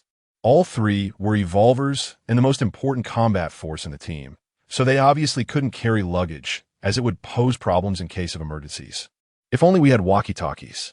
Even with walkie-talkies, they don't last long. Yin Luo's daughter was wrapped in many layers of cold-resistant clothing, leaving only a nostril exposed for breathing. Although Mao Xiaoya, Wan Xiaoyan, and Du Honghai were ordinary people, they were adults, and particularly since they consumed crystal cores daily. Their physical fitness had improved significantly compared to before the apocalypse, making them much more resistant to cold. Otherwise, they might have suffered frostbite upon reaching the surface. Let's go. Everyone be careful. The three ordinary people were in the middle, with Song Xiaobin and Yin Luo protecting them from the front and back. As evolvers, their physical qualities had greatly improved, allowing them to hear sounds from far away. As long as there was any noise, they could detect it in advance. Not to mention that Tong Gang, another evolver, was scouting ahead. The others nodded. The entire team had only one flashlight for illumination, prepared for Wan Xiaoyun and the others, as they did not possess the night vision capabilities of evolvers and could only see the path through the flashlight's beam. However, the flashlight's battery needed to be replaced with a new one in less than half an hour due to the extreme cold. As for why they didn't use a torch for lighting, it was because the bright flame would attract the attention of mutated beasts, which was quite dangerous. Tong Gang was about 50 meters ahead. He could vaguely hear the sounds of the team behind him, which relaxed him a bit. Being alone in front, he wasn't afraid of danger, but he feared loneliness. Loneliness was the most terrifying thing for him. Without his family, he only had classmates and friends left. If something happened to Song Xiaobin and the others, he couldn't guarantee he would still have the motivation to live. Since the apocalypse began, he had seen many survivors who committed suicide out of despair. Such people were not few. Suddenly, Tong Gang heard footsteps coming from ahead. Although the footsteps were light, he could still discern through the wind in the sewer that there were a dozen people ahead. At this moment, with so many people appearing, he guessed that they were likely coming for them, most probably from Hanwei base. Let's take a detour. There's a fork in the road behind, but it will take a bit longer to get to Jingle Villa District. Okay, let us go. The others naturally wouldn't confront the group from Hanwei base head-on, especially for Yin Luo, who needed to ensure the safety of his wife and daughter. Everything else was secondary. If it came to a worst-case scenario, he would readily abandon Song Xiaobin and the others to escape with his wife and daughter, as they were the ones he cared about the most. After Han Xiaofan left the underground base, he came to the surface. The strong winds and heavy snow outside had no effect on him at all. He focused on a direction, exerted force with his legs, and leaped dozens of meters high, landing on the roof of a building several dozen meters away. Then, with another powerful push, he leaped forward again, like a flea. The few base guards who saw him traveling this way were all in shock. They certainly knew their leader was powerful, but they never expected him to be this strong, comparable to the cultivators in fantasy novels. Before long, Han Xiaofan was standing on the roof of a 10-story building, on the parapet, completely unconcerned about falling off. Even if he fell from this height, he wouldn't be harmed. Han Xiaofan faintly heard the sounds of fighting coming from a distance. As long as he listened carefully, he could hear movements within a radius of several hundred meters. He knew that there must have been a conflict between humans, a scene that was all too common in the apocalypse. However, he recognized a familiar voice among the chaos. With a strong push of his feet, Han Xiaofan leaped high into the air, flying towards the direction of the sound at great speed. Within a minute, he arrived at the top of a tall building and looked down at the battle unfolding on the street. Sure enough, it was his classmate Song Xiaobin, someone he had met before. They were surrounded by over 10 attackers, struggling to evade them, although there were 3 evolvers among them. One of their attackers was also an evolver and armed with handguns and other firearms. If it weren't for the concern that the gunfire would attract the attention of the monsters, they might have been shot dead by now. You should surrender quickly. As long as you surrender, I can guarantee that I won't harm you. Standing to the side and watching his security team attack Song Xiaobin and the others, Tang Bing wore a confident expression. He specifically instructed his subordinates to focus their attacks on the ordinary people, which forced the 3 evolvers to divide their attention. Initially, he was startled to see 3 evolvers on Song Xiaobin's side, but he soon realized that he had a significant advantage, especially since the opponents had a few ordinary people with them, not to mention that one of the evolvers was even carrying a baby. With such a combination, how could they possibly lose? Bah, don't even think about it. We would rather die than surrender. While struggling to fend off several attackers, Song Xiaobin spat towards Tang Bing's direction. Unfortunately, as soon as the spit left his mouth, it froze into an ice lump and couldn't reach Tang Bing. On the side, Yin Luo, who was striking at the vital points of his attackers, was already mentally prepared to escape with his wife and daughter. He knew that if they didn't escape soon, it would be too late, especially with the enemy having a significant number of people, firearms, and another revolver. Just as Yin Luo was about to pull his wife to flee, he heard a whistling sound from above. He looked up and saw a dark figure rapidly descending from several stories above. His expression changed to one of shock. Is someone committing suicide by jumping off a building? A thought flashed through his mind. Bang! The ground was bombarded as if by an explosion, with thick snow blown apart, creating a circular pit in which a person stood, a young man of ordinary appearance, carrying a tang sword on his back, looking a bit melodramatic. Everyone present stopped their actions, and Han Xiaofan's stunning entrance made it clear to all that he was a formidable evolver. When Song Xiaobin saw the person who appeared, a joyful smile spread across his face, and he called out, "Brother Han, it's me, Song Xiaobin. Are you here to save us?" Upon hearing Song Xiaobin's words, the others immediately recognized that the man before them was the one who had saved Song Xiaobin just over 10 days ago. Relief spread across their faces as they understood how powerful he was. Just the scene of his arrival already hinted at his strength. Tang Bing's words had been a threat, but if he hadn't believed in the opponent's strength, he wouldn't have wasted time talking. He would have simply ordered an attack. For someone who harbored malice towards him, Han Xiaofan had only one way to deal with it: to eliminate them physically. When Tang Bing saw the cold smile on Han Xiaofan's face, his feelings of unease grew stronger. He hurriedly shouted, "Attack! Kill him!" But unfortunately, no matter how much Tang Bing and the others struggled, the outcome was already determined. As soon as he finished shouting, a storm more violent than the current blizzard erupted around them. Tang Bing felt a sharp pain in his neck, and then he saw his own body from an upside-down perspective. The last thought that flashed through his mind was that he had been beheaded, and then his consciousness completely faded away, leaving him unaware of anything. He was dead. Puff, puff, puff. When Song Xiaobin and the others opened their eyes, they saw that all the attackers had collapsed in the snow. With their keen eyesight, the three evolvers could clearly see that all the bodies on the ground were headless. Even Song Xiaobin, who had witnessed Han Xiaofan's strength before, swallowed nervously. Yin Luo and Tong Gang were even more anxious. Yin Luo had seen Han Xiaofan hunt mutated monsters, but didn't expect him to be so brutal when it came to killing humans. "Brother Han, thank you for saving us once again. Thank you so much. It's nothing. They wanted to attack me.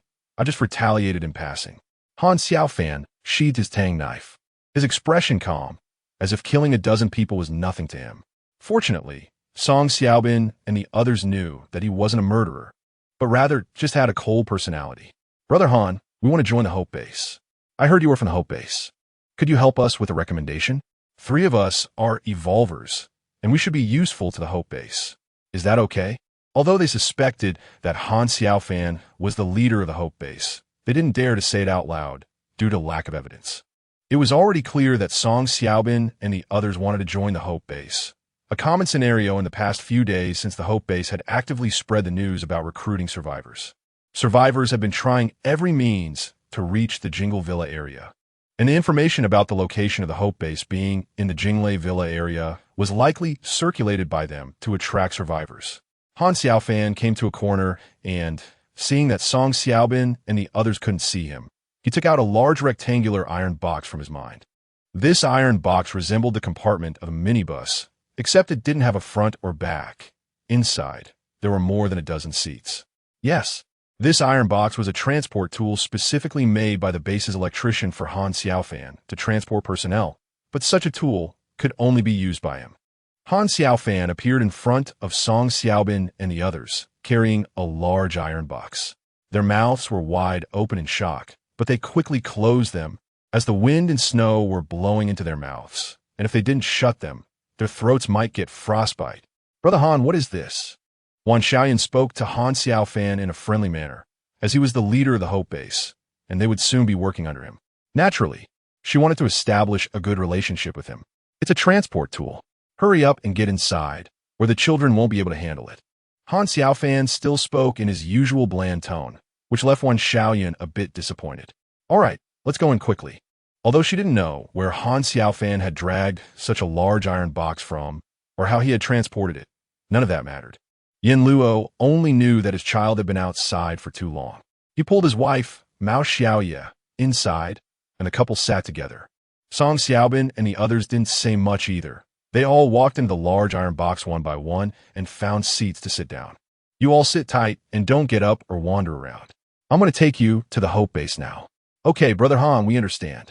Han Xiaofan effortlessly lifted the large iron box, as if it were just a cardboard box, without feeling its weight at all. Inside the iron box, Song Xiaobin and the others gasped. They knew Han Xiaofan was powerful, but they hadn't expected their imagination to fall short. They felt as if Han Xiaofan was leaping while holding the large iron box, then jumping again, soaring into the air. This way of traveling left them in awe. Is he even human? Du Honghai couldn't help but exclaim, but he quickly received a glare from Song Xiaobin and the others. He hurriedly apologized. Sorry. I don't know how to express myself. I'm just a bit shocked. Well, Chief Han probably won't mind.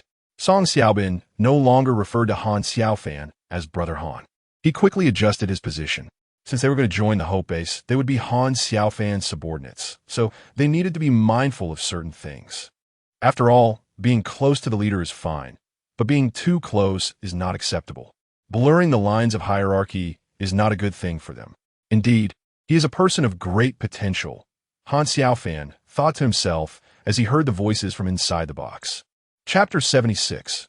Registration. Li Yuan was the front desk manager of a five-star hotel before the apocalypse. In her 30s, she was beautiful, gentle, and capable. After the outbreak of the apocalypse, she was fortunate enough to avoid infection by the P virus and hid in the hotel, eventually waiting for rescue from the Hope Base's monster hunting team. Surviving and being saved by such a good base as the Hope Base filled Li Yuan with gratitude towards the base leader.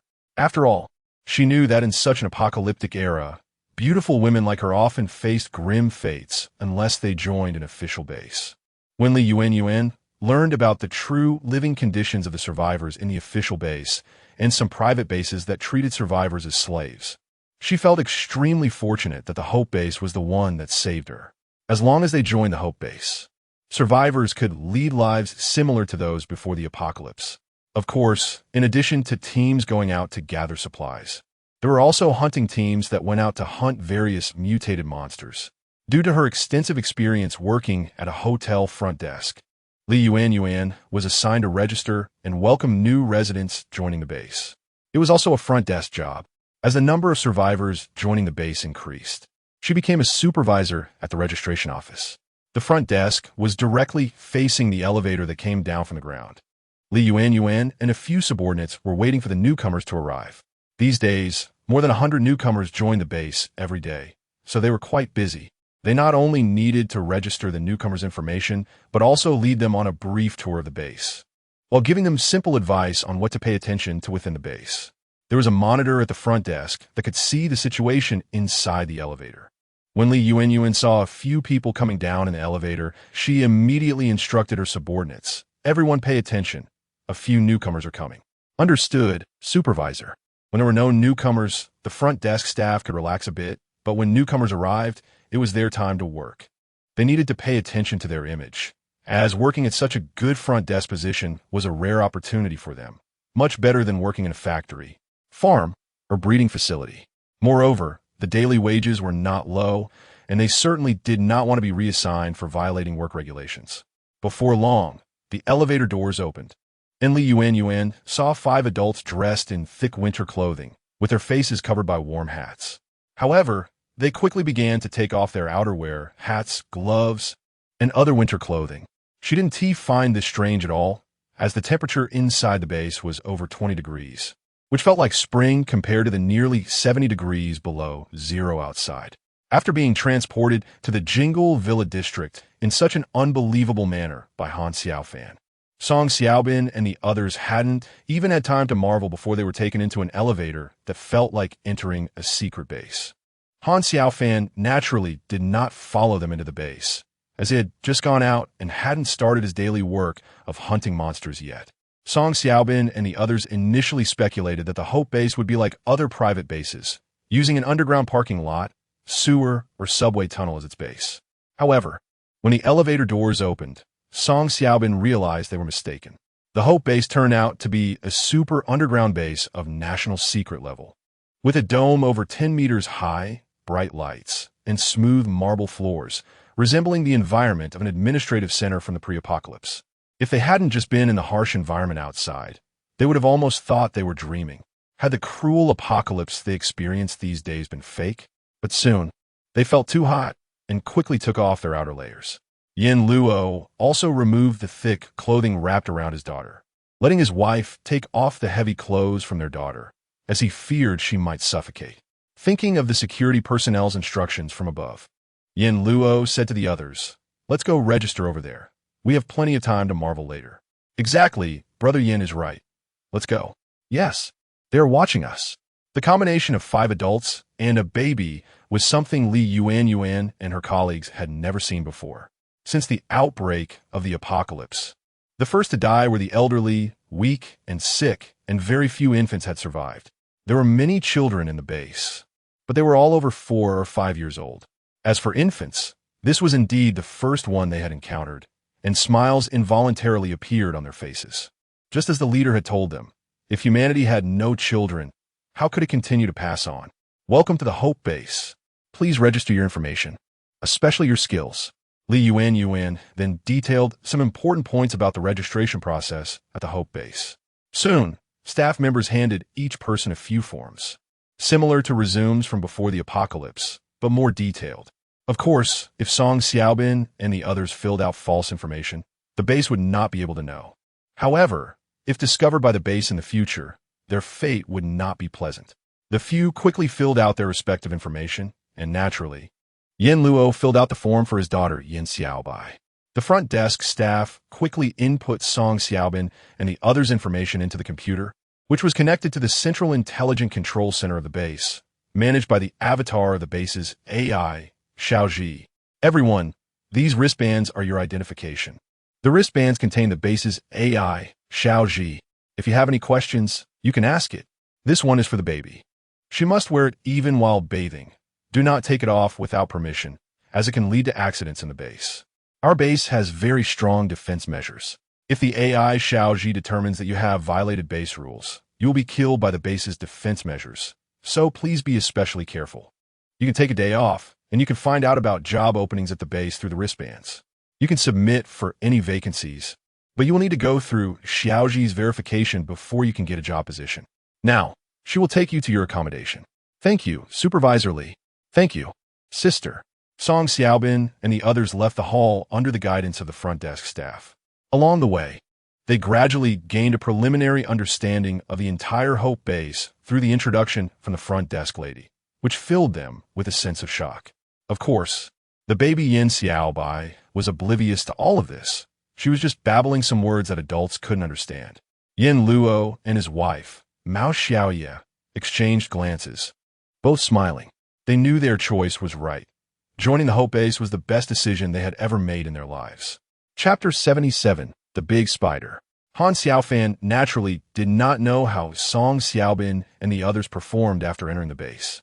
After leaving the Jingle Villa area again, he arrived at a region far from the villa area. After all, the monsters around the villa area had completely disappeared after his cleanup. He didn't know if those mutated monsters, especially the mutated humans, had developed a sense of danger. It seemed as though they knew there was a monster named Han Xiaofan in the Jingle Villa area. Therefore, even though there were many living people in this area, very few mutated beings came here to hunt. The impact of spiritual energy on those mutated monsters was enormous. In recent days, these mutated creatures had shown very obvious changes. Not only did they become increasingly unlike their original forms, but they also grew stronger, not resembling the native species of Blue Star, nor the ancestral regression described in some apocalyptic novels, but more like beings infected by some evil deity, transforming into alien-like creatures.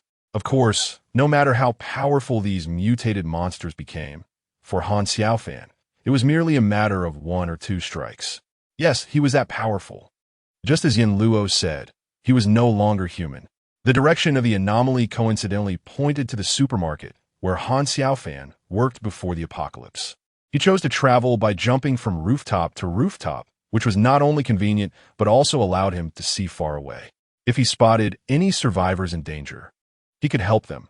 In his view, most of these survivors would soon become residents of his base, and it would be a pity to lose even one. As he approached the supermarket, the number of mutated monsters on the road became increasingly sparse. When Han Xiaofan reached a distance of 100 meters from the supermarket, he could no longer see any kind of mutated monster, let alone survivors. Not to mention outside. He sensed that there wasn't a single survivor in the sewer system beneath the street. As his body grew stronger, Han Xiaofan's sixth sense had reached an astonishing level. He could sense any movement hundreds of meters away, whether it was a mutated monster, the heartbeat of a survivor, or the emotional fluctuations in someone's heart. Even when a survivor was in front of him, he could basically perceive whether the person had a favorable impression of him or was in a hostile state. Much like a gaming skill. 100 meters ahead, inside the supermarket, there was currently a monster that harbored great malice towards him. Han Xiaofan's sensing ability clearly told him this, and the monster's aura within the supermarket was terrifying. Far stronger than the mutated giant snake he had killed in the family building of the first hospital a few days ago. However, Han Xiaofan's expression showed no change at all.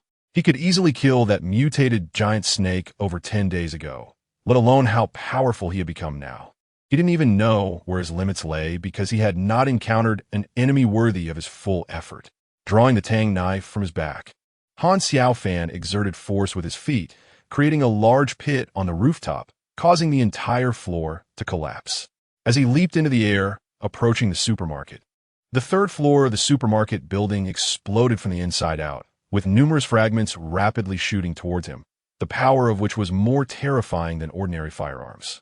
A normal person would be turned into a sieve by these fragments, and even an evolved person would not be able to withstand such a piece of debris. However, for Han Xiaofan, these fragments were completely child's play. Even if he used his body to block them, they would not cause him any harm. Nevertheless, he didn't want to run around naked, so he needed his clothes to shield him from the fragment's power. With a casual flick of his tang knife, he blocked all the incoming fragments, and his speed of flight was not affected in the slightest.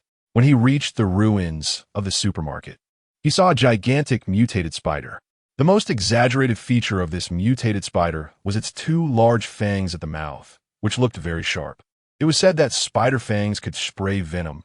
Of course, Han Xiaofan didn't know if this mutated spider was poisonous, but it looked colorful and likely was a venomous spider, though he didn't know its species. The moment Han Xiaofan landed, the mutated spider attacked him at a speed that belied its massive size, its claws swiping at him and kicking up a flurry of snowflakes. He ducked and sidestepped to avoid the sharp claws. The various attacks of the mutated spider were not only fast, but also very agile, similar to someone skilled in martial arts. However, all of its attacks were easily dodged by Han Xiaofan. Regardless of how fast the mutated spider's attack speed or how terrifying its power was, its claws could slice through walls like cutting a watermelon, but it was all futile. Perhaps realizing that ordinary attacks had no effect on this incredibly agile human, the mutated spider quickly changed its attack strategy, occasionally spraying large amounts of liquid from its mouth. This liquid melted a large pit in the accumulated snow and even dissolved the ice layer below, penetrating the ground as if it were magma spewing from a train. Not only at a high temperature, but also highly toxic. Han Xiaofan's evasion became increasingly pronounced, mainly because the range of this venom attack was quite large. He didn't want to test whether his body could withstand the high temperature and toxicity of the venom. There was no need to risk his life. Squeak, squeak, squeak. When the mutated spider saw that its venom was ineffective against Han Xiaofan, it began to panic. Ever since it arrived at the supermarket, it had noticed significant differences. After absorbing something from the air, its body grew larger and its strength became more formidable.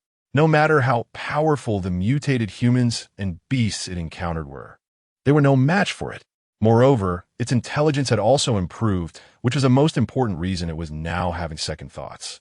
After all, it vaguely sensed that it might not be a match for its opponent, so it wanted to escape. Han Xiaofan's perception ability is very powerful. He has already sensed the emotional fluctuations of the mutated spider retreating. His expression remains as indifferent and ruthless as ever. Calling him expressionless would be an understatement. Whoosh, whoosh, whoosh. Soon, the mutated spider sprayed a large amount of web silk from its abdomen, covering an area of more than 10 meters around Han Xiaofan. This ensured that it could completely restrain him, and even if it couldn't, it could slow down his movements. This is the escape strategy of the mutated spider. Indeed, this mutated spider really wanted to escape. Han Xiaofan understood very well what this meant. It meant that the mutated spider before him had developed some level of intelligence. Intelligent beings value their lives, and it is normal to flee when they cannot win. However, if the opponent wants to escape from his hands, that is simply impossible. With a forceful push of his feet, Han Xiaofan leaped high into the air, landing above the mutated spider that had already turned and was fleeing at high speed. He gripped his tang knife and swung it forcefully at the mutated spider. The air exploded as if a supersonic plane had passed by, and the fleeing mutated spider was split in half. A long trench several dozen meters long was carved into the ground, and all buildings in front of the blade were sliced in two. This was the result of a casual strike from Han Xiaofan. Fortunately, there were no other survivors to witness it. Otherwise, they would have thought they had seen a superhero. Chapter 78, Anomaly. Although the battle at the supermarket was intense, it did not attract the attention of other monsters or human survivors due to its brief duration. In this apocalyptic world, the worst thing for human survivors is curiosity, as many have died because of it. Han Xiaofan was naturally not worried about attracting the attention of any monsters. He actually hoped that monsters would come so he could unleash a massacre. He dug out the crystal core from the spider's corpse, which was about the size of a fist, but Han Xiaofan did not absorb it. Instead, he placed it into his storage space, along with the spider's corpse, as he intended to hand them over to Yi Lanxin for research. Yi Lanxin was currently studying how to use the substances within the crystal core to create gene potions. These gene potions would be much more effective than directly consuming the crystal cores, as the speed of enhancement from consuming the cores was too slow, especially for ordinary people. Ordinary people's physical qualities were already inferior to those of evolvers, and if the speed of enhancement through consuming crystal cores continued to widen the gap, the difference between ordinary people and evolvers would become increasingly larger in the future. Developing gene potions was the best way to narrow this gap. Once the gene potions were developed, the surviving humans would have the means to survive in this apocalyptic world, at least ensuring they wouldn't go extinct. Han Xiaofan knew that his strength would increase every day and that he would become more powerful in the future. However, to say that he could single-handedly eliminate all the mutated monsters on Blue Star was simply a far-fetched notion.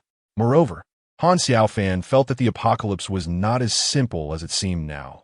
The combination of spiritual energy and the P-virus would greatly accelerate the evolution of monsters.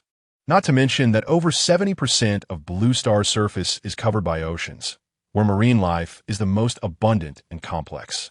He could only imagine what kinds of mutated monsters might emerge from the ocean, and it would undoubtedly be terrifying. This was also why he went out every day to hunt mutated monsters. Otherwise, with his current strength and the existence of the underground base, he could easily lie down in the base and live a life of indulgence every day. However, if that were the case, when marine creatures evolved to the point of being able to come on a land, or when the mutated monsters on land evolved into something truly horrifying, Han Xiaofan and the survivors in the base would only be waiting for death. Han Xiaofan walked into the ruins and saw a huge pile of skeletons stacked like a mountain. Among them were not only human bones, but also various animal bones, clearly remnants left over after being consumed by the mutated spiders. The second and third floors of the entire building had almost collapsed, with some remnants of the second floor still connecting. Han Xiaofan jumped onto the floor and walked to the spot directly beneath where he had obtained the Crystal of Fortune. He closed his eyes and carefully sensed the surroundings. Indeed, the spiritual energy at this location was the highest concentration within this supermarket building or even in the surrounding area. This might also be the reason why the mutated spider had made its home in this supermarket and why it could evolve to such an extent.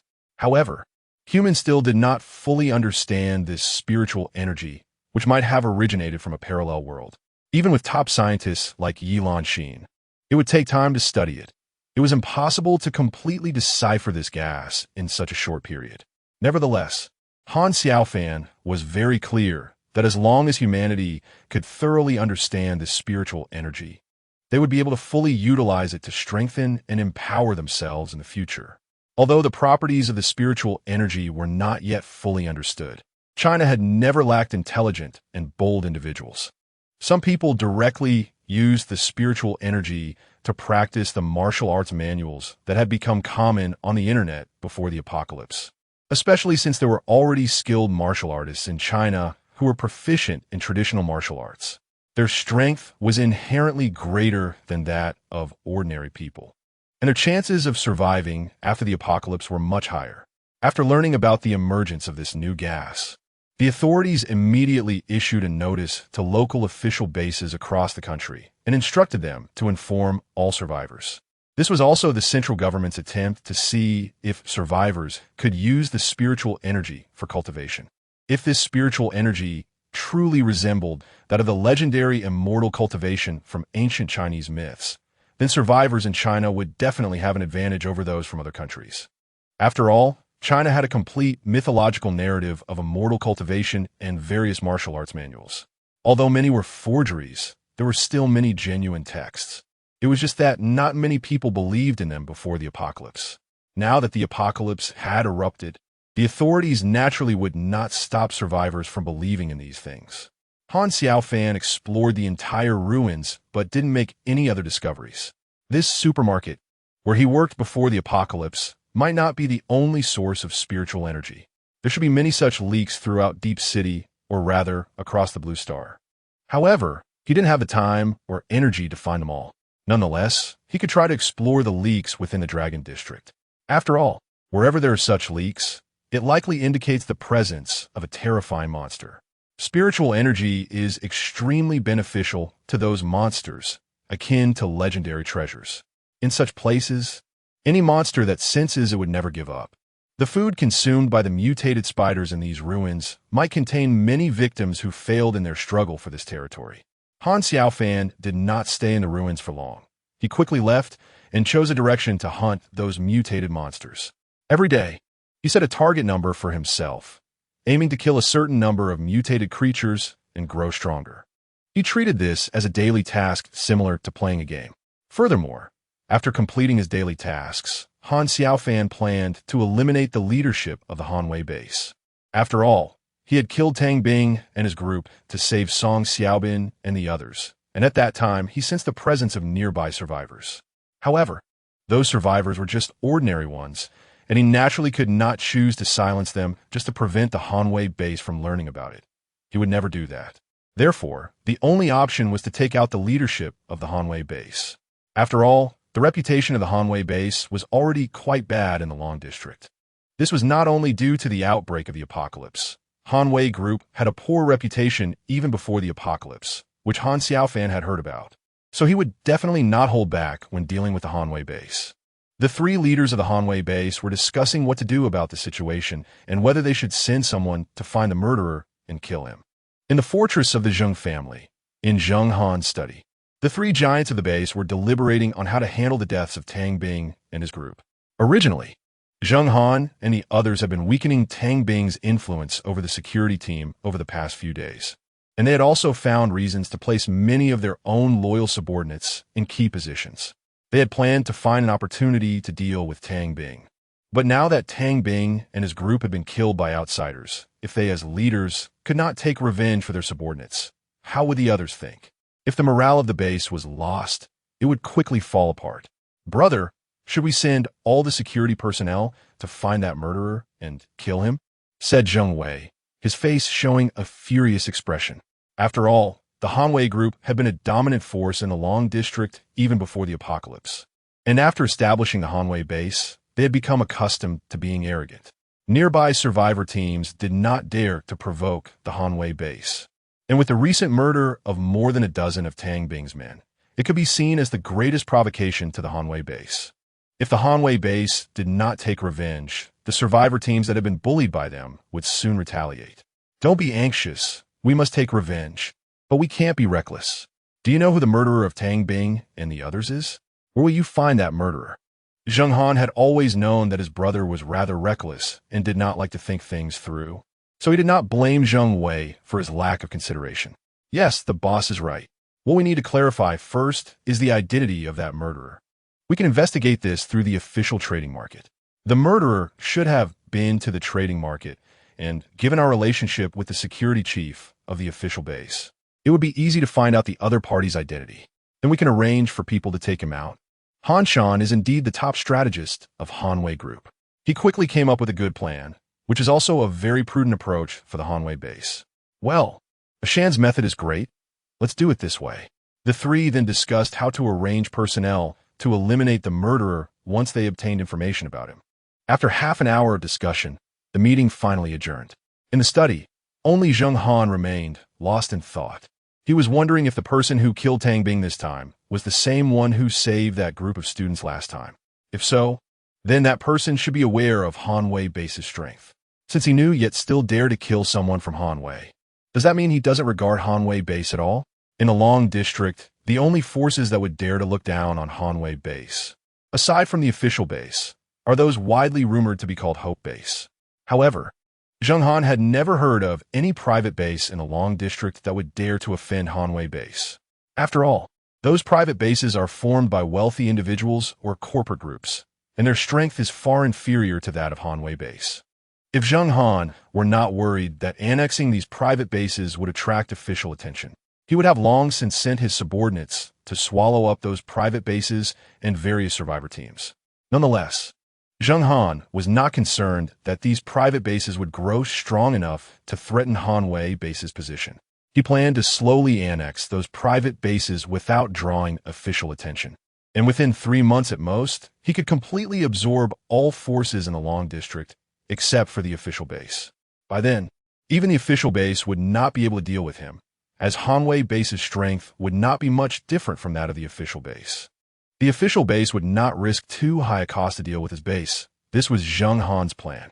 While Zheng Han was deep in thought, his only son, Zheng Xiaoyong, walked in. He plopped down on the sofa, poured himself a glass of red wine, took a sip, and then asked, "Dad, I heard that Tang Bing was killed?"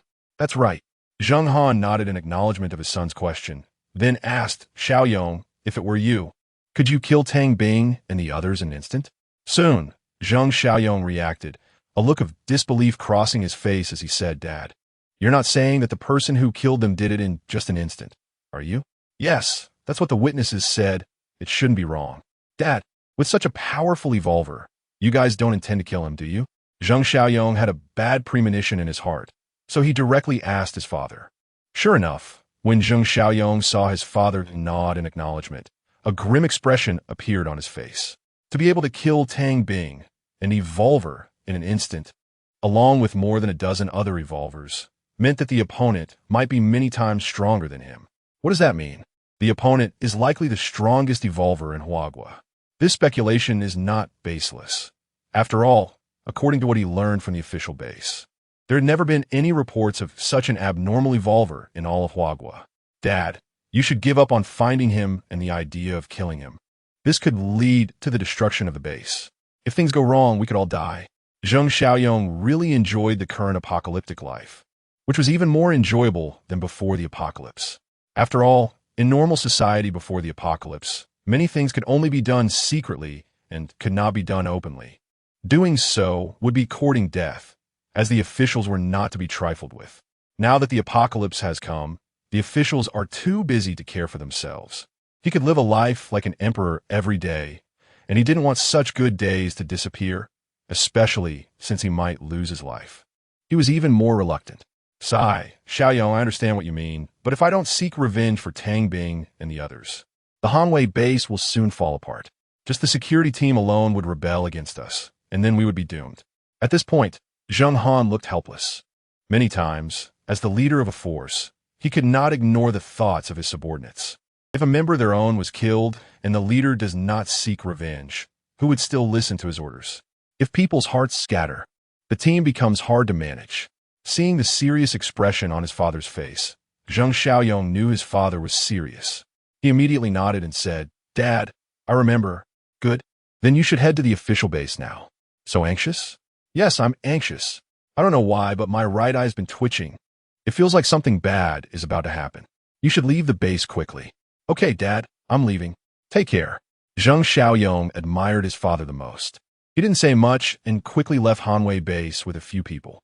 No one knew about his departure. Not even Zheng Han's younger brother, Zheng Wei, was aware of his brother's arrangements. Chapter 80, Coming to the Door. Han Xiaofan naturally did not know that Zheng Han from the Hanwei base had sent his son to the official base. It was because he was too powerful that Zheng Han lacked the confidence to deal with him and was also worried that he might take action against the Hanwei base. Zheng Han was not mistaken. Han Xiaofan would not let his enemies go unchecked or wait until they caused him harm before dealing with them. Such behavior was purely foolish. Since he had the absolute strength to crush his enemies, how could he possibly let them go? He wouldn't wait long to deal with his enemies. He generally resolved matters before the night was over. After Han Xiaofan hunted down several thousand mutated monsters, he felt the thrill of his body growing stronger, and his increasingly indifferent emotions stirred slightly. This was similar to watching his woman fight. It could evoke emotional fluctuations and remind him that he was still human, not some monster or aberration. Tianjun and the others did not know why their leader had called them to bring people along. They speculated whether the leader had encountered some great danger, but they all knew that the leader was very powerful. If he was in danger, what use would it be for them to bring more people? However, none of them hesitated. They all armed themselves and set off. They quickly arrived at the location Han Xiaofan mentioned, and when they saw him safe and sound, they all breathed a sigh of relief. Thankfully, nothing had happened. If something had happened to their leader, the entire Hope base might quickly fall apart. Leader, yes, follow me. When we get to the Hanwei base, I will take action. You just need to watch. I called you here to receive the survivors and supplies. Tianjun and the others certainly knew that the Hanwei base was the largest private base aside from the official base and their Hope base, and it had a rather notorious reputation. They did not expect their leader to take action against it, but they had no objections. They were eager for the Hope base to grow stronger, as that would mean a better life for them. Okay, leader. Tianjun and the others were wearing specially designed winter clothing from a base, making them look less bulky. Of course, this was also because their physical fitness had improved significantly from daily consumption of crystal cores. By numerical estimates, they were about 50% stronger than before the apocalypse. This strength was comprehensive, which allowed them to survive in such harsh, icy conditions and hunt mutated monsters. Of course, Tianjun and the others knew that their rapid improvement was largely due to Han Xiaofan, their powerful leader, who hunted mutated monsters and obtained a large number of crystal cores for them. Otherwise, relying solely on their own strength, their rate of improvement would not have matched that of the monsters on the surface.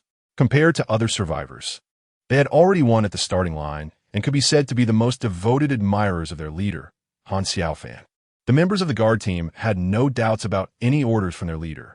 The group quickly entered the underground world through an entrance they had specially accessed via the sewer pipe connecting to the urban sewer system. Han Xiaofan had never shown his storage space in front of anyone at the base. It wasn't that he was afraid of the people at the base being detrimental to him. Rather, he thought it would be better to reveal this ability after he became a bit stronger so that he would feel safer. It can only be said that since Han Xiaofan fused with that mysterious crystal, his personality had changed significantly, and he had become much more thorough in his considerations. Of course, it could also be that his physical fitness had improved in all aspects. Although he hadn't tested his current IQ, he personally felt that if, according to the game settings, his intelligence points should have increased significantly. After walking for half an hour in the sewer, Han Xiaofan and his group finally reached the outskirts of the Hanwei base. He said to Tianjun and the others, "You wait here for a moment. After I deal with the guards of Hanwei base, I will notify you to come in." "Okay, leader, be careful." Tianjun and the others naturally knew how powerful their leader Han Xiaofan was, so they were not worried at all that the Hanwei base could harm him. They believed that as long as he wasn't facing the heavy weaponry in the current army, there shouldn't be any monsters in this apocalyptic world that could pose a threat to him. Who is it? Open fire. Bang, bang, bang. The shouts, gunfire, and the screams of humans before death mixed together, forming a symphony within Hanwei base. However, this symphony was a death song. Anyone who stood in front of Han Xiaofan, anyone who attacked him, faced only one outcome: death. There were still quite a few survivors in Hanwei base. Although these survivors could survive inside the base, their lives were miserable, just a bit better than being devoured by those mutated monsters outside. Within the base, they were the lowest level of slaves. Beautiful female survivors had it even worse, they live a life worse than death. When they saw the guards of the base, who usually acted arrogantly, being easily killed by Han Xiaofan, they all applauded. When enemies came knocking, the 3 leaders of Hanwei base, led by Zheng Han, quickly received the news. However, when they learned that there was only one enemy, and he was merely armed with a Tang knife while slaughtering the guards inside the base, they knew that the killer who had eliminated Tang Bing and the others had come to their doorstep. There was a passage leading to Zheng Han's fortress, about 10 meters long, 2 meters wide, and 2.5 meters high. When Han Xiaofan, holding the Tang knife without a drop of blood on it, arrived at the entrance of the passage, the end of the passage was already filled with people who were the true leadership of Hanwei base, headed by Zheng Han. "This brother, my name is Zheng Han, the leader of Hanwei base. If our base or anyone has done anything bad to you, I apologize. Whatever compensation you want, I can accept as long as you stop killing. How about that?" Zheng Han spoke to Han Xiaofan while signaling to the people behind him. As a tyrant, how could he let Han Xiaofan, the killer who came to his door, go? He was just trying to numb the opponent for now, and later he would make the opponent pay. He didn't believe the opponent's body could withstand heavy weaponry. Zheng Han's little movements were utterly ridiculous in Han Xiaofan's eyes. With his current strength, even if the opponent had war machines like tanks, it could not possibly harm him. Seeing that Han Xiaofan was only standing at the entrance of the passage and not coming in, Zheng Han felt a bit uneasy, but he continued talking while waiting for the right moment. Then he saw the opponent finally walking into the passage and felt a surge of joy. He immediately shouted loudly, "Kill him!" After speaking, Zheng Han and the people beside him quickly moved aside.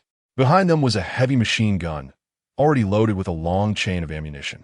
Upon hearing their leader's command, the gunner immediately pulled the trigger. Tot tot tot. Not only was the heavy machine gun firing in front, but there were also Zheng Han's trusted security personnel behind, shooting at Han Xiaofan's back, with the front and back attacking simultaneously, and with Han Xiaofan entering the passage. Facing so many attacks from firearms in such a confined space, Zheng Han did not believe the opponent could survive. In an instant, the entire Hanwei base was filled with gunfire. The survivors who heard the gunshots displayed concern on their faces, as they thought the man who had just been rampaging would not be able to survive such an attack. If Hanwei base did not collapse, their lives would continue to be as miserable as ever. However, unlike those survivors, Tianjun and the others on the outskirts showed no signs of worry upon hearing the intense gunfire. This was because they had absolute confidence in their leader. With the strength of Hanwei base, it was impossible for them to harm their leader. Unfortunately, regardless of the heavy machine guns sweeping fire or the rifle shots from behind, under Han Xiaofan's extraordinary vision, the bullets coming at him appeared to be in slow motion. He could easily dodge these bullets, and for those he couldn't evade, he flicked them away with his index finger. The armed personnel of Hanwei base couldn't see their bullets being deflected by Han Xiaofan, as if he were playing a game. They only knew that no matter who it was, no matter how powerful an evolved being, it was impossible to survive such an attack. A dismembered corpse would be his final fate. "Stop! Stop!" A voice rang out from the crowd, and soon the gunfire gradually ceased. The passage was filled with dust, caused by the bullets striking the walls, creating a hazy smoke that obscured Han Xiaofan's figure. In fact, during this double-sided assault, several armed personnel who were attacking Han Xiaofan's back were directly hit and killed by the heavy machine gun. This could be considered friendly fire. However, Zheng Han didn't care at all. As long as he could eliminate Han Xiaofan, even if half of his trusted subordinates died, he would consider it worthwhile. After all, having such a powerful evolved being as an enemy would keep him awake at night if he didn't kill him. "Is he dead?" Zheng Han asked his subordinates, his tone filled with anticipation, hoping the opponent had died under such an attack. However, unfortunately for him, he soon heard the terrified voices of his subordinates. "Boss, he's totally fine, unharmed, he's a devil. Is he even human? How'd he block so many bullets?" Various incredulous voices erupted, and many armed personnel began to entertain thoughts of retreat. Under such an attack, he was completely unscathed, only a bit of dust on his clothes. This was simply superhuman. "Don't panic, go die." Boom, boom, boom. After Zheng Han pressed the detonator, they all fell to the ground, and stones flew everywhere. The entire passage was blown to ruins. If the survival fortress hadn't been built very solidly, the whole structure might have collapsed. Some were hit by flying stones and died instantly. They were quite unlucky. Others were hit in non-lethal areas and bled heavily, but since they weren't vital, they could still survive. However, everyone's gaze was fixed on the ruins, their eyes filled with a certain expectation. Cough, cough. A few coughs echoed from the ruins, and some people exchanged glances. With a quick turn of their eyes, they slowly retreated while others focused on the debris, soon disappearing from the Hanwei base. They were clever, realizing the situation was dire and opting to flee. In their view, the Hanwei base could no longer survive, and preserving their lives was paramount. However, they were unaware that the Tian army was outside the base, and they ran right into their midst. Naturally, the Tian army, armed and ready, would not show mercy, and soon there were several corpses outside the base. When they heard the coughing, the faces of Zheng Han and the others turned to terror. They truly did not expect such powerful evolved beings to emerge less than a month after the apocalypse began. It was simply unscientific. The outcome was predictable. After being bombarded with so much explosives, the only change was that Han Xiaofan's clothes had turned into rags, yet he was completely unscathed. This demonstrated just how strong his body was. He estimated that only a massive weapon could harm him now. Of course, this was just his estimation, and he had no way to test if his body could withstand such a weapon, nor would anyone use one against him. A few minutes later, Han Xiaofan had cleared the Hanwei base. For those who surrendered and dropped their weapons, he did not kill them, but instructed the Tian army's guards to control them and gather all the survivors from the Hanwei base. The total number of survivors at the Hanwei base was over 500, mostly young people, with hardly any elderly or children to be seen. Only a dozen or so. This was only possible because their relatives had paid a hefty price to allow them to survive in the Hanwei base. Looking at the survivors before him, dressed like the refugees seen on television before the apocalypse, with numb expressions and no glimmer of hope, many were emaciated to the point of resembling skeletons. If not for their thick clothing, they would indeed look like a group of skeletons. When Han Xiaofan thought of the luxurious lifestyle akin to a five-star hotel in the Zheng family's survival fortress, he realized that this was the true apocalypse. His hope base was merely an exception. Chapter 82. Relocation. Relocating over 500 people from the Hanwei base to the Hope base could not be a chaotic rush. Although with Han Xiaofan present, unexpected incidents were unlikely, he would not participate in this relocation. If they had to rely on him for everything, what was the point of the Tian army's existence? That was impossible. He was not a babysitter. The Tian army had to be able to stand on their own. Otherwise, Han Xiaofan could simply live happily in the underground base with his few women without needing any survivors to join. The several hundred survivors were gathered together, and the atmosphere was very quiet. Han Xiaofan and the others stood in front of the crowd, while some people from the Hanwei base were still kneeling, their faces filled with anxiety. They had bad suspicions in their hearts, but dared not speak freely until the final moment, as the man who was not human stood there, and their courage had completely vanished. Everyone, I am the leader of the Hope base, named Han Xiaofan. Among you, who are the most heinous criminals will be judged by you. After this matter is settled, all of you will move to the Hope base, and from now on, you will be residents of the Hope base. As soon as Han Xiaofan's voice fell, those kneeling people exclaimed in unison, terrified for their lives. They could take others' lives at will, but when their own lives were at stake, they were scared to death. Leader Han, spare us, and we will definitely pledge our loyalty to you. Let us go. I didn't want to do bad things voluntarily. Leader Han, we can be your dogs. Whoever you tell us to bite, we will bite. I don't want to die. I'm still so young. Dad, Mom, save me. Han Xiaofan was not present for what happened next. He had to go to the warehouse in the Hanwei base to collect some important items into his storage space. Although there were guards watching, and it generally wouldn't be a problem, he felt more at ease storing them in his own space. As for whether this would arouse suspicion from Tianjun and the others, Han Xiaofan believed they were perceptive enough, as long as he didn't say anything. They wouldn't ask him. It should be noted that Han Xiaofan's ability to have a base like Hope Base, an underground city, made all the survivors who joined it consider him a very mysterious person. Additionally, some characteristics of the Hope Base intrigued its residents. All crops in the fields grew much faster than before the apocalypse, and livestock also grew quickly. For example, vegetables matured in just a few days, which meant that Hope Base never lacked for greens and could even trade a considerable amount of vegetables with the official bases.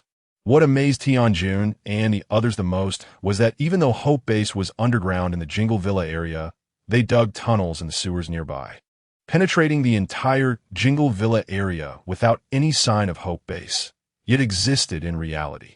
It was as if Hope Base was both in this world and not in this world, creating a SC Char Dinger's cat sensation. This was what they found to be the most mysterious aspect of their leader, Han Xiaofan. However, with the apocalypse occurring and the evolution speed of various mutated monsters increasing, as well as the emergence of evolved humans, Tianjun and the others felt that no matter how mysterious their leader Han Xiaofan was, as long as he was human and recruited survivors into Hope Base, they would not turn into mutated monsters. They believed that under Han Xiaofan's leadership, they could survive in this apocalyptic world. Leader, hello. The guard stationed outside the Zheng family's survival fortress warehouse greeted Han Xiaofan respectfully upon seeing him. Han Xiaofan nodded coldly. It was already difficult for him to smile, which was an external manifestation of his increasingly indifferent emotions. However, the members of the guard team all knew that their leader had always been like this, rarely smiling, and it did not affect their admiration and respect for him. Once they entered the warehouse, the most abundant items were various canned survival foods, many of which had a shelf life of over 60 years, and some even reached 100 years.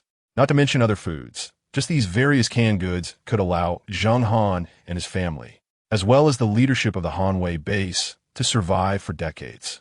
Moreover, the warehouse also contained various high-energy packaged foods with long shelf lives, along with a large quantity of other staples like rice, flour, and oil. Countless wealthy individuals in China had survived because they prepared such survival fortresses. Han Xiaofan thought about the Doomsday Survival Group he joined before the apocalypse, where most of the members were wealthy people who were able to survive in this doomsday world. Much better than ordinary people. In addition to food, the warehouse also had a large amount of gold, jewelry, and antiques, all of which Han Xiaofan collected. Most of the food was stored in his storage space, leaving only a small amount behind for appearances sake. After all, Tianjun and the others would definitely have some suspicions. But as long as he didn't say anything, no one would rashly voice their guesses. The elderly, children, and women with weaker constitutions were transported by Han Xiaofan using an iron box, while the other young and strong were arranged by Tianjun and others, along with all the useful supplies from the Hanwei base. Just 2 hours later, the Hanwei base had become empty. However, Han Xiaofan believed that such a good shelter as the Hanwei base would soon be occupied by survivors from other places. This was also part of his plan. He hoped that when the time came, the base could recruit these gathered survivors, which would be much more efficient than sending people out to search for survivors. Chapter 83. Meeting the news that the Hanwei base had been destroyed and swallowed by the Hope base quickly reached the official base. The highest commander of the official base immediately convened a meeting. Present at the meeting were Chao Weiman, the highest administrative officer of the Long District official base, Zhao Nongxin, the chief of security, and Jiang Yunbang, the highest military commander. Together, they formed the top leadership of the Long District base, along with some other officials who had the right to speak but no decision-making power. The Hanwei base was swallowed by the Hope base. What impact do you think this will have on our official base? Is it good or bad? Everyone can speak freely. The first to speak was none other than Chao Weiman, who looked calmly at Zhao Nongxin and Jiang Yunbang. Before the apocalypse, the other leaders of the Long District had turned into mutants due to the P virus infection, and the three of them were relatively lucky not to be infected. So they became the main leaders of the Long District official base. Although Chao Weiman was the top leader, it was the apocalypse now, and the control of the central government over various bases in China was much weaker than before the apocalypse. This was a normal situation, as the bases had almost become isolated islands. Even if the official base was nearby, it was still difficult to conduct material exchanges. Zhao Nongxin harbored his own ambitions. Before the apocalypse, he only wanted to be promoted to the top leader of the Long District, but now that the apocalypse had broken out, his ambitions were uncontrollable. He wanted to be a local emperor. The methods used by Chao Weiman and Jiang Yunbang before the apocalypse seemed foolish to him. Hearing Chao Weiman's words, Zhao Nongxin's eyes widened, and his face was filled with anger as he said, "The Hope Base's method of swallowing other private bases is simply a betrayal of China. The leader of the Hope Base, Han Xiaofan, wants to be a warlord. Everyone, we are the official base and absolutely cannot allow this situation to continue. Otherwise, it won't be long before the Hope Base tries to swallow us, and we will be in a very passive position." Seeing that everyone was listening seriously to his speech, Zhao Nongxin felt pleased. His reason for anger was not truly these concerns. Rather, it was because he was the backer of the Hanwei base. Whether before or during the apocalypse, the Hanwei base had provided him with great benefits. Now that the Hanwei base had been destroyed by the Hope Base, he was naturally very angry. Our best option is to eliminate them before they grow strong enough to threaten our official base. This is my suggestion. Director Zhao is absolutely right. Jiang Yunbang initially smiled in agreement with Zhao Nongxin's suggestion, but soon he shifted the topic. However, I wonder if Director Zhao knows that the one who eliminated the Hanwei base is just one person, the leader of the Hope Base, Han Xiaofan. From the information I have received, it can be inferred that he is definitely a very powerful evolver. I even suspect he is the strongest evolver in our China. How is that possible? Colonel Jiang, are you joking? Although one person eliminated all the security personnel of the Hanwei base, to say he is the strongest evolver in China is simply impossible. Moreover, I believe that even if he is the strongest evolver, he cannot withstand the heavy weapons of your subordinates. Can't tanks take him down? I don't believe it. Evolvers are indeed stronger than ordinary people, but even when facing a few guns, they would flee for their lives. Not to mention the heavy weapons in the military. Against these heavy weapons, flesh and blood are simply vulnerable. Hearing Zhao Nongxin's words, the others couldn't help but nod in agreement, but this did not include Chao Weimin and Jiang Yunbang. The two of them stood together and knew more about the secrets of the apocalypse than Zhao Nongxin. Zhao Nongxin was forming factions in the Long District official base, and without guessing, the two knew what he was trying to do. After reporting to their superiors, the higher-ups would naturally no longer trust Zhao Nongxin. However, Zhao Nongxin had not yet made a major mistake. Otherwise, Chao Weimin and Jiang Yunbang would have already controlled him. Nongxin, don't be anxious. We are just discussing and expressing our opinions, Chao Weimin said. However, Colonel Jiang is also correct. Although the Hope Base swallowed the Hanwei base, I have heard that there is already a personal feud between the two bases. It was just that the Hanwei base could not withstand the attack from the leader of the Hope Base. Since this was a private matter, the Hope Base has maintained a good cooperative relationship with our official base. At this point, Chao Weimin turned to the logistics supervisor and asked, "Isn't the Hope Base still delivering 1,000 gene of vegetables every day for us to trade for supplies? You see, right? Nongxin, the vegetables you eat every day are still provided by them.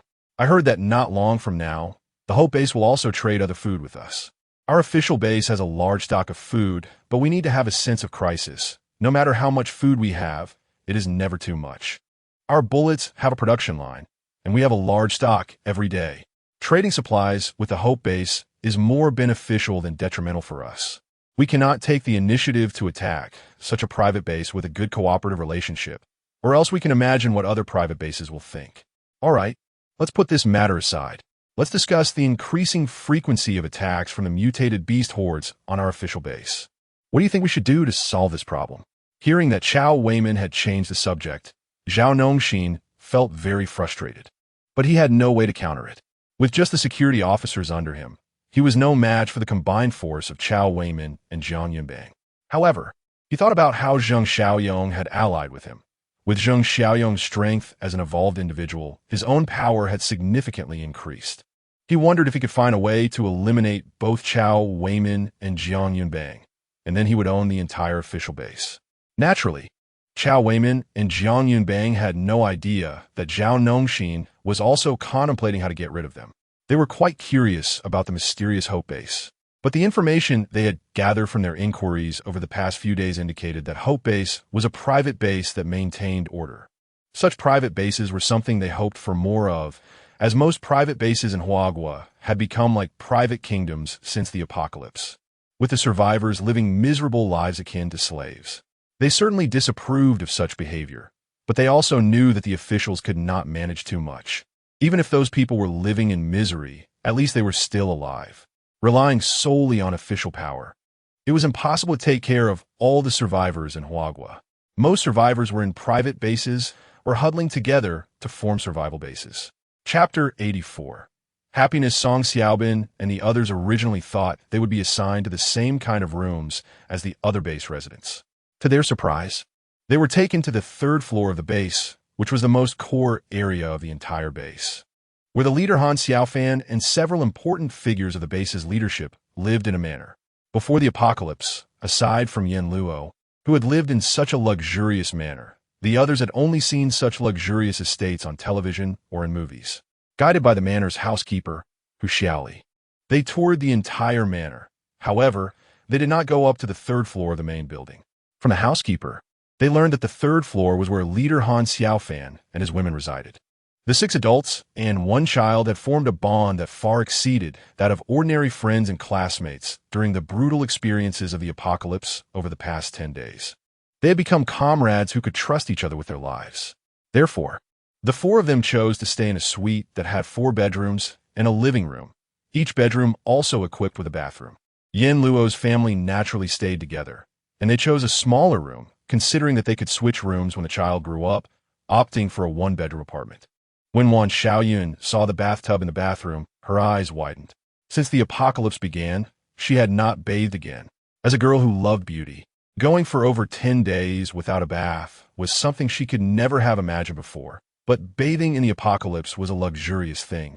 In such extreme cold weather, bathing could easily lead to freezing to death, and there were no conditions to take a bath. Being able to eat a full meal was already a very happy thing for her. At most, she would just wipe her body with a wet towel. You all wash up and rest for a bit. Someone will call you for dinner later, and then you can meet the others, Hu Xiaoli said. Thank you, housekeeper Hu. Thank you, sister. Song Xiaobin and the others all spoke up, feeling quite favorable towards the beautiful Hu Xiaoli, as she had sincerely introduced them to the entire manor. Brother Yin, let's go take a shower first, and then gather together later. Okay, our family also needs to take a shower. I feel a bit itchy now. They could hardly contain the urge to take a shower, as they had quite an odor. Why did they feel favorably towards Hu Xiaoli?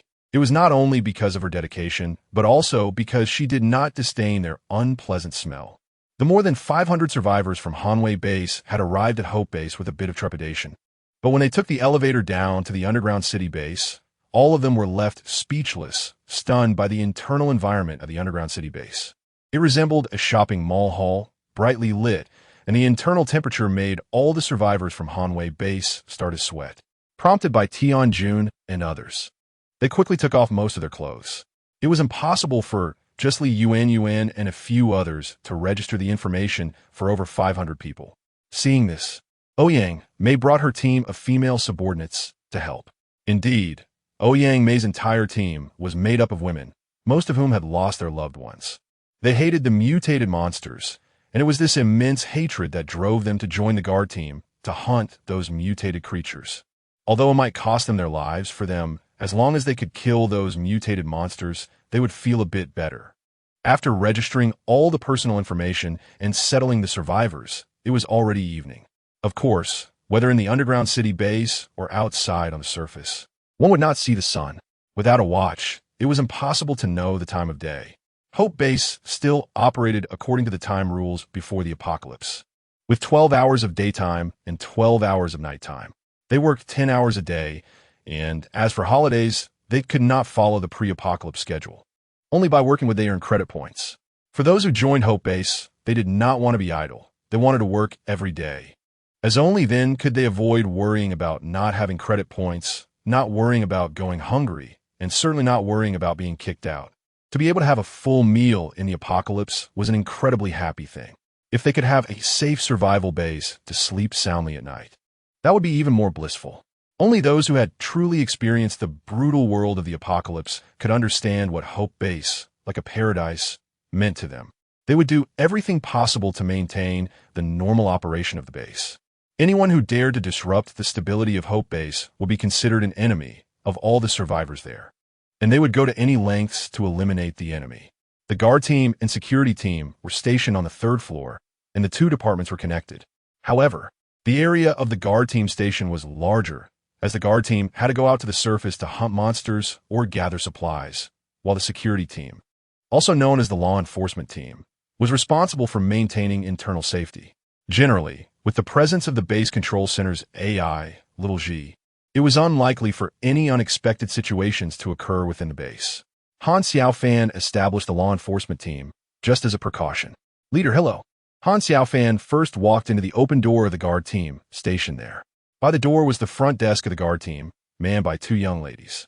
Upon seeing Han Xiaofan, they immediately gazed at him with admiration and respectfully greeted him. The guard team's base resembled a gym before the apocalypse. Only it was quite large and did not have multiple floors.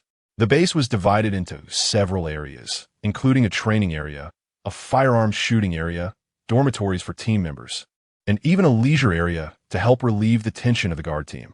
In fact, there was an important reason for this.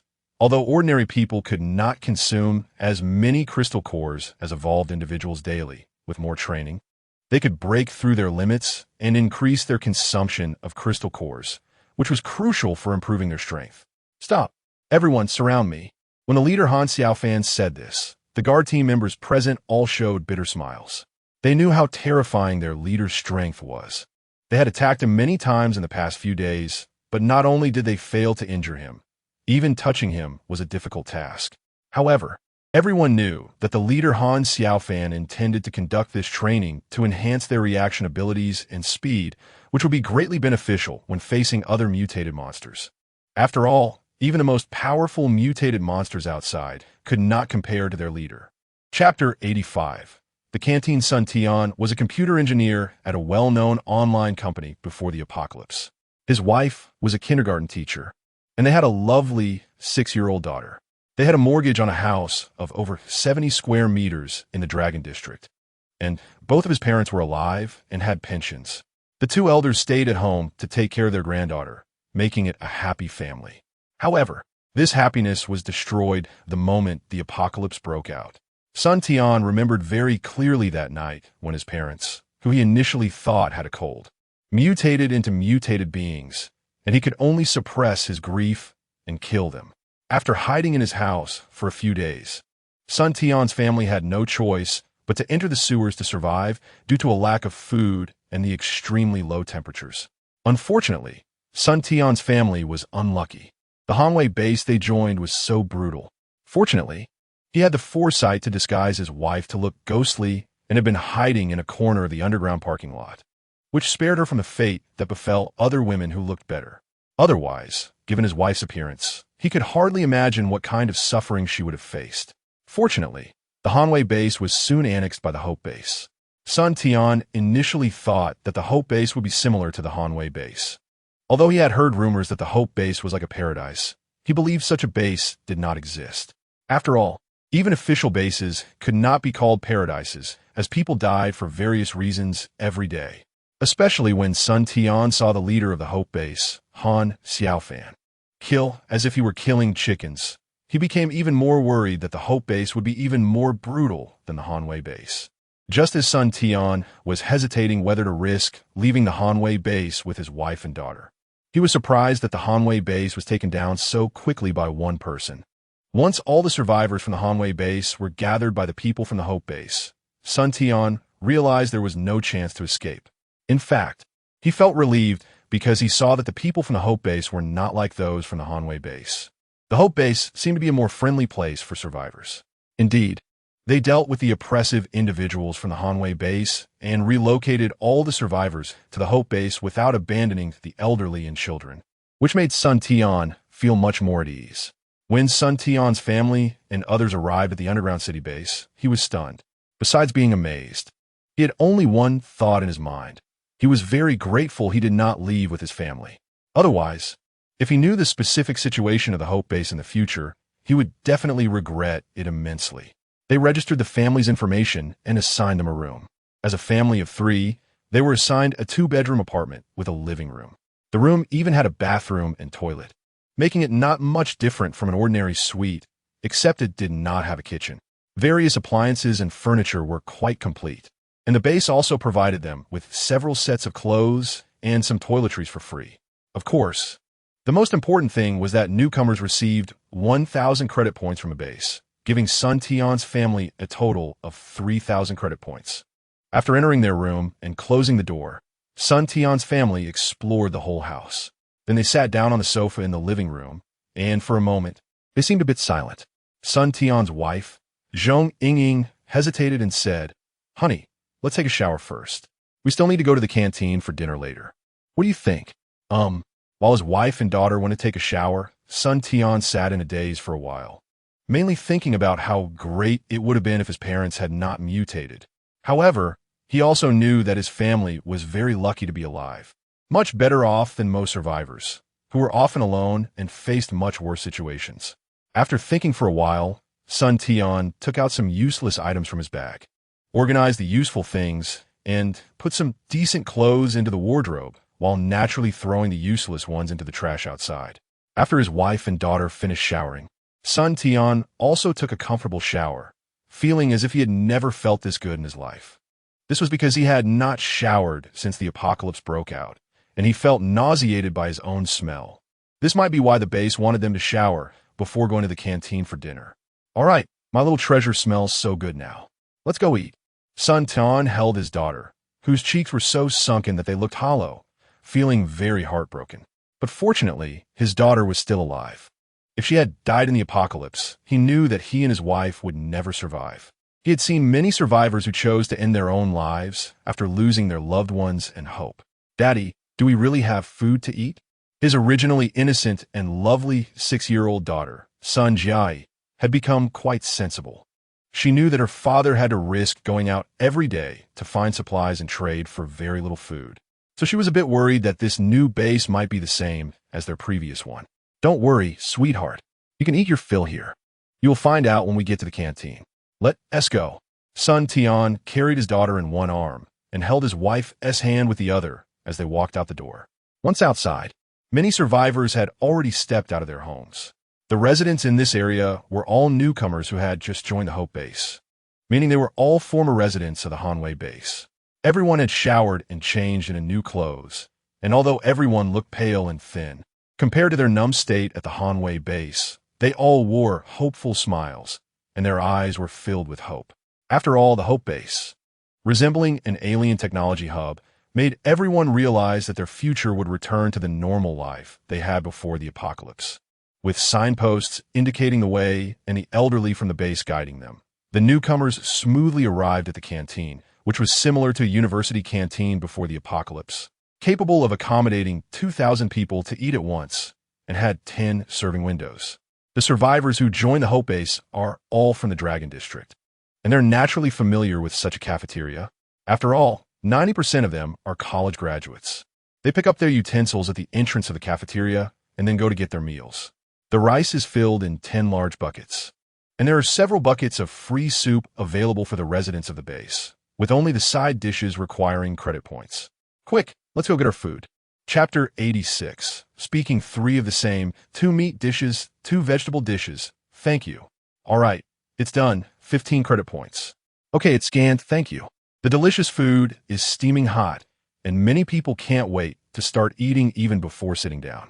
After experiencing over 10 days of hellish apocalyptic life, what they look forward to the most is a hearty meal. Even if they were to die right after eating, it would be worth it. Before the apocalypse, they never thought that having a full meal could be such a difficult thing. But their experiences during the apocalypse have taught them that being able to eat enough is a luxury. Now that they have joined the Hope base, which feels like a paradise, these newcomers feel as if they are dreaming. If it weren't for the cafeteria and the food in front of them, they would hardly feel any sense of reality. Once the newcomers have food in their mouths, many of them are moved to tears, realizing that being able to eat is such a happy and satisfying thing. It's delicious, Dad, Mom. 6-year-old Sun Jiai can already eat by herself, happily chatting with her parents while eating. If it's good, eat more. If you don't have enough, Dad will get more. Seeing their daughter eating with a face full of happiness, Sun Tian and his wife, Zhong Yingying, both show happy smiles, and they also take the time to fill their stomachs. Fortunately, after the outbreak of the apocalypse, due to the P virus and spiritual energy, even ordinary people's bodies have received some enhancements. not to mention those who often hunt mutated rats. They consume the cores of mutated rats daily, making their body stronger. This is also the reason they can eat directly after being hungry for so long. Otherwise, with their previous physical condition, such eating habits would definitely lead to problems. Just as the Sun family was enjoying their meal, a series of greetings came from the entrance of the cafeteria. "Hello, Chief." "Greetings, Chief." "Hello, Chief." Sun Tian saw that everyone else stood up and looked at a group of people with admiration. He quickly noticed that the man at the center, surrounded by the crowd, was none other than Han Xiaofan, the leader of the Hope Base, their chief, and the people around Han Xiaofan were the leadership of the Hope Base.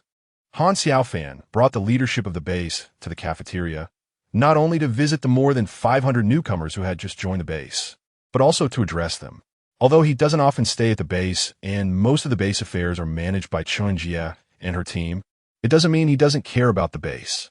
He wants the residents to know that he, as the leader, is the true core of the base, which will help reduce unnecessary troubles.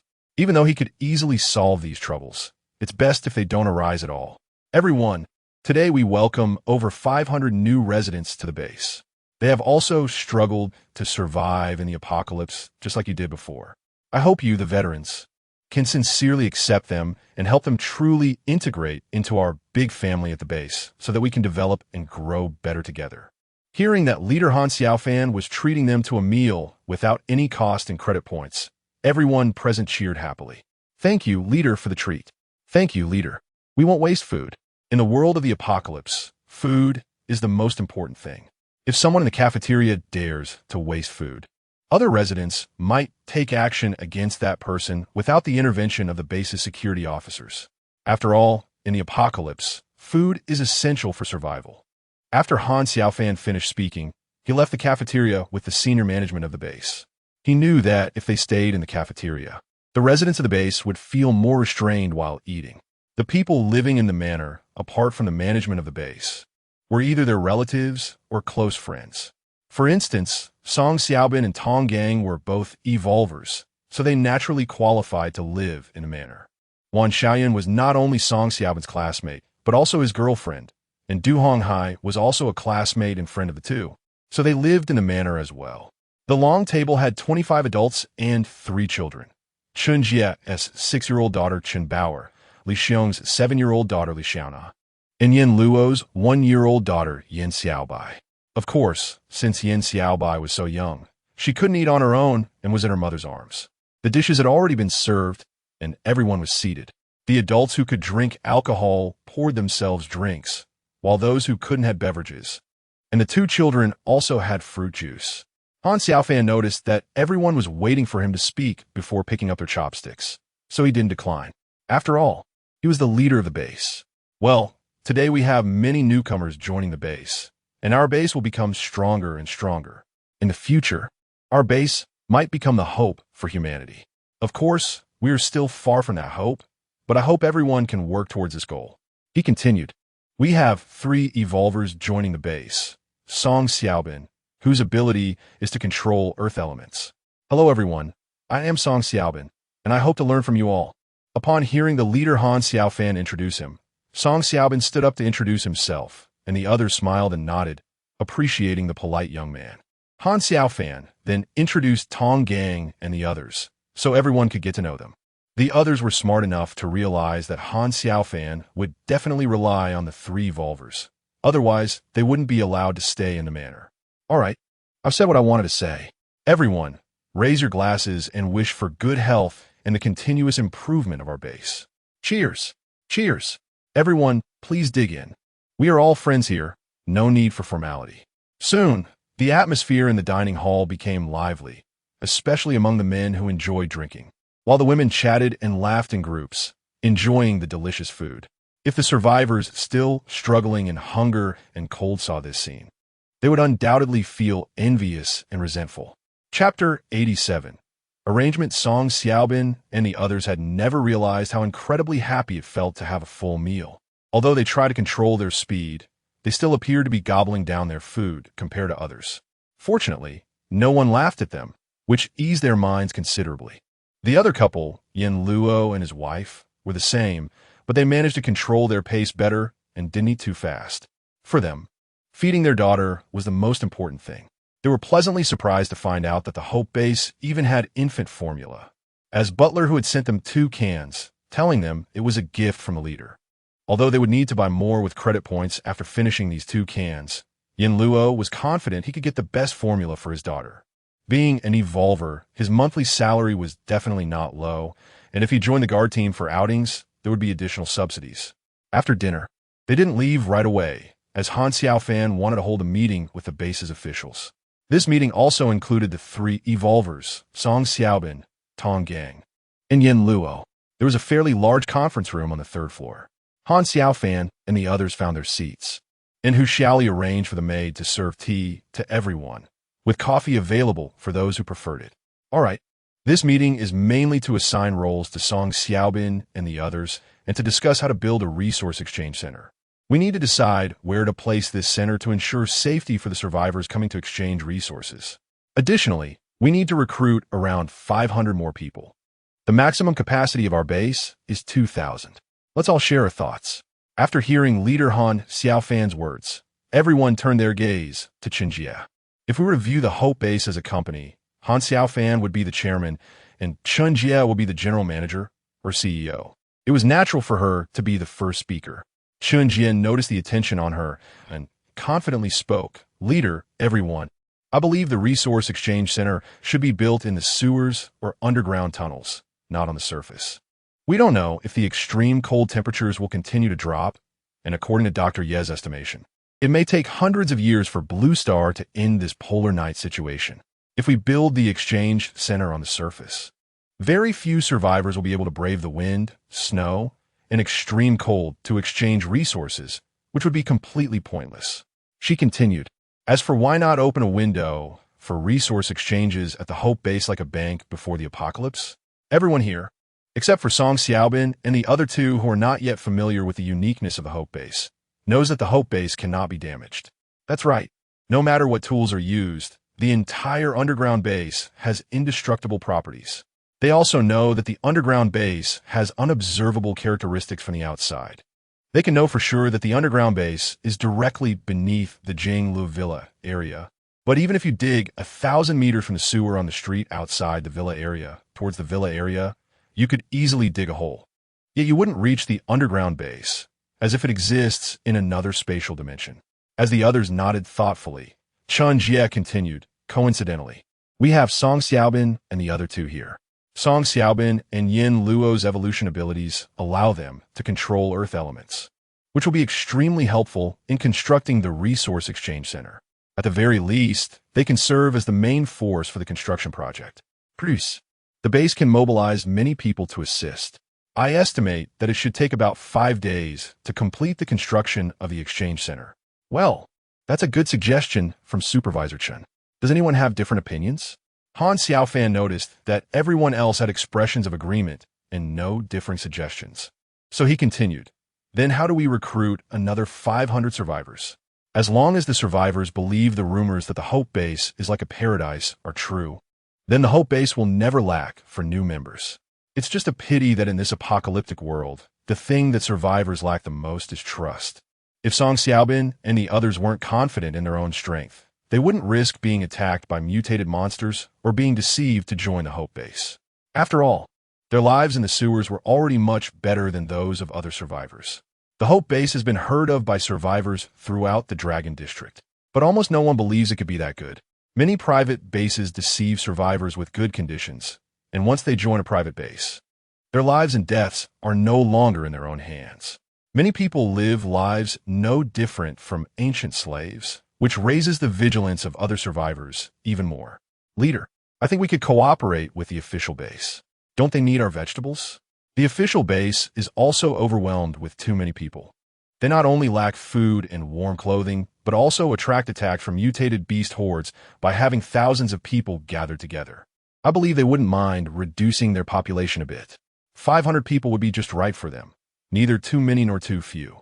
This suggestion was made by Tianjun, who himself was a soldier and grew up in an orphanage, having been trained by the state to become a capable adult. Therefore, he hoped to contribute to the country.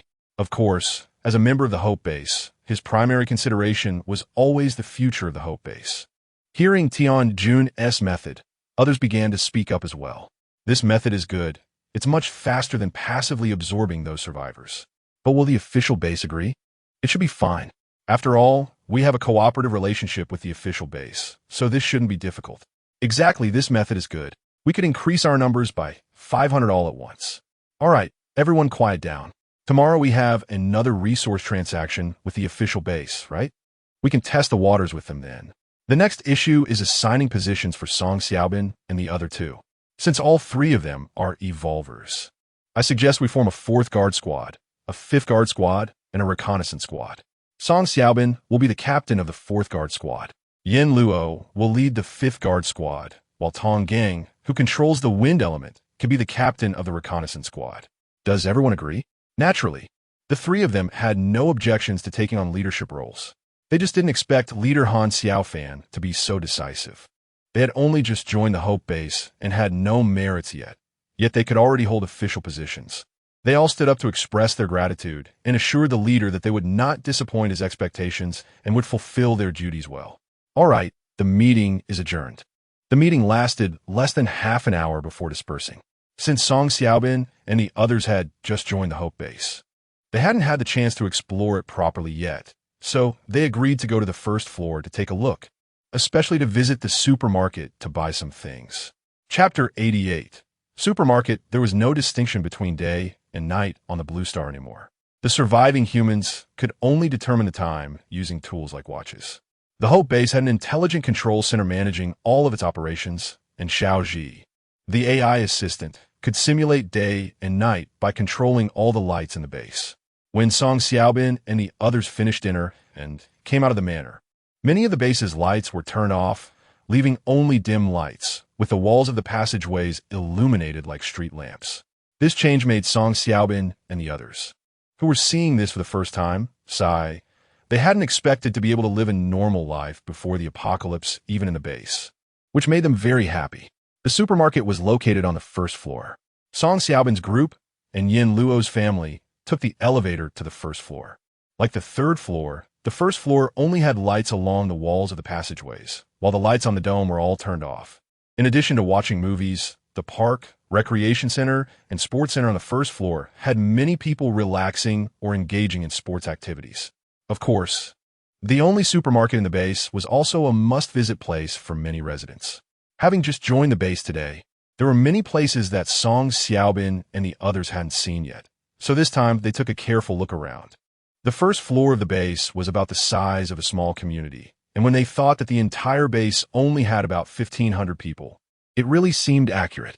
Seeing so many people in this apocalyptic world, no matter how they looked at it, Song Xiaobin and the others felt quite good. After all, they were all Chinese and naturally hoped that more Chinese could survive in this apocalyptic world. Otherwise, 100 years from now, the Chinese might face extinction. Especially when they saw some children playing and chasing each other, the adults' faces showed happy smiles. As long as humanity has children, the future of humanity will not be cut off. The park was not large, only a few hundred square meters, and many elderly and children were relaxing on the grass.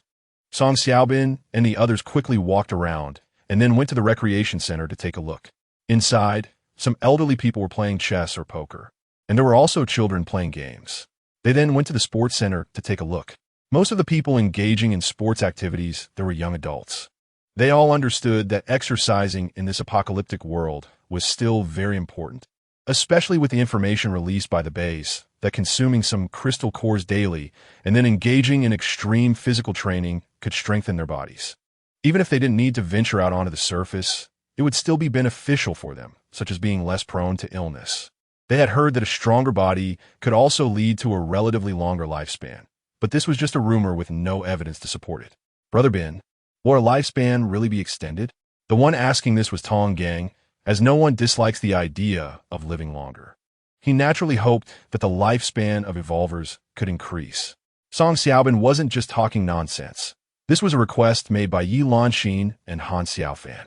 After all, apart from Han Xiaofan, who was suspected to be an evolver, only Song Xiaobin and the other two were evolvers in the entire base. Yi Lanxin certainly couldn't use Han Xiaofan for experiments, and besides, Han Xiaofan knew he wasn't an evolver. he merely fused with a mysterious crystal. That's right. If Dr. Yi can really develop the gene serum, the future development of our base will be limitless. Yin Luo hoped in his heart that Yi Lanxin could develop the gene serum. Otherwise, the gap between evolvers and ordinary people would only grow larger with time. In the future, a deep chasm would undoubtedly form between the two, and even with a strong leader to suppress it, the conflicts between the two sides would only become greater, which was irreconcilable. Even now, when hearing that the lifespan of evolvers might be extended, both Du Honghai and Wan Xiaoyun, as ordinary people, showed envy on their faces. Let's go. Let's check out the supermarket and see what good things we can buy. Sure, I didn't expect to be able to visit a supermarket even during the apocalypse. I want to buy more snacks to eat. Honey, we need to buy a few cans of milk powder for our daughter. Okay, don't worry. I heard from Butler that the supermarket is absolutely not lacking in supplies. The supermarket in the base covers an area of 1,000 square meters, making it the largest building on the first floor. The supermarket has a total of 3 floors, adding up to more than 3,000 square meters. The first floor is the food section, the second floor is the department store section, and the third floor is a mixed area of both department store and food sections. There are naturally no specialty counters or fresh food areas.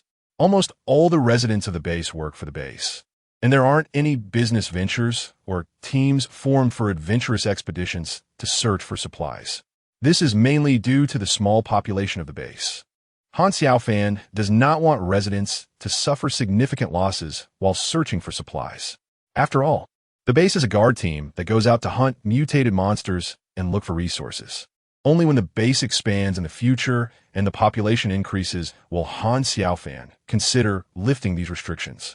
As for how he knows that the underground base can expand, he learned from the little intelligence in his mind that as long as the population reaches 2,000 people, and these 2,000 people can lead happy lives in the base, and once the majority of them develop a sense of belonging to the base, the underground base will expand in scope and layers.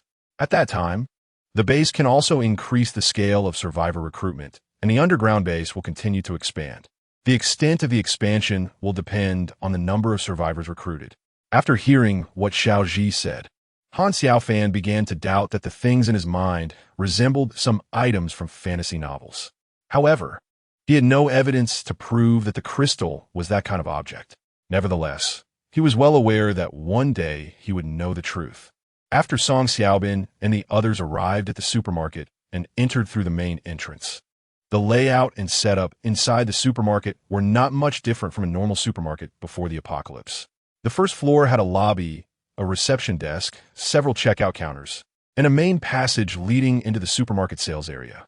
Many customers were coming in and out, and some were checking out at the counters, which was not much different from shopping in a normal supermarket before the apocalypse.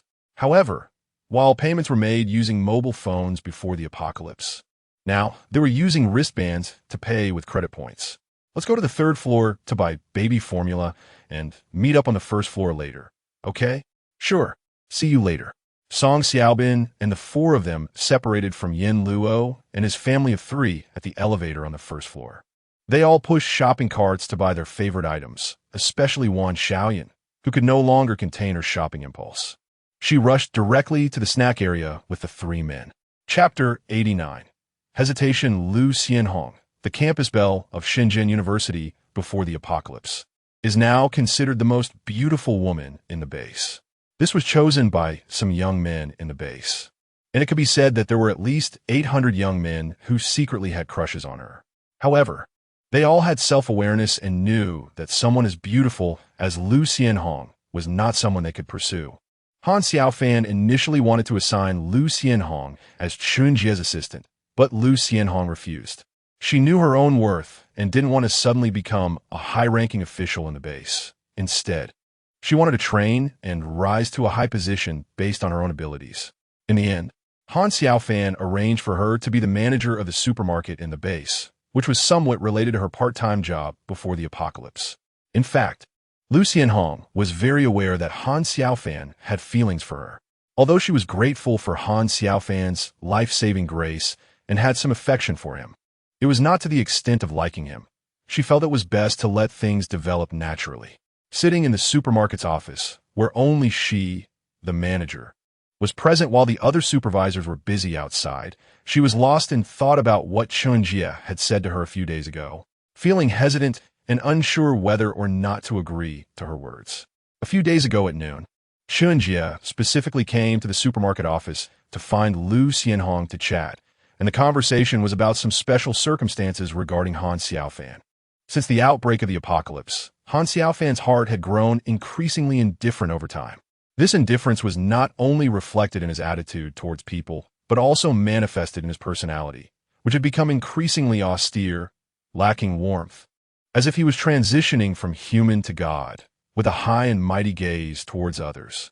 Yilan Xin, a top scientist in Huagua, had not yet determined why Han Xiaofan had undergone such changes, but she knew that if no measures were taken soon, once Han Xiaofan's humanity completely disappeared, there would definitely be major problems, potentially endangering the lives of everyone in the base. This was no joke. Upon hearing that Han Xiaofan had undergone such changes, Lu Xianhong recalled the real appearance and personality of Han Xiaofan she had seen in the supermarket before the apocalypse. Back then, Han Xiaofan was just an ordinary supermarket supervisor, a very normal person, and the changes he had undergone after the apocalypse were indeed significant. Even if survivors had experienced many cruel things during the apocalypse, a person's personality could not change so completely. Lu Xianhong knew that Chunjie was not lying. What she said was likely true. However, Lu Xianhong did not understand why Chunjie wanted to tell her these things, so she directly inquired about the reason. Upon hearing Lu Xianhong's inquiry, Chunjie showed a slightly embarrassed expression and hesitated for a while before saying, "Doctor, you told us that there is a way to alleviate or delay the changes in Xiaofan, which is to increase his humanity. I'll let you in on a secret. Xiaofan only appears more excited and enthusiastic when he is with us at night, doing those things, showing the emotional fluctuations of a normal man. Doctor, you told us that we should encourage more emotional engagement and let Xiaofan have more women. Lastly, we hope that we can soon have children with Xiaofan. For the people of Huagua, continuing the family line is a deeply ingrained tradition. As long as there are children involved, Xiaofan will definitely not completely become a god. He will always remain human. I know you were colleagues with Xiaofan before, and he probably had a crush on you. I hope that if you were looking for a man to marry, you would consider Xiaofan. Otherwise, we are concerned that if you marry another man, it might lead to some undesirable outcomes. Please think about it seriously." Recalling Chunjie's expression when she said those words, Lu Xianhong knew she was not exaggerating. The base currently encourages couples to apply for marriage and register as spouses, and newlywed couples are assigned rooms. There are quite a few such newlywed couples, and the base also encourages men and women to find their other halves again, not only to reduce the sadness of those who lost their partners during the apocalypse, but also, most importantly, to increase the population. After all, without newborns, humanity has no future. Lu Xianhong was also hesitating about whether to become Han Xiaofan's woman directly, as he would ultimately be her future man, and there was no possibility of it being another man. Forget it. Han Xiaofan won't suddenly become some god anytime soon. If it were not for Dr. Yi's speculation about a scenario akin to a fantasy novel, Lu Xianhong would never believe it. However, since it was Dr. Yi who said it, the speculation was still quite reliable. Although she did not know Dr. Ye's true identity, the higher-ups in the base could guess. How could someone protected by elite special forces like Ouyang maybe just an ordinary researcher? After daydreaming in the office for a while, Lu Xianhong finally left the office. She needed to go outside to inspect the sales area, as the supermarket's business was best in the evening. Although there would not be any disputes like those in supermarkets before the apocalypse, she still had to fulfill her responsibilities. I want this, that, and that. Wan Xiaoyan's face was full of smiles, as Tong Gang and Du Honghai had the good sense to separate and shop. After all, the two of them would just be two big light bulbs if they stayed with Song Xiaobin. Being able to shop in the supermarket alone with her crush was something that could only exist in her fantasies before the apocalypse. And she didn't expect it to come true now, which naturally made her very happy. Okay, no need to rush. Yin Gu and the others won't finish choosing their items that quickly. Looking at the happy smile on Wan Xiaoyan's face, Song Xiaobin couldn't help but show a hint of indulgence. The two of them had already confirmed their romantic relationship, and planned to register as a couple in a few days. Both had lost their families and needed the comfort of kinship desperately. In the apocalypse, anything could happen. As one of the evolved individuals in the base, Xiaofan would spend most of his time outside in the future, and encountering unexpected situations was highly likely. He didn't want to leave any regrets. As for whether he would be considered too selfish in a world where the apocalypse had occurred, who would care so much? Both of them are 18 years old, which means they are adults now. According to the regulations in the base, men and women who are 18 can get married and become a couple, and they fully meet the conditions. Ben, look at that. It's Manager Lu. She's so beautiful. Wan Xiaoyan couldn't help but exclaim as she saw a stunning beauty with long hair walking down the aisle. Even a beauty like Wan Xiaoyan thought Lu Xianhong was beautiful. So one can imagine just how stunning Lu Xianhong's appearance really was. All the customers in the supermarket were stunned the moment they saw Lu Xianhong, regardless of age or gender. However, Lu Xianhong's name was well known in the base. After all, most of the men in the base rated her as the #1 beauty. Everyone knew that this #1 beauty would likely become the woman of the leader, Han Xiaofan, and no one dared have thoughts about her. Nor would any fool pursue her. Song Xiaobin naturally saw Lu Xianhong as well. In fact, during mealtime, he felt that whether it was Lu Xianhong or Yi Lanxin and the other women, they were all very beautiful.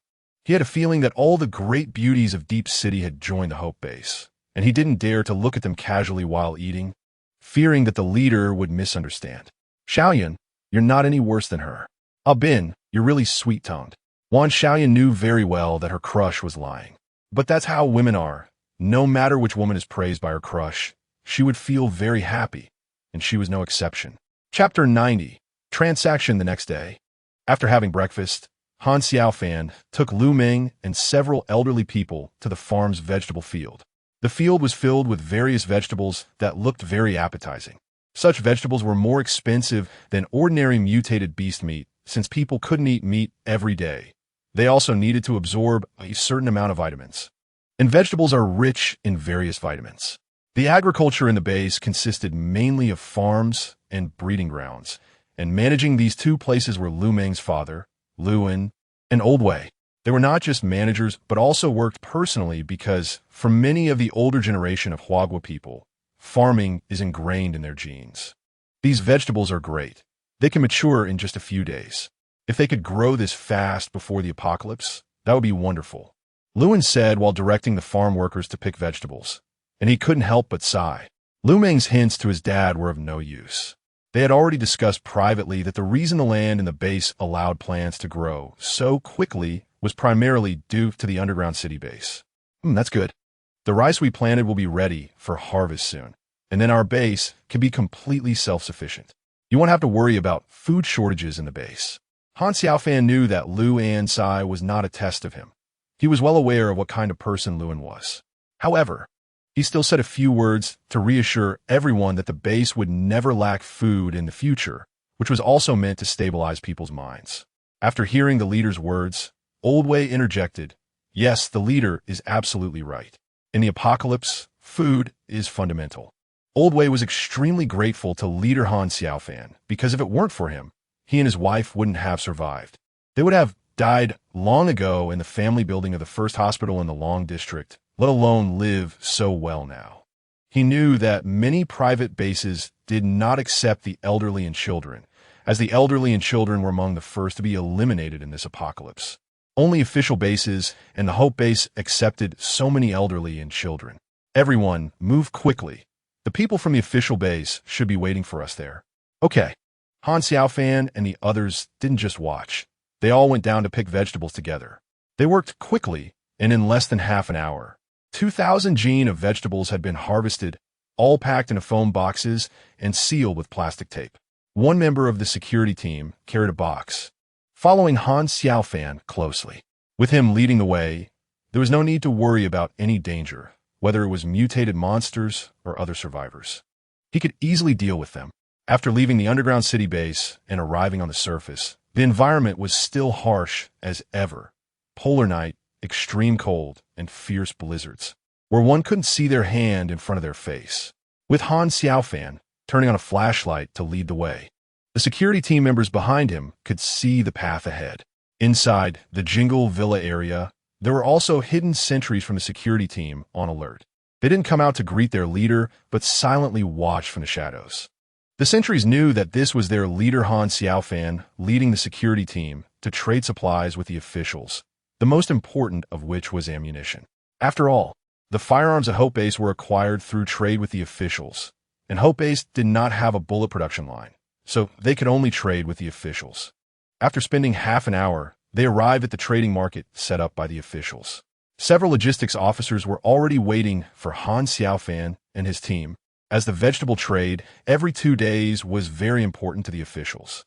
Although several thousand gene of vegetables was just a drop in the bucket for an official base with a population of 5,000, it was still much better than having none. At the very least, it allowed ordinary citizens to taste vegetables and helped everyone in the base replenish their vitamins. However, this made some people in the official base unhappy. They did not want to share these vegetables with ordinary citizens. They wanted to enjoy them exclusively. This group was led by the chief of security, Zhao Nongxin, who argued that they should not support useless people in the base, especially the old, weak, sick, and disabled, who should be expelled from the base to avoid consuming the limited resources. However, Zhao Nongxin's suggestions were jointly rejected by the base's administrative commander, Chao Weimin, and military commander, Jiang Yunbang, which made Zhao Nongxin even more dissatisfied. He had already decided to seize power in the base, and his ambition could no longer be contained.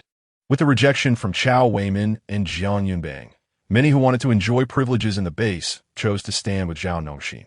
The atmosphere in the official base had become very different, and even ordinary people could sense the undercurrents. In addition to the logistics personnel at the official base, Han Xiaofan also saw Zhao Jianjun's special forces team. They had 6 members and did not say anything to Han Xiaofan. Only after Han Xiaofan completed the supply transaction with the official logistics personnel did Zhao Jianjun speak up, saying, "Leader Han, may I take a little of your time?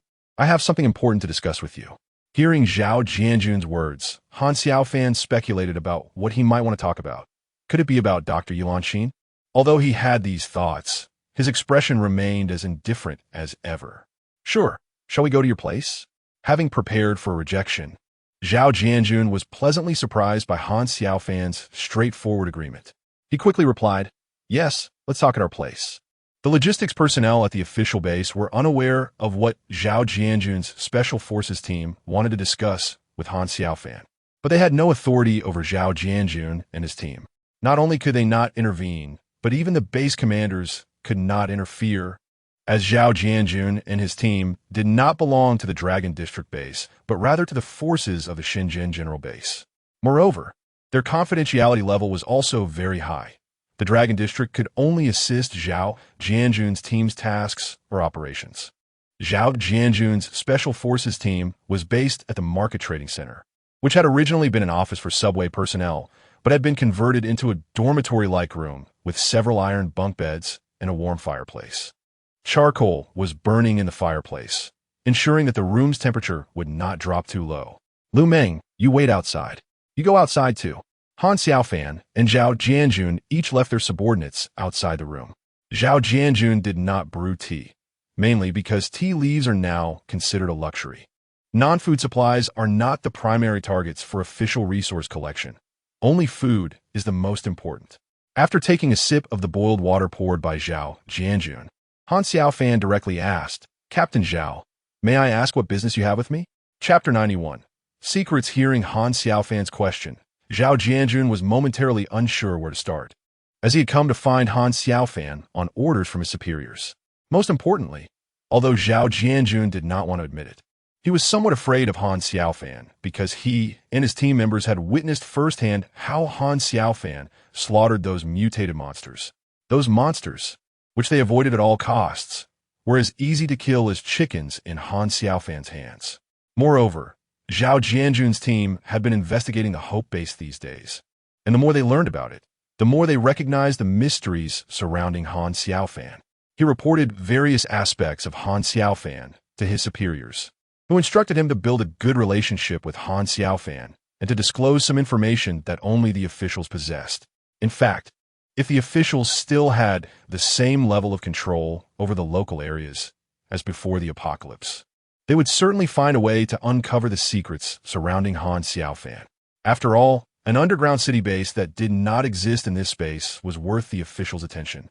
Not to mention that Han Xiaofan had become so powerful in just a few short days. Unfortunately, the largest official base in the Deep City, the F District base, could not spare most of its forces to the Dragon District. The forces in the Dragon District alone could not threaten the Hope base. Therefore, building a good relationship with Han Xiaofan was the only option for the officials. Another reason was that Yi Lanxin was very likely inside the Hope base. It is worth noting that Yi Lanxin is a national treasure-level scientist in Huagua, and her importance is self-evident. For her safety, the Deep City officials dared not take overly harsh measures against Han Xiaofan. After all, although the Beijing base had weakened its control over local official bases, it did not mean that the capital could not deal with them. It just came at a high cost. The capital controls all of Huagua's major weapons. Even if satellite guidance cannot be used now and the harsh external environment is unsuitable for aircraft to take off, there are still many other ways to launch major attacks. Yes, Leader Han, I am here on orders from my superiors to discuss some important matters with you, and I hope you can listen carefully. Hearing Zhao Jianjun's serious words, Han Xiaofan's indifferent expression became slightly more serious, and he adopted an attentive demeanor. Seeing Han Xiaofan become serious made Zhao Jianjun feel a bit more at ease. As for why Han Xiaofan was so indifferent, he knew it was simply his personality and not a sign of disrespect. He continued, Leader Han should know that the P virus is an ancient virus. But I don't know if you are aware that a brand new gas has emerged on our blue star, which is similar in effect to the spiritual energy in fantasy novels. Han Xiaofan found it unsurprising that the officials could discover spiritual energy so quickly. Rather, it would be strange if the Huagua officials did not find it, especially since even after losing a significant portion of its population, resources, and territory, the officials still held power that private bases or factions could not compare to.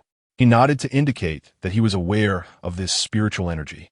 Seeing Han Xiaofan nod, Zhao Jianjun was not surprised. With a national treasure-level scientist like Yi Lanxin present, it would be strange if the Hope base did not discover it. Of course, he was unaware that Han Xiaofan might be the first human to discover this spiritual energy on the entire blue star. Zhao Jianjun went on to share many secret pieces of information that only major countries would know about on Blue Star. Of course, if time passed, the surviving humans on Blue Star would eventually learn about these things, but that would take a long time. Now, through Zhao Jianjun relaying the information from the officials, Han Xiaofan could learn many secrets that were difficult for individuals to know in advance. From their names, one could tell their characteristics. The long-haired monster is tall and slender, incredibly fast with agile attributes. Its long limbs and sharp claws can easily cut through human flesh. Ordinary people encountering such monsters have almost no chance of survival unless they can escape into a narrow space inside a house. In an open environment, it is a certain death. The second type, the alien monster, has a physique similar to the long-haired monster, preferring to run on all fours. Its speed and strength are balanced, with terrifying jumping ability, capable of easily jumping 10 stories high. Its mouth and teeth resemble those of a crocodile, with an astonishing bite force. Its tongue can launch attacks, reaching a length of 2 meters.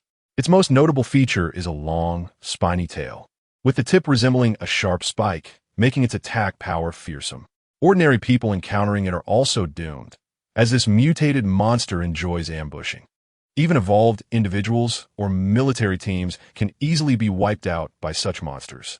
The third type is the giant monster, which is tall, with the highest reaching up to 5 meters. They possess immense strength, but are relatively slow and less agile. However, they can easily lift and throw objects weighing over 10 tons. When encountering such monsters, one must run for their life and not attempt to fight. Only heavy weapons can kill them. The last type is the monkey monster, resembling a chimpanzee but with very dense fur. They can reproduce and are the most numerous. Their physical strength and speed are superior to ordinary people but weaker than evolved individuals. However, the monkey monster's intelligence is comparable to that of a human child, and they exhibit a pack behavior with a powerful leader, usually an evolved monkey monster. Other mutated animals exhibit significant ancestral traits, some even evolving to resemble mythical creatures, with the most terrifying mutated marine creatures found in the ocean. The plants that survive on Blue Star possess unique evolutionary abilities, with some growing up to hundreds of meters tall. The most terrifying tree on Blue Star is found in the Amazon rainforest, towering at 3,000 meters, known to humans as the World Tree. Most small and medium-sized countries on Blue Star can be considered extinct, with only the 5 permanent members of the United Nations maintaining relatively intact administrative and military systems. Other major powers, even if they still have some officials left, are mostly in a state of fragmentation. Huagua is relatively better off. Private bases or factions have not yet grown to the point of challenging official authority. However, this situation is bound to change significantly over time due to the existence of human-evolved individuals. Currently, these evolved individuals are not yet so powerful, and their perceptibility compared to ordinary people is not that significant. But anyone who is not foolish knows that in the future, the ones in power will undoubtedly be the evolved individuals, and a conflict between ordinary rulers and evolved individuals is inevitable. The officials are naturally aware of this situation, but they're also powerless to change it. They cannot force all evolved individuals to join official organizations, or else they might plunge into chaos. Hearing Zhao Jianjun's words, Han Xiaofan showed no signs of surprise on his face.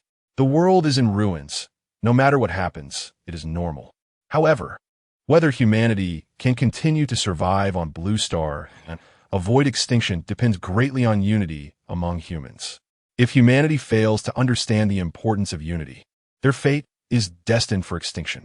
Chapter 92 Request. After listening to the secret information shared by Zhao Jianjun, Han Xiaofan showed a thoughtful expression on his face. He was considering that the other party must have some ulterior motive for revealing this information. However, apart from the mysterious crystal he had already fused with, the only thing he had left was the underground city base. Did the authorities want to seize his underground city base? Since the underground city base was already bound to him, Han Xiaofan naturally wasn't worried about the authorities taking it away, nor was there anyone who could snatch the underground city base from him. Han Xiaofan asked Zhao Jianjun straightforwardly, "You shared so much important information with me. There must be something you wanted to do, right?" Zhao Jianjun felt a good impression of Han Xiaofan's frankness. As a soldier, he preferred straightforward people. So he didn't beat around the bush and directly said, "Well, I wouldn't say it's a request. It's just that the higher-ups hope you can save more survivors when conditions allow." Yes, that's what they think. "First, I need to apologize to you." At this point, Zhao Jianjun looked a bit embarrassed. He shared what his team had discovered about the Hope Base over the past few days and mentioned that he had reported all the findings to the higher-ups, who then informed him what to do. "Oh, I see." Han Xiaofan knew it. In fact, he didn't find it strange at all. The unusual situation at the underground base could easily be discovered, and he couldn't keep it a secret for a lifetime. "You must have more requests than this. Is there anything else you need me to do? If I can do it, I will." Zhao Jianjun stared into Han Xiaofan's eyes and asked, "Leader Han, Doctor, you should be at the Hope Base, right?" Although it was phrased as a question, the tone carried a sense of certainty. After a brief silence, Han Xiaofan thought to himself that admitting it wasn't a problem. The authorities should be too preoccupied to mobilize too many forces against him, and he believed that with his current strength, he could easily stand up to the authorities. Unlike at the beginning of the apocalypse, when others might have only grown slightly stronger in a matter of days, he had significantly improved during those same days. That's right, not only is Dr. Yilankin in my base, but Captain Ouyang Mei is also here. They're both doing well, so you don't need to worry about them. Doctor, you can continue her research work." Finally hearing the exact news about the mission objective, Zhao Jianjun felt a sigh of relief. They had already speculated that Yi Lankin and Ouyang Mei were likely rescued by Han Xiaofan and were at the Hope Base, and it turned out to be true. A smile appeared on Zhao Jianjun's face as he said, "That's good. Thank you, Leader Han, for saving them. Since they're doing well at your base, please take care of them, especially Dr. Yi. I can only say this. She is a national treasure-level scientist secretly cultivated by our country. I hope you treat her well and also utilize her abilities to research the situation of the apocalypse further." If there are any results, the higher-ups hope you can inform them so that the authorities can notify the survivors nationwide. Okay? Of course, that's not a problem. Dr. Yi is currently researching genetic potions. If she develops them, I can make a copy of the data for you. Although he said that, Han Xiaofan knew that the data wouldn't be free. He wanted to use the information on genetic potions to exchange for some important supplies from the authorities. Thank you. You can rest assured. The higher-ups will not ask for your data for free. They will definitely exchange supplies with you. Upon hearing that Dr. Yi was researching genetic potions, Zhao Jianjun's eyes lit up. This was precisely the result the authorities wanted to see. After all, the reason they were so eager to send people to search for Dr. Yi was to have Yi Lankin research genetic potions, as she was a national treasure-level expert in this area. Now that she could conduct research at the Hope Base, as long as they could achieve the same goal, it would be fine. The two continued to chat about various topics. In the end, Zhao Jianjun informed Han Xiaofan that marine mutated creatures evolved much faster than land creatures. He didn't know if it was because marine life was more diverse than land life. Additionally, if humans gathered in large numbers, they could easily attract waves of mutated monsters. Currently, the F District base had over 1 million people, and its leaders were worried about provoking a wave of marine mutated creatures, especially since the F District was too close to the ocean. Han Xiaofan noted Zhao Jianjun's concerns, but felt reassured that the Long District was still a bit far from the ocean, about 50 kilometers away, so there wasn't a need to worry too much. The neighboring Peng District did have an official base with over 10,000 survivors and various private bases. If marine mutated creatures did attack humanity, the people there might flee towards the Long District, as it was the closest area and the underground metro connected the two districts. So those survivors had no reason not to escape to the Long District. In fact, Zhao Jianjun wanted to directly invite Han Xiaofan to the F District. He had seen Han Xiaofan slaughter those mutated monsters and believed that with his strength, he could clear out the threats around the F District, preventing the base from being overwhelmed. However, Zhao Jianjun knew that Han Xiaofan would likely refuse such an invitation. He was an official and had no obligation to obey official orders. If he brought it up, their relationship could easily become awkward, which would be counterproductive. When the guards outside saw their leader come out, they immediately greeted him respectfully. "Leader, hello." In the villa area and nearby, snow needed to be cleared daily. Otherwise, the thick accumulation could bury the entire villa area, making it difficult for people in the base to come and go. However, Han Xiaofan also understood that if the blizzards continued, they wouldn't be able to send ordinary people out to clear the snow, as it would be easy for them to freeze to death. He wasn't worried about this situation, as the Hope Base had 2 evolvers who could control earth elements. Once they became stronger, the 2 of them could easily clear the snow from the villa area and surrounding areas. Chapter 93. Surprise attack in a small hillside in the F District. There was a relatively large villa. The villa was 3 stories tall and built quite luxuriously. But in this apocalyptic world, the villa was as silent as a grave, with no lights visible. However, this was only the surface appearance. Underground, there was a hidden world. A subterranean base, approximately the same size as the villa and also 3 stories tall, was constructed beneath it. The first floor of the underground base was where the Liu family lived. It had not only 5 bedrooms, but also 2 living rooms, a kitchen, a small movie theater, a recreational lounge, and a bar, making it comfortable for the Liu family and providing them with mental enjoyment. The second floor served as a warehouse, storing enough food for the Liu family for 10 years, including various canned goods and compressed biscuits. The third floor housed the central energy supply system of the Liu family's underground base, featuring a state-of-the-art diesel-gasoline hybrid power generation system, with large amounts of diesel and gasoline stored, as well as a geothermal system. Finally, there was approximately 100 square meters of arable land where they could grow some vegetables. Although they had stocked up on many vitamin tablets, being able to eat fresh vegetables would surely be better, and they could also trade surplus produce with other survivors or the authorities. One could say that as long as nothing went wrong, the Liu family of 5 could comfortably survive in this underground base for about 10 years. The Liu family's luck was also quite good. None of them had been infected by the P virus. And Liu Sanshur was an evolver with the ability to control water elements. Because he was an evolver, Lu Sanshur needed to consume a certain amount of crystal cores daily, understanding that in the apocalypse, strength was paramount.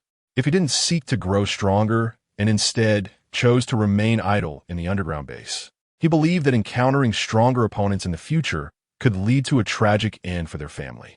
For the safety of his family and to gather some useful and timely intelligence, Lu Sanshur would leave the underground base every day to hunt weaker, mutated monsters on the surface, simultaneously taking some supplies to the official base's trading center to exchange for goods and gather information.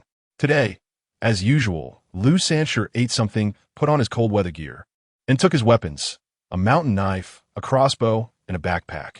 After dressing up, he bid farewell to his family, opened a steel door that was 1 meter thick, went outside, and closed the door behind him. Outside was a slanted passageway equipped with monitors that Lu Sanshur had installed himself. He followed the passage to the end, which was a wall.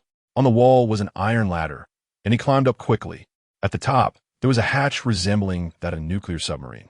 After twisting the hatch open, he crawled out, closing the hatch behind him. The sound of locking it echoed inside. This hatch required a specially made key to open, and once locked from the inside, it couldn't be opened from the outside even if someone had the key, due to the presence of evolved beings. Lu Sanshur did not wear the infrared night vision goggles hanging around his neck. He only used them as a prop to confuse survivors he might encounter. In this apocalyptic world, humans had to guard against not only mutated monsters, but also their own kind.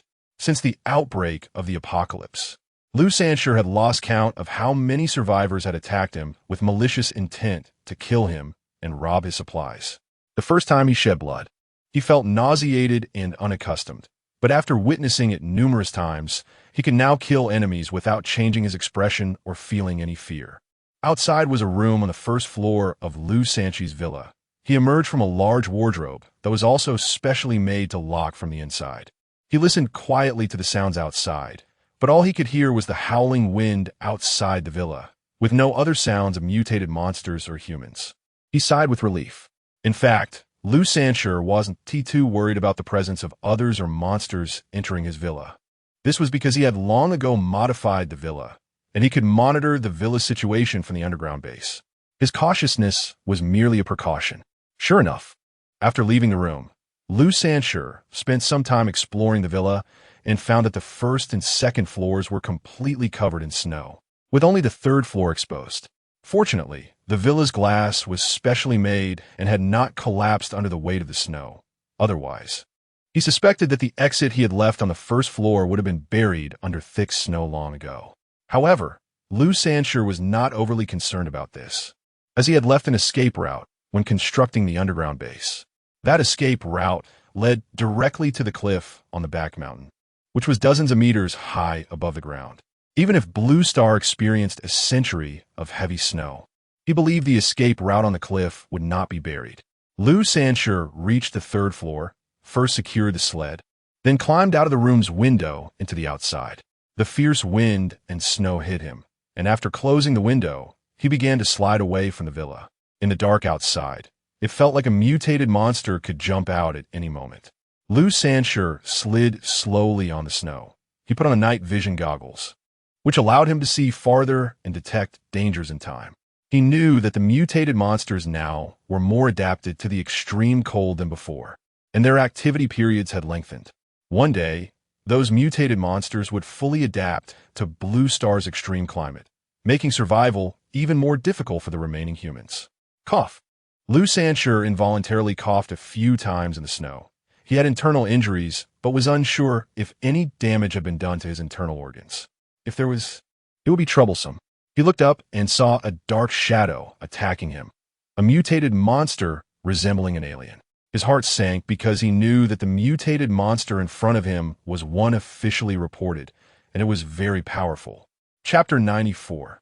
Kill with a protruding skull, drooling mouth, and blood-red eyes revealing a bloodthirsty nature. Its limbs were on the ground, and its front claws were as sharp as blades. The most eye-catching feature was its long, barbed tail, a monster evolved for killing. Now, Lu Sanshur was being targeted by such a creature. The route he had chosen was supposed to be relatively safe, encountering only ordinary ape-like monsters at most, not expecting his first encounter to be with this creature, which ranked among the top 3 in killing attributes among mutated monsters. Damn it, I can't give up, Liu Sancher encouraged himself, knowing that if he gave up, his chances of survival would dwindle. Although injured, Liu Sancher was not defenseless. He just didn't know if there were any hidden aliens lurking nearby. After all, official reports indicated that this type of alien had considerable intelligence. The alien monster couldn't hold back and charged at him, its limbs running fast on the snow, resembling a blur. Liu Sancher felt that his speed was far inferior to the creature's. No wonder the official advice was to escape into buildings when encountering such aliens. In tight spaces, he might have a chance to kill it. However, this could also mean running into other mutated monsters hiding inside the building. Liu Sancher chose to fight. He had carefully aimed the crossbow at the alien monster, and fortunately, it was coming straight at him. Whoosh! The crossbow bolt accurately hit the alien monster's mouth, piercing its throat. This might have been the first time the alien monster encountered such a weapon, and it struck a vital spot directly. Roar! A painful sound erupted, and the alien monster halted, its front limbs clutching its mouth, seemingly trying to pull out the bolt. But Liu Sancher would not give it that chance. He dropped the crossbow in the snow and leaped forward, covering a few meters to reach the alien monster's side, swinging the mountain knife with all his strength towards its neck, embedding the blade several inches deep. Cutting the neck was a decision based on the official report of the monster's weaknesses, and it was indeed the alien monster's weak point. However, after landing the blow, he immediately jumped back 2 meters. Sure enough, just as Liu Sancher jumped away, the alien monster's barbed tail stabbed toward where he had just been standing. When he saw the tail pierce the snow, he quickly swung the mountain knife toward the tail's base.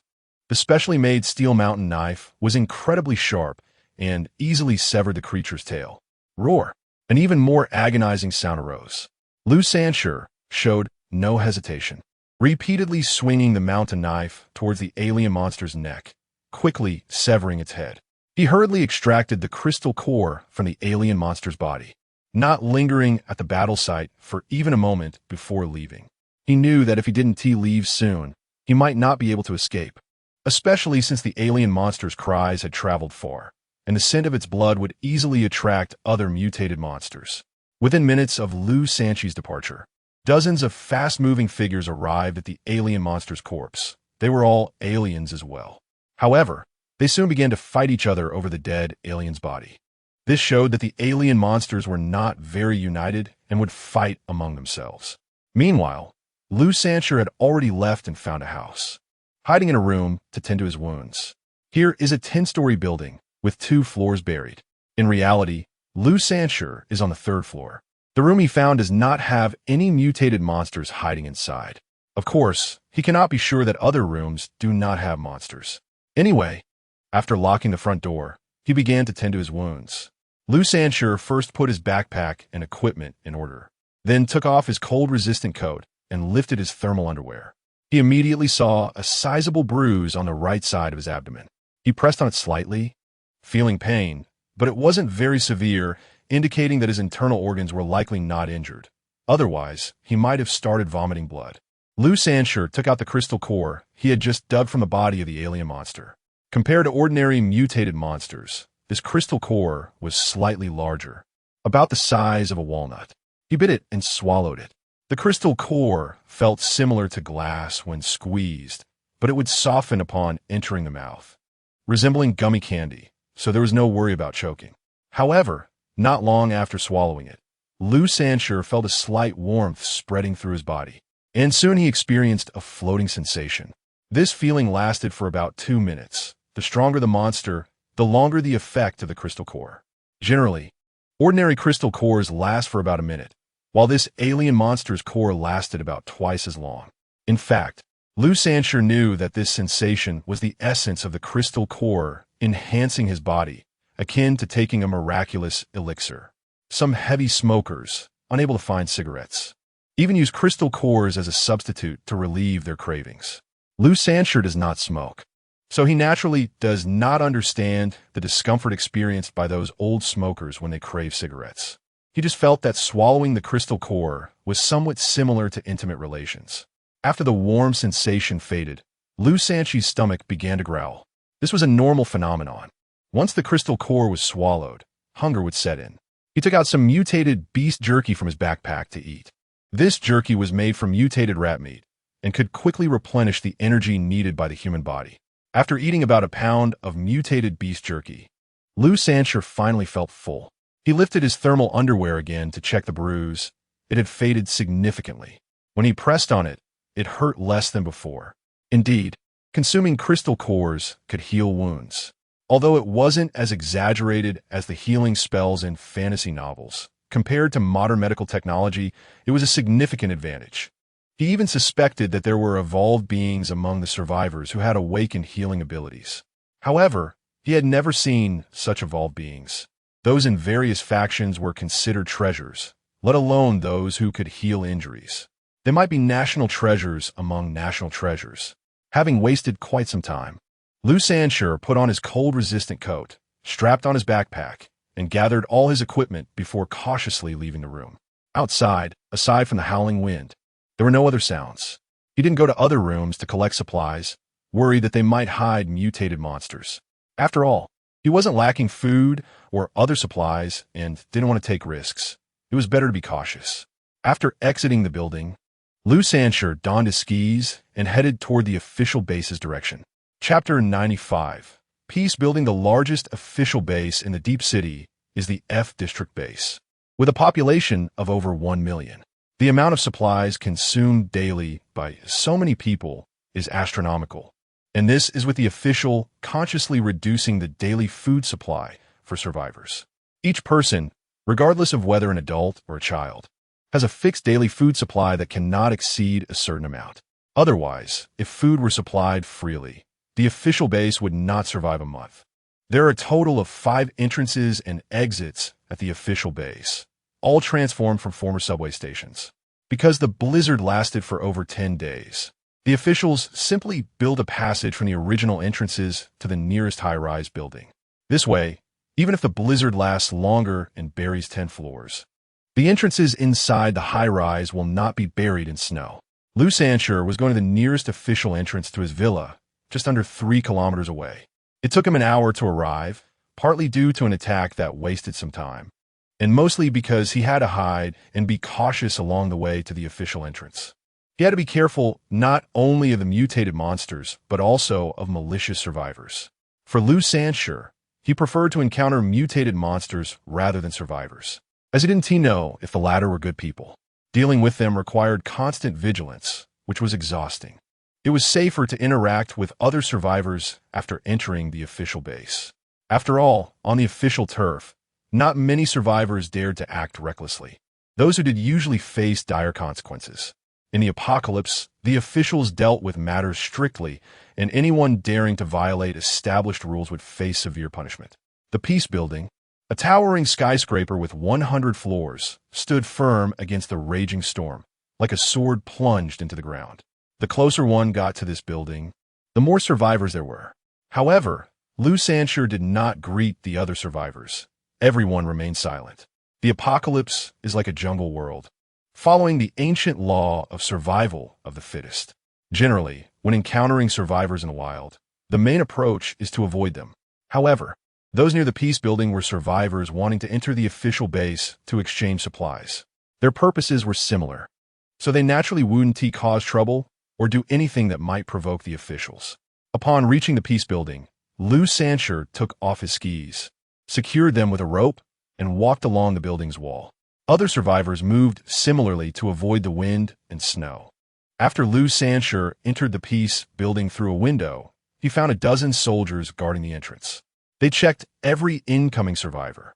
Cold weapons could be brought into the official base, but hot weapons could not. They could be stored in lockers here, guarded by soldiers, ensuring no one would steal them. Anyone daring to do so was either foolish or looking for death. Liu Sancher's crossbow and machete did not need to be stored. Since this was not his first time here, he naturally accepted the soldiers' insistence, registered his information, and received a tag. This tag served as temporary identification for those who were not permanent residents of the official base. Okay, Liu Sancher accepted the soldiers' reminders without issue. He came to the base to exchange items and gather the latest news. Last time, he had arranged with another survivor to exchange medicine for their crystal core. With the amount of medicine he had stored, his family could use it for 100 years, so he was willing to trade some for other supplies. Medicine was also a precious resource in the apocalypse, as finding doctors to treat illnesses was very difficult. Even within the official base, there was a shortage of medicine. The entrance and exit of the official base were on the 20th floor of the Peace Building, not in the lobby on the first floor. This was also to prevent the blizzard from continuing indefinitely and to avoid the entrance being buried. The passage could only extend to higher floors in another 10 days. The entrance might be on the 40th floor instead of the 20th. However, Liu Sanshur believed that no matter how much the snowstorm raged on, it would not be able to bury all the buildings on the entire blue star, as the snow would gradually turn into ice layers the deeper it went. Walking up from one side of the fire escape, there was light in the stairwell, allowing for a clear view of the stairs. The corridor was not only occupied by Liu Sanshur, but also by more than a dozen other survivors, all of whom appeared very quiet. Most were alone, while a few were in teams. Here, there was no need for everyone to be wary of other strangers. It was just that they were accustomed to dealing less with unfamiliar faces, hence their quiet demeanor.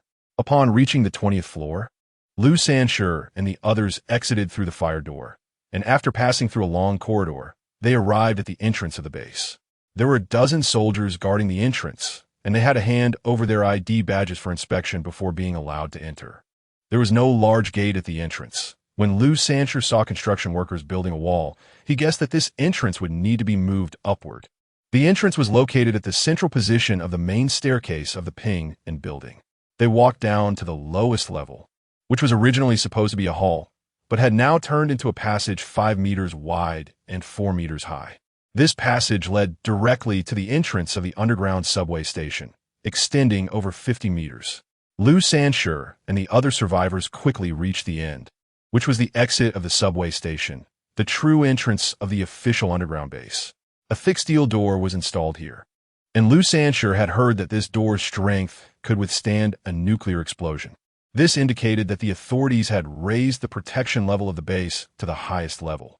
After all, the official base in the entire Shin City housed over 1 million people. If the entire F district base were to be breached by those mutated monsters, it would mean that all official bases in Shun City would lose their central hub.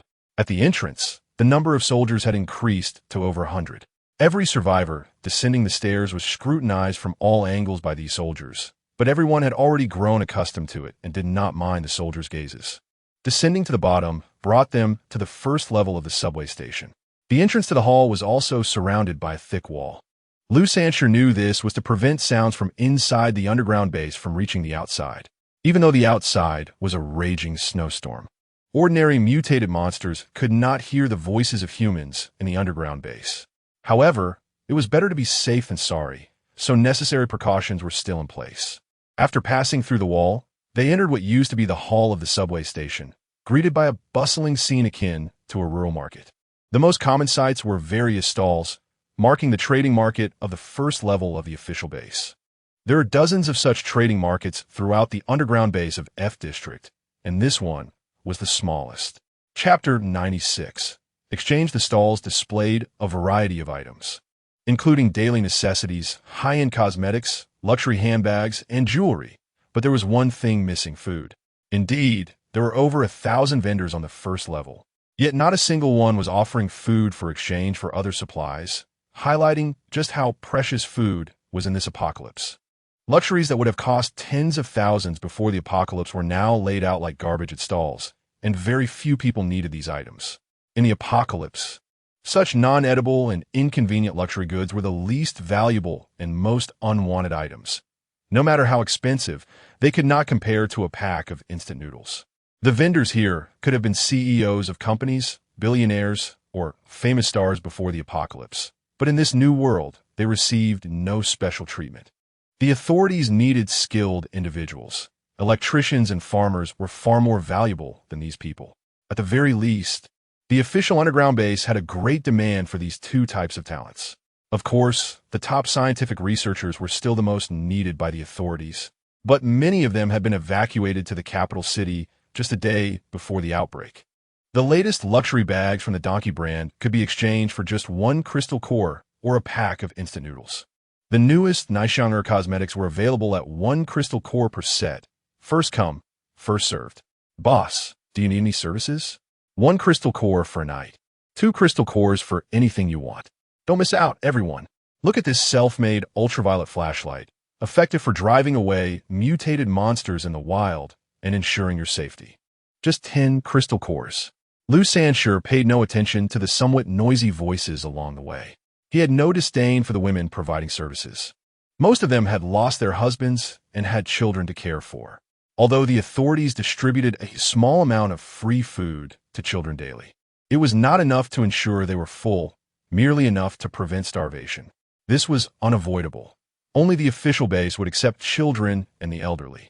As a result, there were over 300,000 elderly and children in the entire F district base, most of whom could not work, placing a heavy burden on the official base. However, it was impossible for the authorities to abandon these elderly and children. There had been suggestions to discard the weak and sick. But if the official base were to do that, it could potentially collapse. This was no joke. The temperature inside the underground base was much higher than that above ground. Outside it was around -70 degrees, while inside it was only slightly below -20 degrees, which was bearable for most ordinary people. Lu Sanshur did not stay long on the first level. He moved on to the second level, which was significantly larger than the first. In fact, the waiting areas of the subway station were only a small part of the underground base. Most of it consisted of tunnels connected by the authorities and specially excavated spaces that linked to the majority of the underground parking lots in F District. This was necessary to accommodate more than 1 million survivors. Relying solely on a few subway stations would not be enough to house such a large population. Moreover, the authorities had also established several factories, breeding farms, and agricultural fields. They could not depend entirely on the military or exploration teams to gather supplies from the surface. Going to the surface not only meant facing extreme cold, but also the endless onslaught of mutated monsters. In just over a dozen days, the military had lost nearly half of its strength, suffering heavy losses that the authorities could no longer afford. The official base recruited a group of civilians to supplement the military, but due to a lack of adequate training, these individuals were like ducks forced to fly, far inferior to real soldiers. Fortunately, the authorities had recruited dozens of evolvers and formed them into a team, which was considered the biggest trump card in the hands of the officials. When Lu Sanshur arrived at the second level, he vaguely heard some gunfire. He knew that the official military was clearing the underground mutated beasts, such as mutated rats and cockroaches. These mutated beasts were easily attracted by the presence of over 1 million people gathered in the underground base. Indeed, when a large number of survivors congregated, they were at a higher risk of being attacked by mutated monsters. Lu Sanshur had heard that these mutated monsters had evolved strong sensory abilities, and when the human population increased, their life magnetic field would significantly amplify. Particularly the life magnetic field of over 1 million people was like a bright bulb in the dark, attracting those mutated beasts. Every day, the military has to clear out these mutated beasts attracted by the underground bases, and sometimes there are even small-scale beast tides. This is the most important reason why Lu Sanshur prefers to stay in his own underground base. In his view, the official underground bases are not nearly as comfortable as his private one, and the level of threat is much higher than in his private base. Lu Sanshur went directly to the 4th level, where he had arranged to meet someone. After winding through several turns, he arrived at a relatively short passage. He walked in, where only a few vendors were setting up stalls and a few women were trying to attract business. When they saw him enter, their faces lit up with excitement. But they were disappointed that Lu Sanshur ignored them and walked to a corner at the end of the passage, which led to a residential area of the underground base. After walking a few dozen meters, he reached another fork in the road. He turned into the right passage, and after less than 10 meters, he encountered another fork, where there were hardly any people around. When he reached the end of a passage, he found a person dressed in thick black clothing, wearing something resembling a motorcycle helmet.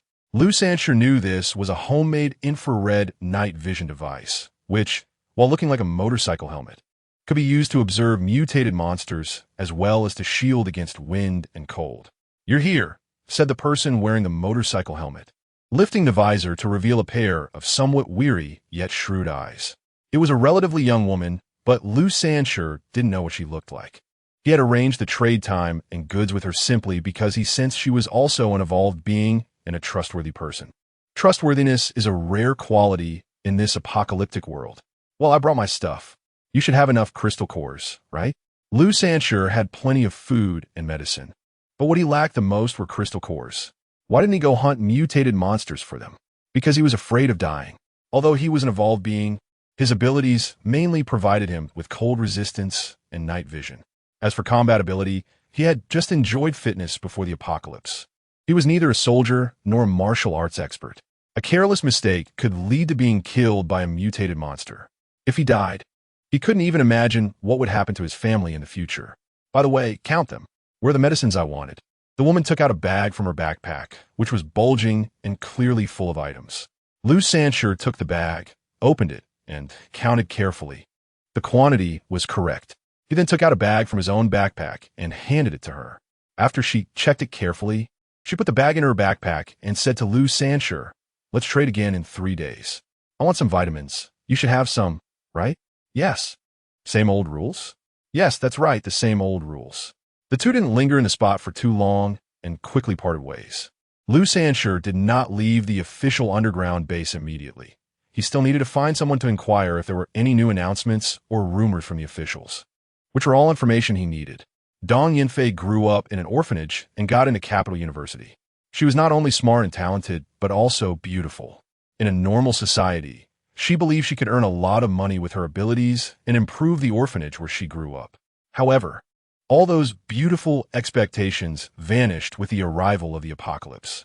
Nevertheless, Dong Yinfei felt fortunate that when the apocalypse broke out, she happened to be in an orphanage and became an evolved being, awakening the ability to control metal. This allowed her to lead 13 orphans and a girl who volunteered as a caregiver to survive. Dong Yinfei did not stay at the official base. She came to exchange medicines with Lu Sanshur. As for food, the orphanage had plenty, and she had been hunting mutated rats and other mutated beasts for days, stockpiling a lot of mutated meat. The current food stock could easily last 15 people for a month. As Dong Yinfei was lost in thought while walking, a few people in a certain part of the passage noticed her, and their eyes brightened. They exchanged glances, and soon a young man approached her from the opposite direction. Although Dong Yinfei was preoccupied with her thoughts, her perception as an evolved being was much stronger than that of ordinary people, a result of the enhancements to her body. With a light step, she dodged the man who intentionally bumped into her. She glanced at him and felt a sense of familiarity. He was likely the man who had appeared before her during her previous trades with Lu Sanshur at the official base. Sure enough, her private transactions with Lu Sanshur had caught the attention of someone. The official base had a population of over 1 million, so there were all kinds of people. Some worked hard for the official base to earn food, while others formed adventure teams to gather supplies or hunt mutated monsters. However, some people formed small teams with the idea of getting something for nothing. These small teams did not work for the official base and did not go out on adventures. Their main activities consisted of bullying the weak and robbing the vulnerable. Such people were undoubtedly undeserving of life, but unfortunately, the number of law enforcement officers available to maintain order in the base was too small. Even if the authorities knew about these dark sides, they lacked the energy to address them. As long as those small teams did not cause deaths and did not go too far, the officials would not pay much attention. The man who almost fell became furious and shouted at Dong Yinfei, "Damn it! Are you looking for death? Do you know this area is controlled by us? You trade supplies with others without giving us a cut." With the man's shout, several men came running over. Although Dong Yinfei was not afraid of these ordinary people, as none of them were evolved beings, she did not want to have a confrontation with them in the official base. As an evolved being, she needed to keep a low profile. Although the official base did not mandate that all evolved beings join the official teams, Dong Yinfei never overestimated human nature, especially in such a special era as the apocalypse. She would never entrust her fate to others. She carried the lives of 14 people on her shoulders. Quickening her pace, Dong Yinfei outmaneuvered the men surrounding her and managed to escape before they could close in.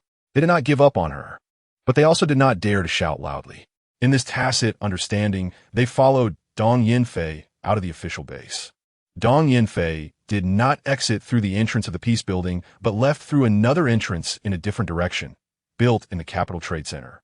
Survivors could leave the base simply by returning their passes to the soldiers guarding the entrance. The soldiers at the entrance did not check the supplies of the survivors leaving the base. They only checked upon entry. After all, some survivors might trade supplies inside the base, and as long as the traded supplies were permitted by the official base, they did not need to be checked upon leaving. Otherwise, very few survivors would come to the official base, mainly because those leaving were worried about the safety of their supplies. There have been instances where supplies traded by survivors were intercepted by the guards. The few men who followed Dong Yinfei didn't concern her much. Of course, she wouldn't cause trouble near the official base entrance, as the official guards were heavily stationed in that area. If she dared to act here, she might be shot dead by a sniper from one of the nearby buildings. This was no joke. There had been survivors who were robbed near the entrance, and their fate was always death. The 6 men who followed Dong Yinfei were all wearing thick winter coats, snow boots, and carrying cold weapons. They didn't hide their intentions at all. They planned to follow her, and, once they were away from the China World Trade Center, they would kill her and rob her of all her valuable supplies. This wasn't their first time doing such a thing. They were quite experienced. As for whether Dong Yinfei was an evolved one, they speculated that she couldn't be. Otherwise, she wouldn't have retreated during their probing at the base. After all, evolved ones had privileges at the official base, which everyone knew but didn't speak about. Ordinary people dared to provoke evolved ones, and the authorities would definitely side with the evolved ones. Only if an evolved one did something truly heinous would the authorities intervene. Looking for death. She quickened her pace to leave the vicinity of the China World Trade Center, which was also what Dong Yinfei wanted to do. She aimed to eliminate the men behind her not far ahead. Otherwise, if she killed them too far away, their blood might attract the attention of mutated monsters, and that would cause her a lot of trouble. Chapter 98. The Orphanage. Weren't you running quite happily just now? Why have you stopped? Break her limbs, then we'll have our fun. That's right, we can't see her figure or appearance, but as long as she is a woman, that's enough. Exactly. It's not satisfying to play with those women at the base, After leaving the China World Trade Center for several hundred meters out of sight of the building, the men quickened their pace and surrounded Dong Yinfei. Of course, this was because she had deliberately slowed down to let them catch up. Otherwise, with her evolved strength, how could a few ordinary people catch up to her? As they were speaking excitedly, their voices abruptly stopped and fear filled their eyes. They suddenly felt a sharp pain in their necks and were unable to breathe. One of them touched his neck and found a small knife plunged into it. It turned out that at some unknown time, each of them had a small knife stabbed into their necks, one for each, no more, no less. Soon, they felt all their strength leave them, and everything went black. Dong Yinfei, wearing a helmet, had an expressionless face hidden from outsiders, but there were no outsiders here.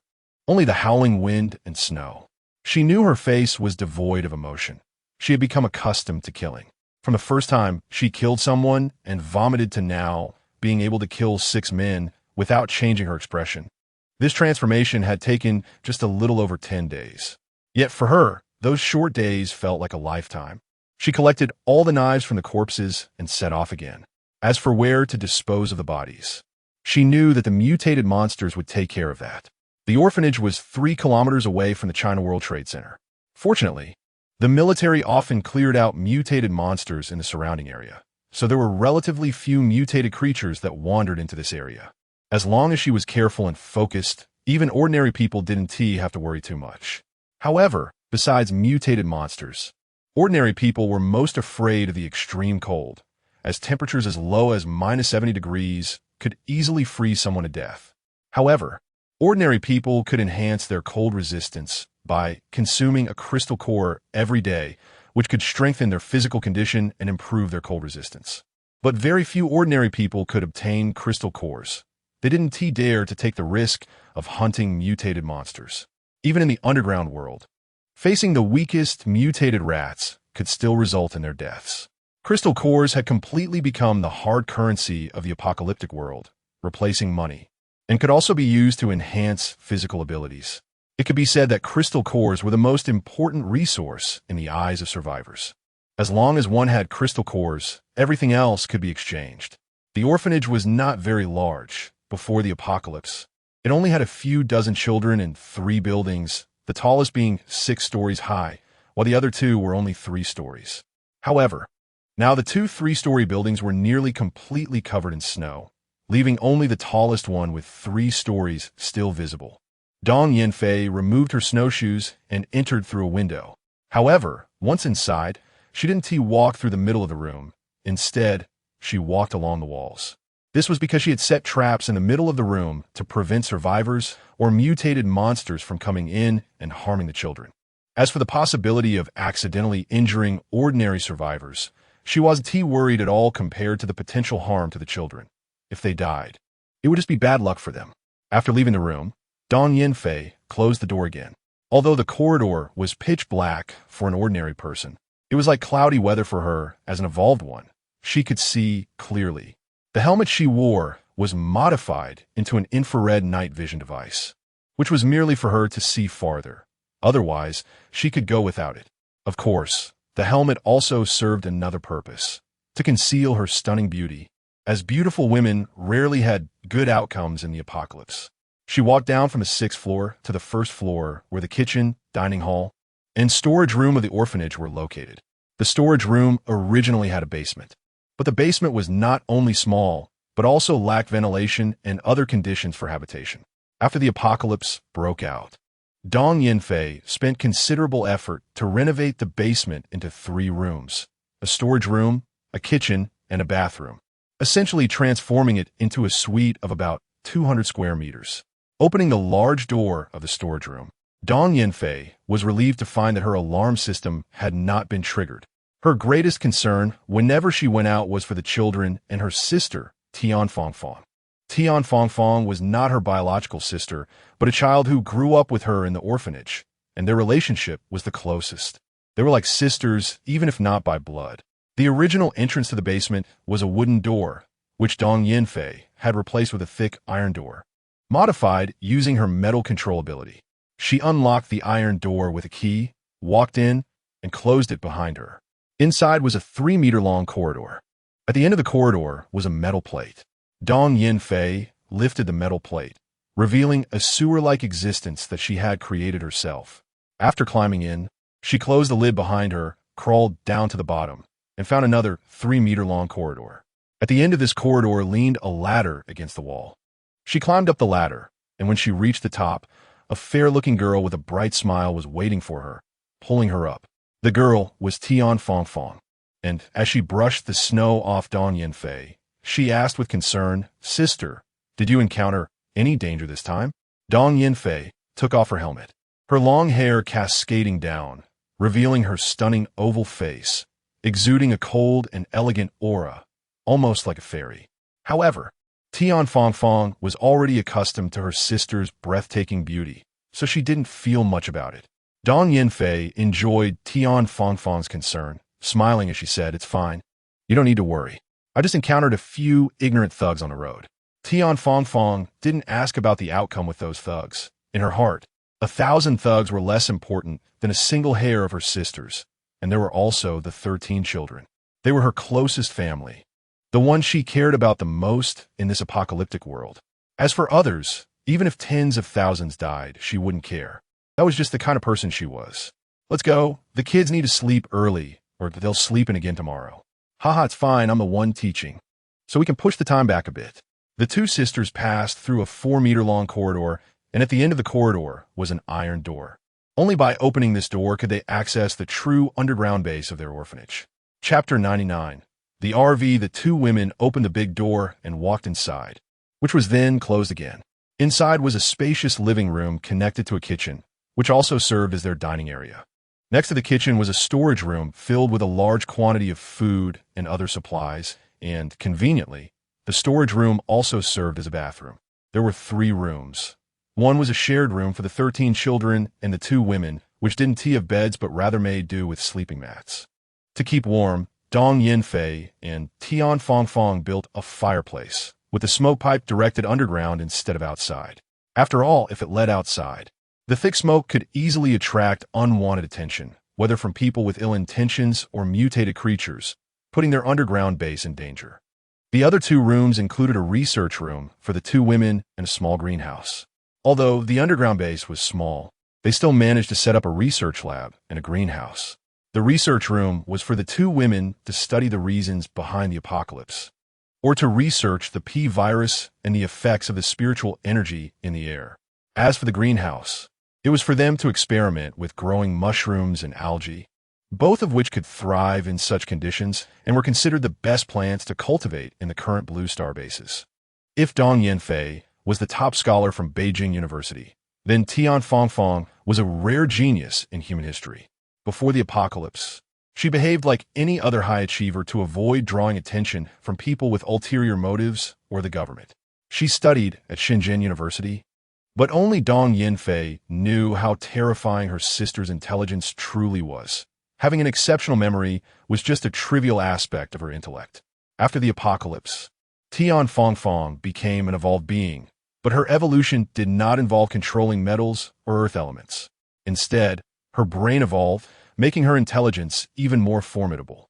Thanks to Tian Fangfang's planning, they were able to build such a hidden and safe base. Dong Yanfei opened one of the room's doors, and the children inside, upon hearing the door open, rushed over to her, chattering excitedly. "Sister, did you encounter any danger? Sister, I missed you. Sister, I want you to sleep with me."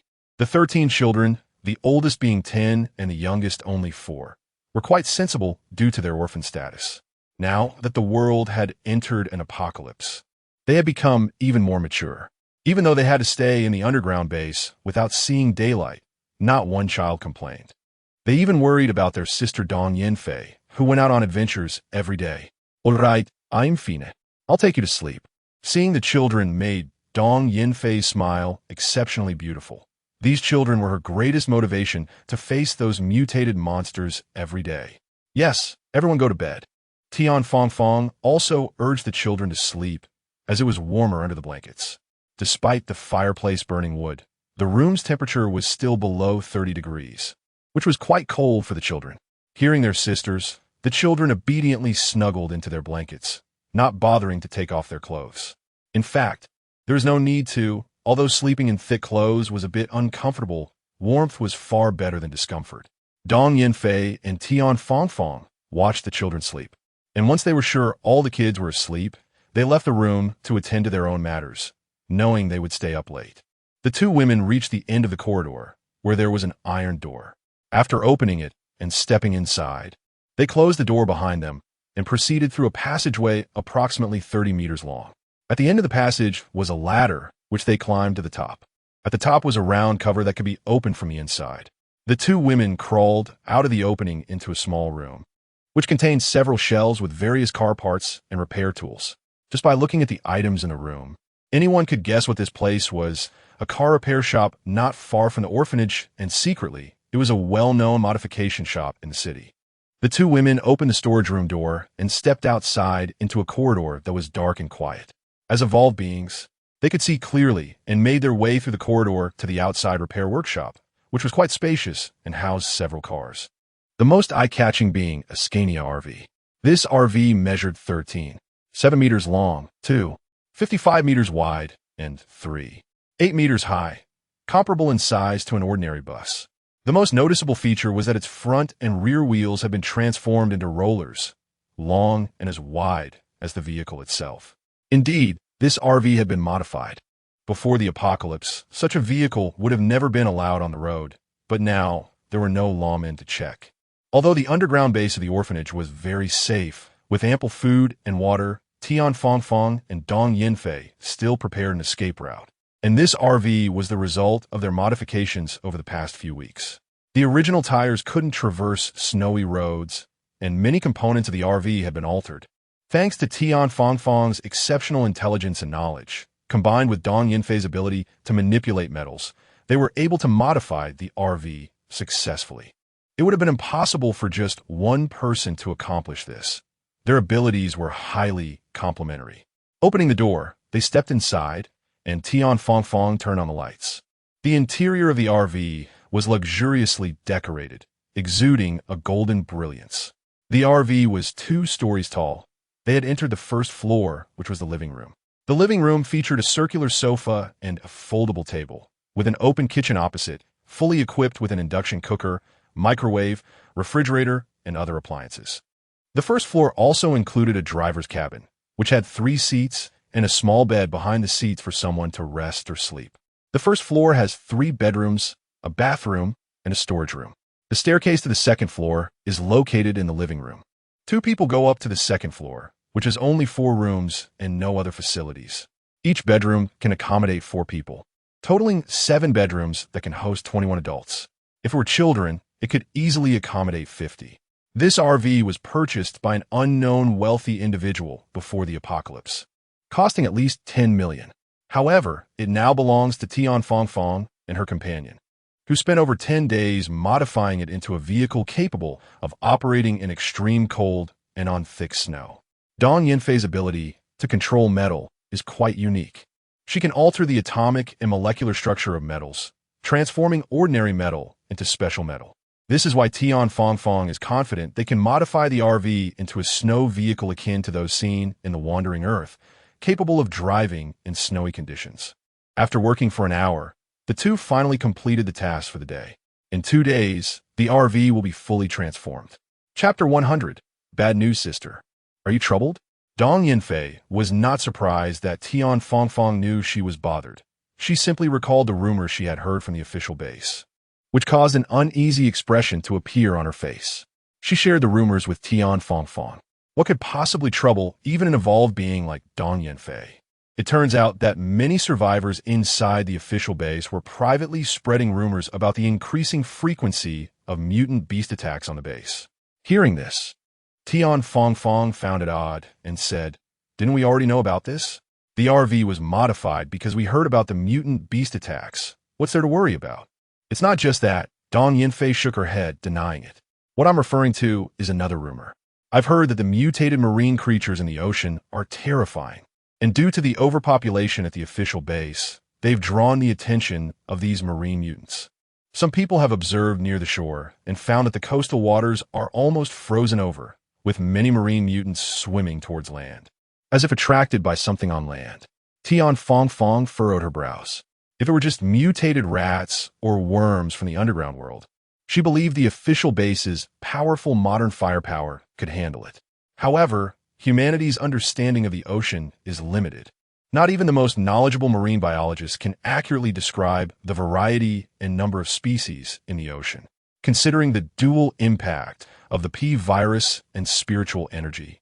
Just thinking about the Cambrian explosion 600 million years ago, which erupted from the ocean, underscores how terrifying marine, mutated creatures can be. They are far beyond those on land. It might really be true. Xiaofan nodded thoughtfully. If this rumor is true, they need to prepare early. Speaking of this apocalyptic outbreak, along with the unexpected dual impact of spiritual energy, all life on Blue Star has been affected, but humans have been the most impacted. Originally the dominant species on Blue Star, humans have nearly fallen to the lowest level since this apocalypse began. Are you worried that those marine, mutated monsters will attack humans from the underground world? Dong Yinfei directly admitted, yes. You should know that there are many creatures in the ocean that can burrow.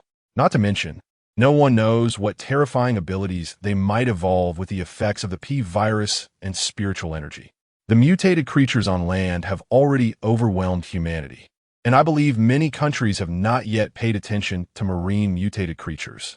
Xiaofan agreed with Dong Yinfei's analysis and said seriously, "It seems we need to hurry up and finish modifying the RV. The modification is fine, but we are really short on diesel. Can we exchange for more diesel at the official base?" Dong Yinfei has always been responsible for resource exchanges and hunting mutated monsters.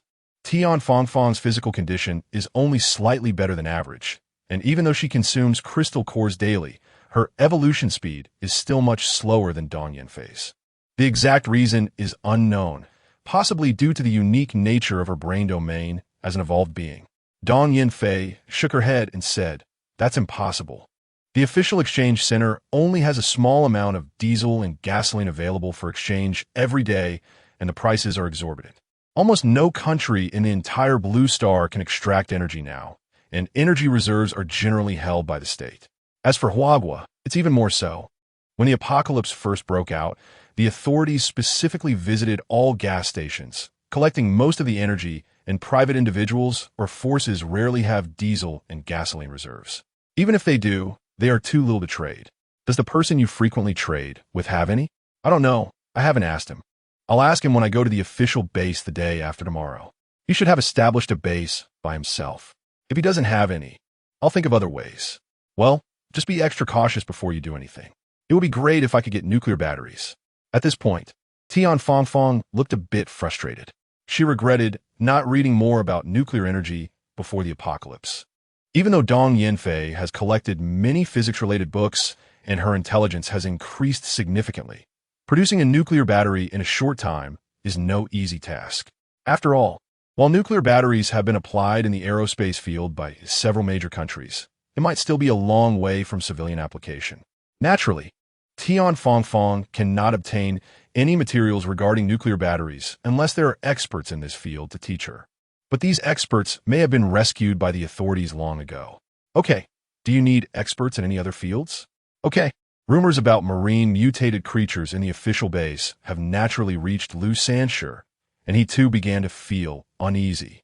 If the offensive and bloodthirsty nature of marine mutated creatures is similar to that of land creatures, then it is indeed possible for a major incident involving marine mutated creatures attacking the official base to occur, especially since the official base is too close to the ocean and has a population of over 1 million, which can attract mutated creatures. This is no joke. Just look at how many underground mutated beasts attack the official base daily to know that such a situation is indeed likely. If marine mutated creatures were to attack the official base, Lu Sanshi does not believe his private base could avoid the assault. His base is too close to the official base, and he worries that a massive wave of marine mutated creatures will burrow underground and attack, making it impossible for the entire F district to avoid such an assault. Wang Mei helped Lu Sanshi remove his gear while anxiously asking, "What's wrong? Is something happening?" Hearing his wife's question, Lu Sanshi knew she must have seen the worry on his face. He quickly smiled and shook his head, saying, "It's nothing. Just thought of a problem, not a big issue. You don't need to worry." The future has not yet happened, and Lu Sanshi is not as worried as his wife. However, he has already made up his mind to go out tomorrow to look for a car suitable for modification into a snow vehicle. Even if he finds one, he will still need to find someone to help with the modifications, and that can only be done at the official base. He will see if he can recruit some experts in car modifications with payment through crystal cores. Chapter 101. Trading Center: The Uniqueness of the Hope Base. Existing in this world, yet not in this world, is based on Dr. Yi Lanxin's speculation that their Hope Base is likely hidden in the interlayer of space. This means that there is actually nothing beneath the Jingle Villa area, allowing the trading center that Hope Base wants to build to be constructed underground in the villa area. As long as they set up an entrance for the trading center near the entrance and exit of the underground city base, it will not only facilitate the movement of the trading center staff, but also make their outings much safer. As there are guards from the base at the entrance and exit of the underground city, Hope Base spent a significant amount of manpower and resources, taking 5 days to build a 500 square meter, 2-story underground trading center. Fortunately, there were 2 evolved individuals with soil control abilities. Otherwise, relying solely on a few hundred workers and a small number of machines, it might have taken 2 months to complete. To ensure the smooth construction of this trading center and to prevent the mutated monsters from being attracted by the hundreds of workers building it, Han Xiaofan did not venture too far to hunt mutated monsters during these 5 days.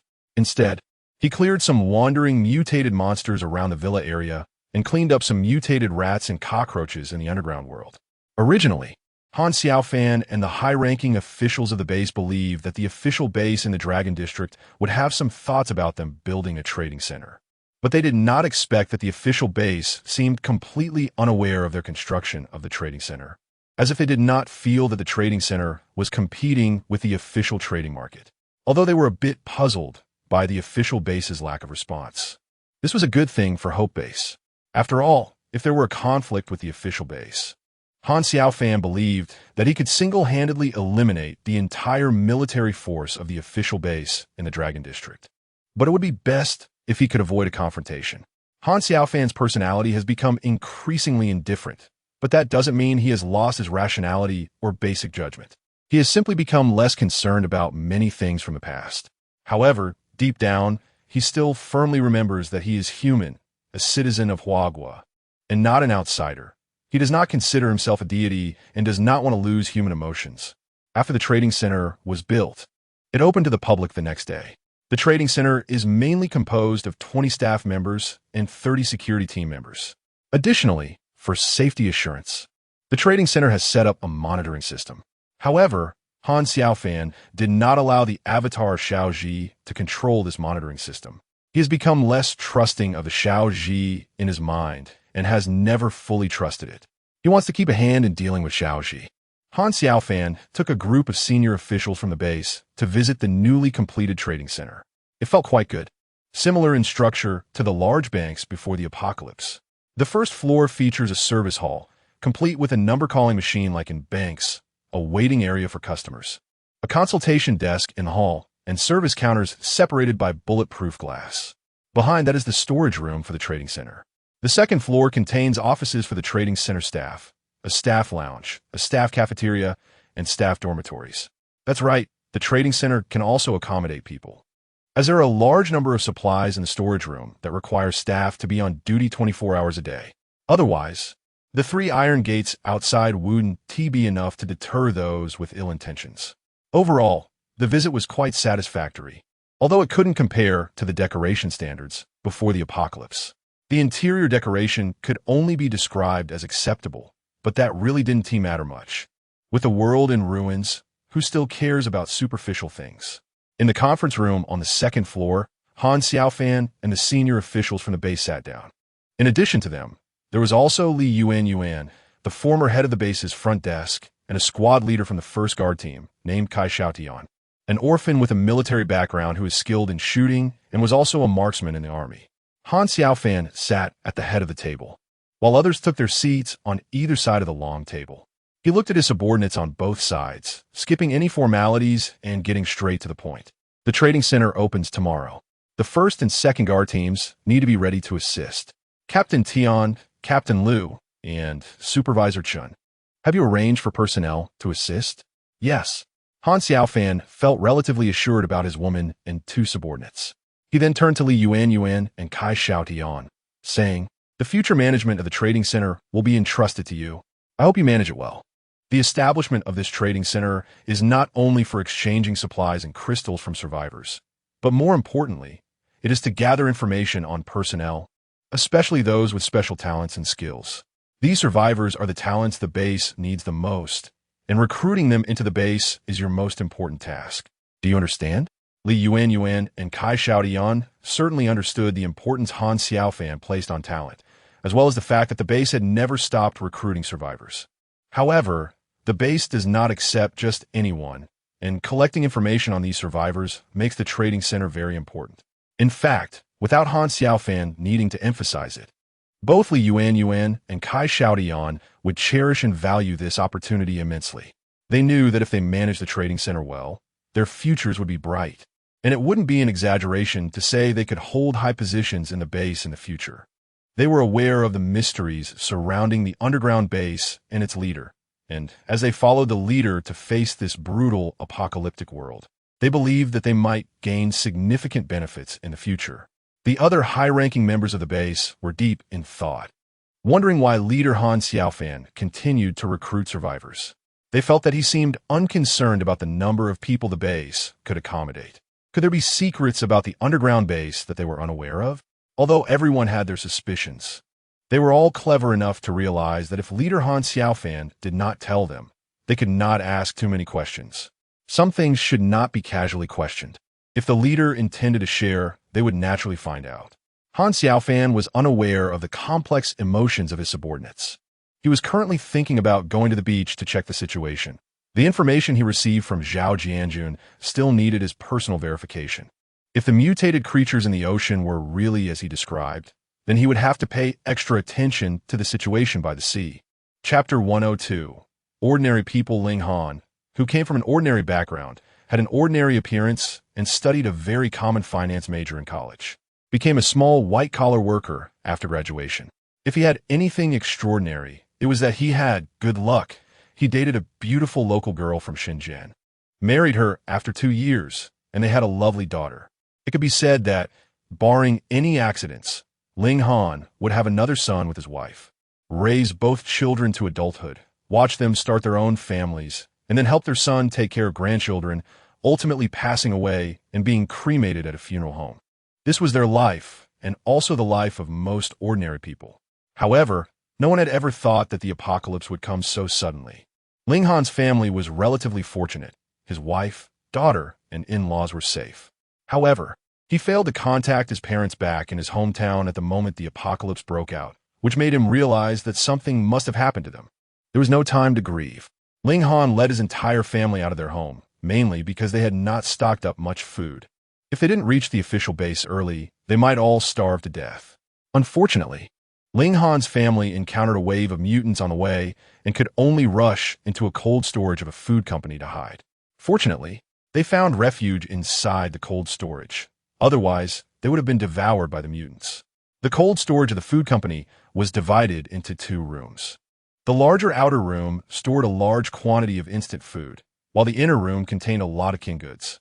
It was precisely because of the food in the cold storage that Ling Han's family was able to live much better than most other survivors in the early days of the apocalypse. The outer door was a thick iron door, and the inner room also had a door, so they were not in much danger hiding inside. However, Ling Han's family naturally knew they couldn't stay hidden forever. Before the extreme cold weather arrived, Ling Han crawled out through the ventilation duct instead of the main door, which was blocked by numerous mutants. He collected winter clothing and materials bit by bit from the outside, relying on the food in the cold storage to survive the most chaotic days of the early apocalypse.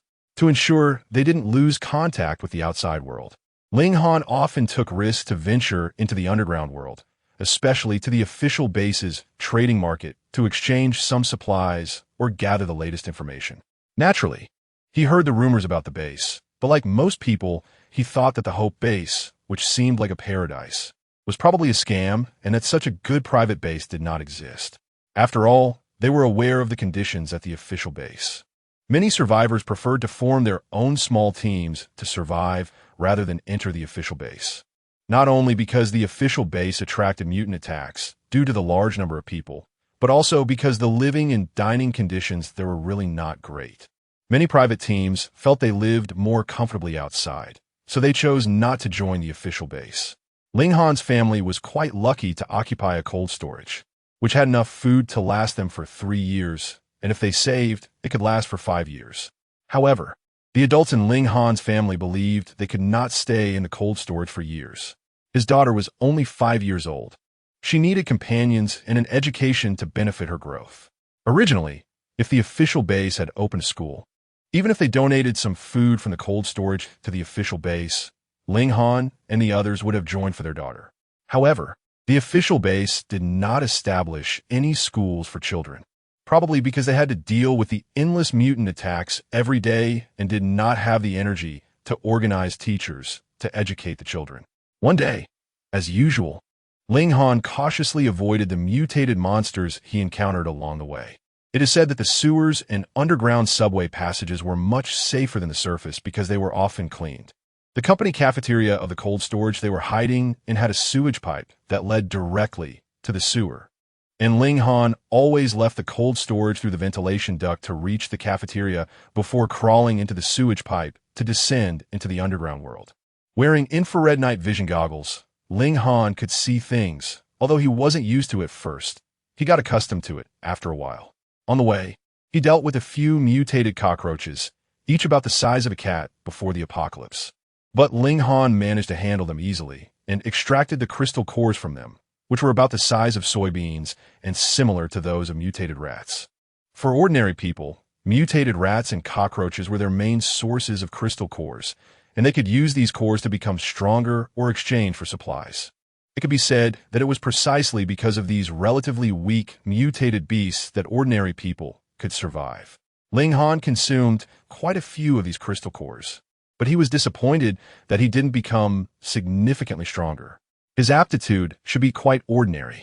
Some ordinary people with better aptitude would see a much greater improvement in physical quality after consuming the same number of crystal cores.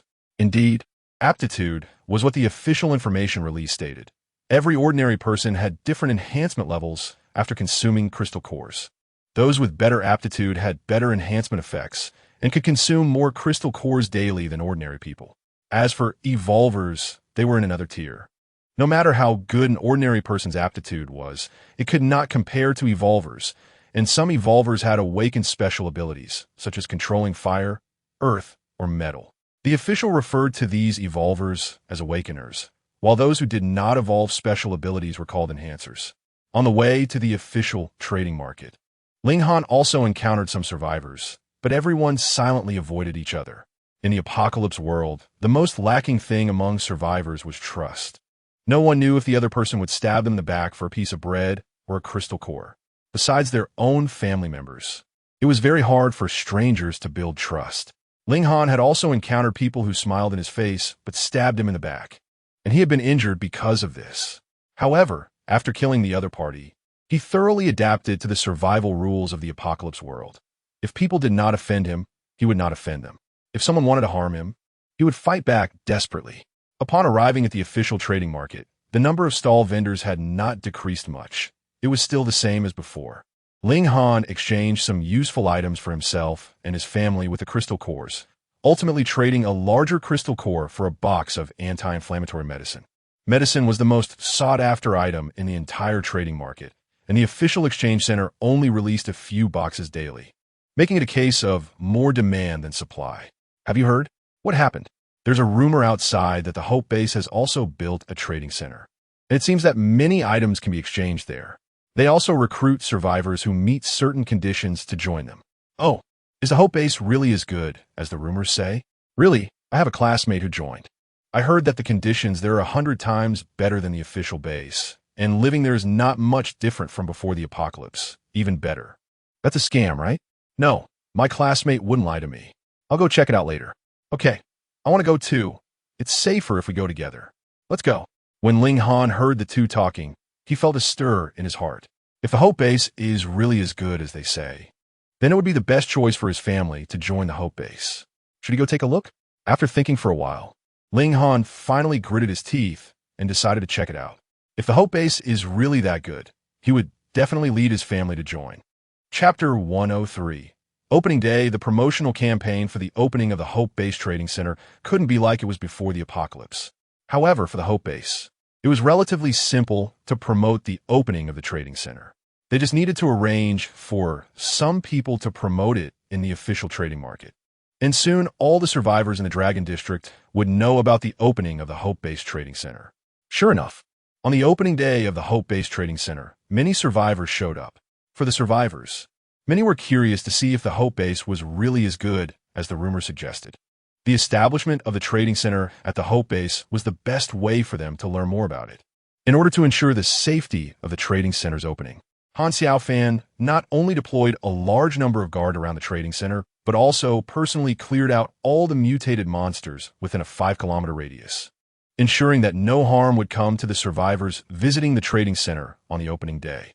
It can be said that Han Xiaofan did his utmost to establish the trading center's reputation. On the opening day, there were initially no survivors arriving, but after an hour, they began to trickle into the trading center at Hope Base. Ling Han did not expect the journey to be so smooth. He had thought he would encounter many dangers along the way. However, compared to other areas, the vicinity of the Hope Base Trading Center seemed devoid of any mutated beasts. When Ling Han finally arrived at the Hope Base Trading Center, he could only marvel at its presence. Even if Hope Base was not as powerful as rumored, its strength should far exceed that of ordinary private groups. After all, being able to construct a 2-story trading center underground in just a few days was something even the strongest construction companies before the apocalypse could not achieve. This indicated that Hope Base must have awakened individuals with earth-manipulating abilities. Ling Han had not heard of any awakened individuals with such abilities in the Long District's official base. It was highly likely that there were none. He did not expect Hope Base to possess such awakened individuals, which revealed the strength of Hope Base. The lobby manager was a beautiful woman. Upon seeing Ling Han in a daze, she immediately smiled and asked him, "Sir, are you looking to exchange supplies or join Hope Base? If you want to exchange supplies, please take a number from the machine over there. If you wish to join our Hope Base, please come here to register your information or that of your family members who want to join." Hearing Ling Han's response, the lobby manager's smile grew even brighter. As long as survivors successfully joined the base, it would count as part of her achievements, so she was naturally pleased. She guided Ling Han with a smile on how to register his information and informed him that if he wanted his family to safely leave their hiding place and reach Hope Base, he could apply for the escort service from the base's guard team. However, this service required payment, which could be settled later, essentially a form of advance loan for the service. With such a good escort service, Ling Han naturally would not refuse. Otherwise, relying solely on his strength, he could not guarantee the safety of his family. After receiving an identification bracelet from the lobby manager that was far more advanced than the most cutting-edge wristbands before the apocalypse, he put it on. As for concerns about the bracelet having a tracking function, he was not very worried. Just from the establishment and construction of the trading center, it was clear that Hope Base was not a brutal and short-sighted force. Such forces generally value their reputation. After resolving the matter of joining Hope Base, Ling Han went to the machine to get a number and then found a seat in the waiting area. He wanted to exchange for some medicine. From the lobby manager, he received a booklet that introduced Hope Base and the trading center, allowing him to understand the general situation of Hope Base. He discovered that the trading center offered many medicines at reasonable prices, much cheaper than those in the official trading market. Although there was a limit to the quantity each person could exchange daily, Ling Han observed carefully. There were about 150 people in the hall, most of whom wore the Hope Base wristband, indicating that they were all joining Hope Base. It seemed that everyone recognized the base, which made him feel more at ease. When it was finally Ling Han's turn, an hour had passed. He spent all his crystal cores to exchange for a bottle of omeprazole, which was suitable for his father-in-law who had stomach problems. After leaving the trading center, Ling Han took a long detour through the sewer. Once he confirmed that there were no followers behind him, he headed towards the hiding place of his family. In fact, Ling Han did not need to worry about being followed. The guards of Hope Base were spread out within a 2-kilometer radius centered on the trading center, and any bad actors attempting to rob survivors coming out of the trading center had been cleared out by the Hope Base guards, making it clear to those with ill intentions that Hope Base was not to be trifled with. Indeed, if Hope Base did not possess absolute strength, it would be impossible to establish a trading center. Even the official base had not shown any extreme reactions, as if they did not care about Hope Base competing with them for business. Anyone with sense would recognize that this situation was abnormal. It seemed as if the official base was wary of Hope Base. However, many recalled that the Hanwei base was said to have been destroyed by one person, the formidable leader of Hope Base named Han Xiaofan. Some even claimed he was the first evolver in China. Of course, very few believed this rumor about him being the first evolver, but regardless, it was true that Han Xiaofan was indeed powerful.